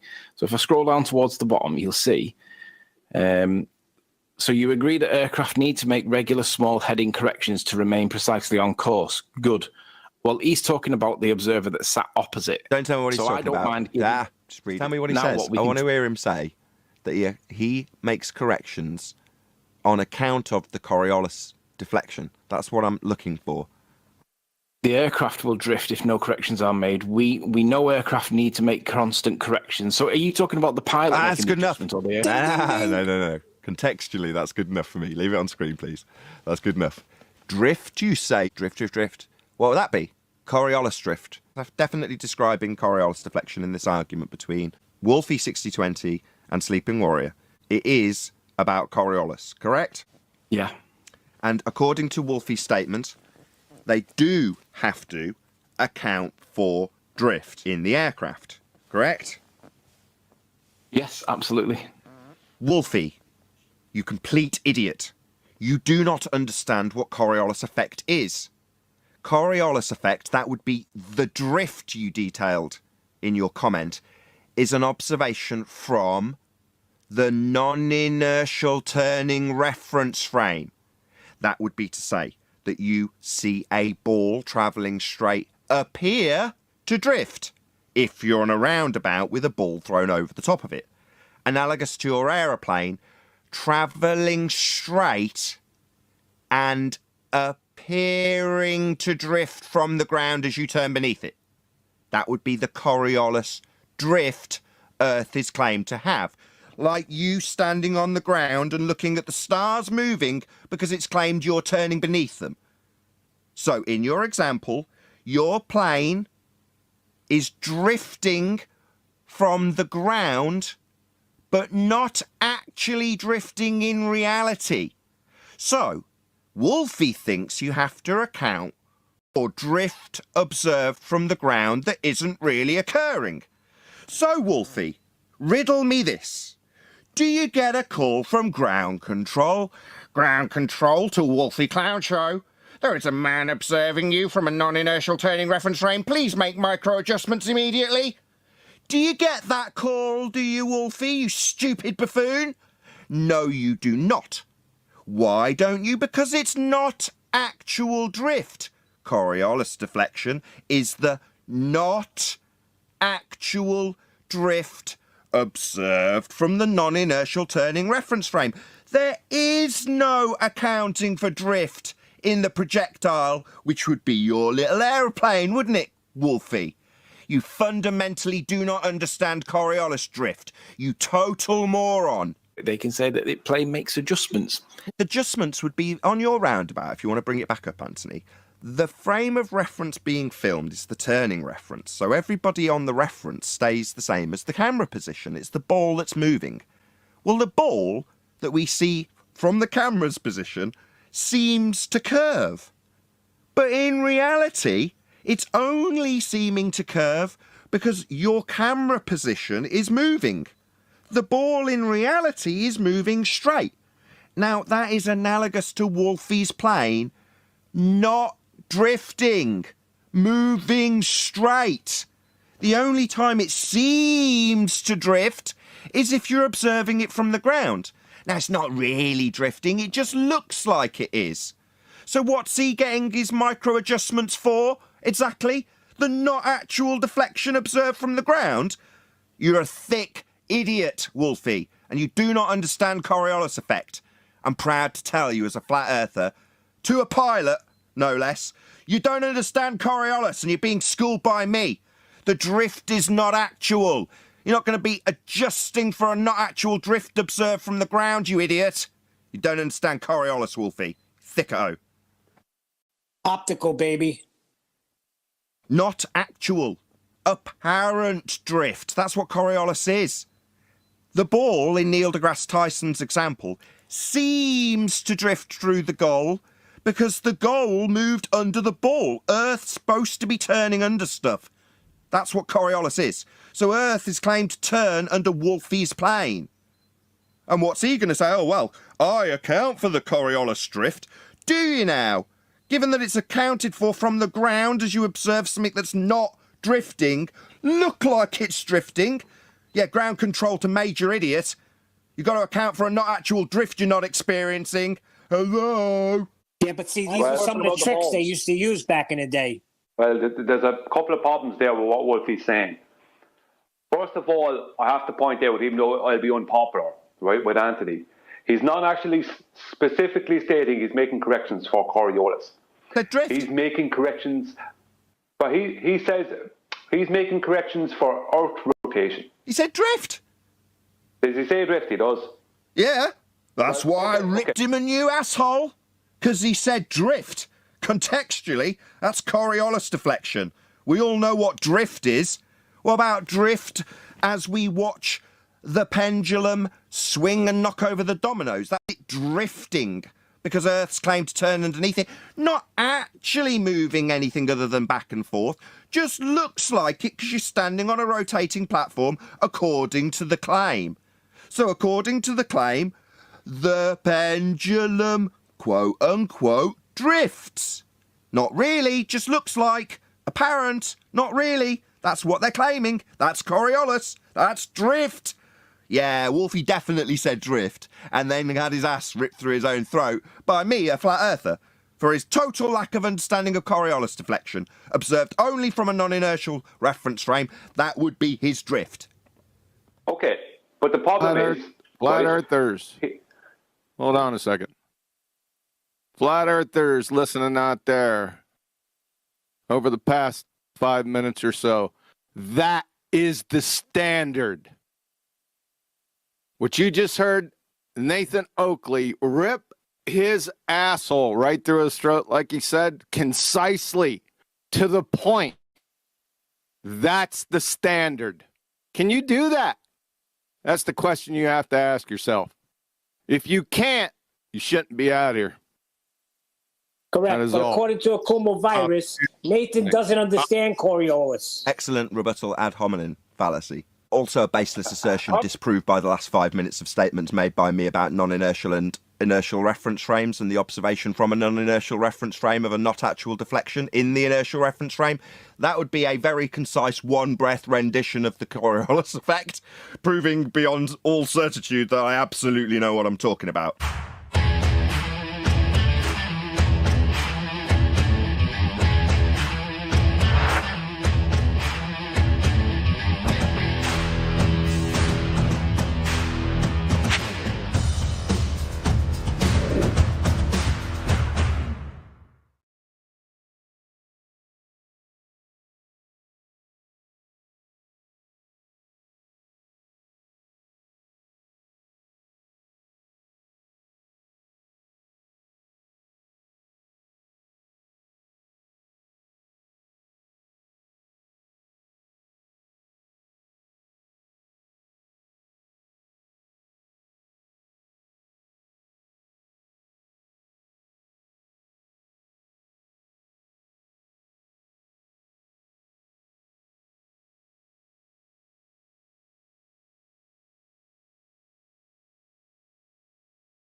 The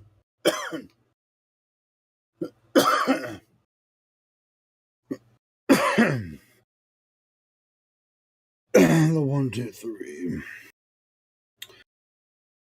Then the 4.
Helio, did you fall asleep?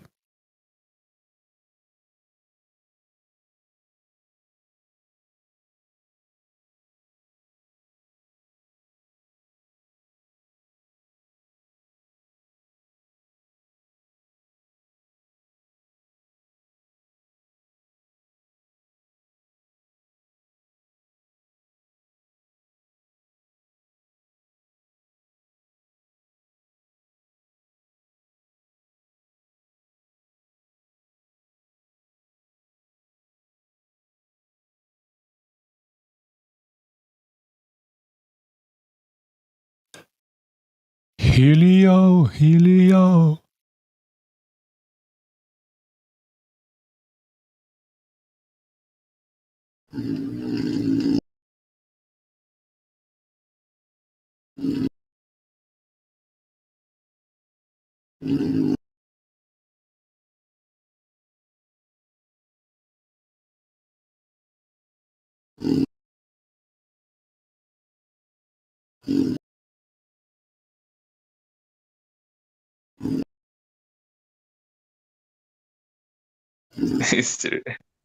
Is he roboting or snoring? Is having sweet flat earth dreams.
Is anyone interested in watching a Flat Earth document that came out a couple days ago? It's called The Next Level.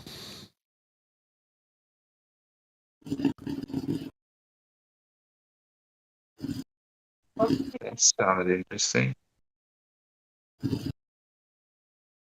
Sorry, I didn't copy. It sounds mucho interesante, bro. Yes.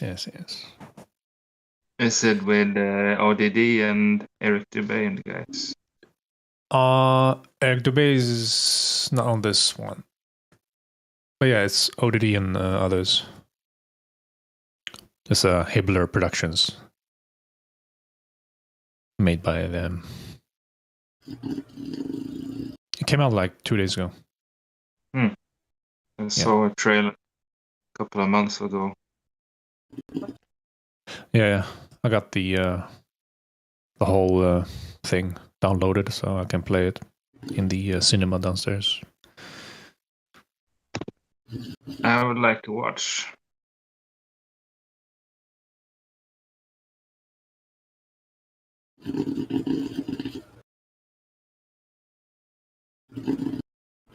Yeah, cool. Give me a sec. Try to catch others as well.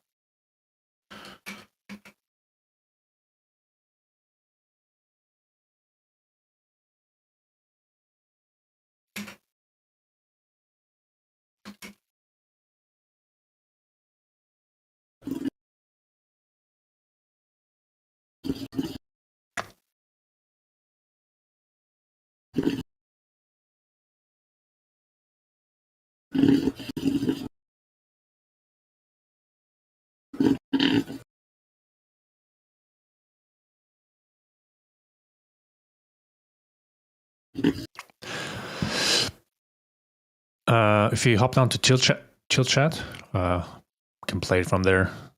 I'm just gonna see if there's others interested in watching it together with us. All right, bro. Yeah, I'll see you in a bit there.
Oh, are you snoring?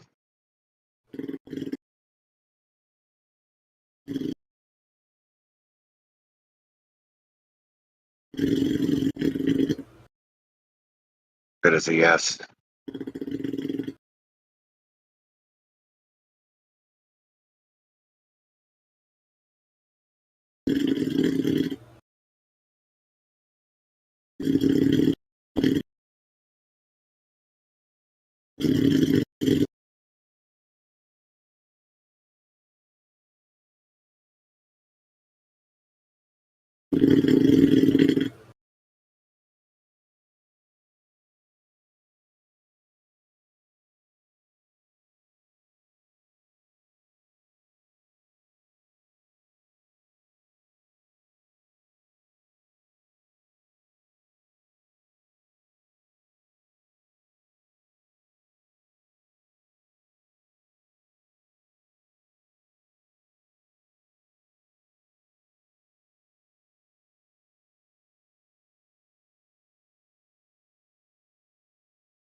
Let's look at the examples here in this slide.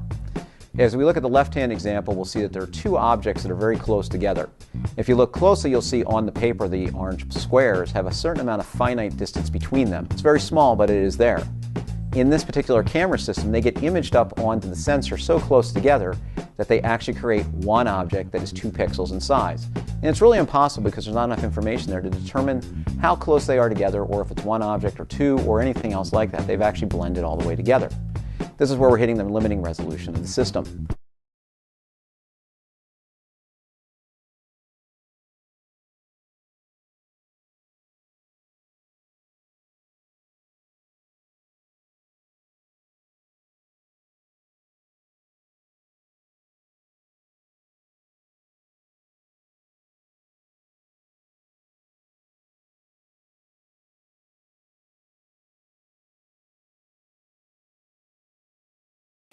So my criteria of what is in physics a very joking remark. Is if it once it enters the history book, the high school textbooks, it's there to stay. You know, Newton's theory is there to stay. By the way, Mr. Pickering, Newton's theory, we know is kind of wrong, but it's not going to go away.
It's a mutiny. The captain thinks the world is a round, see? But we all know it's a flat, right? Of course it's flat. Sure, I know the world is flat. Well, so do I. Everybody knows that. Good, good. You see, my crew thinks the Earth is a flat, but we know it's a round, right? Yeah, right. Sure, it's round. Of course it's round. Well, What town, sir? what town? Why, that's easy. Now, there's the whole flat world as we know it.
I feel like it's the conservatives call it popularly like, or the movie Matrix call it the red pill moment.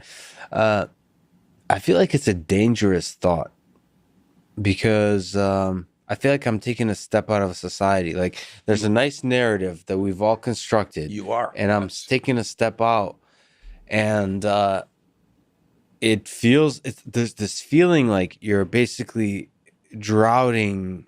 I mean, it's not a good feeling. It is not. But this gets back to the Heidegger Kierkegaard school of anxiety. You are stepping out. Yeah. And you are momentarily shrugging off the culturally constructed psychological accoutrements that allow you to stand up in the morning. And so, I mean, in that sense, it feels like, I mean, what do you? How do you have that conversation? Because I guess I'm dancing around a set of questions, which is like, I guess I'm disappointed that people are not as willing to step outside, like even just even any kind of thought experiment. Yeah. Let's forget denial of death. Like there's now a community of people. Let's take an easy one that I think is scientifically ridiculous, which is there's a community of people that believe that the Earth is flat. Yeah. Or actually, even better, that space is fake. Yeah. Like what I find surprising is that a lot of people I talk to are not willing to be like, imagine if it is like, imagine the Earth is flat. Like, think about it. Right. Like a lot of people just like, no, the Earth is round. They're like scientists too. They're like, yeah, it's well, actually, wait, have you actually like thought about it? Like, imagine like as a thought experiment that like basically step outside the little narrative that we are comfortable with. Now, that one in particular is has really strong evidence and scientific validation. So on, it's a pretty simple thing to show that it at least is not flat. But just the willingness to take a step outside of the stories that bring us comfort has been disappointing that people are not willing to do that.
Hi, so I wanted to kind of continue with some of our mind your language stuff that we did quite a long time ago. You know, the word level and you know how these terms are redefined in a mathematical way, which you can call sophistry, right? I mean, whether you go as far as to say it's deceit and stuff is something different, but put it this way: people have redefined those terms, those words. And they're redefining the use of our common language to make it appear to be something else. Yeah. And I'm saying appear because that's the word I want to look into. Yeah. Sorry, so, can I just say, sorry, mate, just before you go, I mean, that's exactly the point. You know, if people are getting involved in their education and they're understanding these definitions and applying it to the way they're being taught, again, they're not actively lying. They're just not understanding the subtlety of the language, and you know they're applying it in the right way in regards to what they're being taught. So again, it's just this whole aspect that people would have to be actively lying, and it's not the case. So, people involved in mathematics, they're understanding these definitions, they're agreeing to it, they're practically applying it to their equations and whatever else they're up to, and it's working for them in the language of mathematics. So it's not that they're actively lying in order to apply it to a big deception. Spot on, man. As I say, I think that's where half the trouble is, that people don't have those skills in words and rhetoric and grammar and logic. We've talked about this often enough, and that includes mathematicians and physicists. They are not immune to that, to the fact that they haven't had that upbringing either. So that they're just as easily fucked over, let's call it, by these abuse of words and language. I was in the position myself. So the word I want to look at today is the word called apparent. Now you'll see this word cropping up in so many different pieces of text, right? And basically, I'm talking about the words like appear, to disappear, appearance, and apparition. They all kind of, are part of the same root, or the same word, and you have to differentiate very carefully of the meaning of that word in the different contexts in that it's being used. Yeah. So there's examples of it being its own opposite, right? There's definitions in mathematics. There's definitions when we're talking descriptively about apparent motion. We're told that it appears to move, right?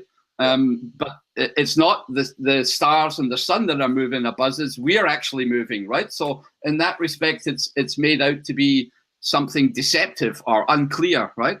But there's also the use of the word, for example, when I say it's apparent to everyone, then it means it's absolutely evident and observable to everybody, yeah? And if I look at some of the definitions from Wikipedia, so I've just taken a screenshot, then there's two definitions that they give there. And, when you look at them closely, they would appear to be absolutely contradicting each other, right? So we have the word apparent, meaning clearly visible or understood, and absolutely obvious, evident, plain, manifest, visible, discernible, perceptible. And then at the bottom, we've got it meaning seemingly, superficial, supposed, assumed, declared, pretended, feigned, right? So there's one word that is exactly its own contradictory in terms of its definition, right? Yeah. Now, there you go. No, I was just going to say, apparently, Gav picks his nose and eats it. I've heard that through the grapevine. So that's apparently you pick your nose and eat it, Gav. But what would be apparent would be if Gav was on camera right now actually picking his nose and eating it, and then everybody would be able to see that that's exactly what Gav does. So one is hearsay and utter bullshit, and one is self-evident, apparent. Yes. Everybody's doing it, picking their nose. And sorry. No, absolutely. No, I think it's just clear. So there's one word that has two different meanings, right? And here's another from another online website, right? Just to show people that I haven't cherry-picked anything, right? It was increasingly apparent, yeah? Or it means seeming to exist or to be true, right? But now I'm just going to go to the mathematical definition of what apparent actually means. And if you look up something like apparent angle subtended at the eye, then you'll get a whole lot of things around visual angles. And visual angles are then basically what it is when you look at something. So if you look at something and you try to define the separation between two stars in the sky, let's say, yeah, then you will automatically, from the way that you are built and the eye that you have, you will notice a visible separation between the two. And that separation between two objects would be your visual angle, yeah? Now, I'm not going to go into this in too much detail, but the very fact that the visual angle is meant to be something that is apparent is also something that if you look into these Wikipedia definitions, you'll see that they specifically bring up the point about terminological confusions, right? So in astronomy, the term apparent size refers to the actual angle or the angular diameter, right? But if you look at things like experimental psychology, then apparent is something that is a subjective thing, yeah? So we basically have those different meanings of the one word. Apparent can be obvious. It can also at the same time mean only seemingly or, unclear. And from a purely mathematical definition, what it actually means is the angle subtended at the eye, the visual angle seen by an astronomical instrument or by your own eye. Yeah, that is what the word apparent means. Yeah. And then if you start to look into a whole bunch of different subjects, whether it's astronomy, optics, mechanics, vision, psychology, you'll see that word apparent being used in many different contexts. Yeah. And the word is very ambiguous in a lot of cases. I would contend that it's also nefariously used, deliberately used, right? Yeah. To bring about these contradictory things or to have this dissonance that comes with people believing things that shouldn't be believing in. So, an example would be the ecliptic, where the sun appears to move with respect to the fixed stars, yeah, as seen from the orbiting Earth, the little picture on the right-hand side, or the sun's apparent motion against the background of the fixed stars. Now, looking at that one sentence, you could either think, okay, the sun appears to move, but it's not. It's us that's spinning. That's one interpretation of it, right? Yep. That's what they like to tell us, yeah? You can also think, though, that the sun's apparent motion is exactly that, the visual angle measured during the course of a day as the sun goes across your observational visual field, yeah? And that apparent angle is really a mathematical term.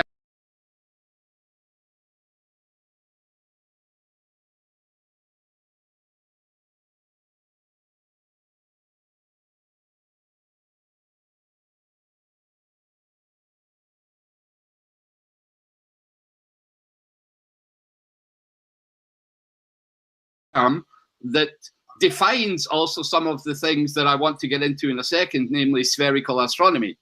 Yeah. So what I'm trying to point out is that these words, you have to discern very carefully how they're being used and where they're being used and what their actual meaning is. Most people will think, oh yeah, apparently, yeah, it only looks that way that the sun's moving. It's us that's rotating, yeah, or spinning on our axis, or it's us that's going round the sun once a year that is causing the sun to appear to move. Yeah. But mathematically, all we're doing is measuring the visual angle of the sun as it moves through the day. And as we all know, and our common senses tell us, we ain't fucking spinning. This place is stationary and fixed. And yes, the stuff is moving above us. How it's doing it, I'm not sure. I'm not going to speculate. But what I do know is that the pish they're telling me that I'm spinning is totally nonsense. And these words are being used to confuse me, yeah, or confuse us, yeah.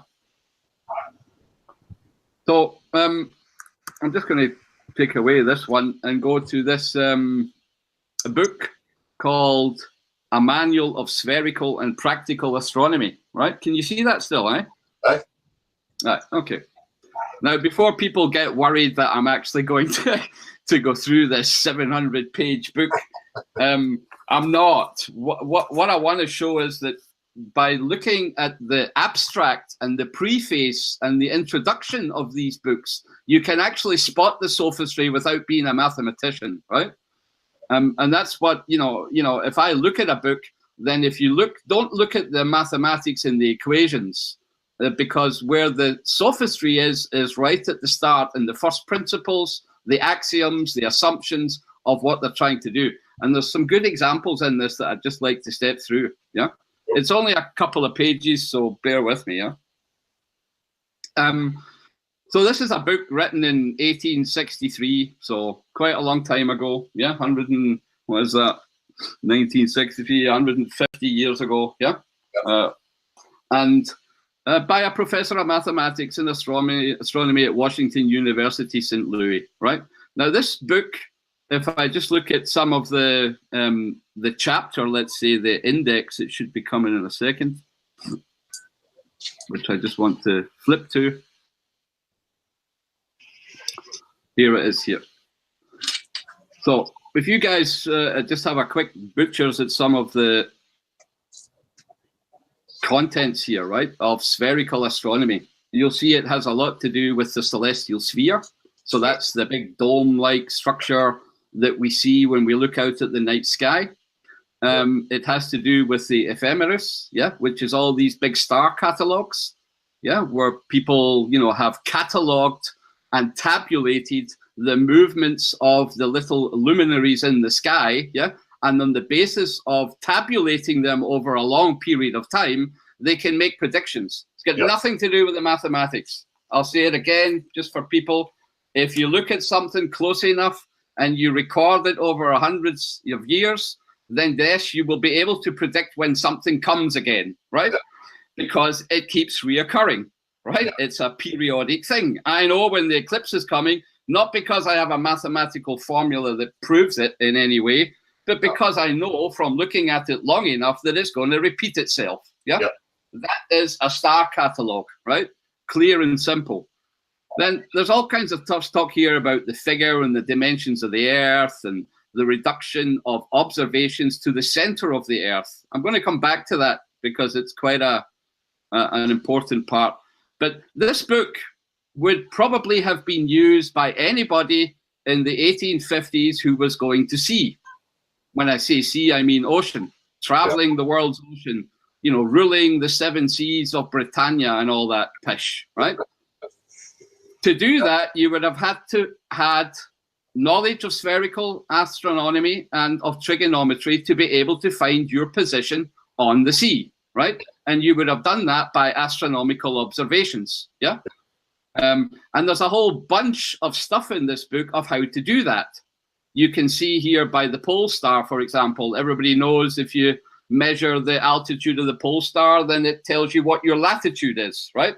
On a supposed sphere, So all these chapters will help people navigate around the world, right? And there's a whole bunch of stuff, right? Finding your longitude by all kinds of ways, finding your place at sea, meridian lines, and this is quite an extensive, dictionary. It's more of a reference work.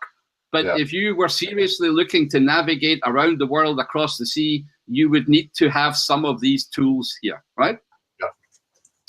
Now, I'm just going to skip basically the first couple of pages because I think this is really important that people understand this, right? So, spherical astronomy, what the fuck is it? Let's just look at this first paragraph. From whatever point of space an observer be supposed to view the heavenly bodies, they will appear to him as if situated upon the surface of a sphere of which his eye is the center. If, without changing his position, he directs his eyes successively to the several bodies, he may learn their relative directions, but cannot determine either their distance from himself or from each other. A really important point. Spherical astronomy only has to do with direction, nothing else. It's the position of something when you look at it in a supposed celestial sphere, and you're looking at its position on the sphere. Now, I don't believe in the word heavenly bodies. I've got no reason at the moment to assume that they're bodies. I've never been. They can tell me a lot of stuff, but I don't know whether the sun is a body or not. What they do in this second paragraph then, though, is and I would agree wholeheartedly with this first paragraph without the word bodies, that yes, that is the way I see things. And yes, from a purely geometrical perspective, I cannot tell if something is far away and is really small, sorry, really big, or whether it's close to me and really small. If I hold a penny in front of my eye about whatever arm's length away, it will be the same size as the sun in the sky. So what is it? Is the thing close or is it far away and really big? It is impossible to tell geometrically. And that's why that first paragraph, as far as I'm concerned, is correct. The second paragraph, they start to talk then about the position of an observer on the surface of the Earth is constantly changing. Now, this is obviously where I don't agree.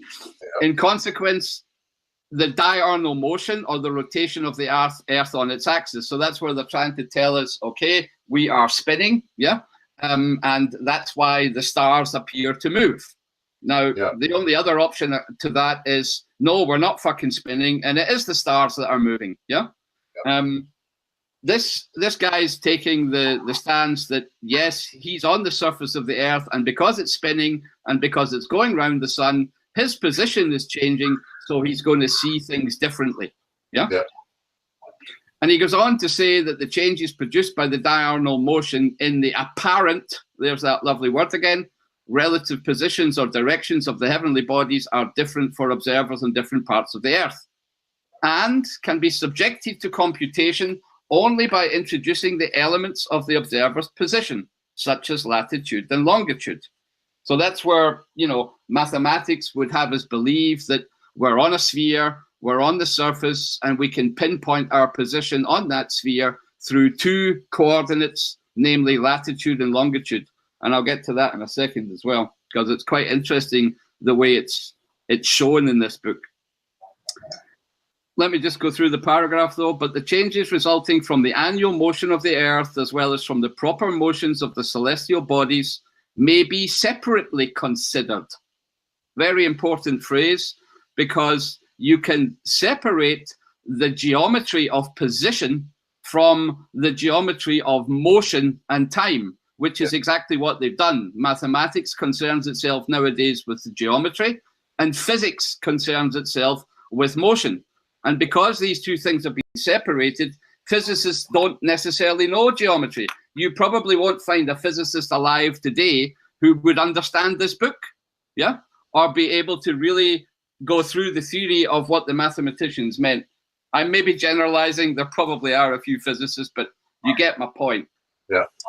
Because they've separately considered these things and the directions of all the known celestial bodies as they would be seen from the center of the Earth, again, very important, from the center of the Earth at any given time, may be computed according to the laws which have been found to govern the motion of these bodies from data furnished by a long series of observations.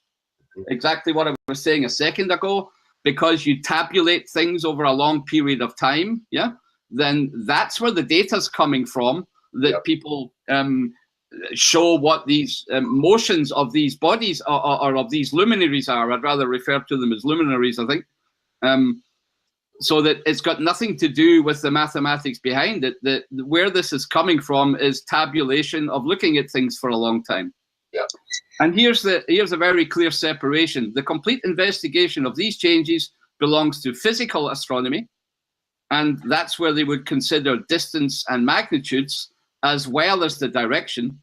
But spherical astronomy treats specially of the directions of the heavenly bodies. And in this branch, therefore, these bodies are at any given instant regarded as situated upon the surface of a sphere of an indefinite radius described about an assumed center, right? So there's a very clear separation of the geometry of spherical astronomy, which is talking about spheres, position on spheres, and physical astronomy, where they're trying to tell us what the actual distance and the magnitude and how big these things are, yeah? So very clear separation. And you've heard me saying this before, and I don't want to, well, I will labor the point because it's important, is that a sphere is not the same as a ball. A mathematical sphere is a two-dimensional geometry that is not the same as a three-dimensional physical ball.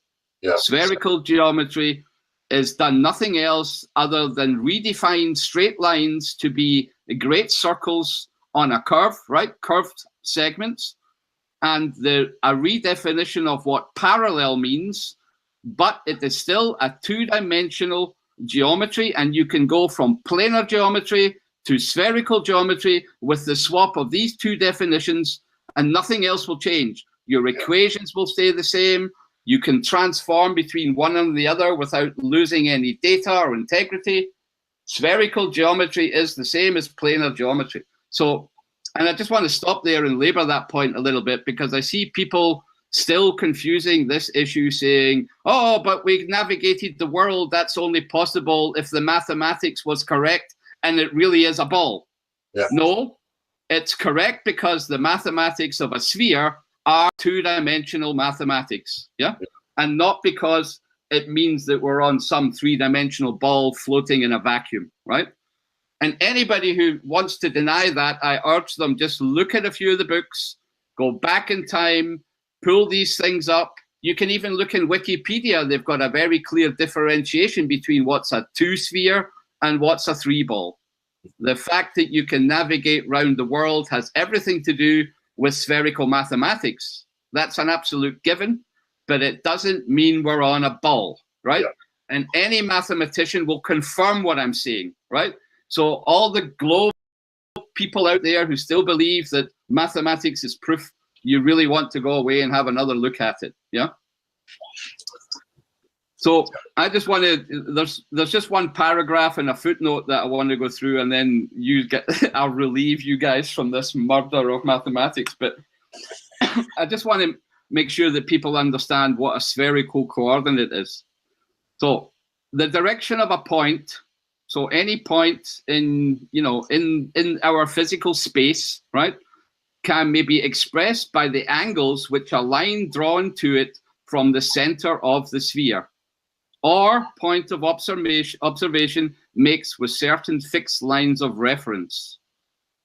Now, this is a really sneaky bit coming up now, but since such angles are directly measured by arcs on the surface of the sphere, the simplest method is to assign the position in which the point appears when projected upon the surface of the sphere. Now, I don't know whether this is complicated, so I've got a little video that I hope will help. Yep.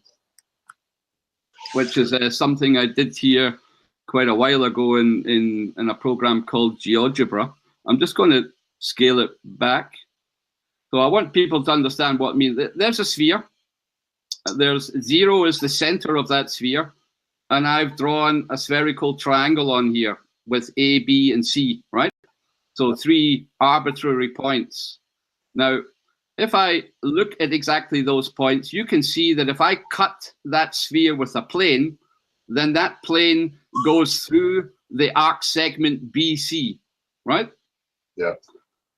And if I do this with some of the other ones, that one, I have now drawn a plane going through the center of the sphere that is cutting through the points O, A, and C.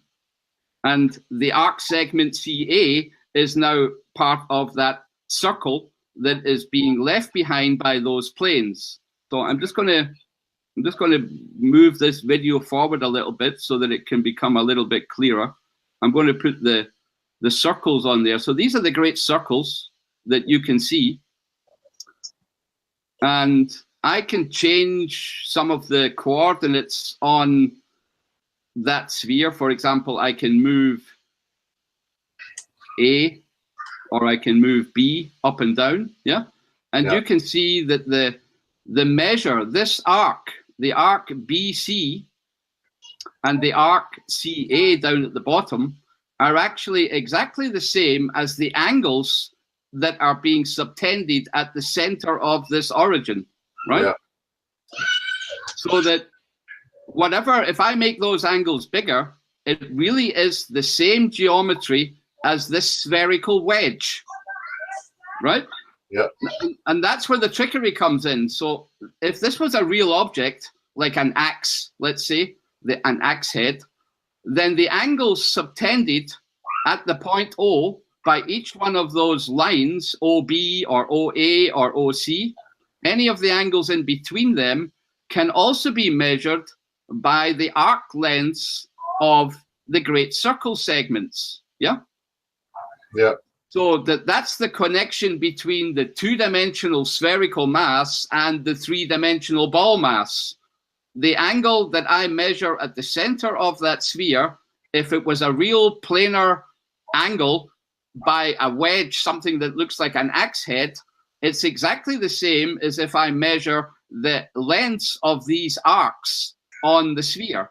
And that's why it was so useful at navigation, right? Because what you were seeing can then be measured basically using spherical geometry, and all the problems that you had in navigation were basically reduced to solving this triangle. If you knew one angle, then you could get the other side. So you could find out what the length was. Or if you knew 3 lengths, you could get the angles.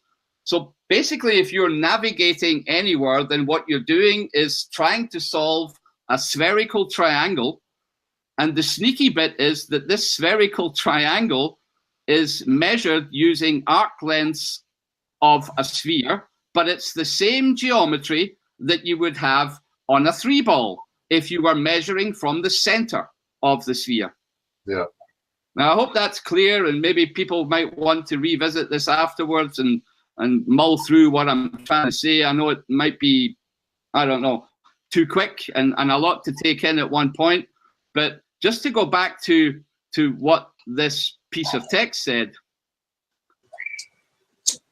So we're drawing a line from the center of a sphere or a point of observation, and we were using certain fixed lines of reference, and then came this sentence, but since such angles are directly measured by arcs on the surface of the sphere, the simplest method is to assign the position when projected upon the surface of the sphere.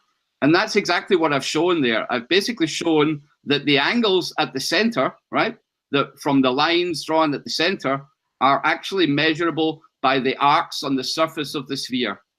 So that's the 3-ball, in this case, from the center of a ball, if you like, looking out, is basically the same geometry as a 2-dimensional sphere where I'm using the arc lengths on the surface of the sphere.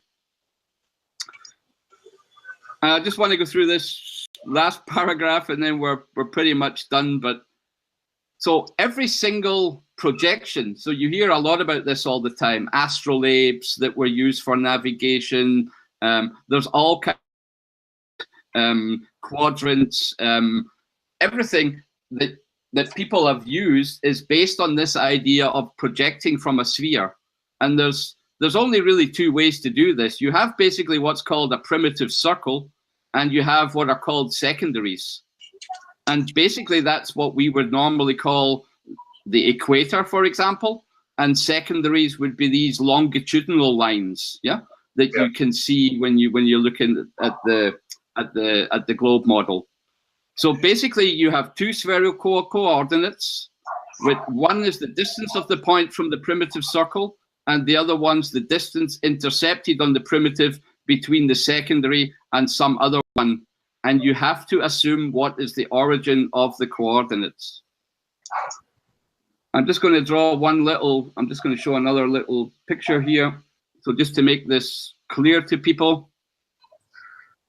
Here is, if you like, these 2 coordinates. So one coordinate is the length of this arc, which we would call altitude, up to where we can see a visible star. And the other one is from some reference point, like north, where we say, okay, I turn to the right, let's say 45 degrees, and then I tilt my head backwards another 45 degrees, and that's where I'll find that star in that position. So this would be an example of a coordinate system based on that principle which was just shown. If I go back to it again, the principle is always the same.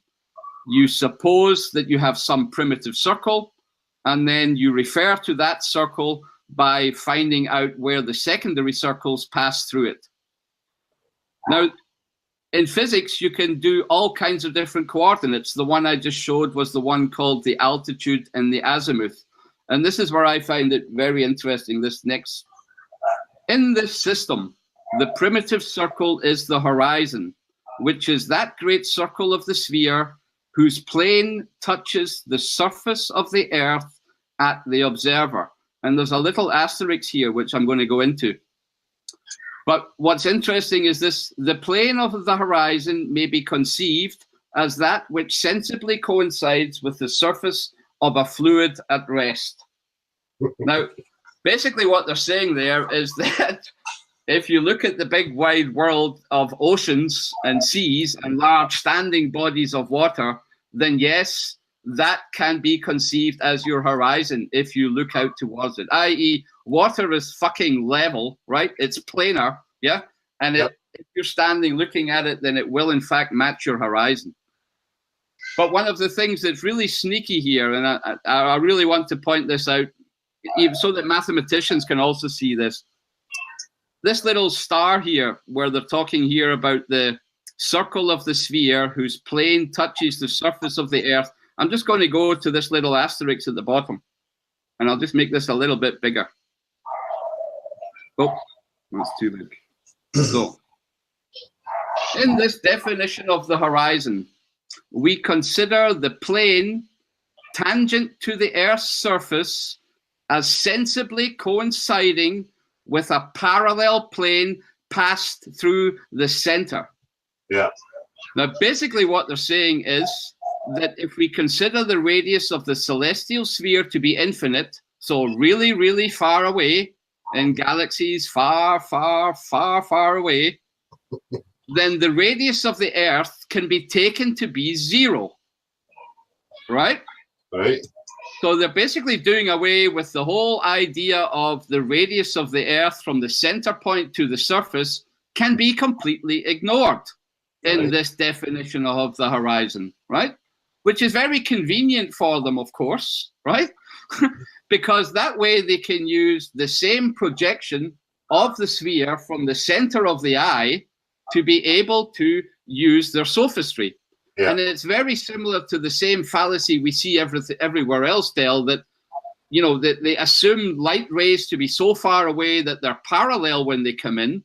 They're basically using the same trick here in mathematics to redefine where the horizon is and to completely ignore the theoretical radius of the Earth. Yeah. They're basically saying we can forget it because it's so small as compared to how far away the celestial sphere is that we don't need to worry about it anymore. Yeah.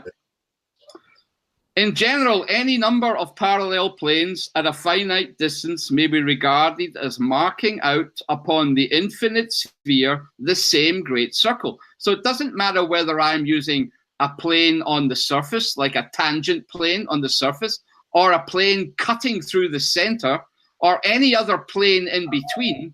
They're basically saying that they can all be considered as one and the same thing, right? Yep. Because we're in spherical geometry, we're only looking at direction. So that is, all parallel lines or planes must be regarded as intersecting the surface of the sphere in the same point or the same great circle. Because everything's so far away, they're all going to meet at the same point. Yeah. And again, the fallacy is believing that everything is so far away, right? It's the same fallacy we see again and again. The point of the surface of the sphere in which a number of parallel lines are conceived to meet is called the vanishing point. Oh, what a coincidence. Yeah. That perspective and vanishing points is so deeply ingrained in the terminology of spherical astronomy, right? Yeah. And the point of the surface is conceived to meet the vanishing point, and in like manner, the great circle in which a number of parallel planes are conceived to meet may be called the vanishing circle. So if I was to go back to thinking of the hula hoop that I have round my eyes when I'm looking at something, right? I can rotate 360 degrees. I can see a flat horizon.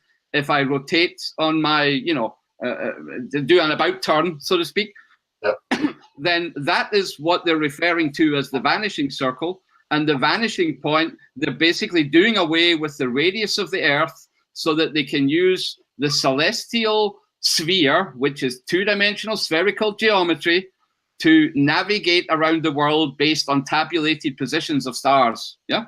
And it's very, for me, this is very telling. You see perspective involved in here. You can see how they're confusing the definition of what horizon and what these terms, these coordinates are, and you can transfer between the two.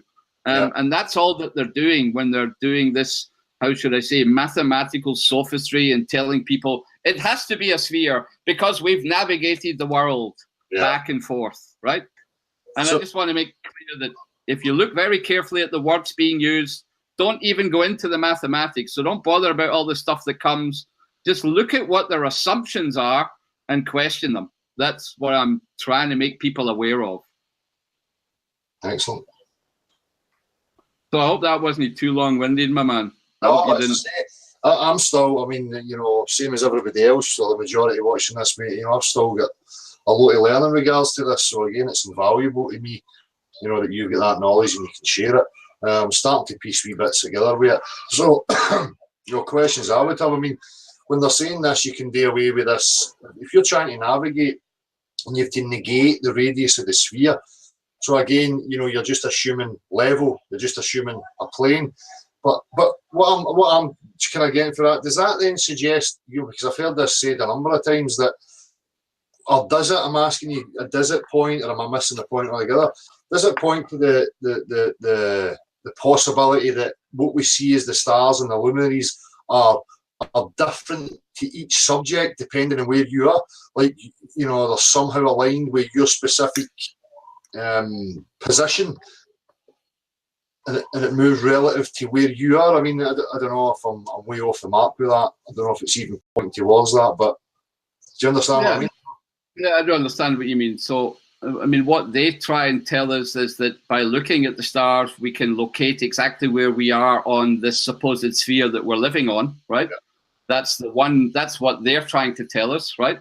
So by looking at the stars, by cataloging, by making those observations, we can basically make one field observation, which we measure with our physical, instruments, and we find the separation.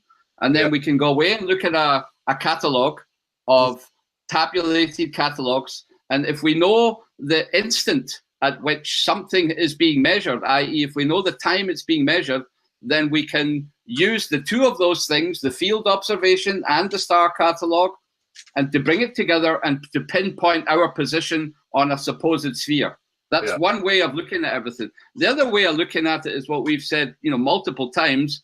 If I walk around something, then I'm going to see things at different positions all the time. If I'm in Scotland, I'm going to see different stars than I will if I'm in Spain, right? Yeah.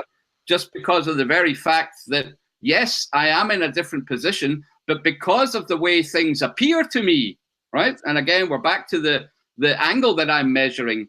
It doesn't mean that the things curve, right? I could be on a flat plane looking at certain things, and I am basically seeing those things because of the way my eyes work and because of the position I'm in. The situation of my eye relative to these things is the other way of looking at it, and you're on a flat plane. So there's no reason. So they'll always jump to this, okay, it'll show you, we can use these measurements to show you where you are on a ball, if you're upside down or on the top. But the other way to look at it is you're on a flat plane, and just because I'm going away from you, then things will fall in your visual field, and I will appear to be lower than I was when I'm getting closer, right? So I think that's the question you were trying to ask, whether it has a certain meaning, or did I misunderstand what you were asking me?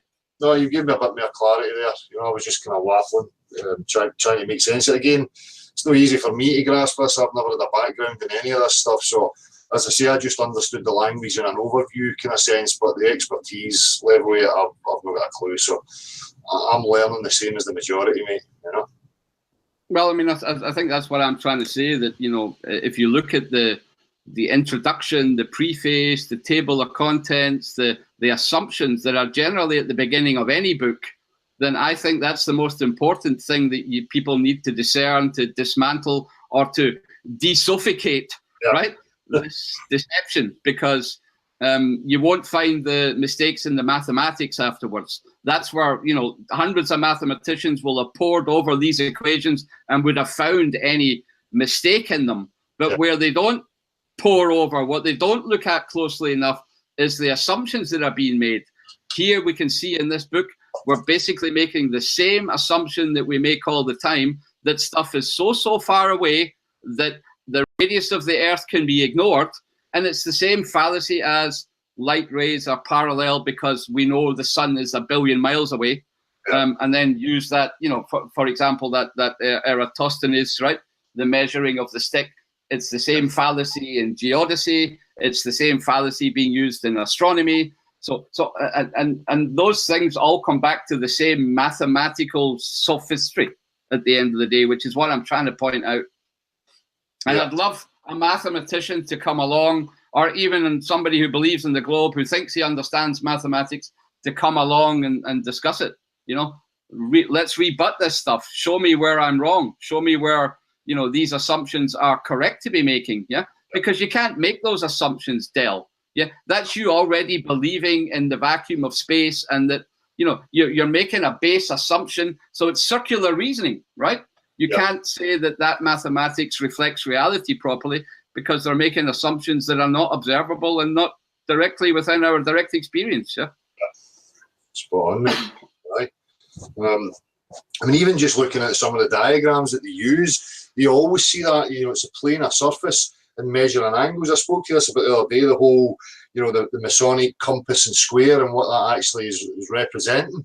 You know, the squares for Earth and the compass is for, just as you pointed out, for, thank you, pinpoint location and astronomical movements. Am I right? Is that right?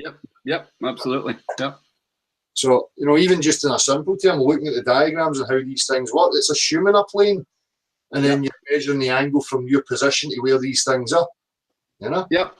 Yeah, I mean, you can see it all the time, and there's lots of documents and books and manuals about, you know, whether it's how to fly, you know, where they're assuming that it's a plane level surface, and there's this interchangeability between heliocentrism and geocentrism, which physicists agree you cannot tell the difference, right? Both of these things are equally, you know, how should I say, equally true, if you like, because there's no way to be able to tell the difference from a mathematical standpoint. Yes, from a physical standpoint, we can sit here quite clearly and say, I ain't fucking spinning, right? And I know I'm not spinning because I trust my senses. But from a mathematical perspective, you couldn't tell the difference between looking at it one way or looking at it the other way, right? And that's, but mathematics proves nothing. And I don't weary in trying to make sure that people understand that. I see one guy, and I'll mention him specifically, Wolfie6020. He's got a little video competition. He's trying to do a search and rescue mission, and he's basically challenging flat earthers to come up with a flat Earth map that would allow them to find somebody at sea, right? Along the lines of, haha, the flat earthers don't have a map. The globe map, or the globe sphere, we can pinpoint people at sea and rescue them. So again, we must be right. It's a ball, right? But if people understand what I'm trying to say, I can switch between his spherical version and the planar version with a very simple transformation. It's not even difficult. There's a couple of sines and cosines in there, right, that look scary, but there's actually no difference. So whatever spherical solution he finds to this challenge, right, and somebody says, this is my map, I'll just say, take this mathematical transformation, change it into planar coordinates, yeah, and hey, that's my flat Earth map. And you know what? It'll find the person exactly the same as he can, because the mathematics is no fucking different, yeah? So, you know, again, you know, I'm pointing to that guy's channel because he tried it a year ago, you know, putting out this red herring of trying to get people to make a flat Earth map, whereas the reality of the situation is you don't need to redo the mathematics. It's already there. I've said this before. You know, what they use to prove their spherical globe bullshit, we can use exactly the same mathematics if we slightly redefine the terms and the axioms, and they work just as well for us too, right? So there is no dichotomy. Yeah? Which is probably where they originated in the first place, and the spherical nonsense came later. You know, because they keep invoking this fallacy that all these ancients and people back then, you know, assumed the globe. Well, you know, that's a fallacy in itself. If I look at the instrumentations and the methods they used, you know, they weren't assuming a globe. So whatever's happened along the road, they've twisted the planar understanding and how things were applied, and then, you know, twisted the mathematics to suit their concept or idea of a sphere. That's exactly what they've done. Yep, exactly what they've done. They remodel it now. Even this whole geodetic, you know, sciences, where they're trying to get us to believe that it's all, you know, being measured by satellites in space. You know, all they're really doing there is also just reworking data and observations they had, making a model, and now they're trying to get us to believe that model, right? But it's got nothing to do with that. It's just mathematical sophistry and tabulated observations and real planar surveying where markers were put in the ground and things were measured properly. You know, even that whole science is using the same fallacy to try and deceive us that there's something up there that's actually measuring stuff. It's bull crap. Absolute bullshit. I can see it so clearly, right? I just wish I could sort of beam it into everybody's head, you know, immediately, you know, how the mathematics has been duped, you know. And it, well, I don't know what to say. I'm trying. I wish trying to bring it simpler and simpler. I know it's maybe not trivial, but no, well, it is. It's just because it's your line of expertise, you know, and I wish you could just beam it right into my skull by much easier. But I'm going to do my best to keep pushing and try and understand it as much as I can to whatever level I can get to, you know. I think it's important for other people to try and understand it as well. But you know, appreciate that there's people like you there that are willing to share their knowledge and tear apart these things, mate. You know, it's invaluable. People like me, to be honest with you. Well, I mean, as I say, I don't think it's difficult as long as people don't get too lost or too afraid of the mathematics. Just look at the text, the assumptions that they're making, and you can pull a lot of these books. So I've got at least 50 of those books, right? They used to write them, you know, I mean, because it was such an important thing back in them days, 150 years ago. The libraries are flooded with those books, right? How to do spherical, how to use the instruments properly to navigate. And they've all got the same underlying flaws in their assumptions and in their conceptions. And again, I'm not saying the mathematician has done it to deceive us. I'm just saying that he's basically redefining terms and words, right? Yeah. He believes them to be true, maybe because he had that education. And what we need to do is reclaim those words and look at them very closely and say, no, hold on. You can't just ignore something like that, or you can't just make that assumption, or you can't just redefine that word to suit your own purpose, right? Yeah. You have to look at these things, you know, the real first principles of them, and that's where the fallacies lie. And that's where I think the discernment and the empowerment will come. It doesn't have to be mathematics, but in all these different, you know, levels of discernment that we're trying to bring, yeah? Yeah. So it was interesting, you know, just listening to looking at the word in there when they were, you know, saying, you know, the projector assume the stars to be on the outside edge of a sphere, which, you know, if I play into my whole, you know, hypothesizing, you know, the possibilities that we are actually encased in a sphere would be, you know, even more. It will work just as well. So I've said that to people before. Well, you know, people talk about this in a conspiratorial type arena. You know, everything they tell you is reverse, right? So, you know, let's look at the heliocentric model then. You know, the stars and you know, these luminaries are infinitely far out in the vacuum of space. We're on the outside of a sphere, and everything's calculated to the centre. So, you know, you could reverse that and say, okay, well, the stars and these things are fixed on the outside shell of a sphere. We're on the plane within it, and at any moment given time, that's us. We're at the centre of that sphere, and that's where we're measuring from. So, you know, that was basically the old model. The Ptolemaic system was basically a geocentric one that believed in those kind of shells, yeah. And that, you know, that's the way things moved around. You know, I mean, that is basically a geocentric view of the world, and it worked for thousands of years, right? You know, everybody thought that was just fine, yeah. So, yeah, absolutely.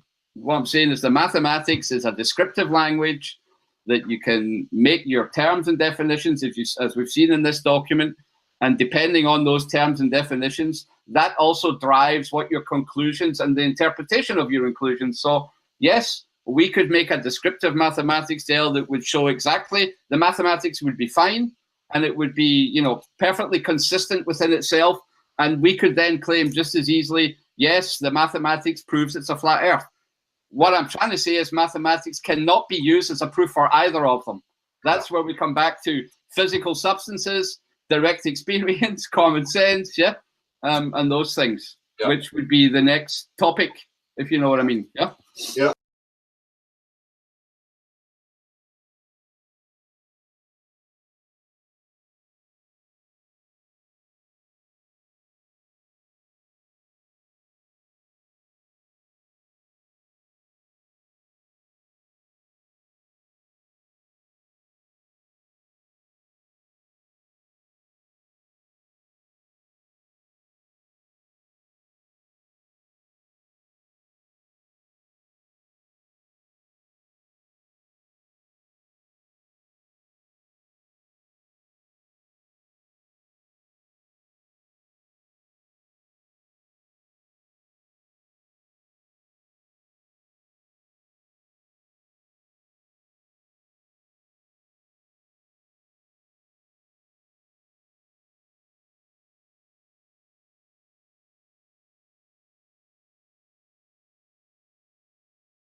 What happened?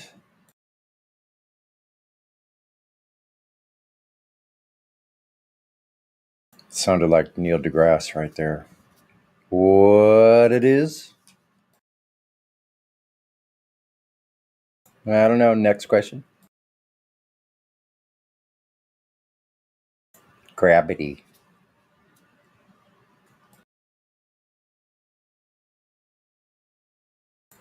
Gravity. That's when a bunch of women get in a one-day sale.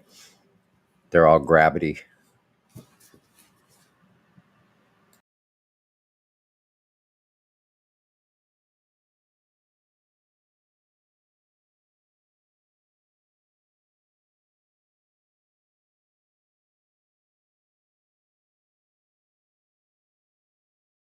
Okay, if it's like this and you people that never speak are in there, you're going to have to start speaking. Right, Indio?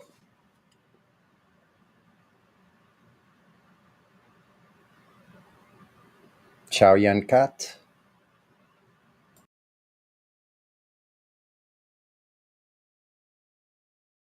Band member? Am I even coming in? I'm just looking over the other material. I'm still trying to Okay. decide. Thanks. All right, very good. Yeah, keep looking. There's a lot of information. When you find something that piques your interest, like on a particular topic, perhaps that we have in the additional information, go ahead and ask a question. Maybe I'm sure you'll have some, but take your time. We're hearing you. Thanks. Yeah, this takes a while. Arwen, I good to hear you. I can barely hear you, Arwen. Oh, okay. How You're about super now? low. Hold on, let me turn my main volume up. Should be okay. Try it again. Hello? Oh, yeah, that's very good. Now I got to turn it down.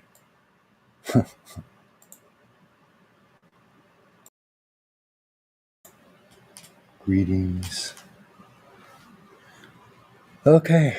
Today's a bit of a lazy Sunday for some reason. Everybody's all taking their time with everything. Sunday is like that a lot on here. Saturday too. And weekdays are really slow in the morning for me about this time. Right. Well, for me, that's not typical for Sundays, but it is today, and everybody in my chat was all getting all not saying anything for 4 minutes straight. Wow. Is it late evening there for you? No, it's early afternoon, or well, almost evening. Oh, almost evening or early or late afternoon. Okay, cool, man. Yeah. Kind of got an idea. Yeah.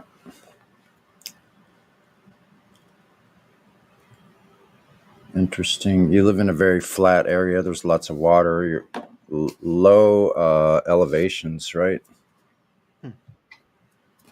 Yeah.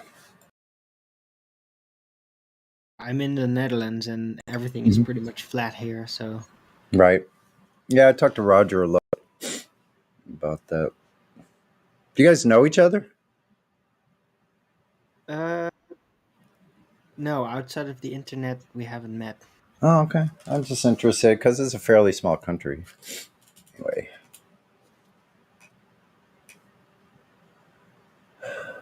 Well, I don't really go around a lot.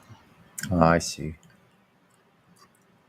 Yeah, I was fortunate this morning. I got up and I looked out my south-facing window. I live 8 stories up, and I got a chance to see this beautiful half moon right in my view.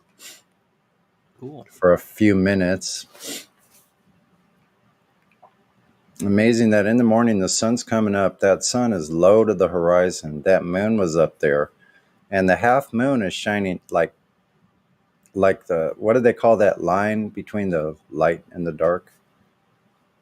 I know there's a name for it, but anyway, like if you were to take that lit part of the moon, it was shining like straight out at 90 degrees, but the sun is just coming up on the horizon, which is, I don't know. I'm always harping on that point, the angles of the phases. And we know that's not caused by the sun anyway.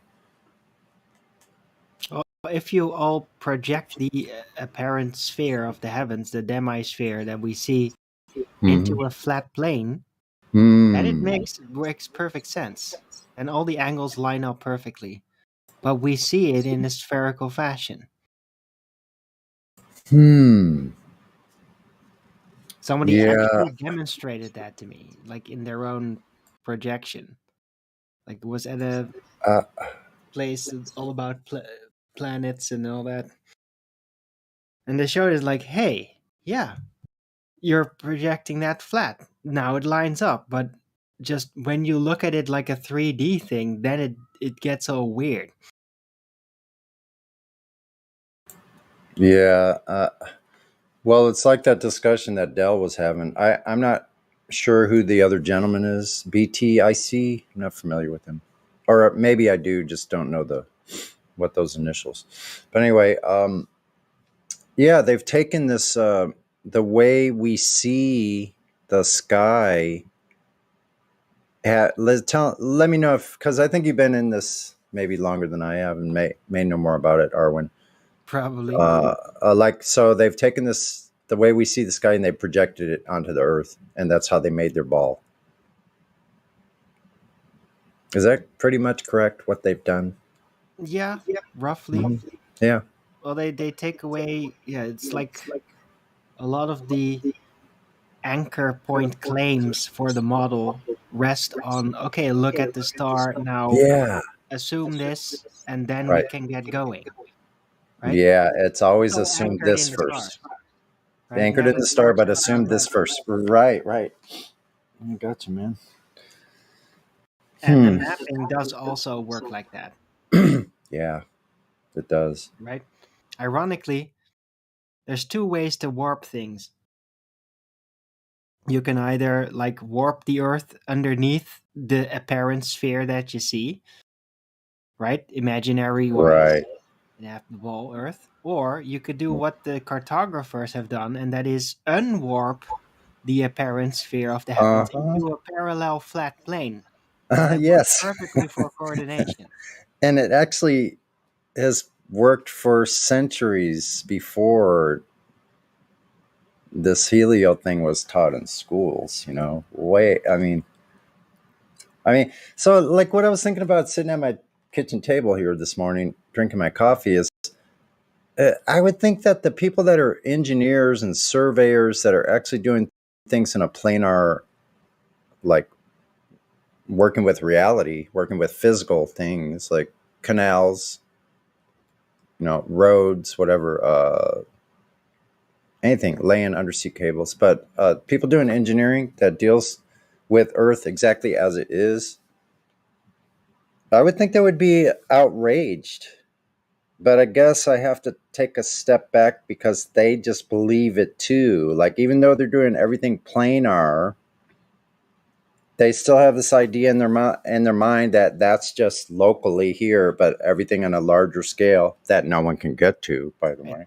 They is, just they don't like build the bridge between the local level and the largest scale. They don't actually build that bridge. They leave it kind of mysterious. It's like, oh yeah, we don't really know, but just this hang is in what there. we do. Just do it because you believe it. Yeah, that's why it does it, because But they you don't believe connect it. the belief to the practical direct. Yeah, the practical. I think that drives some nuts. That we just go, oh, look at Earth. Have Earth is what's giving us this idea. It's just look flat at what earthers you're didn't just seeing. Stop imagining things when you I think. know. Right? Look at it. Yeah. So they're pissed because it's so simple, and all we're doing is look at reality. Right. And I don't think they like that because they're all up in their heads with this idea. They're dreaming. Yeah. Dream world. I used to do it a lot. Yeah, I think we all did. I did too, quite a bit. Big daydreamer. I still kind of do it, but I used to be fully suspended into it. Couldn't make myself believe crazy things and then really believe it. Really that's stand true. behind it. That's true. I was talking about that about myself yesterday, as far as that I probably believe some really wacky stuff. Yeah, we were all susceptible. We all went through this process. Like, that's the thing, though. Like, flat earthers didn't just all of a sudden hatch out of the ground, and make all this Actually, they stuff kind of up. do. Well, maybe we do. Okay. Yeah, out of nowhere, it just happens. It's like everybody's like, "Oh, this worked great," and then you have this person that's just like, "Something weird here. It feels Something going off. on. Like, what's going on?" And then they Yeah. suddenly stumble into something like this, and it just pops out of the ground, out of nowhere, in a group. Yeah, we have someone in the chat named Lucifer is Lord God. I don't know if you want to unmute them. Here we go. Ugh. Hey, Lucifer is Lord God. How so? No, never mind. Hey. I thought this was a flat earth server, Sonny. Oh, gee whiz. No wonder he was muted. That's our friend P Drinker. Anyway, yeah, we're not unmuting him. Wow, you got some real interesting customers. Yes, we do.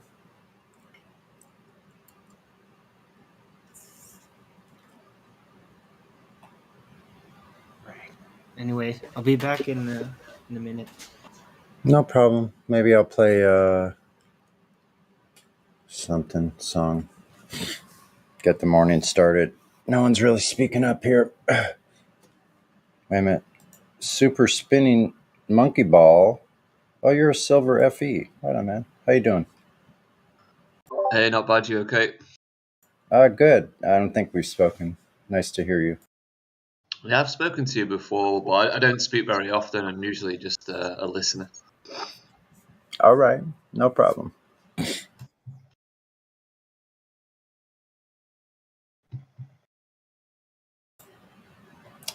Calling all Indios. Is Indio there?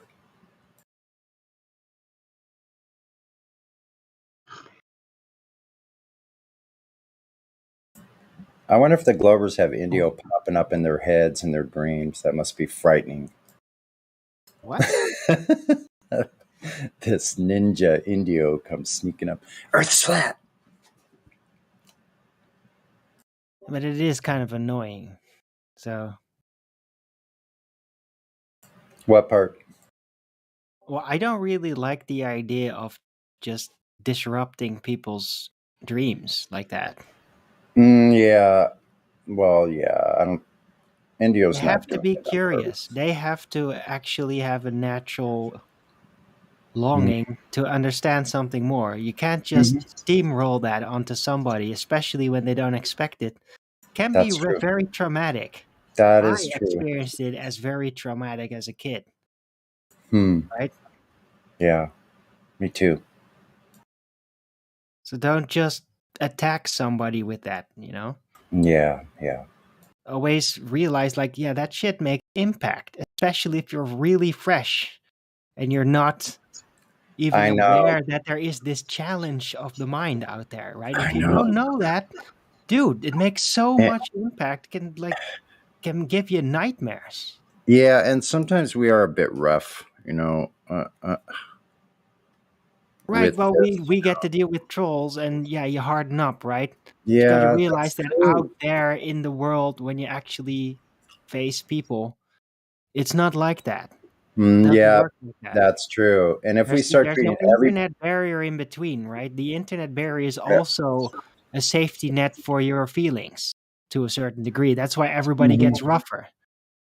But in the real world, it doesn't work like that. If you do that in the real world, you get smacked in the face. Well, natural or laws, reported by to yeah, the police or something. the natural physical laws start taking effect.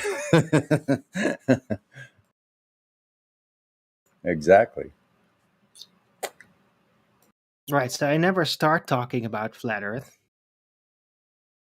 It's in real life, people that in are real life, curious or on that here, pull it out of me. in real life, and like out in the real world, or on here.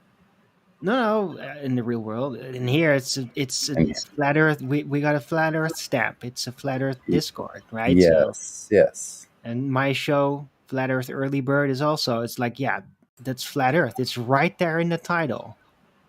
It's like the first word. So I know. I have a Flat Earth channel too, Flat Earth 2017 Consciousness. It's been stuffed away in a dark, dusty corner. I'm surprised they allowed me. Thank you, Masters, for allowing me to keep my Flat Earth channel. Gee whiz. I'm ever so grateful. right.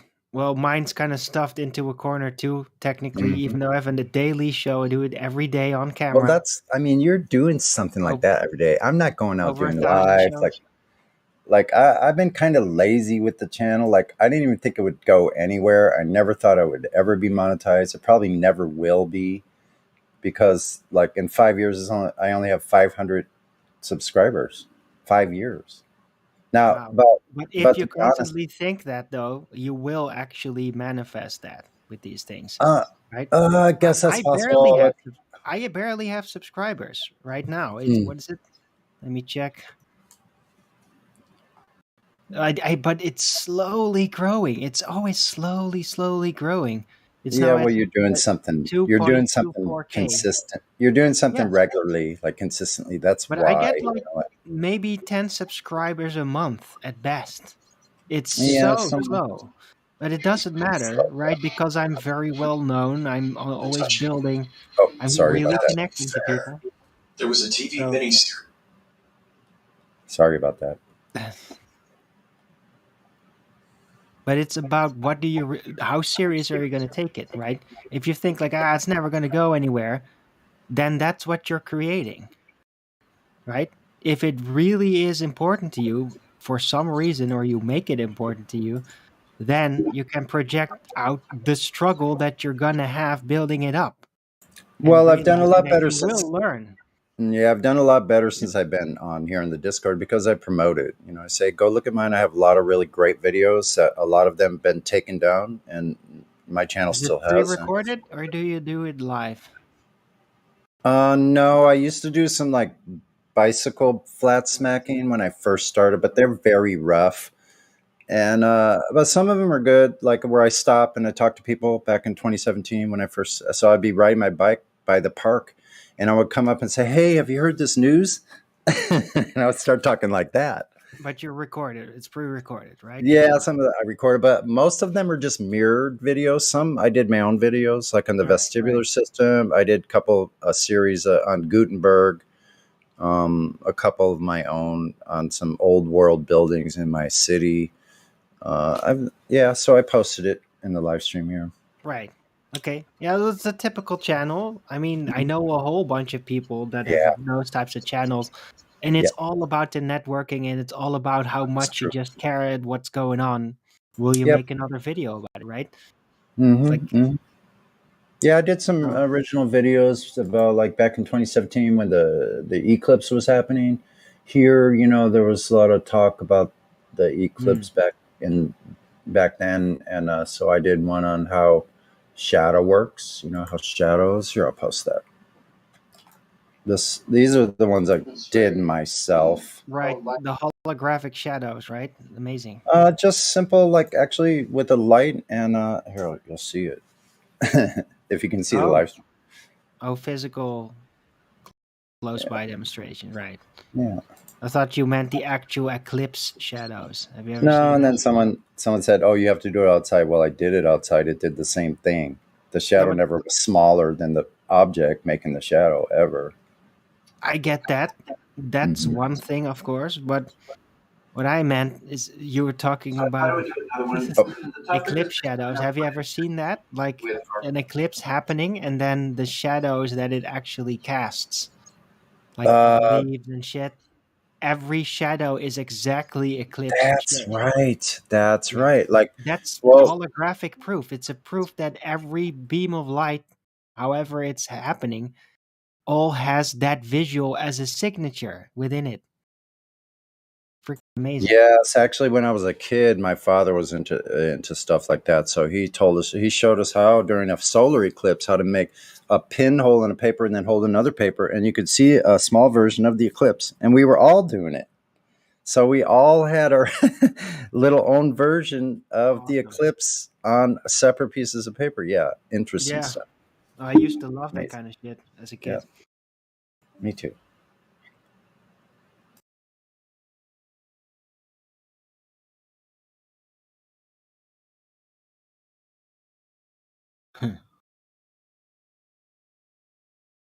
Yeah, we thought we were so smart. Like, well, I thought it was so. Well, I don't know. We thought we were smart because we knew all these different things about the supposed solar system. You know, like how long it takes light to Right. travel. You know, like how far And the it's all distances separate. are. Like It's compartmentalized little. knowledge, right? Yeah, exactly. It's It's on one side, you compartmentalized. got the TV and the imagery and the nice talkery, right? Mm, We know they explain it yes, well. We remember the best yes. versions of it. And then you have the real world experience that you actually remember looking through your own That's eyes the at part. things. That's the part And, that. Yeah, I don't. that's the real knowledge. The And it doesn't it's really connect up disjointed. that well. How did it get disjointed? Is my question. Like, so we know It we just have this coexists. experience. It's like social relations, right? One time you Yeah, go to the sport club, then you yeah. go to like your football friends or whatever, drinking beer. It's a totally different world. You Yeah, remember it separately, and thus people do that, especially when yeah. they're young. They don't necessarily connect the different experiences. They just sit through the experience and see, is this what I like? And then they Hmm. will just keep doing that. They don't really Yeah, you're connect it right. up. They don't all unify it into one singular purpose or something a lot of No, the you're time. right. They It's just do just it. moving parallel. One's in the imagination. One is the actual physicality of reality. Right, but Interesting. that's why it's also very important for us to avoid Mandela like effects, which are psychological, in my opinion, to very much figure out your memories, right? When you look back, how do you remember something that you're looking back at? Do you remember it from looking through your eyes and you will be zoning in back in how you were, perhaps even a little bit? It would Yeah, be like a reenactment. Or is it happening in this void space that you conjure in your mind, your micro created universe, right? You have yes, to yes. distinguish between the two. You really have to feel it out like this is different, that is different. And This then makes so much sense always to me. keep it separate, and then you can use both. You can be creative with the inner Yeah, imagination, and you can be anchored to the physical reality and logos, I actual like logic that. and truth with the earthly. Yeah, I really relate to what Spiritual you side. just said there because especially being a very imaginative, very creative, like hyper creative, hypersensitive type person, you know?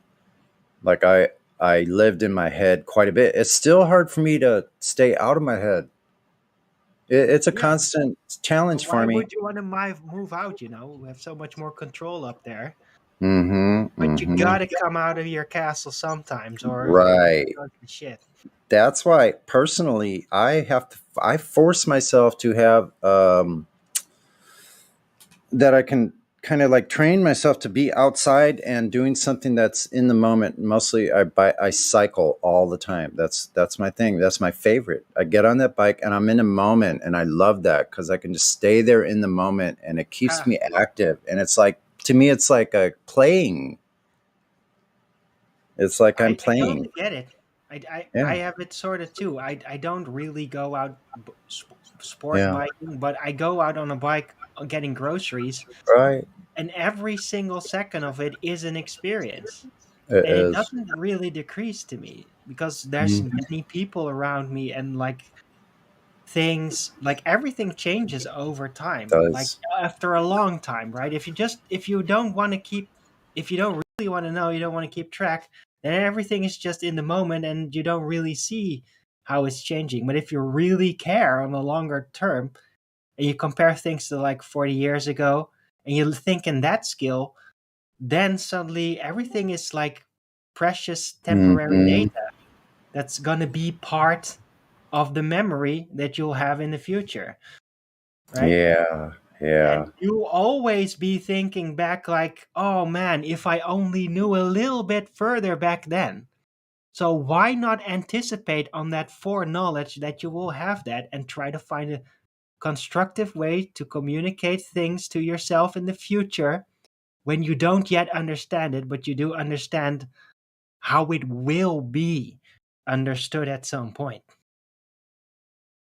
Hey,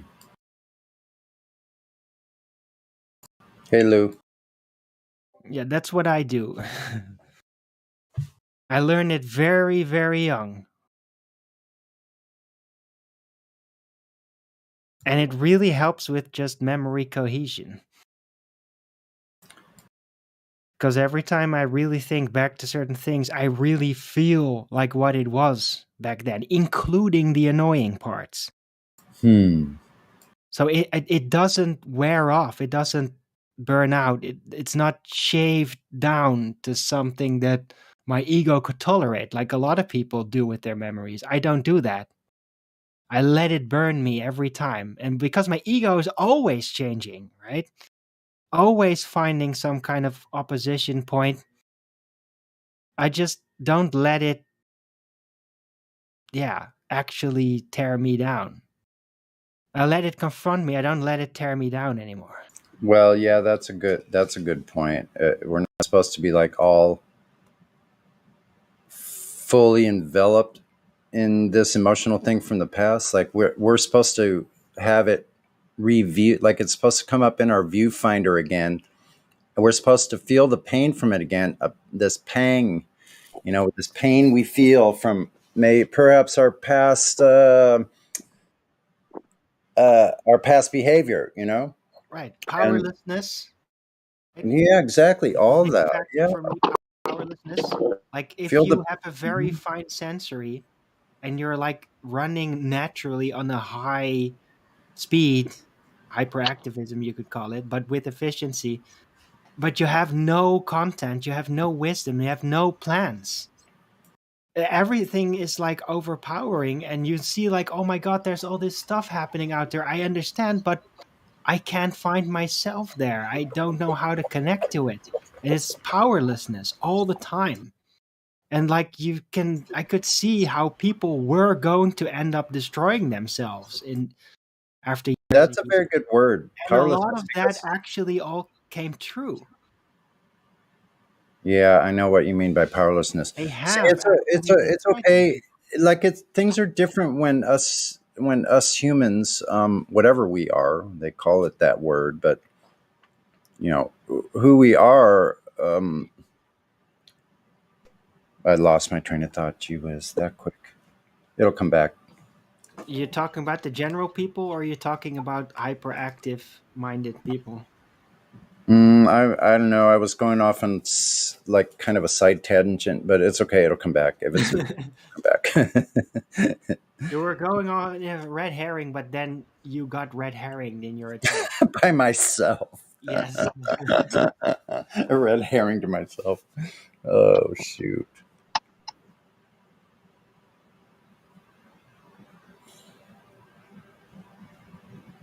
Oh yeah, so part of it was that like we have to feel the pain of things we did in the past. It's partly so we don't keep repeating those things, because I believe there's a part of us that's going like, okay, now stay on the straight and narrow path, like the best you can. Do the best you can today, Sonny.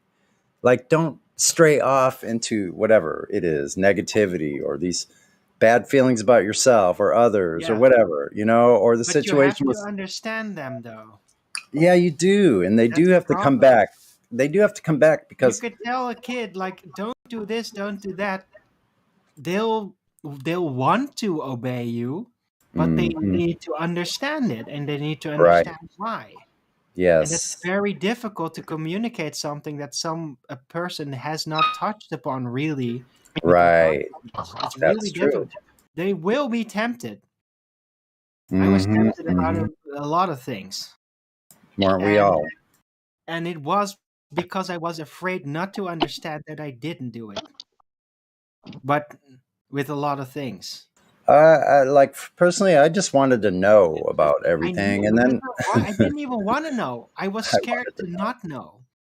Yeah, what there's if I something. don't understand it in the future because I was too weak, right? Yeah, kind of goes along. To understand any of it, I just needed to be able to have these grinding, deep, conflicting things and touching upon people in very off frequencies to understand how it all happens, so that I would gain control The afterward. bigger picture. You're one of those. You're like talking. We're like talking to the same spirit. I know. I recognize it. It's very interesting. No, the one thing I was going to say about children, children can know that if they do something wrong, let's say, we'll just use that word, something that they're not supposed to do, they'll get punished. But it's different if the child knows why they're not supposed to do the thing they're not supposed to do. If they know why, because there's consequences to it, then like it's hard to just do something and not know why you're doing it. You don't understand the consequences, so you don't understand the impact of why or why not to do these things. So that's the difference. There's a difference between just doing what's right because you're told it's right and knowing it's right because you suffer the consequences of doing something wrong. Different things. Yeah. Yep.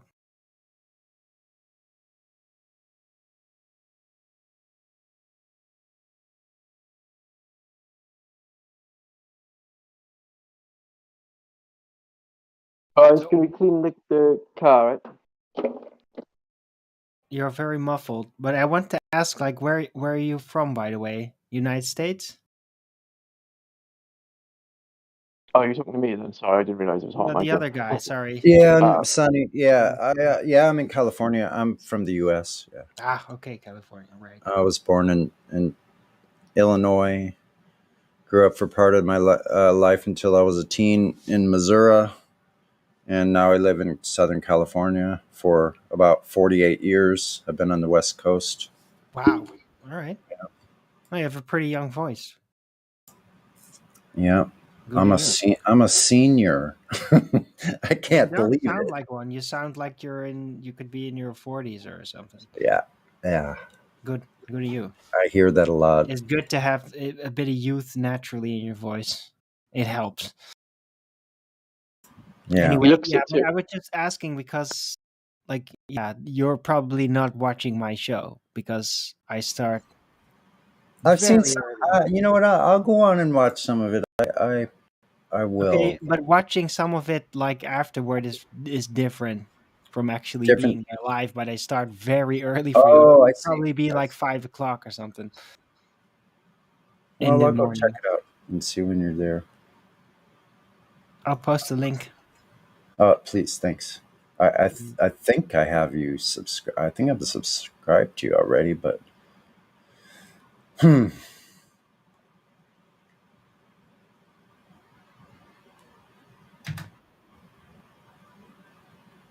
Man, there's so many channels.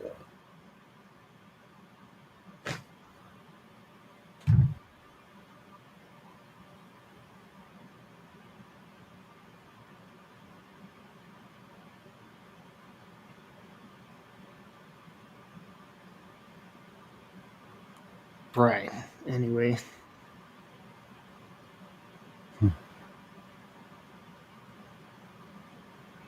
My show today was a bit slow, but yesterday's show was amazing.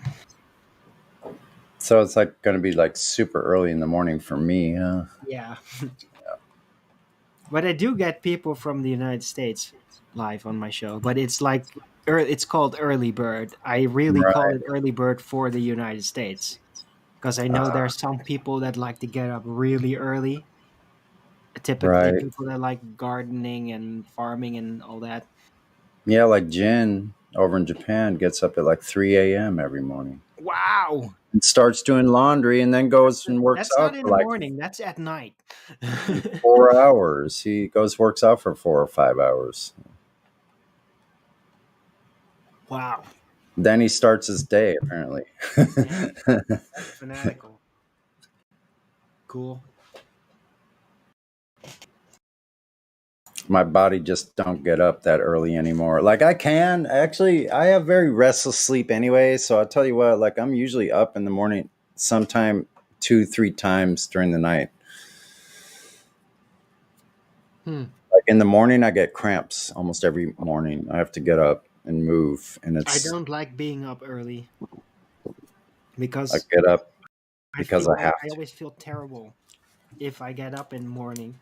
Too early, yes, too early, After yeah. 11 o'clock, it sounds terrible. I used to, dude, I had I had like a 27-hour rhythm for like Hmm. 2 years straight. Very And consistently. My system like really grabbed hold of that. It would work like a clock. Very surreal. well, it does change if you just have if you I've had periods of time where I've had no schedule, like nothing I really have to do other than just take care of my basic needs, you know? And so things change when you have yeah, I have to create my own. That was the hard part because I wasn't very disciplined for a very long time, you know? Mm-hmm. I mean, I have lived a disciplined life. Like I used to live in a sailboat. I was in the Navy, you know, Right. stuff like that. I've been And you have married. tasks, right? So you're gonna. Yeah, but like when I'm by myself, I just I only need what I need. So yeah, the whole thing kind of my whole viewpoint of or perspective of like my pattern of everything, it changes. It's Oh, the interesting. frequency changes, right? Yeah, yeah, But you gotta take that into account, right? Those yeah. are luxury problems. Yeah, It's they like are. They really are. I'm it's so luxury, fortunate. right? Like, We yeah, strive towards I a know. situation what we envision as bliss, but when we actually get that, Hmm. that's when the corruption sets in. That's when you suddenly get weird ego influences, weird obsessions. This is too quiet. That's I need to move things around. I need to shake something up, like to cause some kind of that could happen. Yes, there's yeah, all kinds of ways that can manifest, but you got to just realize that. Like yeah, yeah. to me, I have a weird way of seeing things like that. Just very counterintuitive for a lot of people, but I see like the victory is the defeat, right? Don't let victory Mhm. defeat you is like a very important reminder for me. And it's like very fractal, it's very deep, right? Well, I think it gets us It's to not a. just it's not just like, oh, it's about the journey, not the end goal. Well, it's not just that. It's the end goal is probably going to like be almost like a punishment. And I've even experienced this just practically, like when I play video games. When the video game's like really reaching a crescendo, it's like when it's over, it always sucks. I never like that. But I love it when the game really gets going in the middle and early part, right? But eventually it everything you become all powerful or whatever, and it just always sucks. Every time, every game I've ever played. Leaves you wanting something more, or something wasn't enough. Or, Right, but exactly, and that's what happens. So if you know that's what happens, why don't we anticipate with that pre-understanding of the cycle? It's what I do, right? Gotta be very careful not to just have a singular goal and then reach an end winning place, because that's when chaos starts to unfold. That's when you actually lose control. yeah, I kind of agree with. Yeah, I understand what you're saying to the Mm-hmm. extent where um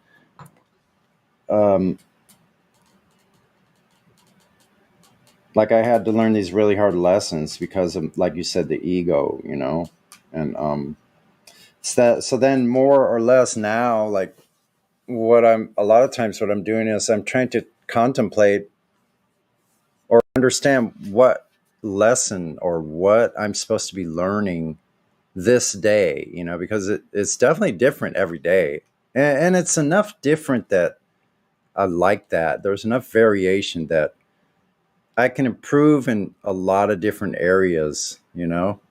So I kind of like that. Like I have a different, actually, I've gotten so much more hope for life since Flat Earth. I really have. It instantly gave me this, like something I really was lacking, I think. Like I had this connection with nature and so forth, but this No spiritual connection. this whole world view, connected my spirituality that I already experienced in my life and But it's continue because to. you know why that is? It's because flat Earth is such a head-on confrontation in its nature with just Mhm. straight in your face lies that are very omnipresent. Yes, That's yes, the it's thing true. that does that. It basically forces you almost like in a priesthood position where you become much more connected on a spiritual level just because you're Yeah, dealing with that. yeah, and we learn who we are much more along these years. That since these discoveries, and it's not just flat Earth; it's all of them that were all along the way of the things we were looking at to try Right. to discover what is really going on, because we did feel something was not right our whole lives. I think that may be But a common flat thread. Earth is the most egregious one. It really reveals Yes. how utterly influenceable humanity really is. It really Yes. shows like the raw manipulation potential. Yeah, and how And that's deep very scary. It's and how very scary deeply because and we're it. yeah, and how deeply it affects like all of us, including ourselves. So we've experienced it ourselves, and we know that kind of the depth of this type of control. Yeah, it's quite disturbing. It takes like we have to go through a grieving process. Yeah. Yeah, 3 months of sleepless nights. More than that, man. That's a Freaking great years. video. Almost like ODD, never sleep again. There's a Mind in a Box song about that, actually. From like 2010. It's amazing.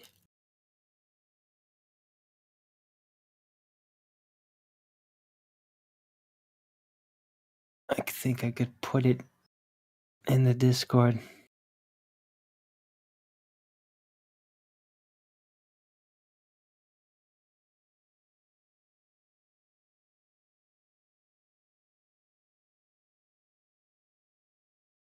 Yeah, I have my little flat here, and I have like everything going on. Like part of it's my kitchen. I'm a naturalist, so I go out into the field. I get plants, and I make my own tinctures. Actually, I'm going to start doing that, tinctures and extracts.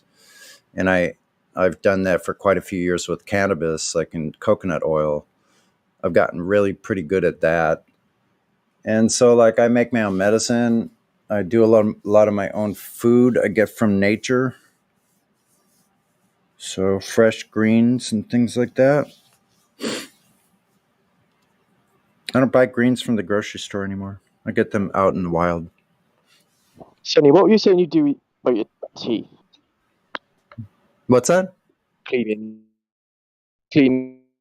your teeth. What did you say you do? With tea? Didn't you say teeth? Your teeth. My Tooth. teeth. Oh, you put Yeah. pure organic coconut oil. You swish it around in your teeth for several minutes. Maybe start with like 5 minutes once a week, and then Okay. you can Cool. you can Because I increase. use fluoride free toothpaste, but what you're Yeah, saying about the brushing can be quite bad for your teeth. Yeah. I can't brush them anymore, man. Like only like I'll brush my teeth like every couple of days, and that's it. Because I'm scraping away all the protection on my teeth. And when I did that, I have broken teeth, so I had this broken tooth. I still have it. I'm not in any pain anymore because I had to go to the hospital. I was in so much pain after brushing my teeth, and I touched it too hard or something, and it exposed the nerve. So now I just kind of leave that alone until I get it worked on next week on Wednesday. But I had to wait all this time, and the tooth's been deteriorated for like 6 months. I had no pain until recently, after 6 months.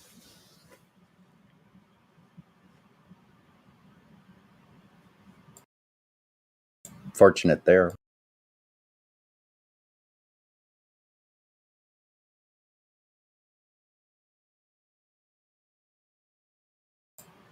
One thing I was going to say.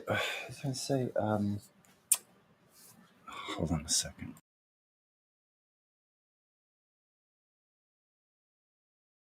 What? What are you gonna say?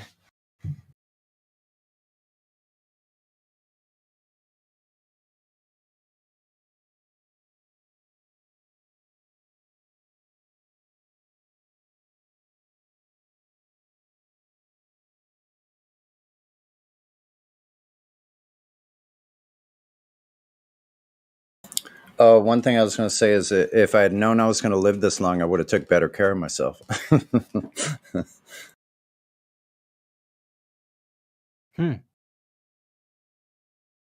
Well, don't underestimate the dynamics of your health when you're still young, right? Right. Bluster is there for a reason. You just gotta get there in time to stop doing that, or it's gonna kill you. Exactly. Now I'm just trying to get longevity. I'm trying to live as long as I can and the highest quality of health that I can. And like I had a couple of setbacks and I experienced extreme pain, extreme illness, and I start going like, wow, I could ruin the good health I have just by making a couple of bad decisions. Like, I got to really be I got to be very careful. I got to be responsible. That's the whole thing. Once I know that I need to be responsible for my life, if I'm laxed on that account, I can I could die. Literally, I could die. Yeah. Well, you mostly gotta realize when you're most at risk of like losing grip on your decision making. Yeah, Place that's to true. that specifically. Right? It's always when will you lose control? How do you know? How do you know the signs? Yeah. If you just pay attention to that, then you can be a little bit loose, right?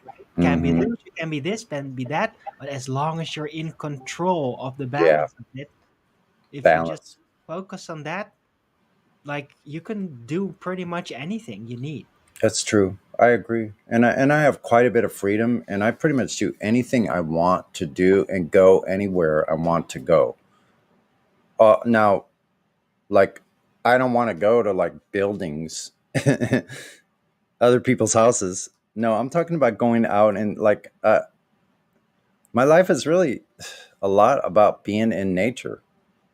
It's just like I'm alone out there a lot. I don't mind it. Like, I go to places where I don't see anybody for like the whole day, or maybe see a person just briefly walking on a trail somewhere. Like don't see anybody for hours and hours and hours, and I just sit there and I enjoy nature. Like I have to spend at least 2 hours doing That's that great. every single day.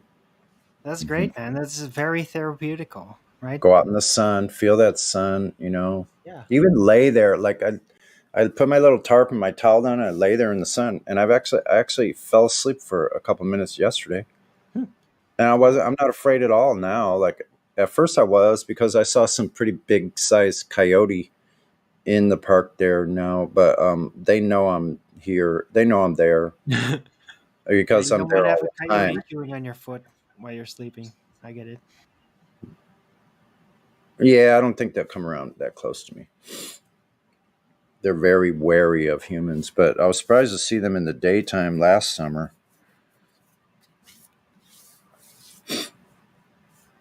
I think a lot of the animals are in nature even are getting more used to humanity.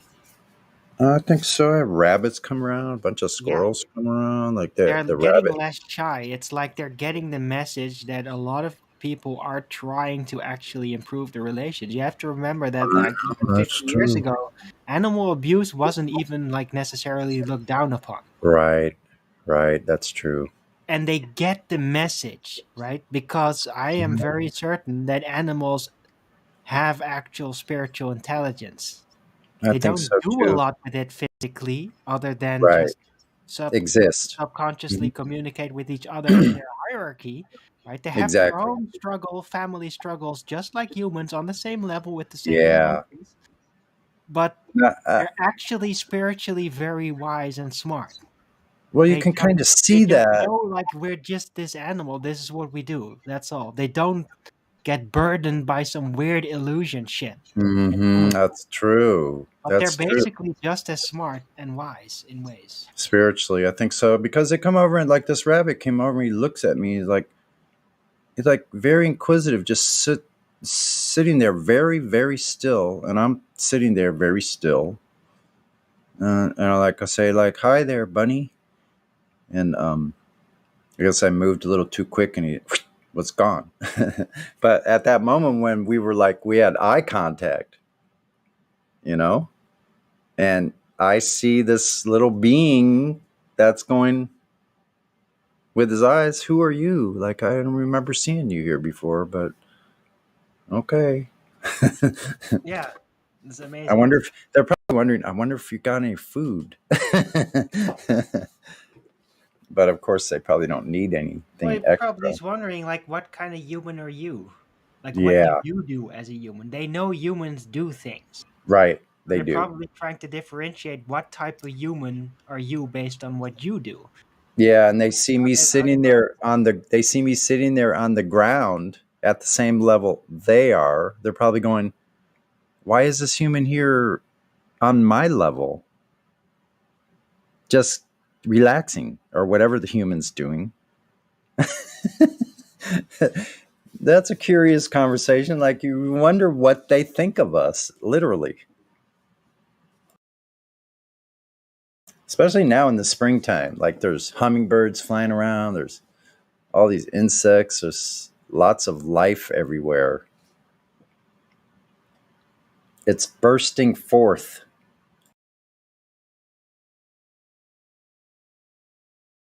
I think the animals just see us as another type of animal Yeah. that builds shit, like Mhm. like termites. Yeah. Build stuff.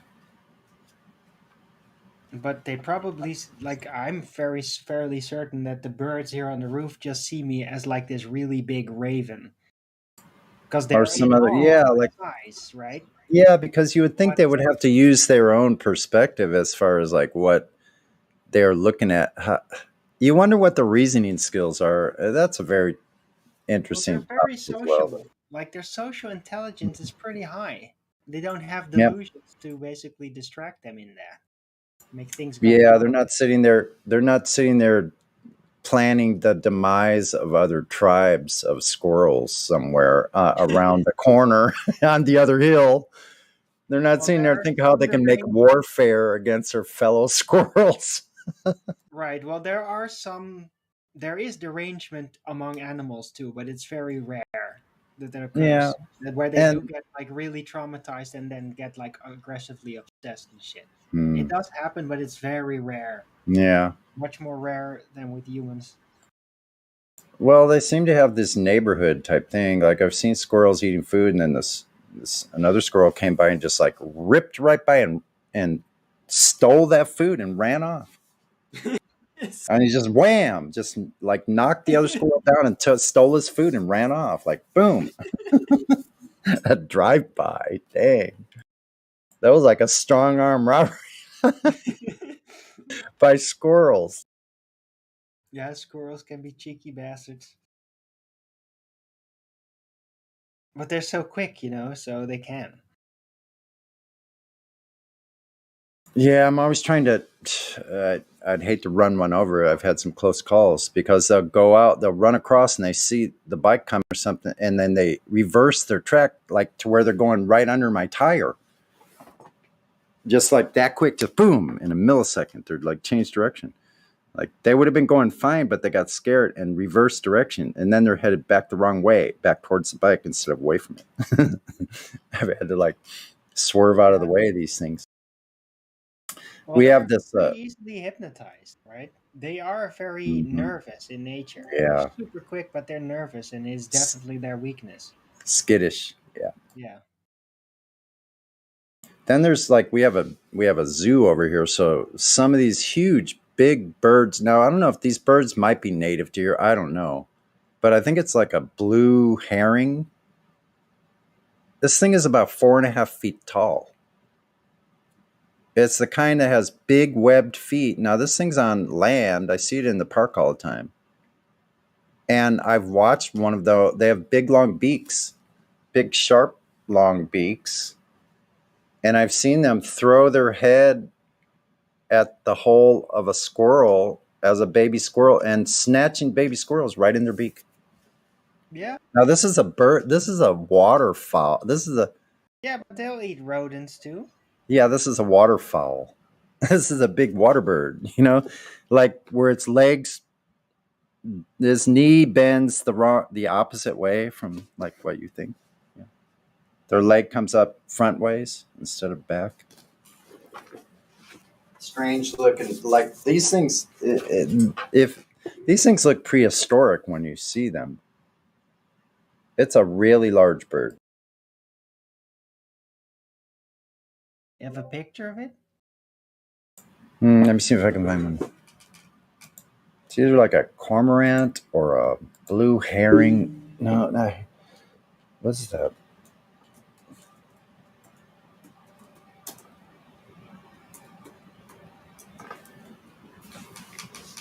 I looked it up before. Yeah, looks like this. Here we go. Looks something like this one. Put it in the live stream.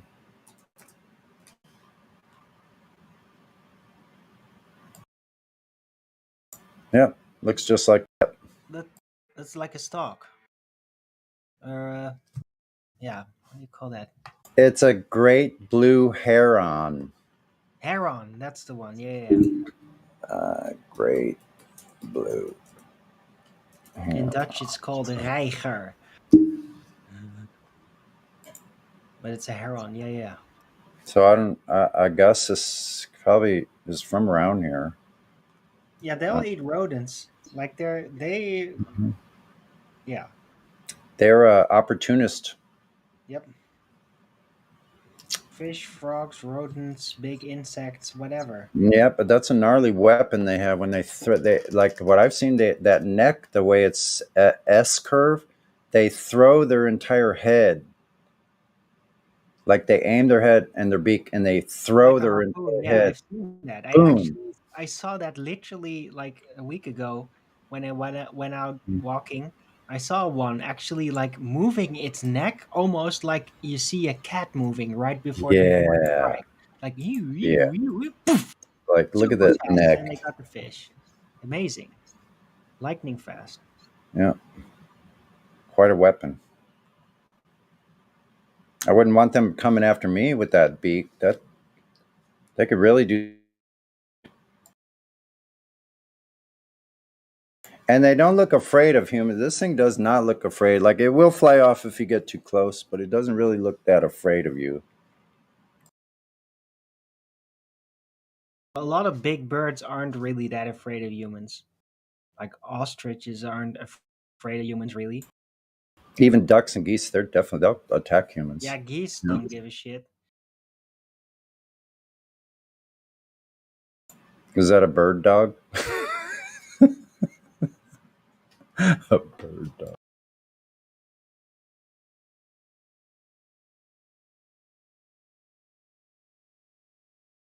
That'd be pretty scary. If you had a big old bird like that with a dog's head. It's a good thing those kind of things don't exist, huh? What the fuck? That's a turkey dog or something.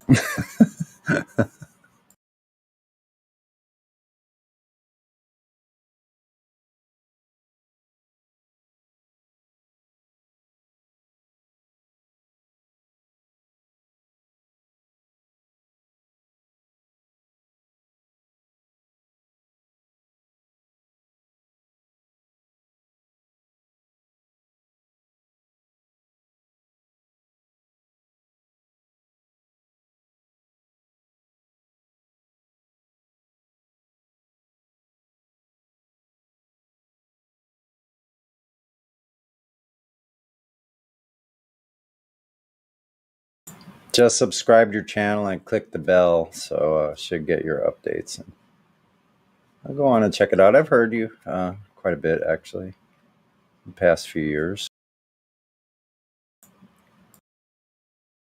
Sometimes on QE's show.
By tomorrow, it's supposed to be in the mid-80s Fahrenheit. Crazy heat all of a sudden.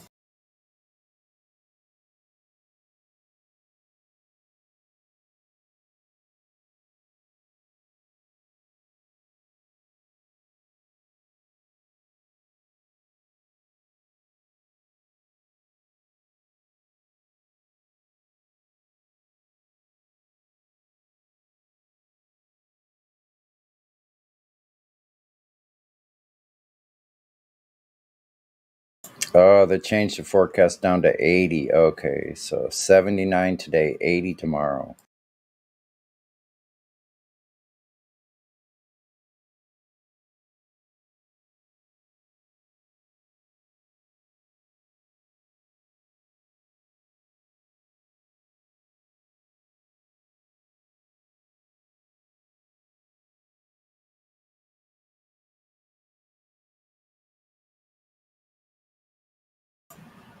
Lovely, lovely pair of black swans there.